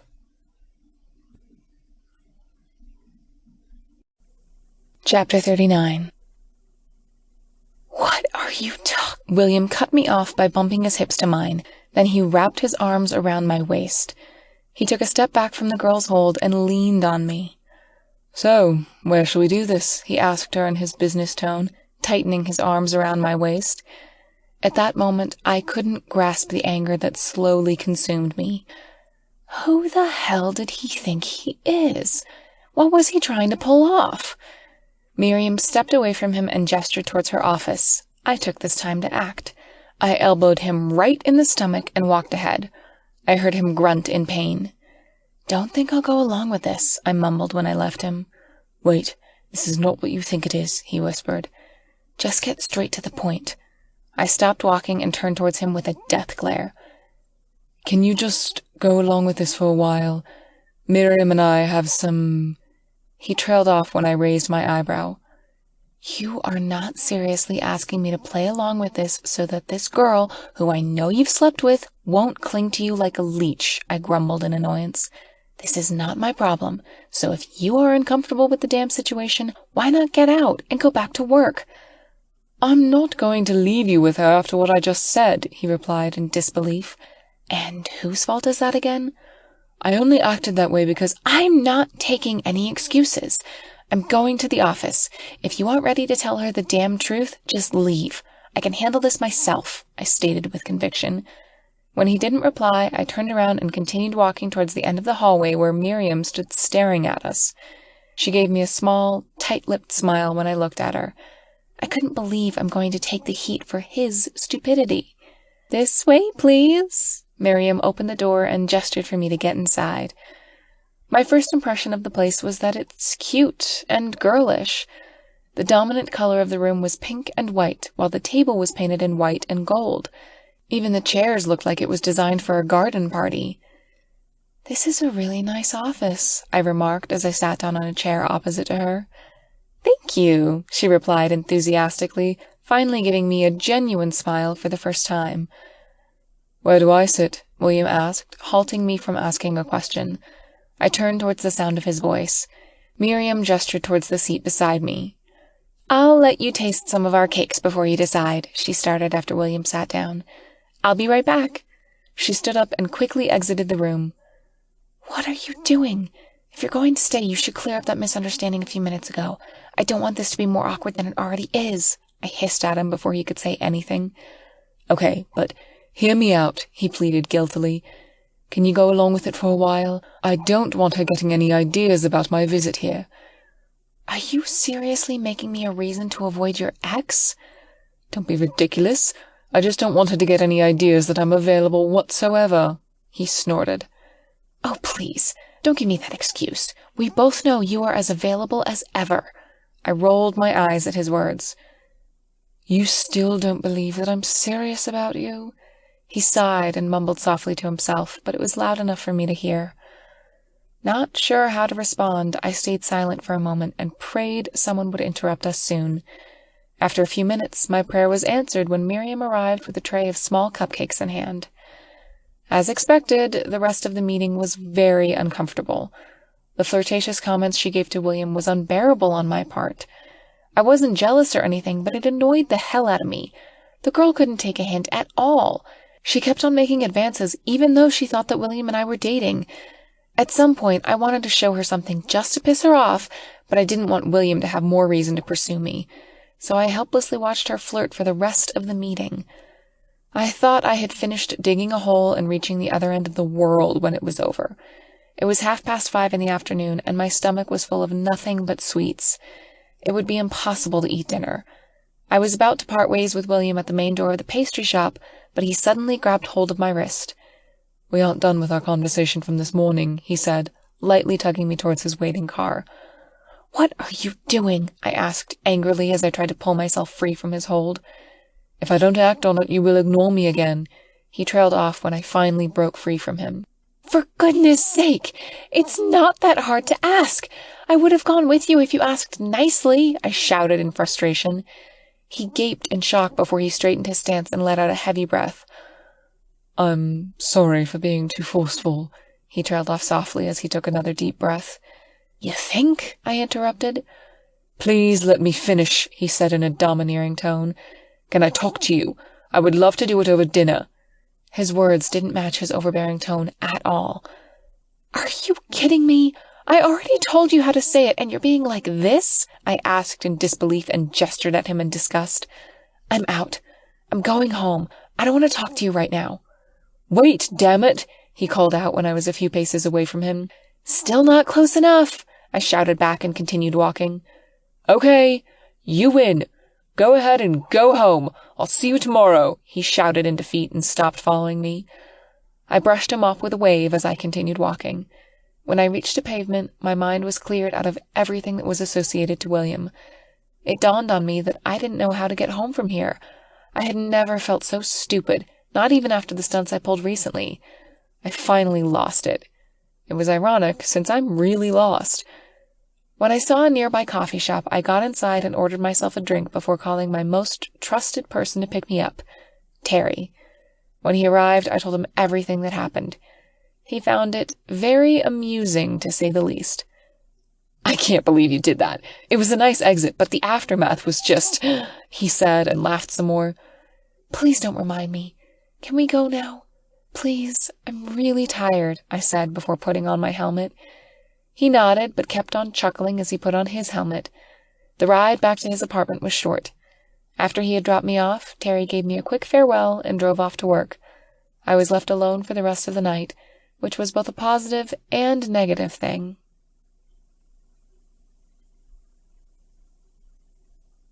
The next morning, I felt like I got ran over by a train as I rolled out of the couch.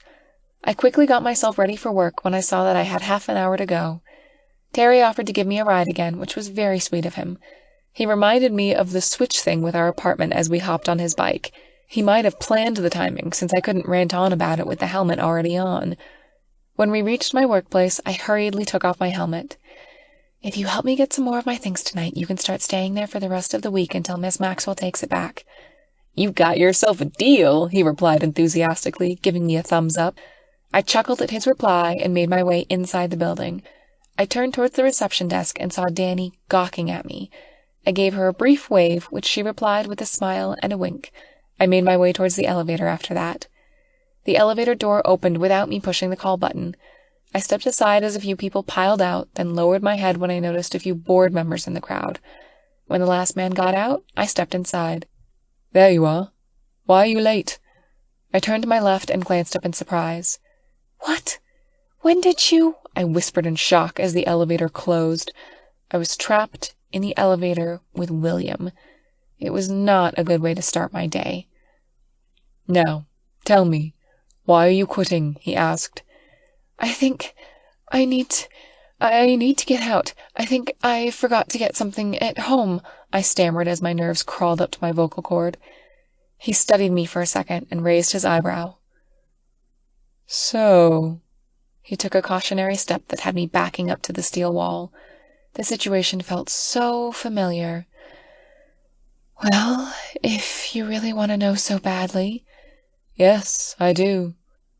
Fine, I sighed in defeat and continued on.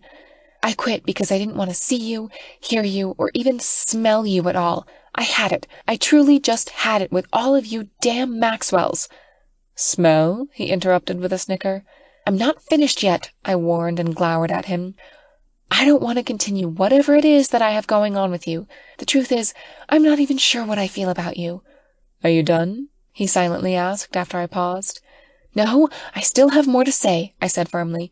Well, I also don't want to see you anymore. Wait, I already said that. Oh, I almost forgot. I don't want to be associated with you any more in my life, professionally or otherwise. Now are you done? Yes, I think that's all.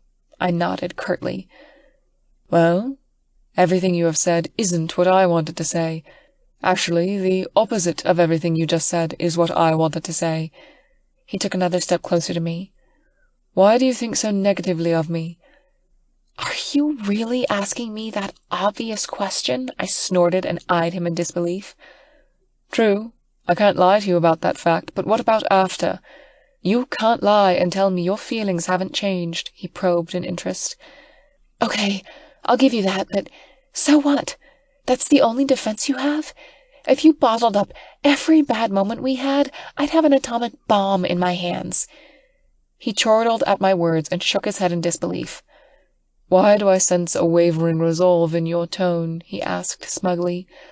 Oh, please, you're reading into it too much. You think you have a chance after the stunt you pulled? I said and stood straight to make my point clear. Yes, I do believe I have one. If I didn't, we wouldn't be having this conversation, he replied, the end of his lips twitching into a grin. Before I could contradict, he took another step closer to me. In reaction, I slowly took a step back on the cold steel wall behind me. Just when it started to get uncomfortable, the elevator door suddenly opened. I let out a huge sigh of relief, thinking that it was over. I thought that I could get away from him, but I was oh so wrong. He grabbed both sides of my shoulder, making me look up at him in surprise. The next thing I knew, his lips were on mine. It's been a while since he kissed me. My lips responded to his. I couldn't help the reaction his touch had on my body. I let out a soft moan as he pinned me to the cool wall, giving me a slight feverish feel as my skin started to heat up. Like the feeling of our lips weren't enough, William deepened the kiss and roughly bit my lips, asking for entrance. In automatic response, I allowed him. At that moment, I didn't know where everything started and ended. All I could feel and think was him. His soft yet rough hands pulled me to his toned chest. His kiss felt primal with his tongue swirling around in my mouth commandingly. His intoxicating scent clouded my mind. He was everywhere. And then he was gone. He took a small step away from me but kept both of his hands around my waist. I opened my eyes to see his liquid blue eyes. I could hear my ragged breath as I tried to stable my heartbeat. Did you think I wouldn't do this in front of them? He whispered breathlessly. His voice was raspy from our urgent, feverish kiss. I stiffened and slowly turned towards the elevator door where Maggie and Alexandra stood with their eyes wide in surprise. A few of the board and chair members of the company are there too. I mentally cursed his great timing. Chapter 40. I roughly pushed him back as my face flushed. I couldn't believe they saw us in such an intimate moment. I couldn't believe that William would do that when he knew a lot of people were present. "You're cleaning this mess up," I grumbled while glancing outside the elevator. I heard his soft snicker. I just scrunched my eyebrows in annoyance since I couldn't really yell in front of board members, who now looked dumbfounded. I shyly made a quick exit out of the lift, ignoring William trailing behind me. "Andy, I'm glad you are here. Can you take a few more appointments in Maggie's stead for this Saturday? Alexandra asked, breaking the thick tension in the room. Yes, sure, I replied shyly as I made my way towards my desk, grabbing the envelope with the list of things she needed me to oversee. Thank you, she said, before turning her attention to the group of men in suits. Well, gentlemen, since my brother is here, can we start this meeting already? She asked, with fake enthusiasm as she gestured towards William's office. I slid down on my chair as I let them walk past me. When William passed by, I mentally cringed that he might do something unexpected again. I had to double my guard around him. You don't have to be so stiff. We've already established what you really feel about me, William smugly said as he stopped on my desk before entering his office. I glared daggers at his back while he continued walking towards his office. I felt Maggie's eyes on me. I glanced at her direction by instinct. On his behalf, I apologize for his behavior, she said shyly. But don't be so put out with him. I'll let you in on a secret. You're the first girl William kissed with that many people around, she added in a whisper loud enough for me to hear. I couldn't help blushing. I gave her a stiff smile in reply. How was I supposed to respond to that? After that awkward conversation, I turned back to the list of appointments I had to attend. I felt relieved that I wouldn't be stuck in the office for the rest of the day. I'm so paranoid every time William and I are in the same room. On my ride back down to the lobby, my thoughts drifted on what had happened inside this 4 steel walls a few minutes ago. I felt another wave of cold and warmth rose throughout my body. I shivered slightly at the memory, but managed to shove it to the back of my head. He couldn't distract me today.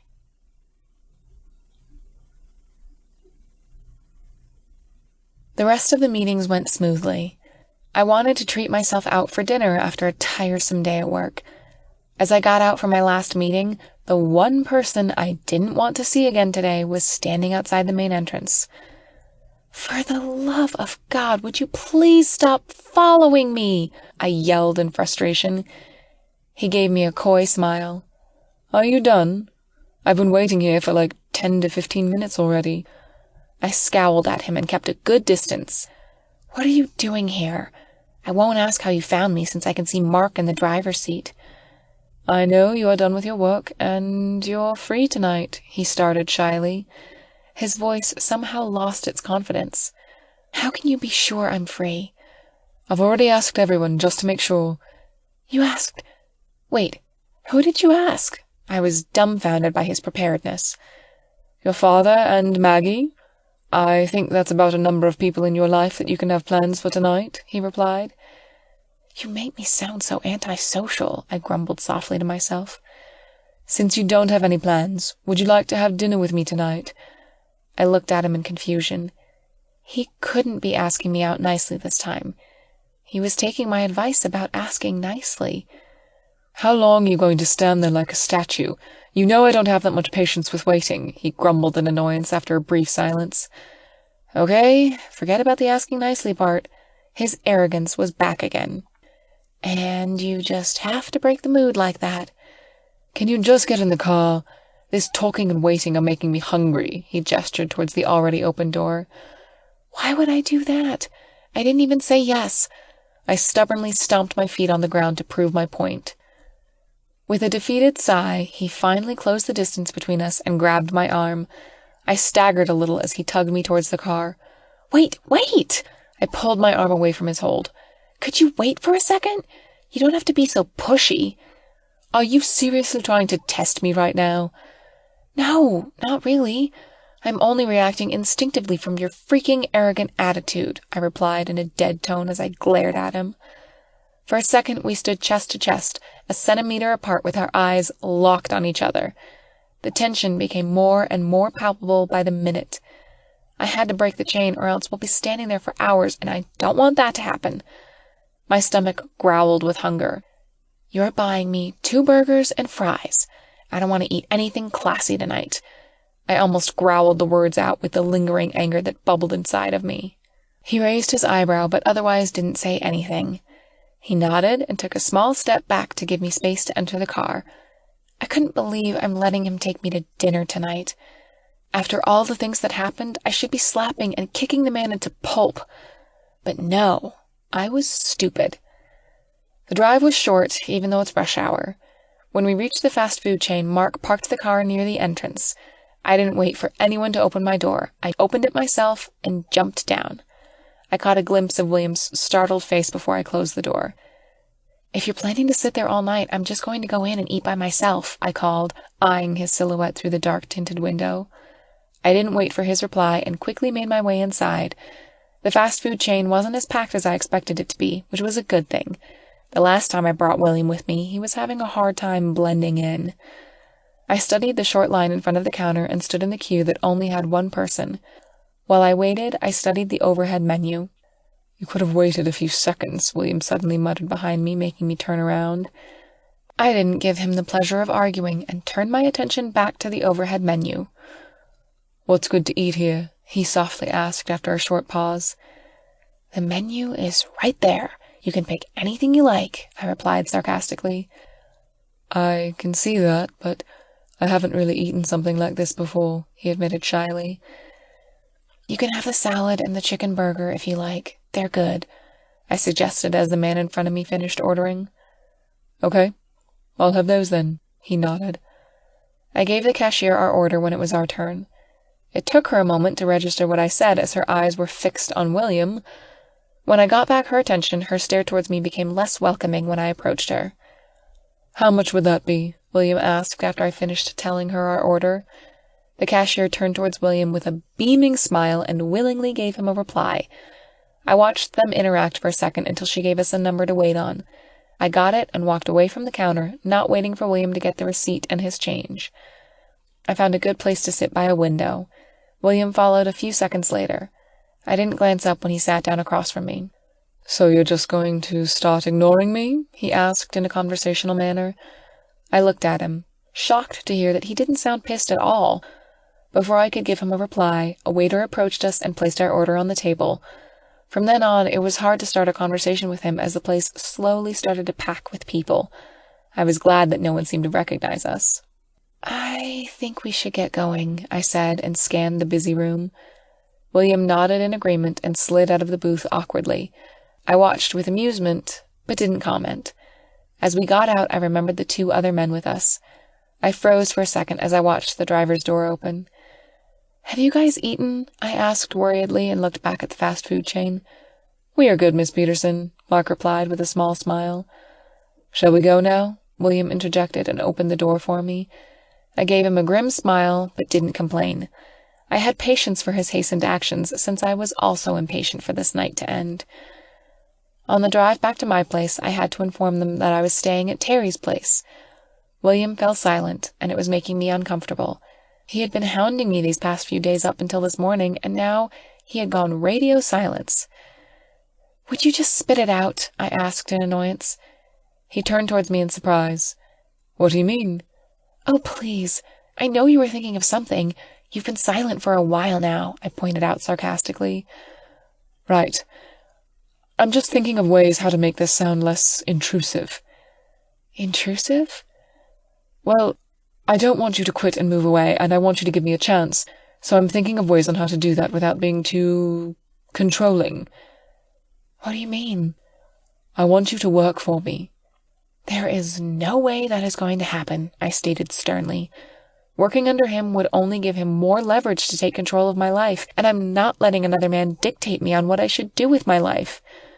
"I knew you would say that." I stared into his eyes and saw the sincerity and desperation in them. I was a little surprised that he would resort to something like this. Why did he want me so close to him at all times? So what if I quit? Maybe he thought I was going away, but I wasn't. I would still be living in this city. I would just be looking for another job, since I was insane enough to quit my current, perfect job. "We are here, Miss Peterson," Mark announced as he parked the car in front of Terry's apartment. "Thank you," I said, and turned sideways to open the door. I felt his eyes on my back, but I waited until I was out of the car before looking back at him. When I finally did, I saw a slightly sad expression on his blank face. "Have a good night.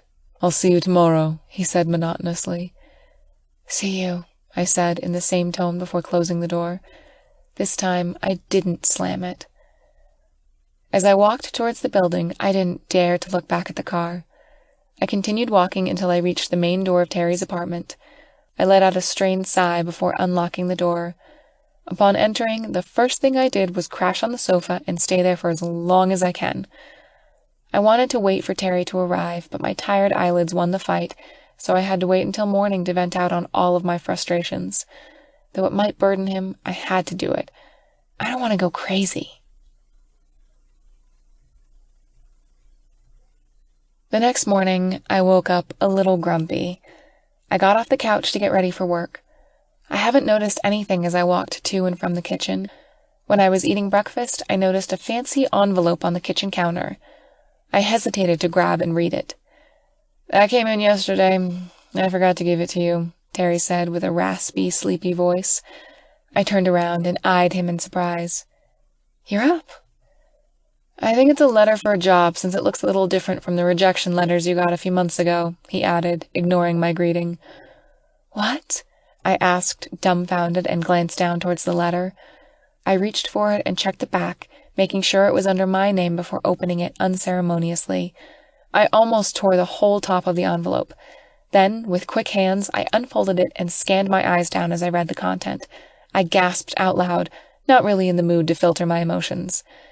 "They hired me," I whispered in surprise. "I can't believe they hired me. I have a new job," I exclaimed with enthusiasm as I jumped out of the stool chair. The heavens have heard my prayers.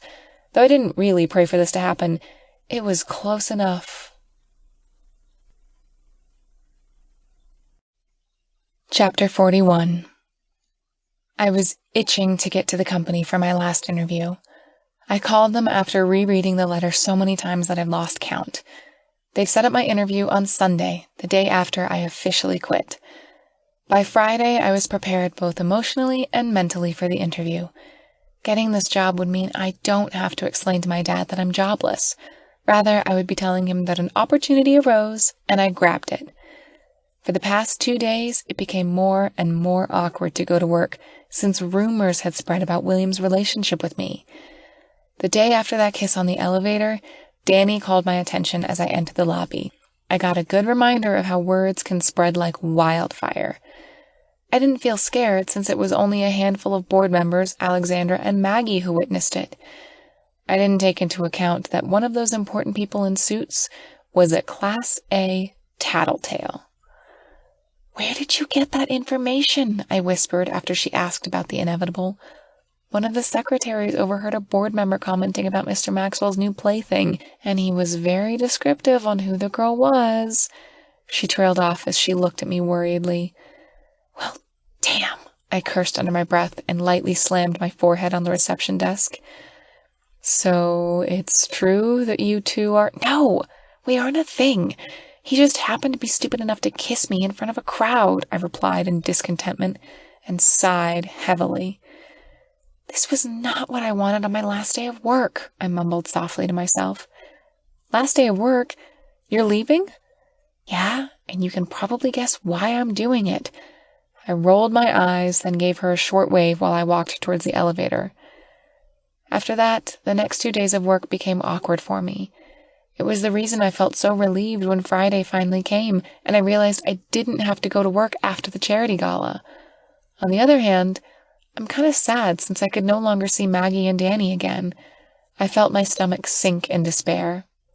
When Saturday morning came, I took my time to get ready for work since I knew I had only one job to do today.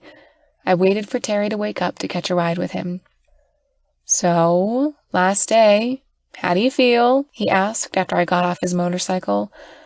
"I feel slightly sentimental, but I can't wait to get out of there," I replied with thick sarcasm. "Are you sure? You know you haven't settled whatever you and Will—" He trailed off when I raised my hand to stop him. "I get what you are saying," I said with a sigh. "I know, it's none of my business, but you need to fix it to get a clean break," he pointed out with conviction. "And you forgot one detail. We aren't even together in the first place." "I'm quite clear on that since day one," he mumbled to himself before putting his helmet back on. As I walked in for the last time, I was surprised to see William standing by the reception desk, waiting for me. He had been ignoring me like the plague for the past few days after that bitter conversation we had. "You're late." "Nothing new today, huh?" I countered in a light tone as I walked past him. "Just because it's your last day doesn't mean you can slack off," he continued in the same tone as he followed behind me. "And you're still not the boss of me," I said before he could finish his sentence. "I'll see you tonight." "We still haven't finished talking," he commanded. "And now you are talking to me. I thought the silent treatment was you finally understanding the situation," I stated. I didn't flinch as I felt his presence as the elevator ascended to our floor. I didn't even look at him as I heard his footsteps slowly disappear towards his office. I remained indifferent until the very end. I know it's childish in a way, but I didn't know how to react to him after the stunt he did a few days ago. As the day dragged on, Maggie and I left work a little earlier for the gala. We were supposed to be there to oversee the whole event preparation before it started. I went back to Terry's apartment to get ready there and waited for Maggie to pick me up since she offered to drive me. When I got back home past 2 in the afternoon, I was a little dazed as I stood in front of my pile of clothes on the living room couch. I grimaced as I eyed the paper bag that held the dress Alexandra gave me on her engagement day. I felt a little nostalgic while I put on the dress. It made me remember that night, especially the part when William and I ceaselessly bickered. In less than 30 minutes, I finished cleaning myself up and putting on the same outfit I wore on Alexandra's engagement party. The only difference in the ensemble was my hair. When I was contented with my appearance, I sat in the living room and waited for Maggie's call. For half an hour, it sounded like a good idea, but I started to get impatient as time passed by. I was about to call Maggie when she beat me to it. I looked at the screen on my phone and jumped out of the couch as I answered it. "I'm downstairs. Are you done getting ready?" she asked after I said hello. "Yes, I'll be right down," I replied, and quickly ended the call as I grabbed my things and sprinted toward the door in a mad rush. When I got out the apartment building, I scanned the street to pinpoint Maggie's car. But instead of Maggie, the person who stood right in front of me was the person I least expected to see at this moment. "Where's Maggie?" I asked angrily. Before he could reply, the passenger door behind him opened. "Hey, I thought that it would not be wise to tell you about, this," she stated guiltily as she made a quick glance at William's direction. "You bet right," I mumbled softly to myself as I continued walking towards her. "So, whose idea was it?" "Probably not you, Maggie," I pointed out as I glared in William's direction. "It was my idea. I asked her where you were, and she told me about your plans," William admitted without appreciation. "And you have the right to sound pissed about this. "Just get in the car, Andy, and then we can talk." He sighed heavily and gestured for me to go in. I glanced up at Maggie, who moved further inside. I wanted to tell her to switch with me, but William's impatient sigh started to annoy me. To spare my colleague and the other people in the car, I remained indifferent towards his mood as I entered the car. William got in beside me. We weren't riding his usual black SUV for some reason, which was why I was caught off guard when I saw him. We were in a white Audi with black leather interior. This is the first time I've seen this car. "Why are you wearing that dress?" William asked after a short silence. "What's wrong with this dress?" "You've worn this dress to my sister's engagement party." "Wow, I applaud you for your good memory," I sarcastically said with a slow clap before rolling my eyes at him. "You should have told me you didn't have anything to wear," he said with a strained sigh.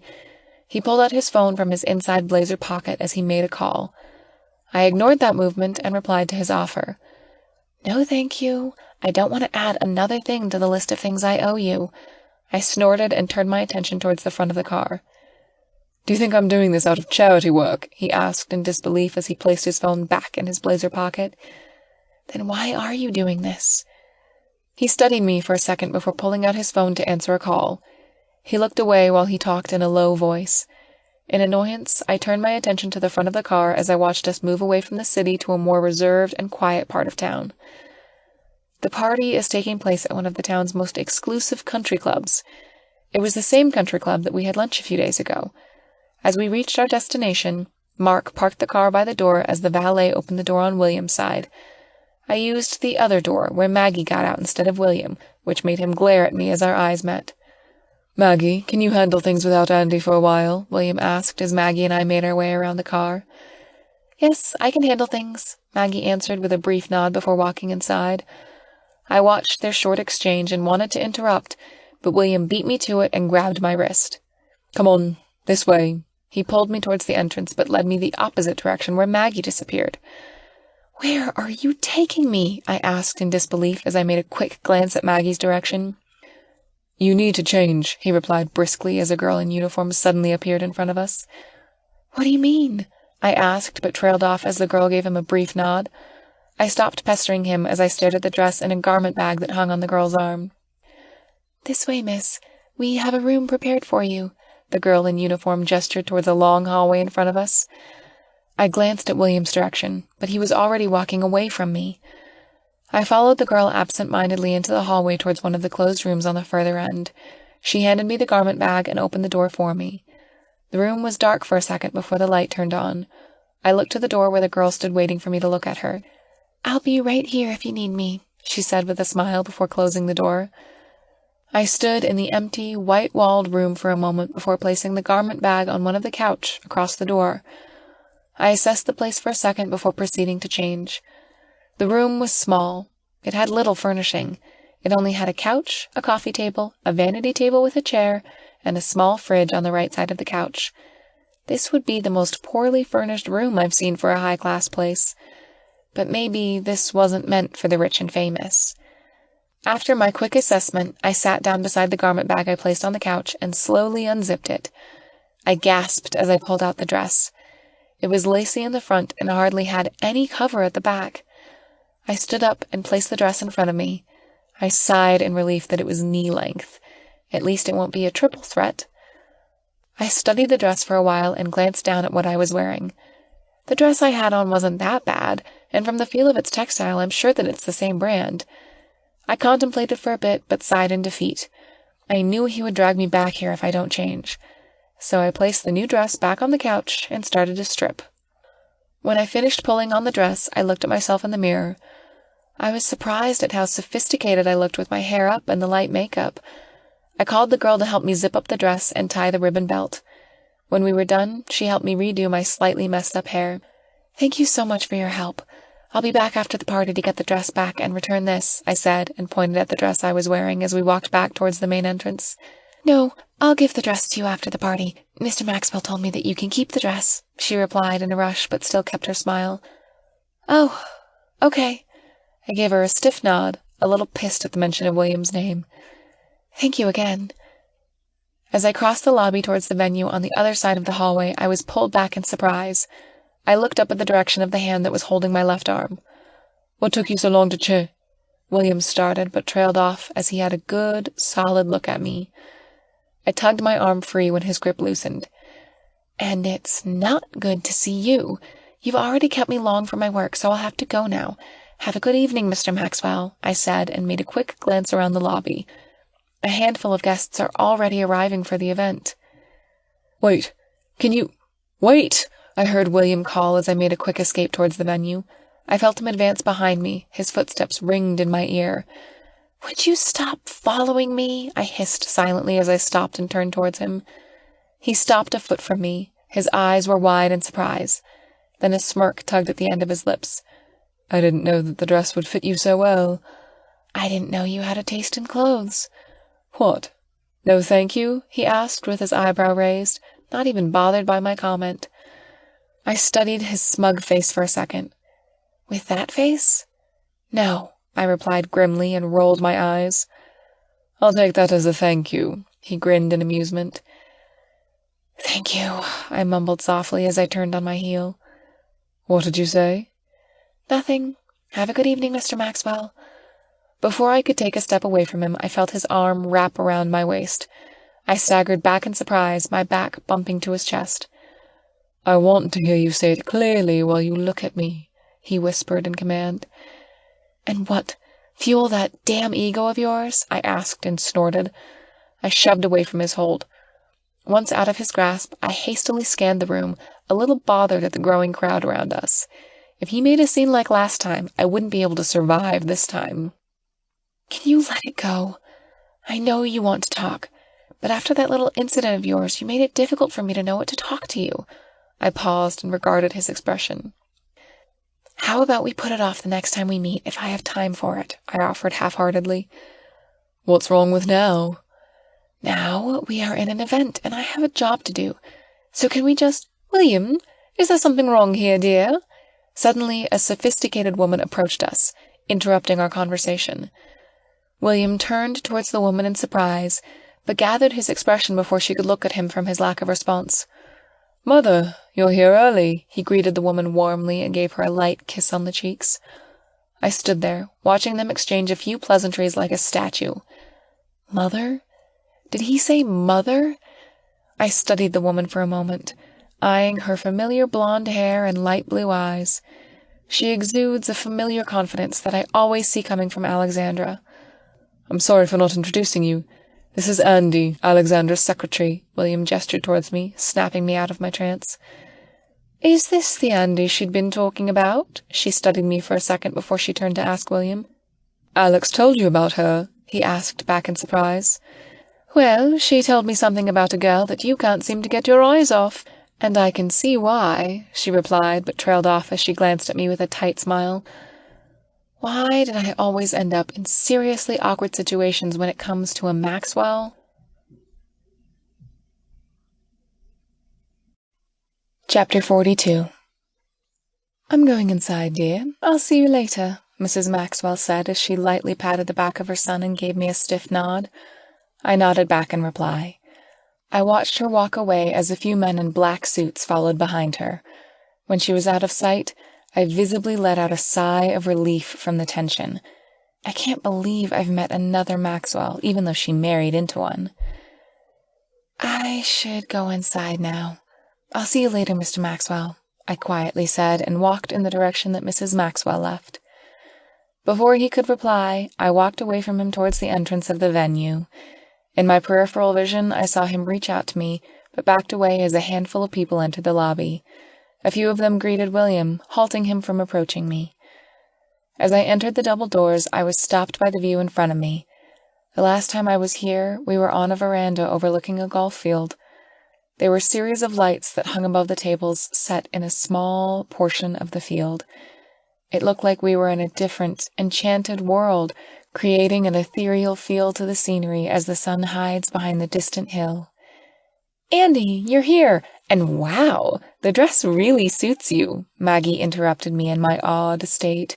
Oh, Maggie, thank you, I mumbled shyly and looked up in her direction. Many of the guests are arriving, and we should finish with all the last details, she whispered as a few people walked by.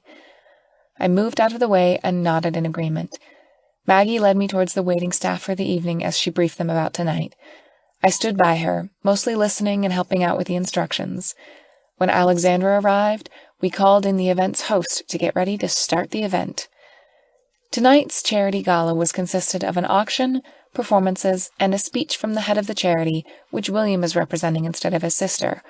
I was startled when I saw that on the list, because from the start to finish, Alexandra had the final word on all the decisions for tonight. I assumed she would do it. When it started, I felt a tingling excitement since I've never been to a high-profile event. The earpiece radio I had on made me look like a part of the President's Secret Service. Maggie informed me that it was to communicate easily since we'll be on different sides of the room to operate and oversee the flow of the event. I finally felt the weight of my responsibilities tonight. While I stood in the right corner, watching casually on the performers on stage as the guests ate their dinner, a waitress approached me with a confused look. I looked at her for a second and thought of a countermeasure if it was a problem, but I guessed wrong. "Excuse me, miss. Mr. Maxwell is calling you to his table," she said, with little confidence. "What does he want?" I asked almost angrily from the sound of his name. It had become a reflex reaction. "He only told me to call you, ma'am," she replied softly, taken aback by my expression. I studied her for a second and felt guilty for reacting rudely. I gave her a small smile as an apology. I looked for Maggie and made a quick report over the headset, telling her I was going over to William's table by his request. She gave me a nod in reply. When I reached William's table, I internally cringed looking at the people who were seated at his table. If he was going to make a scene here, I don't know how I'm going to recover from it. "Andy, good, you're finally here," Alexandra greeted me and gestured me to come closer to their table. Is there something you need from me, Miss Maxwell? I asked softly, a little puzzled to know that she used her brother's name to call for me. Yes. Can you cover for one of the contestants tonight? She asked with a sweet smile. No, she can't. You know she has work to do, William answered before I could open my mouth. I quickly glanced in his direction and then back to her again. It's only for a while. Maggie can handle things, Alexandra said as she turned towards her brother. Are you scared that someone might buy her off? She added after studying her brother's unwavering expression. What are we talking about, Miss Maxwell? I asked softly. I'm glad it was low enough that only she could hear. One of the contestants for tonight's date auction can't attend. I want you to cover for it, if you don't mind, she replied, turning towards me with a light expression. Then it hit me. She was asking me about being a candidate for one of the main events tonight. The date auction. 10 girls volunteered themselves to be auctioned off for one date. I can't believe something like that was for real.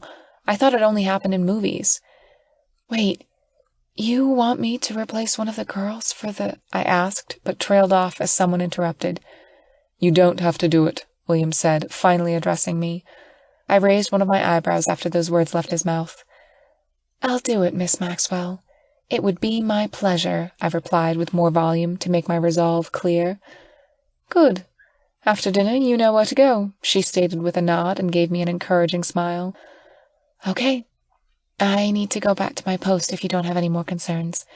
Have a good evening, I said with a brief nod and retreated from the table as I watched William's eyes grow wide in understanding to what I just said. I felt relieved that he didn't stand up from the table and follow me. He had been doing a lot of those embarrassing things lately. It was like he had nothing to lose. While I waited for the much-awaited event that I'm going to be participating, I made a few and quick glances at William's table.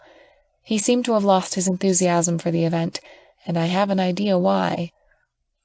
I made a quick turn around the venue and passed by the small bar area on the opposite end of the stage to say hi to Jack, who was tending the bar. How's your night? You look lovely, by the way, he asked after I gave him a stiff greeting. It's going well, I think. The dress is borrowed, so this loveliness is only a one-night thing, I replied with a chuckle. Can I get a glass of something alcoholic, please? Sure. You want your favorite? He asked as he grabbed the nearest glass from him. Yes, please. Tell me, why did you agree to do the auction thing? William suddenly slipped on the stool beside me, making me jump in surprise. How the hell did you get here so fast? I asked in shock and confusion as I looked back at the table he sat from the last time I've checked. Don't sidetrack me and just answer the question, he replied wearily and gestured to the other bartender for a drink. Well, she said she needs some help, and I'm free, I replied nonchalantly like the question was an obvious one. William snorted at my reply and turned towards me after the bartender gave him a glass of whiskey or iced tea. I wouldn't know the difference. Oh, please, I know you're only doing it to annoy the hell out of me. Excuse me? You were about to reject her offer, but when you saw my face, you changed your mind. It was written all over your face, Andy. And you believe whatever you see? You know I'll bid if you stand there tonight. Before I could give him any comment or reply, Jack appeared in front of us with my drink in hand. He gave William a quick once-over before handing me my drink. He didn't linger as another guest approached the bar. So, what is it? He asked after I took a small sip on my glass. What is what? I countered in refined innocence. Do you really want me to make another scene tonight? I could get another date from you and I win that bid. Or maybe someone would outbid you, I offered in the same tone, and quickly got down the high stool chair as I left William by himself. When it's time for the date auction, I'm starting to regret agreeing to it. It hadn't crossed my mind that I would be standing in front of a lot of people like an object, with people bidding on me. At least there was one person who would bid for me. The idea didn't dwell on my nerves. Andy, you're here. Can I talk to you? Alexandra suddenly appeared outside the door by the waiting room for the volunteer. I turned towards her in surprise and made my way towards her. Miss Maxwell, is there something you need? I asked out of courtesy. No, I just want to talk to you for a while, she replied with a small smile. We can talk at the veranda on the other wing, she added as she gestured for me to follow her. I was about to interrupt and refuse since the auction was about to start, but stopped as she continued to walk away. I followed silently behind her as I gave Maggie a quick call, telling her that I'll be gone for a second. When we reached the veranda she mentioned, I didn't realize it was the same veranda we had lunch a few days ago. She didn't look back at me as she sat down in the farthest chair. As she finally settled down, she looked up and gestured towards me its seat on the chair on her left. I followed and sat down. There was a short and definite silence before I finally spoke. "What is it you want to talk about, Miss Maxwell?" She looked at me and smiled. "Nothing. I only called you here so that you'll miss the auction." "What? But didn't you ask me to—" "Maggie had that one covered. I only asked you just to get a reaction out of William," she admitted without embarrassment. I couldn't believe she used me again. "Why would you do that?" She smirked at my question, unaffected by my reaction. "That's because my brother is stubborn." "Miss Maxwell, I'm so sorry if I'm going to be direct, but why are you doing all of this? The bet? Now this? I don't get it." "I want to see my brother admit his feelings," she replied softly. This answer showed me a different side of her. A softer, vulnerable side. "I think you know what I mean here." "Actually, I don't. William isn't someone to hide his emotions. I think from the moment we met, he had been very verbal about it." "I see. So it's just us who he doesn't say anything about." She trailed off in understanding. "Miss Maxwell, I think you should talk to William about it. If you want him to tell you something, you can just tell him to spit it out. It worked out well for me," I suggested with a grin, remembering a few of our quarrels. "Thank you for that advice." She nodded and gave me a small smile. "No problem." I gave her a curt nod and stood up from my seat. "I think I should go back, since Maggie is taking my place. Who would be taking over hers?" I made a quick retreat and gave her a short wave before heading back to the venue. Before turning away from her, I saw her give me an encouraging smile. I didn't spare her another glance, since I had to get back to work. If my calculations were right, it was already Maggie's turn on the stage. But as I made my way back, I was halted in the lobby when I saw William standing by the reception desk, breathless for some reason. He was asking something to the receptionist. When the man didn't know the answer to his question, he slammed a fist on the table between them. The receptionist flinched at the sound.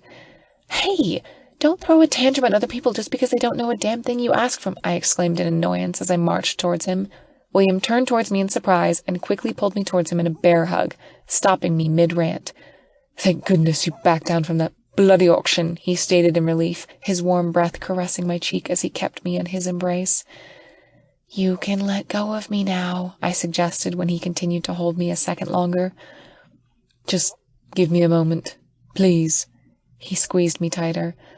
"William, I can't breathe," I choked in protest as I tried to wriggle out of him. "It's not that tight, Andy," William stated in thick sarcasm as he let go of me. "Now can you breathe?" he asked as he held me at arm's length. "No, you're still in my personal space." He chuckled at my lame joke, but didn't make any signs of letting his hand go. "So, what changed your mind?" "I didn't. Your sister told me that it wasn't really real," I admitted with a snort. "Right. That I can see," he agreed with a grin. "Do you want to go back to the party?" he asked after a short pause. "I think so. I still have a job to do," I replied abruptly and stepped away from him, eyeing the entrance to the venue of the party. "Okay, then let me escort you inside." He looped my arm around his as he regained my attention to him while I eyed him curiously. "I don't think that's a good idea," I pointed as he started to drag me back. "Don't be so shy, Andy. Almost everyone in that room noticed William eyeing you for most of the night." Alexandra suddenly came up right behind us, making both of us turn. "Alex, what are you doing here?" William asked in surprise. "I just took a little stroll away from the limelight," she replied with a grin as she walked past us back to the party. We both trailed our eyes on her as she made her way back. As the distance between us grew, I couldn't help but smile as I remembered our little chat. I hope she'll take my advice and finally spare me from her scheming plans to make William talk to her. "Why are you smiling like that?" William suddenly asked, breaking the short silence between us. "Oh, nothing. I just know something you don't," I pointed out and grinned as I recalled my conversation with Alexandra a few minutes ago.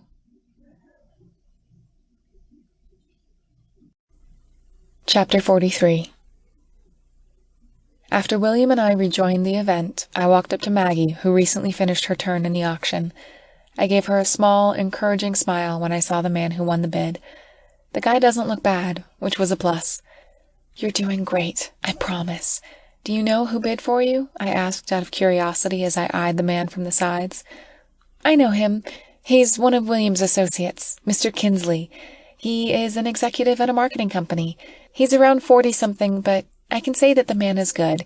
I think I could live a day knowing that I'm not having a date with a perverted old man," she mumbled in reply, a nervous tone seeping out from her controlled facade. "You'll be all right, Maggie. If you want, I can introduce you to someone who's on the adventurous and dark side," I offered as I wiggled my eyebrows in enthusiasm. "And who is this man you're referring to?" she asked with pure curiosity. "Come with me." I grabbed her wrist and pulled her to the direction of the bar. When we reached the bar counter, I asked the other bartender to call Jack. As we waited, William took the opportunity to join us. He looked bored with the company he had at his table. "Here for another drink?" he asked as he raised his other hand with an almost empty glass, signaling the young bartender to get him another glass. "No. What are you drinking?" I asked. "Whiskey," he answered as the bartender gave him a new glass. I didn't comment on that since Jack finally arrived. "Hey, Andy, do you need me with something?" he asked as he approached us while holding a rag and a glass, cleaning it. "Are you busy?" I asked out of courtesy as I eyed his slow handiwork. "Nah, I'm just finishing cleaning this last one," he replied and placed the glass on the bar counter. "Good," I nodded once to myself. "I would like you to meet Maggie. Maggie, this is Jack. He owns a famous bar named Black Jack," I said as sweetly as I can, tugging Maggie's elbow slightly when she took a step back. William watched the interaction happen. I glared at his direction when I thought he was about to interrupt, but he didn't. Instead, he kept his mouth closed and took another sip of his drink. I allowed the two to introduce themselves properly. When I felt the need to leave them, I grabbed William's elbow and pulled him away from the bar counter. "What was that about?" he whispered to me as we walked away. "I'm setting those two up. She needed it after the auction thing," I whispered back in reply. He chuckled beside me, but didn't comment on it. When it was time for William to give his closing remarks, I stayed back in my post on the right corner of the venue. I watched him intently as he delivered his speech. For a moment, as he stood on that stage, he looked like the mighty man that people perceived of him, William Maxwell, CEO of Maxwell Enterprises. As the party slowly came to a close, Maggie and I stayed a little longer and waited for the guests to leave before closing it up with the staff. After we finished checking things up, I gestured Maggie to go ahead first as I tried to find the dress I wore when I came here tonight. Before I could head towards the direction of the dressing room I went to a few hours ago, William blocked my way. "What are you still doing here? I thought you've already left," I asked in disbelief, surprised by his sudden appearance. "I waited for you to finish up. I went out for a little drink and came back." "Sure you were." "If you're looking for your dress, I already have it," he said when I walked past him. "It's in my car right now, if you're wondering," he continued, stopping me on my track. Right. I pursed my lips as I debated about what to do next. He walked towards the main exit, his back to me. "Are you coming with me or not?" he called after walking a few paces. With a heavy sigh of defeat, I followed behind him with quick strides. When he got out of the door, his car was already parked out front. He got in the driver's seat while I stopped a foot away. "Get in, Andy," William called, catching my attention. I looked up in time to see the window fully open with his upper body leaning out. "Did you plan this the whole time?" I asked in annoyance as I got in the car. "Most of it, and the rest I winged." He chuckled as he started the ignition and drove out of the country club's driveway. I rolled my eyes and kept silent as I let him drive in peace for a minute. When we passed through dim streetlights, I grew curious about our destination. From the looks of the surrounding buildings, we aren't heading back to my apartment or his. "Where are you taking me?" I asked, breaking the eerie silence in the car. "And you haven't thought to ask me before jumping in the car," he smirked arrogantly. "We are going to my other place." "You know this is considered kidnapping. I could sue you for this." "This is not kidnapping. You willingly came along with me, and I didn't tie you up." "Okay, fine." I rolled my eyes. "So, where is this other place of yours?" It's a lake house, a few miles from the edge of the city, near the interstate line. What the heck? You can't just bring me along on a trip without telling me. I did somehow ask you to come with me, and you went along. I didn't give him a reply and stared daggers at him instead. That was enough to get my message across. Okay. I'll take you back to your apartment first thing in the morning, he trailed off as he sheepishly glanced at my direction for a second. No, turn the car around and do it now, I demanded as I kept my ground. There is something I want to show you. If I put this off for another day, you will keep avoiding me since you'll be gone by then, he admitted softly. His voice had a ring of sadness to it. I didn't give him any reply and watched him under the dim streetlights as he continued to drive us towards his lake house. I don't get why he had to be secretive. Maybe if he had asked me nicely, I would have agreed to go with him. Why couldn't he do that little courtesy? Why can't you ask me like a normal person rather than kidnapping me? I asked as I voiced out my frustration. Because I know how you'll respond, he replied softly, but the car was quiet enough for me to hear. I stayed silent for the rest of the drive, which took so much of my self-control. William tried to make small talk, but the conversation was one-sided since I didn't give him any reply. When he announced that we were close, I felt relieved. I didn't know how long I could last inside that car with him. As he slowed down, I knew we finally arrived. He quickly parked the car in front of a small white wooden house that was surrounded by trees. There was a porch leading to the well-varnished wooden door that looked like it was carved from a century-old tree. The sliding windows lent some modern edge to the design, with white curtains that covered the view inside. I started to get nervous with a sense of privacy in the property. I watched the house lit up, making me sigh in relief that we weren't alone. Come on, I think they've been waiting long, he said as he turned off the ignition and got out of the car. What do you mean by they? I asked in confusion, but he was already outside. I jumped out of the car and watched him walk around the car towards me. So, who are they? I asked again when he was within hearing range. You'll see, he replied with a beaming smile. I didn't give him the pleasure of escorting me in like a gentleman when he offered his hand. I gestured for him to walk first and followed behind him. As he opened the door, I wasn't expecting what I saw. "Surprise! You're finally here," my father exclaimed with enthusiasm as he enveloped me in a bear hug. "Dad?" I asked in shock and confusion. I patted his back awkwardly, not processing the situation. "You look surprised. I thought he gave you a heads up," Terry said, making me turn towards his direction in surprise. "Terry? You're here too?" I asked breathlessly after my father let me go. Terry walked towards me for a hug. "What is going on here?" "This man came and picked me up for a good outdoor fishing and hiking this morning. Terry sort of was there when he did, so he tagged along," my father replied with a smile. I studied my father's genuine smile for a second before looking at Terry for confirmation.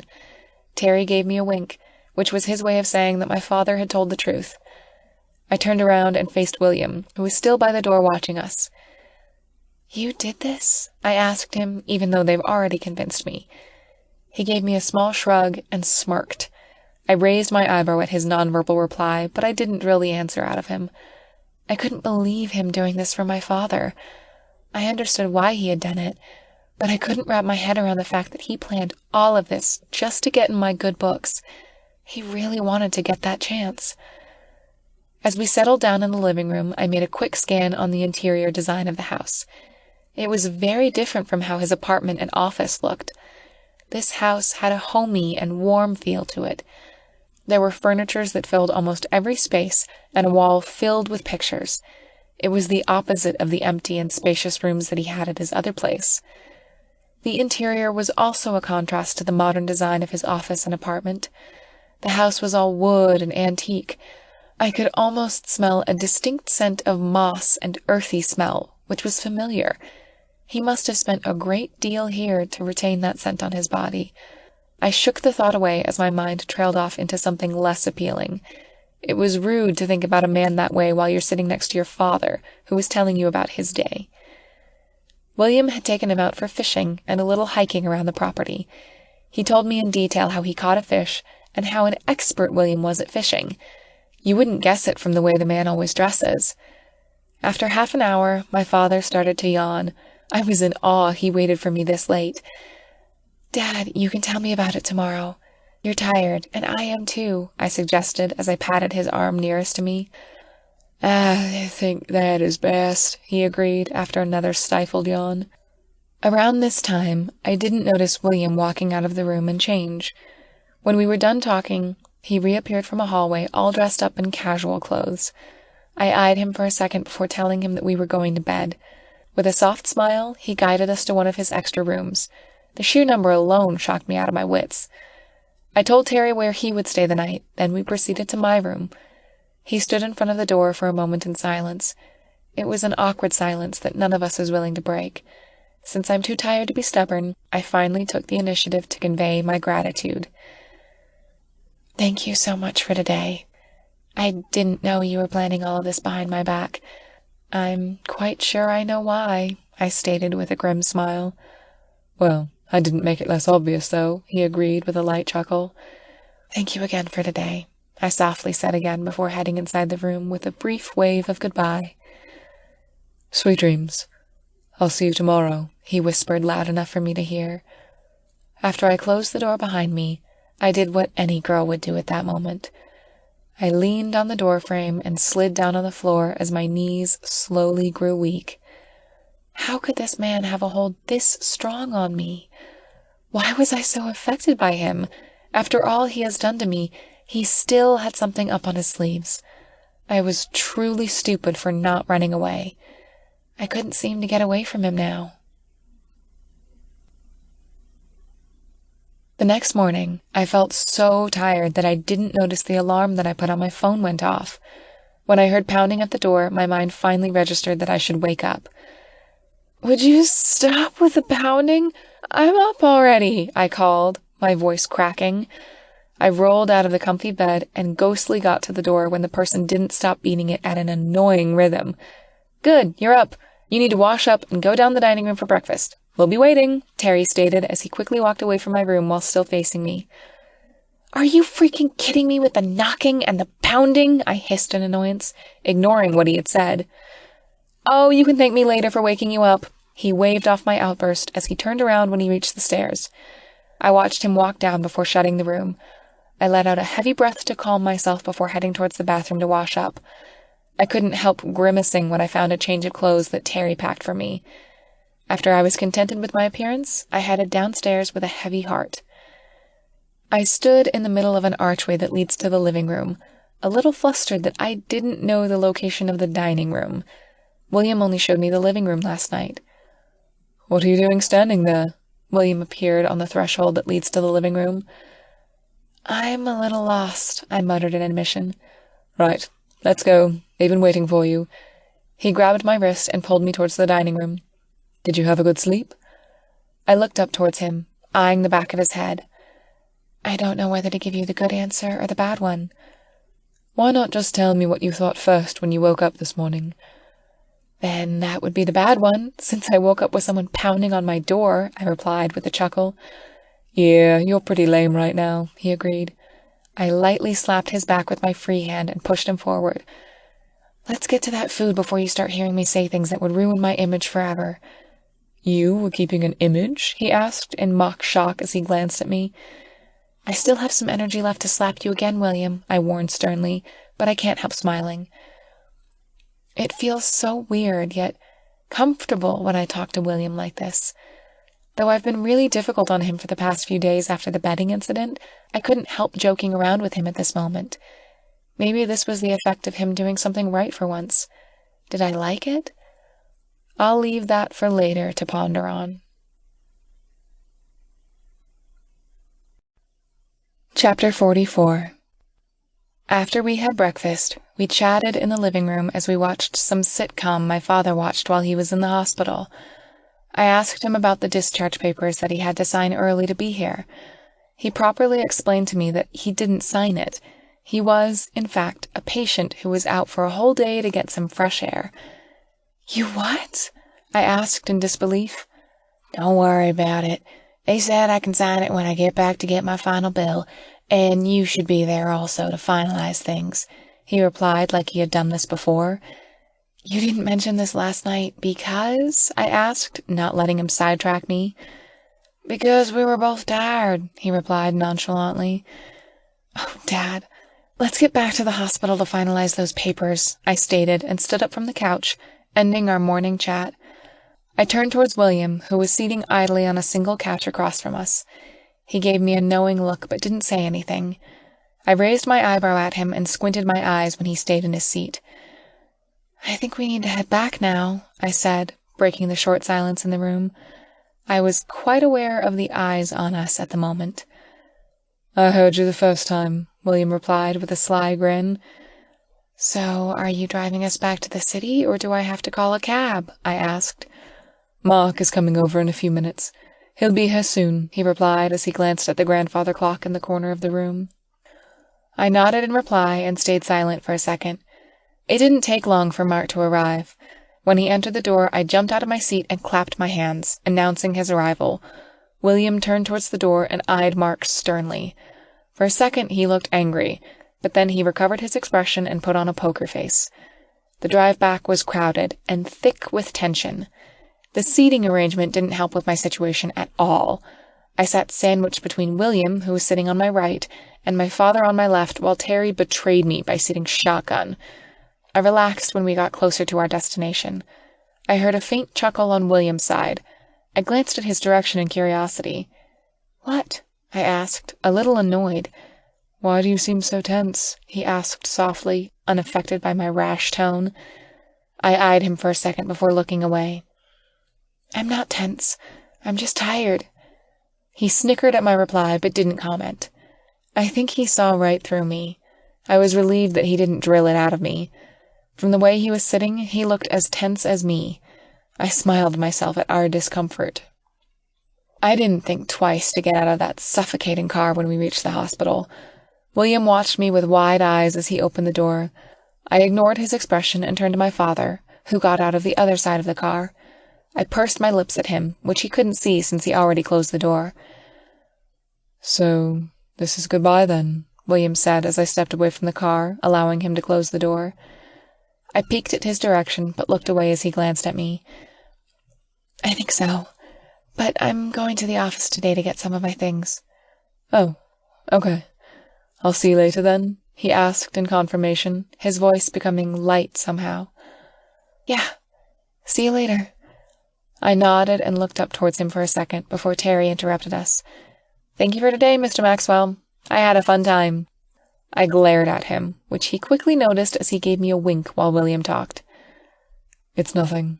I'm glad you enjoyed yourself." "Thank you so much for everything, son. I can't remember the last time I had such a day since my little girl graduated in college," my father said as he walked towards me, putting his hand on my shoulder for support. "It was my pleasure, Mr. Peterson," William replied with a smile, catching me off guard. I gaped at him for a second, but snapped out of it when Terry called out for me as he walked to the entrance of the hospital. I glanced at him for a second before I looked back at William.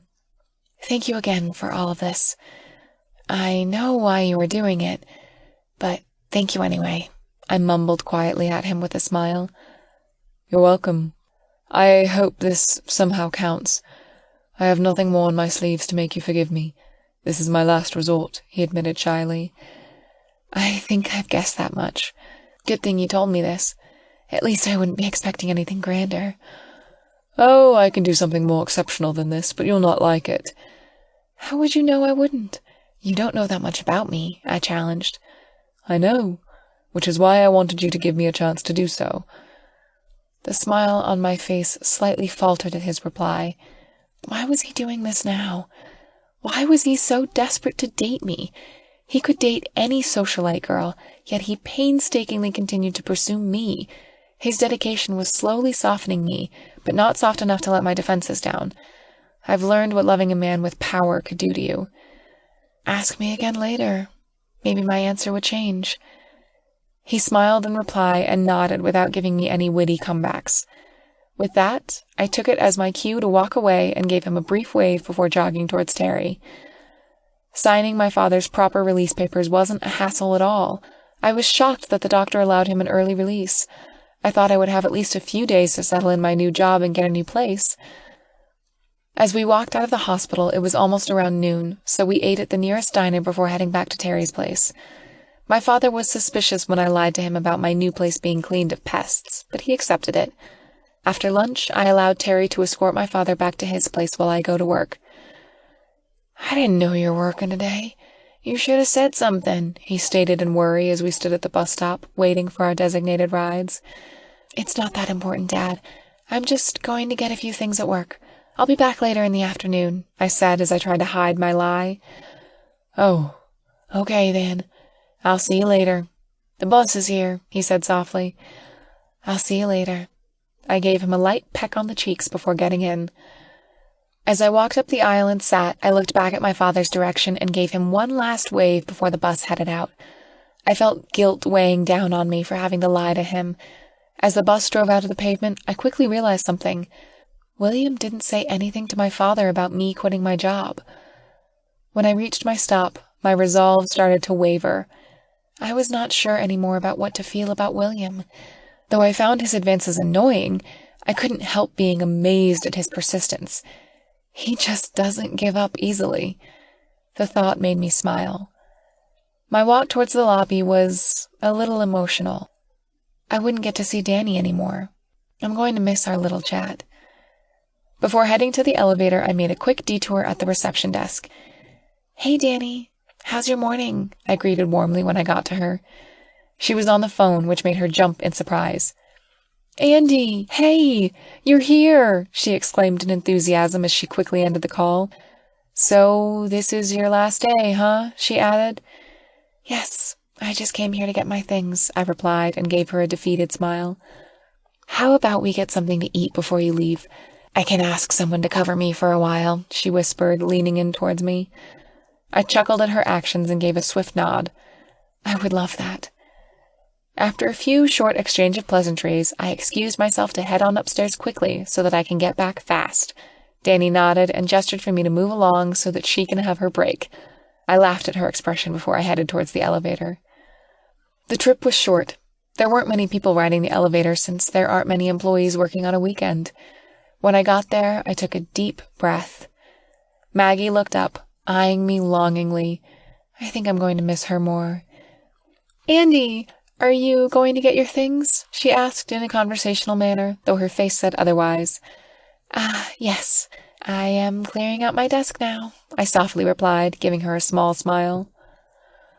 "Oh, I'm going to miss you," she cooed and got out of her table to give me a hug. "I'll miss you too." I hugged back, giving her a light squeeze. We stayed that way for a second before the door suddenly opened, ruining the moment. I turned towards the sound and found myself staring at the direction of William's office.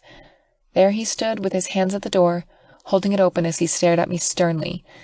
I looked at him squarely with a poker face. "You're finally here," his voice almost a whisper. "Yeah," I replied, taking a small step back from Maggie's hold.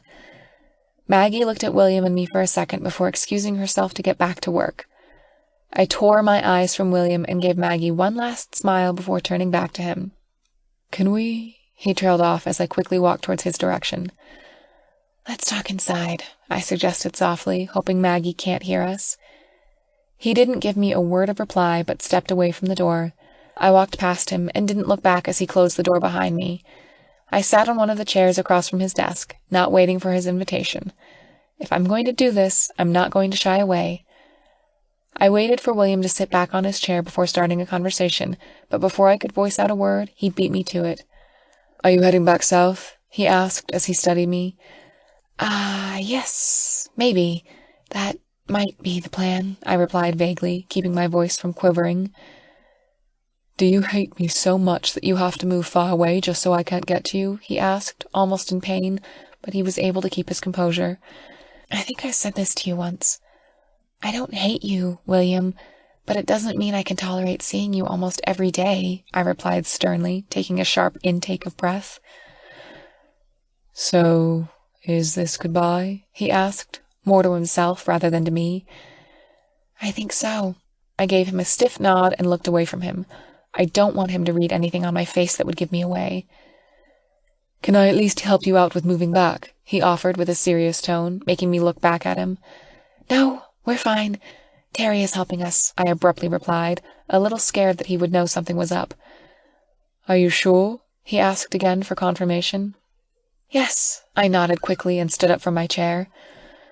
I think I should head back now.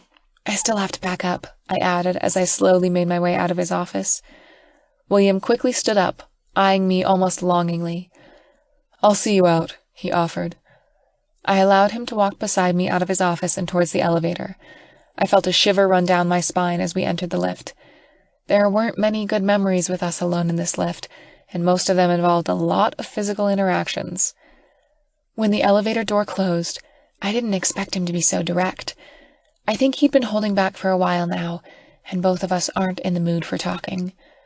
With quick hands, William wrapped one arm around my waist and the other at the back of my neck, tugging my hair so that I would look up towards him. He didn't need to do much since I was already looking up at him in surprise. He didn't waste time and leaned down, placing those luscious lips on mine. I couldn't help moaning at the contact. It's been days since our last kiss, but that kiss wasn't as passionate as this one. The kiss was different. It made me feel how much he really wanted me.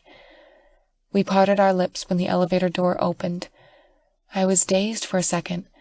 I didn't know how to react or respond. My consciousness came back when he softly caressed my cheeks. I'm not giving up yet. I'll come for you, he whispered firmly, his deep blue eyes liquefying the emotions swirling around us. Unable to say a single word, I gave him a small nod of reply. This is bad. I know that look. He is not going to leave me. Even if I go to the other side of the world, this man has the power to look for me, and he will, no matter what circumstances await him. William, I started softly, my voice quivering. Goodbye, I whispered. My stubbornness got the better of me. I didn't wait for his reply, for this was never a goodbye between us.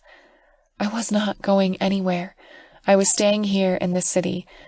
However, I was still not going to give in to him. I knew how this would work, and I didn't want a recap of my last relationship. We were too different. Though I tried to deny it, I wanted the assurance of his words. I didn't want him to throw me away. I hoped he wouldn't forget me. I hoped he will come and find me. Chapter 45. I couldn't hide my delight when I announced to my father that we don't have to move back, since I had a job. Though I already knew that I had it before he was released, I kept quiet for a few days. After he knew that I quit my previous job, his faith in me slightly went down, but now that I'm on my feet again, I think he had forgotten that already. Are you excited to go to your new job today? My father asked after eating his breakfast. Yes, I'm pretty excited, I replied with a beaming smile before taking one last sip of my juice and jumping down on the stool. After quitting my previous job, I moved out of my classy apartment. I left a note to Alexandra since I didn't want to have another discussion about keeping that place. It was too grand for me anyway. With Terry's help, I was able to find a new place a few days after I moved out. We had to crash at Terry's for a day or two before the place was cleared out and its papers finalized. My new apartment had 2 bedrooms and 1 bathroom. It was perfect and had the homey feel of our old place. It was located a few blocks from Terry's place. As I entered the building of my new job for my first day of work, I felt a little out of place. I studied each person that walked past me. No one here was wearing anything less than a polo shirt made of high-class fabric, so I quickly made my way to the elevator. I let out a sigh of relief when I saw that I was alone inside the lift. I looked at my reflection in the elevator door and felt a little disappointed. I might have worked for a big-time company, but my fashion sense hasn't changed at all. I was still wearing my jeans and t-shirt, but at least I wasn't wearing any sneakers today. I took the liberty of buying something new on my last paycheck. I stepped out quickly when the elevator door opened on my floor. A few people stared at me as I walked towards my new boss's office, but I didn't let it get to me. I was going to work here, so might as well get used to it. As I reached the door of the department head, I looked at the name outside in shock. My eyebrows scrunched together in confusion. I knocked on the door twice. The person on the other side immediately answered, so I entered with a calm facade. "Andy, good morning," Allie greeted as she glanced up from her computer screen. I gave her a small smile. Allie, hey, I didn't know you work here. I did tell you that I work at a magazine company, she replied shyly. So the reason I got hired was because you know me? Well, I was the one who reviewed the applicants for the last interview, and I saw your name. I didn't know you applied here. You could have told me or something. Aren't you working at Maxwell Enterprises? About that. It wasn't really for me, so here I am, I replied hesitantly. I didn't want to discuss William for now. Oh, okay. I'm glad that you're here now. Welcome to the art department. Do you want me to show you around? She asked and stood up from her desk. I would appreciate that, but you look busy here, I trailed off as I looked at her messy desk. This will only take a little while, and I need a short break anyway. I've been here since 5 this morning, she replied, showing her exhaustion by hunching her shoulder. I chuckled at her actions and opened the door for her. Well, lead the way. The tour through the art department floor was short. The whole floor was composed of a few studios, a huge boardroom, a break room, and at least 20 cubicles for the employees. I didn't know you need this much manpower for just one department. When the tour ended, Allie ushered me to my new desk, which had a stellar view of the buildings surrounding us. I made a quick scan of the neighboring cubicles, studying the faces of the people that I would be working with, starting today. Then I looked at my desk. It was a fine cubicle with a high-end computer and a landline phone placed on it. The computer was almost identical to what Allie has in her office. This is where you'll be working, Allie announced, gesturing at my desk. Wow, I said at the top of my mind. If you need anything, you can press number 4 on the telephone and it would connect to my office phone, she explained while I slowly caressed my new leather chair before sitting down. Do you have any more questions? Allie asked. Oh, no. I can manage now. Good. Well, then your first assignment is in the file folder on the desktop of your computer. After that, your other assignments will be sent to you via email, and some would be handed to you by Kate, my secretary, she instructed. I gave her a stiff nod in reply, taken aback by her tone. Since she was my boss now, she had the right to sound authoritative. Her facade didn't last long, though, as she gave me a warm smile before heading back to her office. As the day dragged on, I felt more and more comfortable on my new desk as I worked on a layout for one of the magazine's page. The cubicle beside me was empty, arousing my curiosity about my neighbor and why he or she isn't present. Around noon, everyone got up from their desks to get something to eat. I quickly saved my work before heading out to get something for myself, but before I could get to do so, the phone on my desk rang. I hastily picked up. Hello? I asked and placed it on my ear. Andy, can you come to my office? Allie asked on the other end. Sure, I replied. I was about to ask her what she needed me for when the phone line went dead. I eyed the phone in confusion before placing it back. I put my computer to sleep and stood up from my desk. I made my way to Allie's office, feeling a little nervous. When I got to her front door, I heard someone else's voice on the other side. I knocked out of courtesy before entering. My eyes first ran on the girl sitting across from Allie. When her eyes met mine, a sense of disbelief appeared on her face. This is Andy. Andy, this is Nerissa, one of the company's photographers, Allie gestured towards the girl. So you used to work at Maxwell Enterprises? Nerissa asked with interest. Yes, I replied with uncertainty and glanced towards Allie with a questioning look. Did she tell her something about William and me? So you know William Maxwell? Nerissa asked, grabbing back my attention. Yeah, I replied again in the same tone, not sure where this is going. Nerissa needed someone to help her with a photo shoot. I read from your resume that you studied photography. Plus, you know the model well, Allie explained. I have a shoot with William Maxwell for next month's issue, but my co-photographer is sick today. I wanted Allie to come with me, but she is busy as well. Then she told me about you, Nerissa explained further when I stayed quiet. Right, I mumbled with a nod. I couldn't help being upset for a second towards Allie, but she did it because it was the truth. At least she only told her that I used to work for him, and nothing more. What can I do for you? I asked more softly, though my voice sounded a bit off. You'll do it? Nerissa asked in enthusiasm, ignoring my question. Yeah, sure. It would be nice to see my old boss again, I replied with sarcasm and rolled my eyes at the inescapable possibility. Allie looked at me and grinned from ear to ear. She didn't know what had happened to William and me after my outburst in front of my apartment. I couldn't get angry at her obvious yet innocent way of setting me up to meet him again. I thought I would have at least a few more weeks before seeing him again, but it seemed like fate already had enough of my stubbornness. I admit, after not seeing him for a few days, I started to think about what I really felt about him. Sometimes distance makes us see the importance of things we take for granted. When we reached the location of the shoot, I felt a sense of nostalgia, but it was immediately overtaken by nervousness. Why are we at the Maxwell building?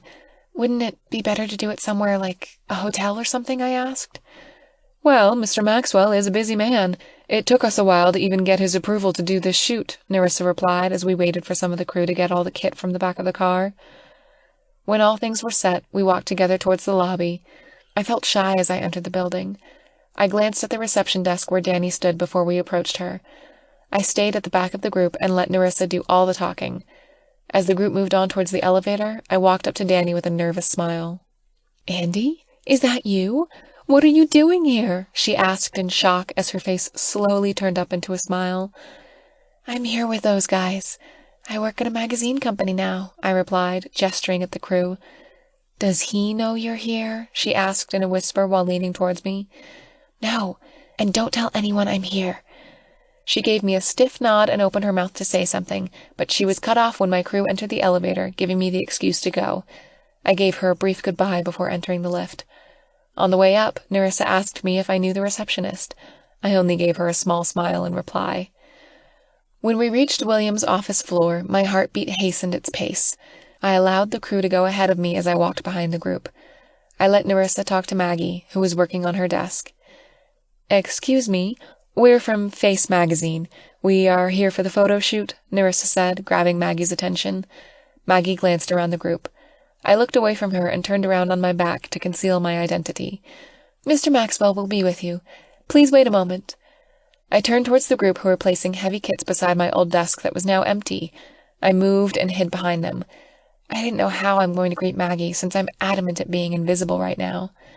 "Mr. Maxwell is ready for you now," Maggie suddenly announced. I felt like a kid that was called in to get my flu shot. I looked up towards Maggie's table as everyone got their stuff and entered William's office. Maggie was distracted by the crew's heavy equipment placed inside black bags, but her eyes eventually gazed in my direction. It took her another second to realize who I was. "Andy, you're here!" she stated breathlessly as she stood up from her desk and walked towards me. "Hi, Maggie. I'm sorry. I don't know how to say hi after not seeing you for a while," I admitted shyly as I hugged her back. "Don't be shy, dear, and please don't be a stranger. It's not like we aren't friends," she scolded me like a mother. "Sorry." I felt bad at my actions and gave her another hug as an apology. "Does William know you are here?" Maggie asked after letting me go. Maybe not.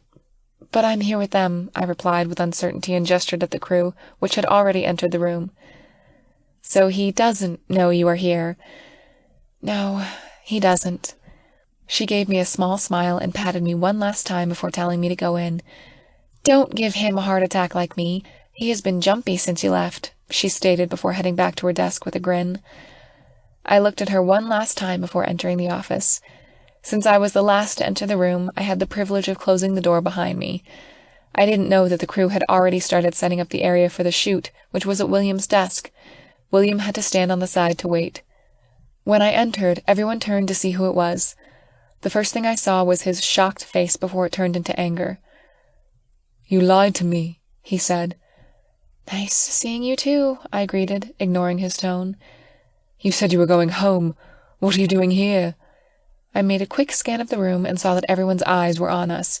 I couldn't believe he was dramatic about this reunion. "I am going back. I just didn't tell you when," I replied gravely, not allowing him to scare me with his tone. "Damn it, Andy. I flew to your hometown yesterday only to find out you didn't actually go back. I had to ask around where you were, but Terry wouldn't even tell me. I tried looking for you, but you just disappeared." He trailed off with a ragged breath. "Now you know how it feels like when you toy with people's feelings," I mumbled and glared at him deadly. "Are you still angry with me on that? I already said that I'm sorry. How many times do I have to say sorry for you to forgive me? I'm sorry, okay? I'm sorry." "I'm sorry too," I said softly as I watched his defeated expression. Was this the assurance I wanted to hear from him? I didn't know he would be affected this much, more so that he would fly to my hometown to get me back. What does it take for you to forgive me, Andy? Please tell me, because I don't know anymore, he sighed in exhaustion. You've done enough, William, I said and studied his face. You can't expect to have everything even if you're a guy who is high and mighty. Sometimes you have to work to get what you want. I get it now, he sighed in defeat. Alexandra also told me the same thing, he said as he eyed me with suspicion. Did you two plan this behind my back? No, but she did give me the idea. He slowly made his way towards me. Well, I think I'll deal with her later, but for now, since you are here— Don't you dare. I'm working with these people starting now, I warned, knowing what he would do next. If you didn't quit, you wouldn't have that problem, he countered teasingly as he took another step closer to me. I needed the space, William. It was hard for me too, since I really wanted that curator job. Then why not work for me? He offered smugly. No, thank you. I worked for a Maxwell. Been there, done that. I rolled my eyes. Excuse me, Mr. Maxwell. Do you want us to give you some privacy? Nerissa asked, her voice breaking our bubble. William turned slightly around in annoyance and gave her a once-over. No, this will take a second, he replied monotonously before turning around to look at me again. Now, where were we? He asked teasingly, his lips turned up in a smirk. I rolled my eyes at him and grabbed his face with both of my hands, catching him off guard. I leaned in and lightly touched my lips to his, then pushed him away after a second. That's the only thing you're getting if you don't behave. Follow whatever Nerissa tells you to do, and maybe you'll get more than just a peck next time. William looked at me in shock. As my words sunk in, he gave me a playful grin and shook his head in disbelief. I will forever wonder what makes me love you more each day, he mumbled before turning around towards Nerissa. Oh, I almost forgot. You owe me a date, he pointed out loud with his back to me. Yeah, right. I snorted as I walked in the opposite direction, towards the crew who tried but failed to look indifferent as they watched our short exchange. I also wondered how I let him in my heart every day. Epilogue. William Maxwell. Goodbye. Those were her last words that kept on lingering at the back of my head. She was gone. She left. Was this it for us? Was I going to give up now that she was gone? However, I already knew the answer to these questions. There was no going back. She was all that mattered to me now, and I needed to get her back. It has been 2 days since she left. I hoped she was bluffing about returning home, but I hadn't heard any news from her. I wanted to give her the space she needs, but I'm at my limit. One morning at work, I called Mark to my office. While I waited for him, I sat on my desk and stared at my laptop. I debated whether to contact my sister or not. I knew she had some information about Andy that I didn't have. Mr. Maxwell, you called for me? Mark said as he entered my office. Mark, I need you to do a job for me. This is personal and non-work related. I paused as I waited for him to stand in front of my desk. Is this about Miss Peterson, sir? He bluntly asked with a poker face. I raised my eyebrow at his frankness. He rarely talked to me this way. Yes, it is about her, I replied. Okay, sir. What do you need me to do? He nodded briefly and asked. I wanted you to oversee as she moved back, but do it discreetly, I replied, and emphasized the last thought. It would be disastrous if she knew I helped her out. Andy seemed to dislike it whenever I gave her a hand. Are you sure you want her to go home, sir? He asked in confusion, his poker face faltering as he scrunched his eyebrows. I don't want her to see me as an eyesore. I will get her back, Mark. Just wait and see, I stated confidently. He gave me a brief nod before exiting my office. When I was finally alone, I turned to my laptop and opened my email. I clicked the compose message and typed Alexandra's name on the receiver before pondering about my message for her, but I came up with nothing. What was I going to say? That I needed her help to make Andy stay? I haven't yet completely forgiven her, after all. That stunt she pulled put me back to step 1 on my relationship with Andy. I ruffled my hair and roughly closed my laptop in front of me. I need to get Andy back with my own power and resources. If she sees that I was sincere, she could give me that chance. I know that she would from that look in her eyes when she said goodbye. I pushed my chair back and stood up, grabbing my blazer. I hastily walked out of my office, startling Maggie on her desk. "I will be taking a short vacation, Maggie. Please forward all important business calls to my private number. I will address other business matters when I get back," I said as I walked past her. "Okay, sir," she replied absent-mindedly, her mind still in a daze. When I got in the elevator, she jumped out of her desk and sprinted to the elevator before it closed. "Where are you going, Mr. Maxwell?" she asked worriedly. I gave her a confident smile. "I'm going to do something I might regret if I didn't do."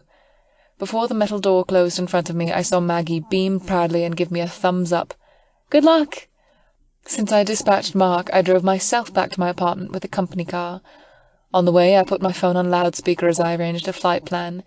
Then a call came in that I didn't expect to hear so soon. "Mark, what is it?" I asked as I clicked the answer button. "Sir, I have news about Miss Peterson." "What is it?" "She had left her apartment. It seems that her move is going according to plan," he replied stiffly, like he dreaded telling me this information. He was right to sound hesitant. My hand clenched at the steering wheel as I tried to take in deep breaths. My heart was pounding in my ears. "When did she leave?" I asked, as calmly as I could. "Just yesterday. I'm on my way to her friend's apartment where she used to live. He might have information about her," he replied without hesitation. I nodded my head and sighed in relief.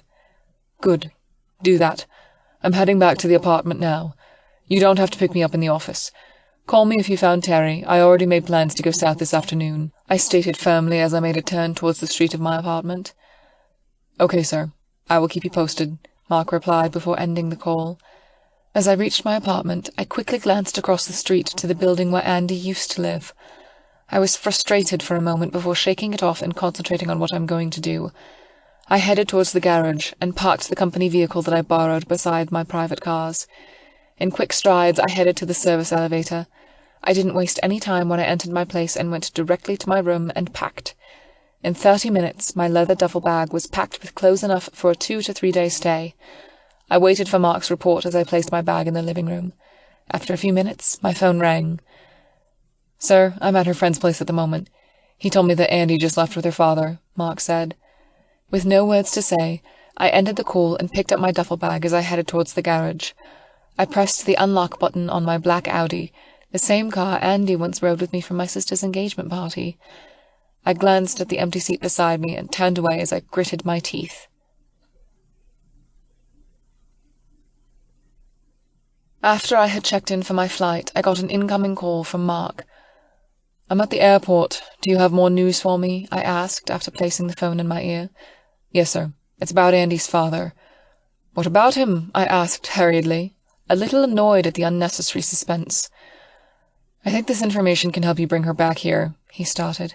"But, sir, I don't think you should use it." "Why? What is it?" I asked, my annoyance turned into worry. "I prefer you read it, sir. I'll have Maggie email you the result and files," he replied. "Okay. Tell her to do it right away," I commanded before ending the call. Suddenly, I felt a little hopeful, yet the worry kept on gnawing at the back of my head. I thought Andy's father was already recovering. What was this information Mark is talking about? While I waited for the email to arrive on my phone, my flight was called in. With a frustrated sigh, I headed to the first-class line to check in. When I was finally seated, I checked on my phone again, but there were no new messages. As the minutes passed, the fastened seatbelt sign flashed. I ruffled my hair in disappointment before turning my phone off for the flight. I tried to assure myself that the flight was only 3 hours long. I took a nap to distract me from the worry in the pit of my stomach. As the 3-hour flight came to a close, I felt calm since I could check my phone in a few minutes. When the seatbelt sign had gone off after touchdown, I quickly turned on my phone to check my email. I had one email from Maggie. I waited for the airplane to settle before I hurriedly read through the message. I felt my heart jolt as I started to have doubts about Mr. Peterson's full recovery. I got my duffel bag and head out of the plane as soon as the pilot made the announcement. Since I didn't have much with me, it took me less time to find my way out and grab a taxi. I gave the taxi driver the address I got from Andy's file as I got in. I knew they've sold their house, so the only person who she could possibly stay with would be her father's closest friend and co-army veteran, Billy Henderson. When the taxi slowly drove towards a small town, I started to think that we were lost. I knew I was right when he told me that he was dropping me off at the town's sheriff's station so I could ask directions. I didn't know whether to be pissed at him, but at least he took me to the right town. "Excuse me, sir. Can I ask for directions?" I asked as I entered the small sheriff's station. The building was located right in the middle of town, beside the city hall. A man in uniform behind the front desk looked up at me. "Sure. Are you here on vacation, son?" "No, I'm here to look for someone. Do you know a Billy Henderson here?" I asked, straight to the point. "Ah, yes. I know Billy personally. What do you need with him?" he asked with interest as he studied me from head to toe. "I wanted to ask him about Andy Peterson," I replied firmly as I tried not to get intimidated with his stare. "Andy? George's little girl?" he asked in surprise. Yes. I'm sort of dating her," I replied timidly as I lied. "I didn't know Andy was finally seeing somebody. George must like you to allow his daughter to date you. That last guy she was with was a prick, I tell you. You aren't one, are you?" He got up from his seat and fixed his pants as he tried to look intimidating. "No, sir. I love Andy. I wouldn't do anything to hurt her intentionally, though I haven't heard about this guy who she dated before," I sincerely admitted. "Oh, she hasn't told you about Lawrence?" he asked in disbelief. "Are you sure you are dating Andy Peterson?" "I am, sir, but we have a bit of a disagreement. She doesn't seem to trust me." I sighed heavily in defeat. "Don't worry, son. I assure you it isn't your fault. That ex-boyfriend of hers damaged the poor girl enough to not trust another man again." He gave me an assuring smile. My eyebrows scrunched together at the new information. I know that something might have happened in her past for her to be closed off with romantic relationships like this. My curiosity slowly grew. "Well, anyway, you seem like a good guy. Do you want to lift to Billy's place? I'm going to do an errand. I can drop you off on the way," the officer said. "Thank you, officer. I appreciate it." I nodded in reply and gestured for him to lead the way.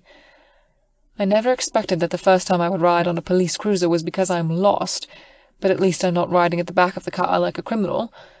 When we arrived at the house, there was an old man in a plaid polo shirt and jeans standing on the front porch. The white shirt underneath had dirt on them, like he was doing some housework. The old man walked down a few flights of stairs and met us halfway. "Good day, officer. What brings you here?" the old man asked. "This man is looking for you. I'm just dropping him off," the officer replied while getting out of the car.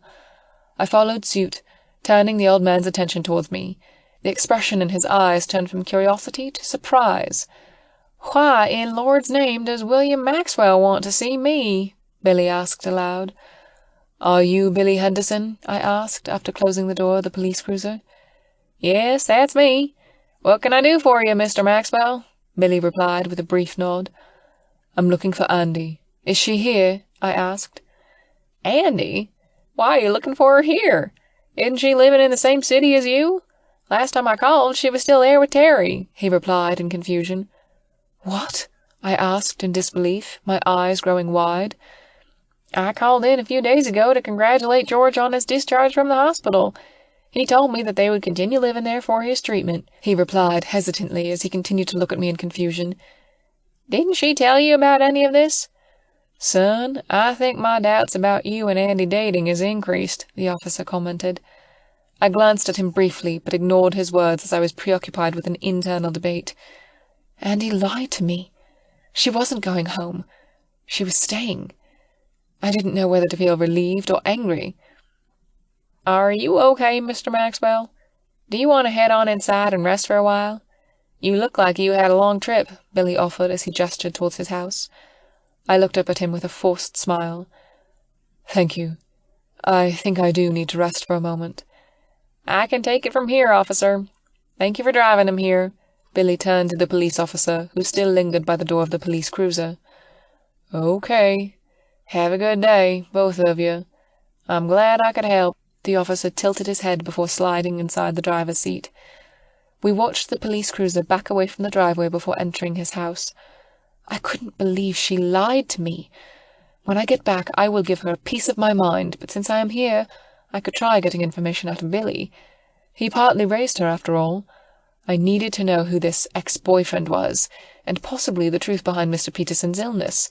I had to make the most of this visit and gather as much information about the one girl who I couldn't seem to let go. Then I remembered what I said to the officer back in the police station. I love Andy. I wouldn't do anything to hurt her intentionally. There was no going back with those words.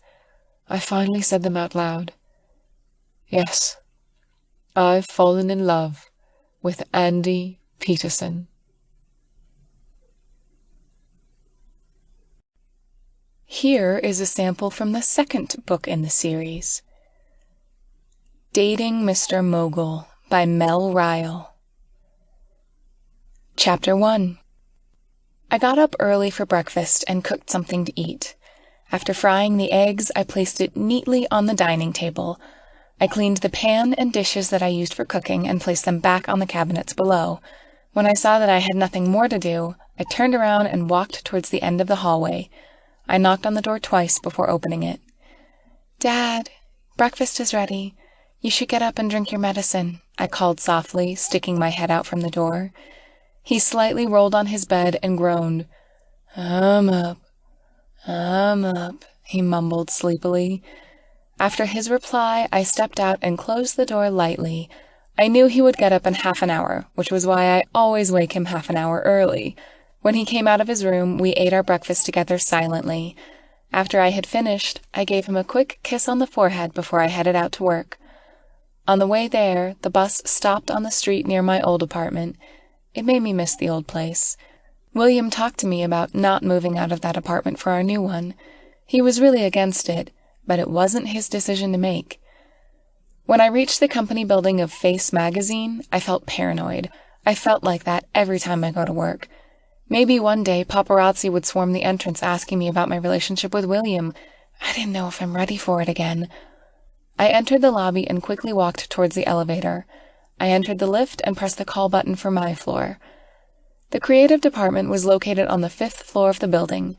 It consisted of cubicles for the graphic designer, illustrator, layout artist, typographer, and all designers for the magazine. Our creative head, Allison Coleman, used to be my neighbor at my old apartment.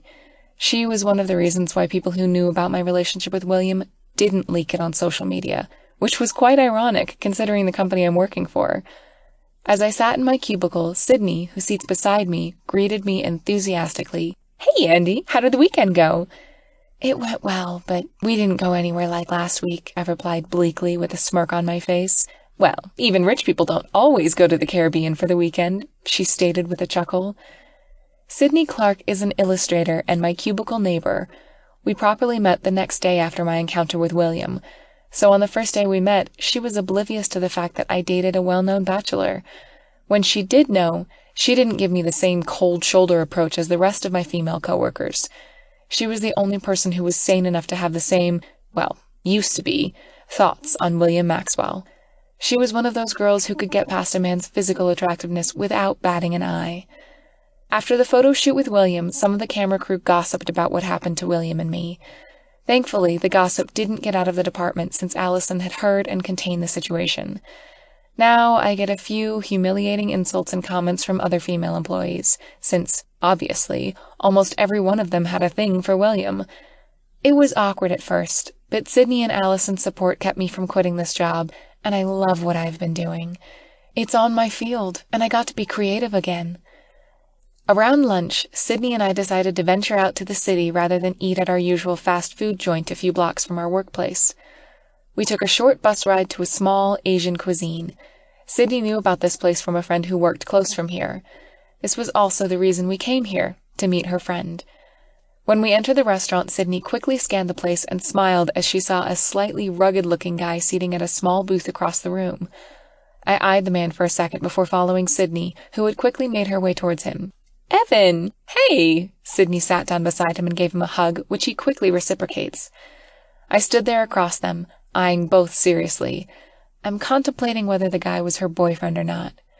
"Sydney, it's been a while," the guy said as he let her go. He didn't notice me standing behind Sydney. "How are things in the fashion world?" "I'm doing fine, and I'm still not complaining that I don't get free access to any A-list events. A desk job is fine by me, she replied emphatically, like she already answered this question before. Oh, I almost forgot, she added, and paused in realization as she turned towards me. I cleared my throat and shyly slid down on the empty couch across from them. Hi, I mumbled in greeting as I gave a brief wave. This is the new girl I told you about. Evan, meet my good friend, Andy, Sydney interjected as she settled down on her seat, gesturing a hand towards me. Andy, this is Evan, my only male friend who doesn't want anything from me but friendship. She turned her hand to Evan and glanced at him with a sly grin. If you are still hurt about the fact that I didn't sleep with you, then you should stop calling me every other day, asking me to go to lunch or party, he remarked grimly, but there was a teasing glint in his eyes. I studied them for a second as I tried to make out their body language. What are they trying to point out here? She looks confused now, Sid, Evan stated as he looked at me, giving me a flirty wink. Sydney looked at me and laughed at my expression. I'm sorry about our weirdness. Evan and I may look like a couple from the touchy-feely relationship we have, but we never went there or try to be in a relationship with each other. We are comfortable being friends. I mean, it's not difficult to be friends with the opposite sex without sleeping with them, Sydney said with a smirk. To make it less confusing, our parents are married to each other, Evan added with an apologetic smile. Evan, you shouldn't give in fast. It would have been more fun to let her wonder about it a little longer. Sydney lightly punched him on the arm, but stopped as the waiter approached us. Your siblings? I asked as I digest that information. Yes, I'm sorry for leading you on like that. Sid likes to do this skit whenever she introduces me to a new friend of hers, and you might be the one who reacted the least, Evan replied, looking at me like he was impressed. I already thought that she wouldn't take the bullshit, Evan. Andy is pretty tough on being lied to, Sydney stated after she told the waiter her order and looked at me proudly. I'm glad that Allison put her as my new cubicle partner, she added with a wink. Glad to know you're making friends now, Evan chuckled beside her as he looked at Sydney and me. From what I heard, she doesn't have much at work. What would you become if I hadn't accepted this job? I played along and smirked at the rhetorical question. Oh, I go by just fine. I'm still here, aren't I? Besides, those snobby bitches aren't really worth my time. Sydney did a hair flip and dismissed the topic. So, how do you like working with my little sister? Evan asked, shifting the conversation to me. It's fun, I replied briefly, eyeing Sydney with amusement. What do you do? I'm a layout artist. Really? What does a layout artist do? He asked continually in interest, his arm resting on the table between us. I can't believe you are flirting with my new friend in front of me. She is not single and completely taken by a man beyond your standards, Sydney suddenly interjected, breaking an eye-to-eye contact I didn't notice I was in. I couldn't help but blush as I looked away from him. What the hell? I wasn't flirting. I was asking her some questions, Evan defended as he leaned away from me. Whatever, Romeo. Sydney rolled her eyes at her brother and turned to me, starting a new conversation about work. In my peripheral vision, I saw Evan's face slightly fall in disappointment, but I didn't read much into it. After our lunch, we said our goodbye and separated ways on the bus stop. Evan was very friendly throughout the meal, and he kept the conversation flowing between the three of us, but from time to time he would ask me some personal questions. The questions were relevant to what we were talking about, though, so I didn't think much about it. When we got back to the company, we couldn't chat much as work became the center of our attention. I got out of the office on time that afternoon as I finished my job for the day. Sydney wasn't fortunate as me. She remained on her desk, finishing up a few things. I gave her a brief hug as goodbye before leaving. My phone suddenly ringed as I got down to the lobby. I glanced around the slightly busy lobby, knowing that it wasn't the right place to answer a call. People were getting out of their offices and out of the building. Thus, I left the phone into voicemail and decided to answer when I got into the bus. The ringing stopped as I exited the building. I let out a sigh of relief and took a deep breath as I marched on towards the direction of the bus. As I looked up, I stopped dead on my tracks when my eyes zoned in on a familiar black SUV. You've got to be kidding me. When the back passenger door opened, William got out, looking as much as a mogul man as I last saw him. He was wearing a gray three-piece suit and black tie and shoes. Since we started going out, William rarely wears dark clothing like when I first met him. I didn't know whether it was based on his mood or something. I wanted to ask him about it sometime in the future. What are you doing here? I grumbled as I quickly made my way towards him. I came to pick you up. Why didn't you answer my call? He replied and countered in the same tone. I eyed him deadly, not wanting to give him my reply. I know he would get pissed if I told him the answer to his question. I made a quick assessment of our surrounding, looking if there were any bystanders watching us. I let out a sigh of relief when there wasn't anyone looking in our direction. I gave him a light shove back towards the still open car door. "Get in, now," I instructed grimly. "You don't have to be so rough. You could always ask me to get in nicely," William mumbled in annoyance as he got back in the car. When I got inside, I quickly closed the door behind me and looked out of the tinted window, eyeing anyone who might have noticed us. I let out another sigh of relief when there wasn't anyone. "Why are you so paranoid if someone spotted us? Don't you trust me to handle it?" he asked after I leaned back on the leather chair, looking relaxed. I looked at him like he wasn't taking the situation seriously. "It's not that I don't trust you. I just don't like being in that situation again. Well, for now, at least," I replied with a snort and trailed off with a sigh. William looked at me silently for a second, like he was assessing my reply. Then he gave me a brief nod before getting his phone out of his pocket. After that, he became a little occupied with his phone as Mark drove us back to my place. I leaned back on my seat, trying to take advantage of the peace. I closed my eyes and allowed myself to take a short nap on the ride back. I didn't know I had dozed off until I felt someone shook me. I blinked my eyes a couple of times before I could make out a face in front of me.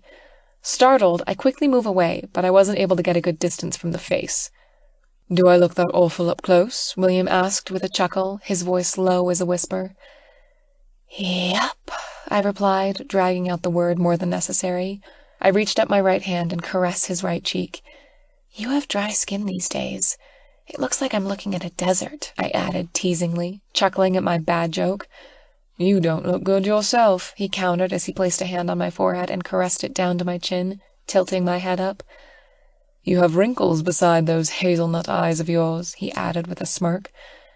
"No, I don't," I grumbled in defense, eyeing him playfully in challenge. "Okay, I was exaggerating. But I don't have a desert face," he blurted out as a last defense. "I know. I wouldn't be touching you if it was," I admitted softly, giving him a small smile. "Yep, there is the wrinkle. I forgot it only appears when you smile," he pointed out and laughed as he cut my face. "But I like it," he added in between breaths before he kissed me. His lips were warm and soft, like how I remembered it the last time he kissed me. Does it always feel that way when you kiss someone you like? I don't remember it being this good from the last relationship I had. His kisses were better. Much, much better. When we moved away from each other to catch our breath, I let out a chuckle. After being together for a few weeks, I started to soften and be less tough on him. If he continues to be like this when we have our moments, what would happen to my poor heart? "Let's go inside. I think your father is looking out of the window again. He would get suspicious if we stayed here long, and I feel bad for asking Mark to step out of the car," he said with more volume, snapping me out of our bubble. "Let's get out of here, then." I lightly pushed him towards the door, giving him a sly grin. "I'm hungry anyways, and I need to cook myself something to eat," I added, looking grim as I thought about it. "How about we all eat out tonight?" William suggested. I looked at him and raised an eyebrow. "How long have you waited to ask this question?" "A while," he admitted with a shy smile. "I'll go up and ask Dad to dress up. You wait here with Mark. I will be back," I instructed in defeat as I opened the door on my side. "Got it." He gave me a huge grin before I closed the door. I couldn't believe he sweet-talked me into having dinner with him and my father tonight. He had wanted to ask my father to have dinner with us, but the old man always refused to interfere with our date night. I think he would agree because, for one, I haven't cooked anything since this morning, and my father was known for his lack of cooking skills. That was the reason I was good at it. Well, barely good. I'm no master chef. This has been Meeting Mr. Mogul, written by Mel Ryle, narrated by Rachel Baker. Copyright 2015 by Belivnip Incorporated. Production copyright 2015 by Mel Ryle.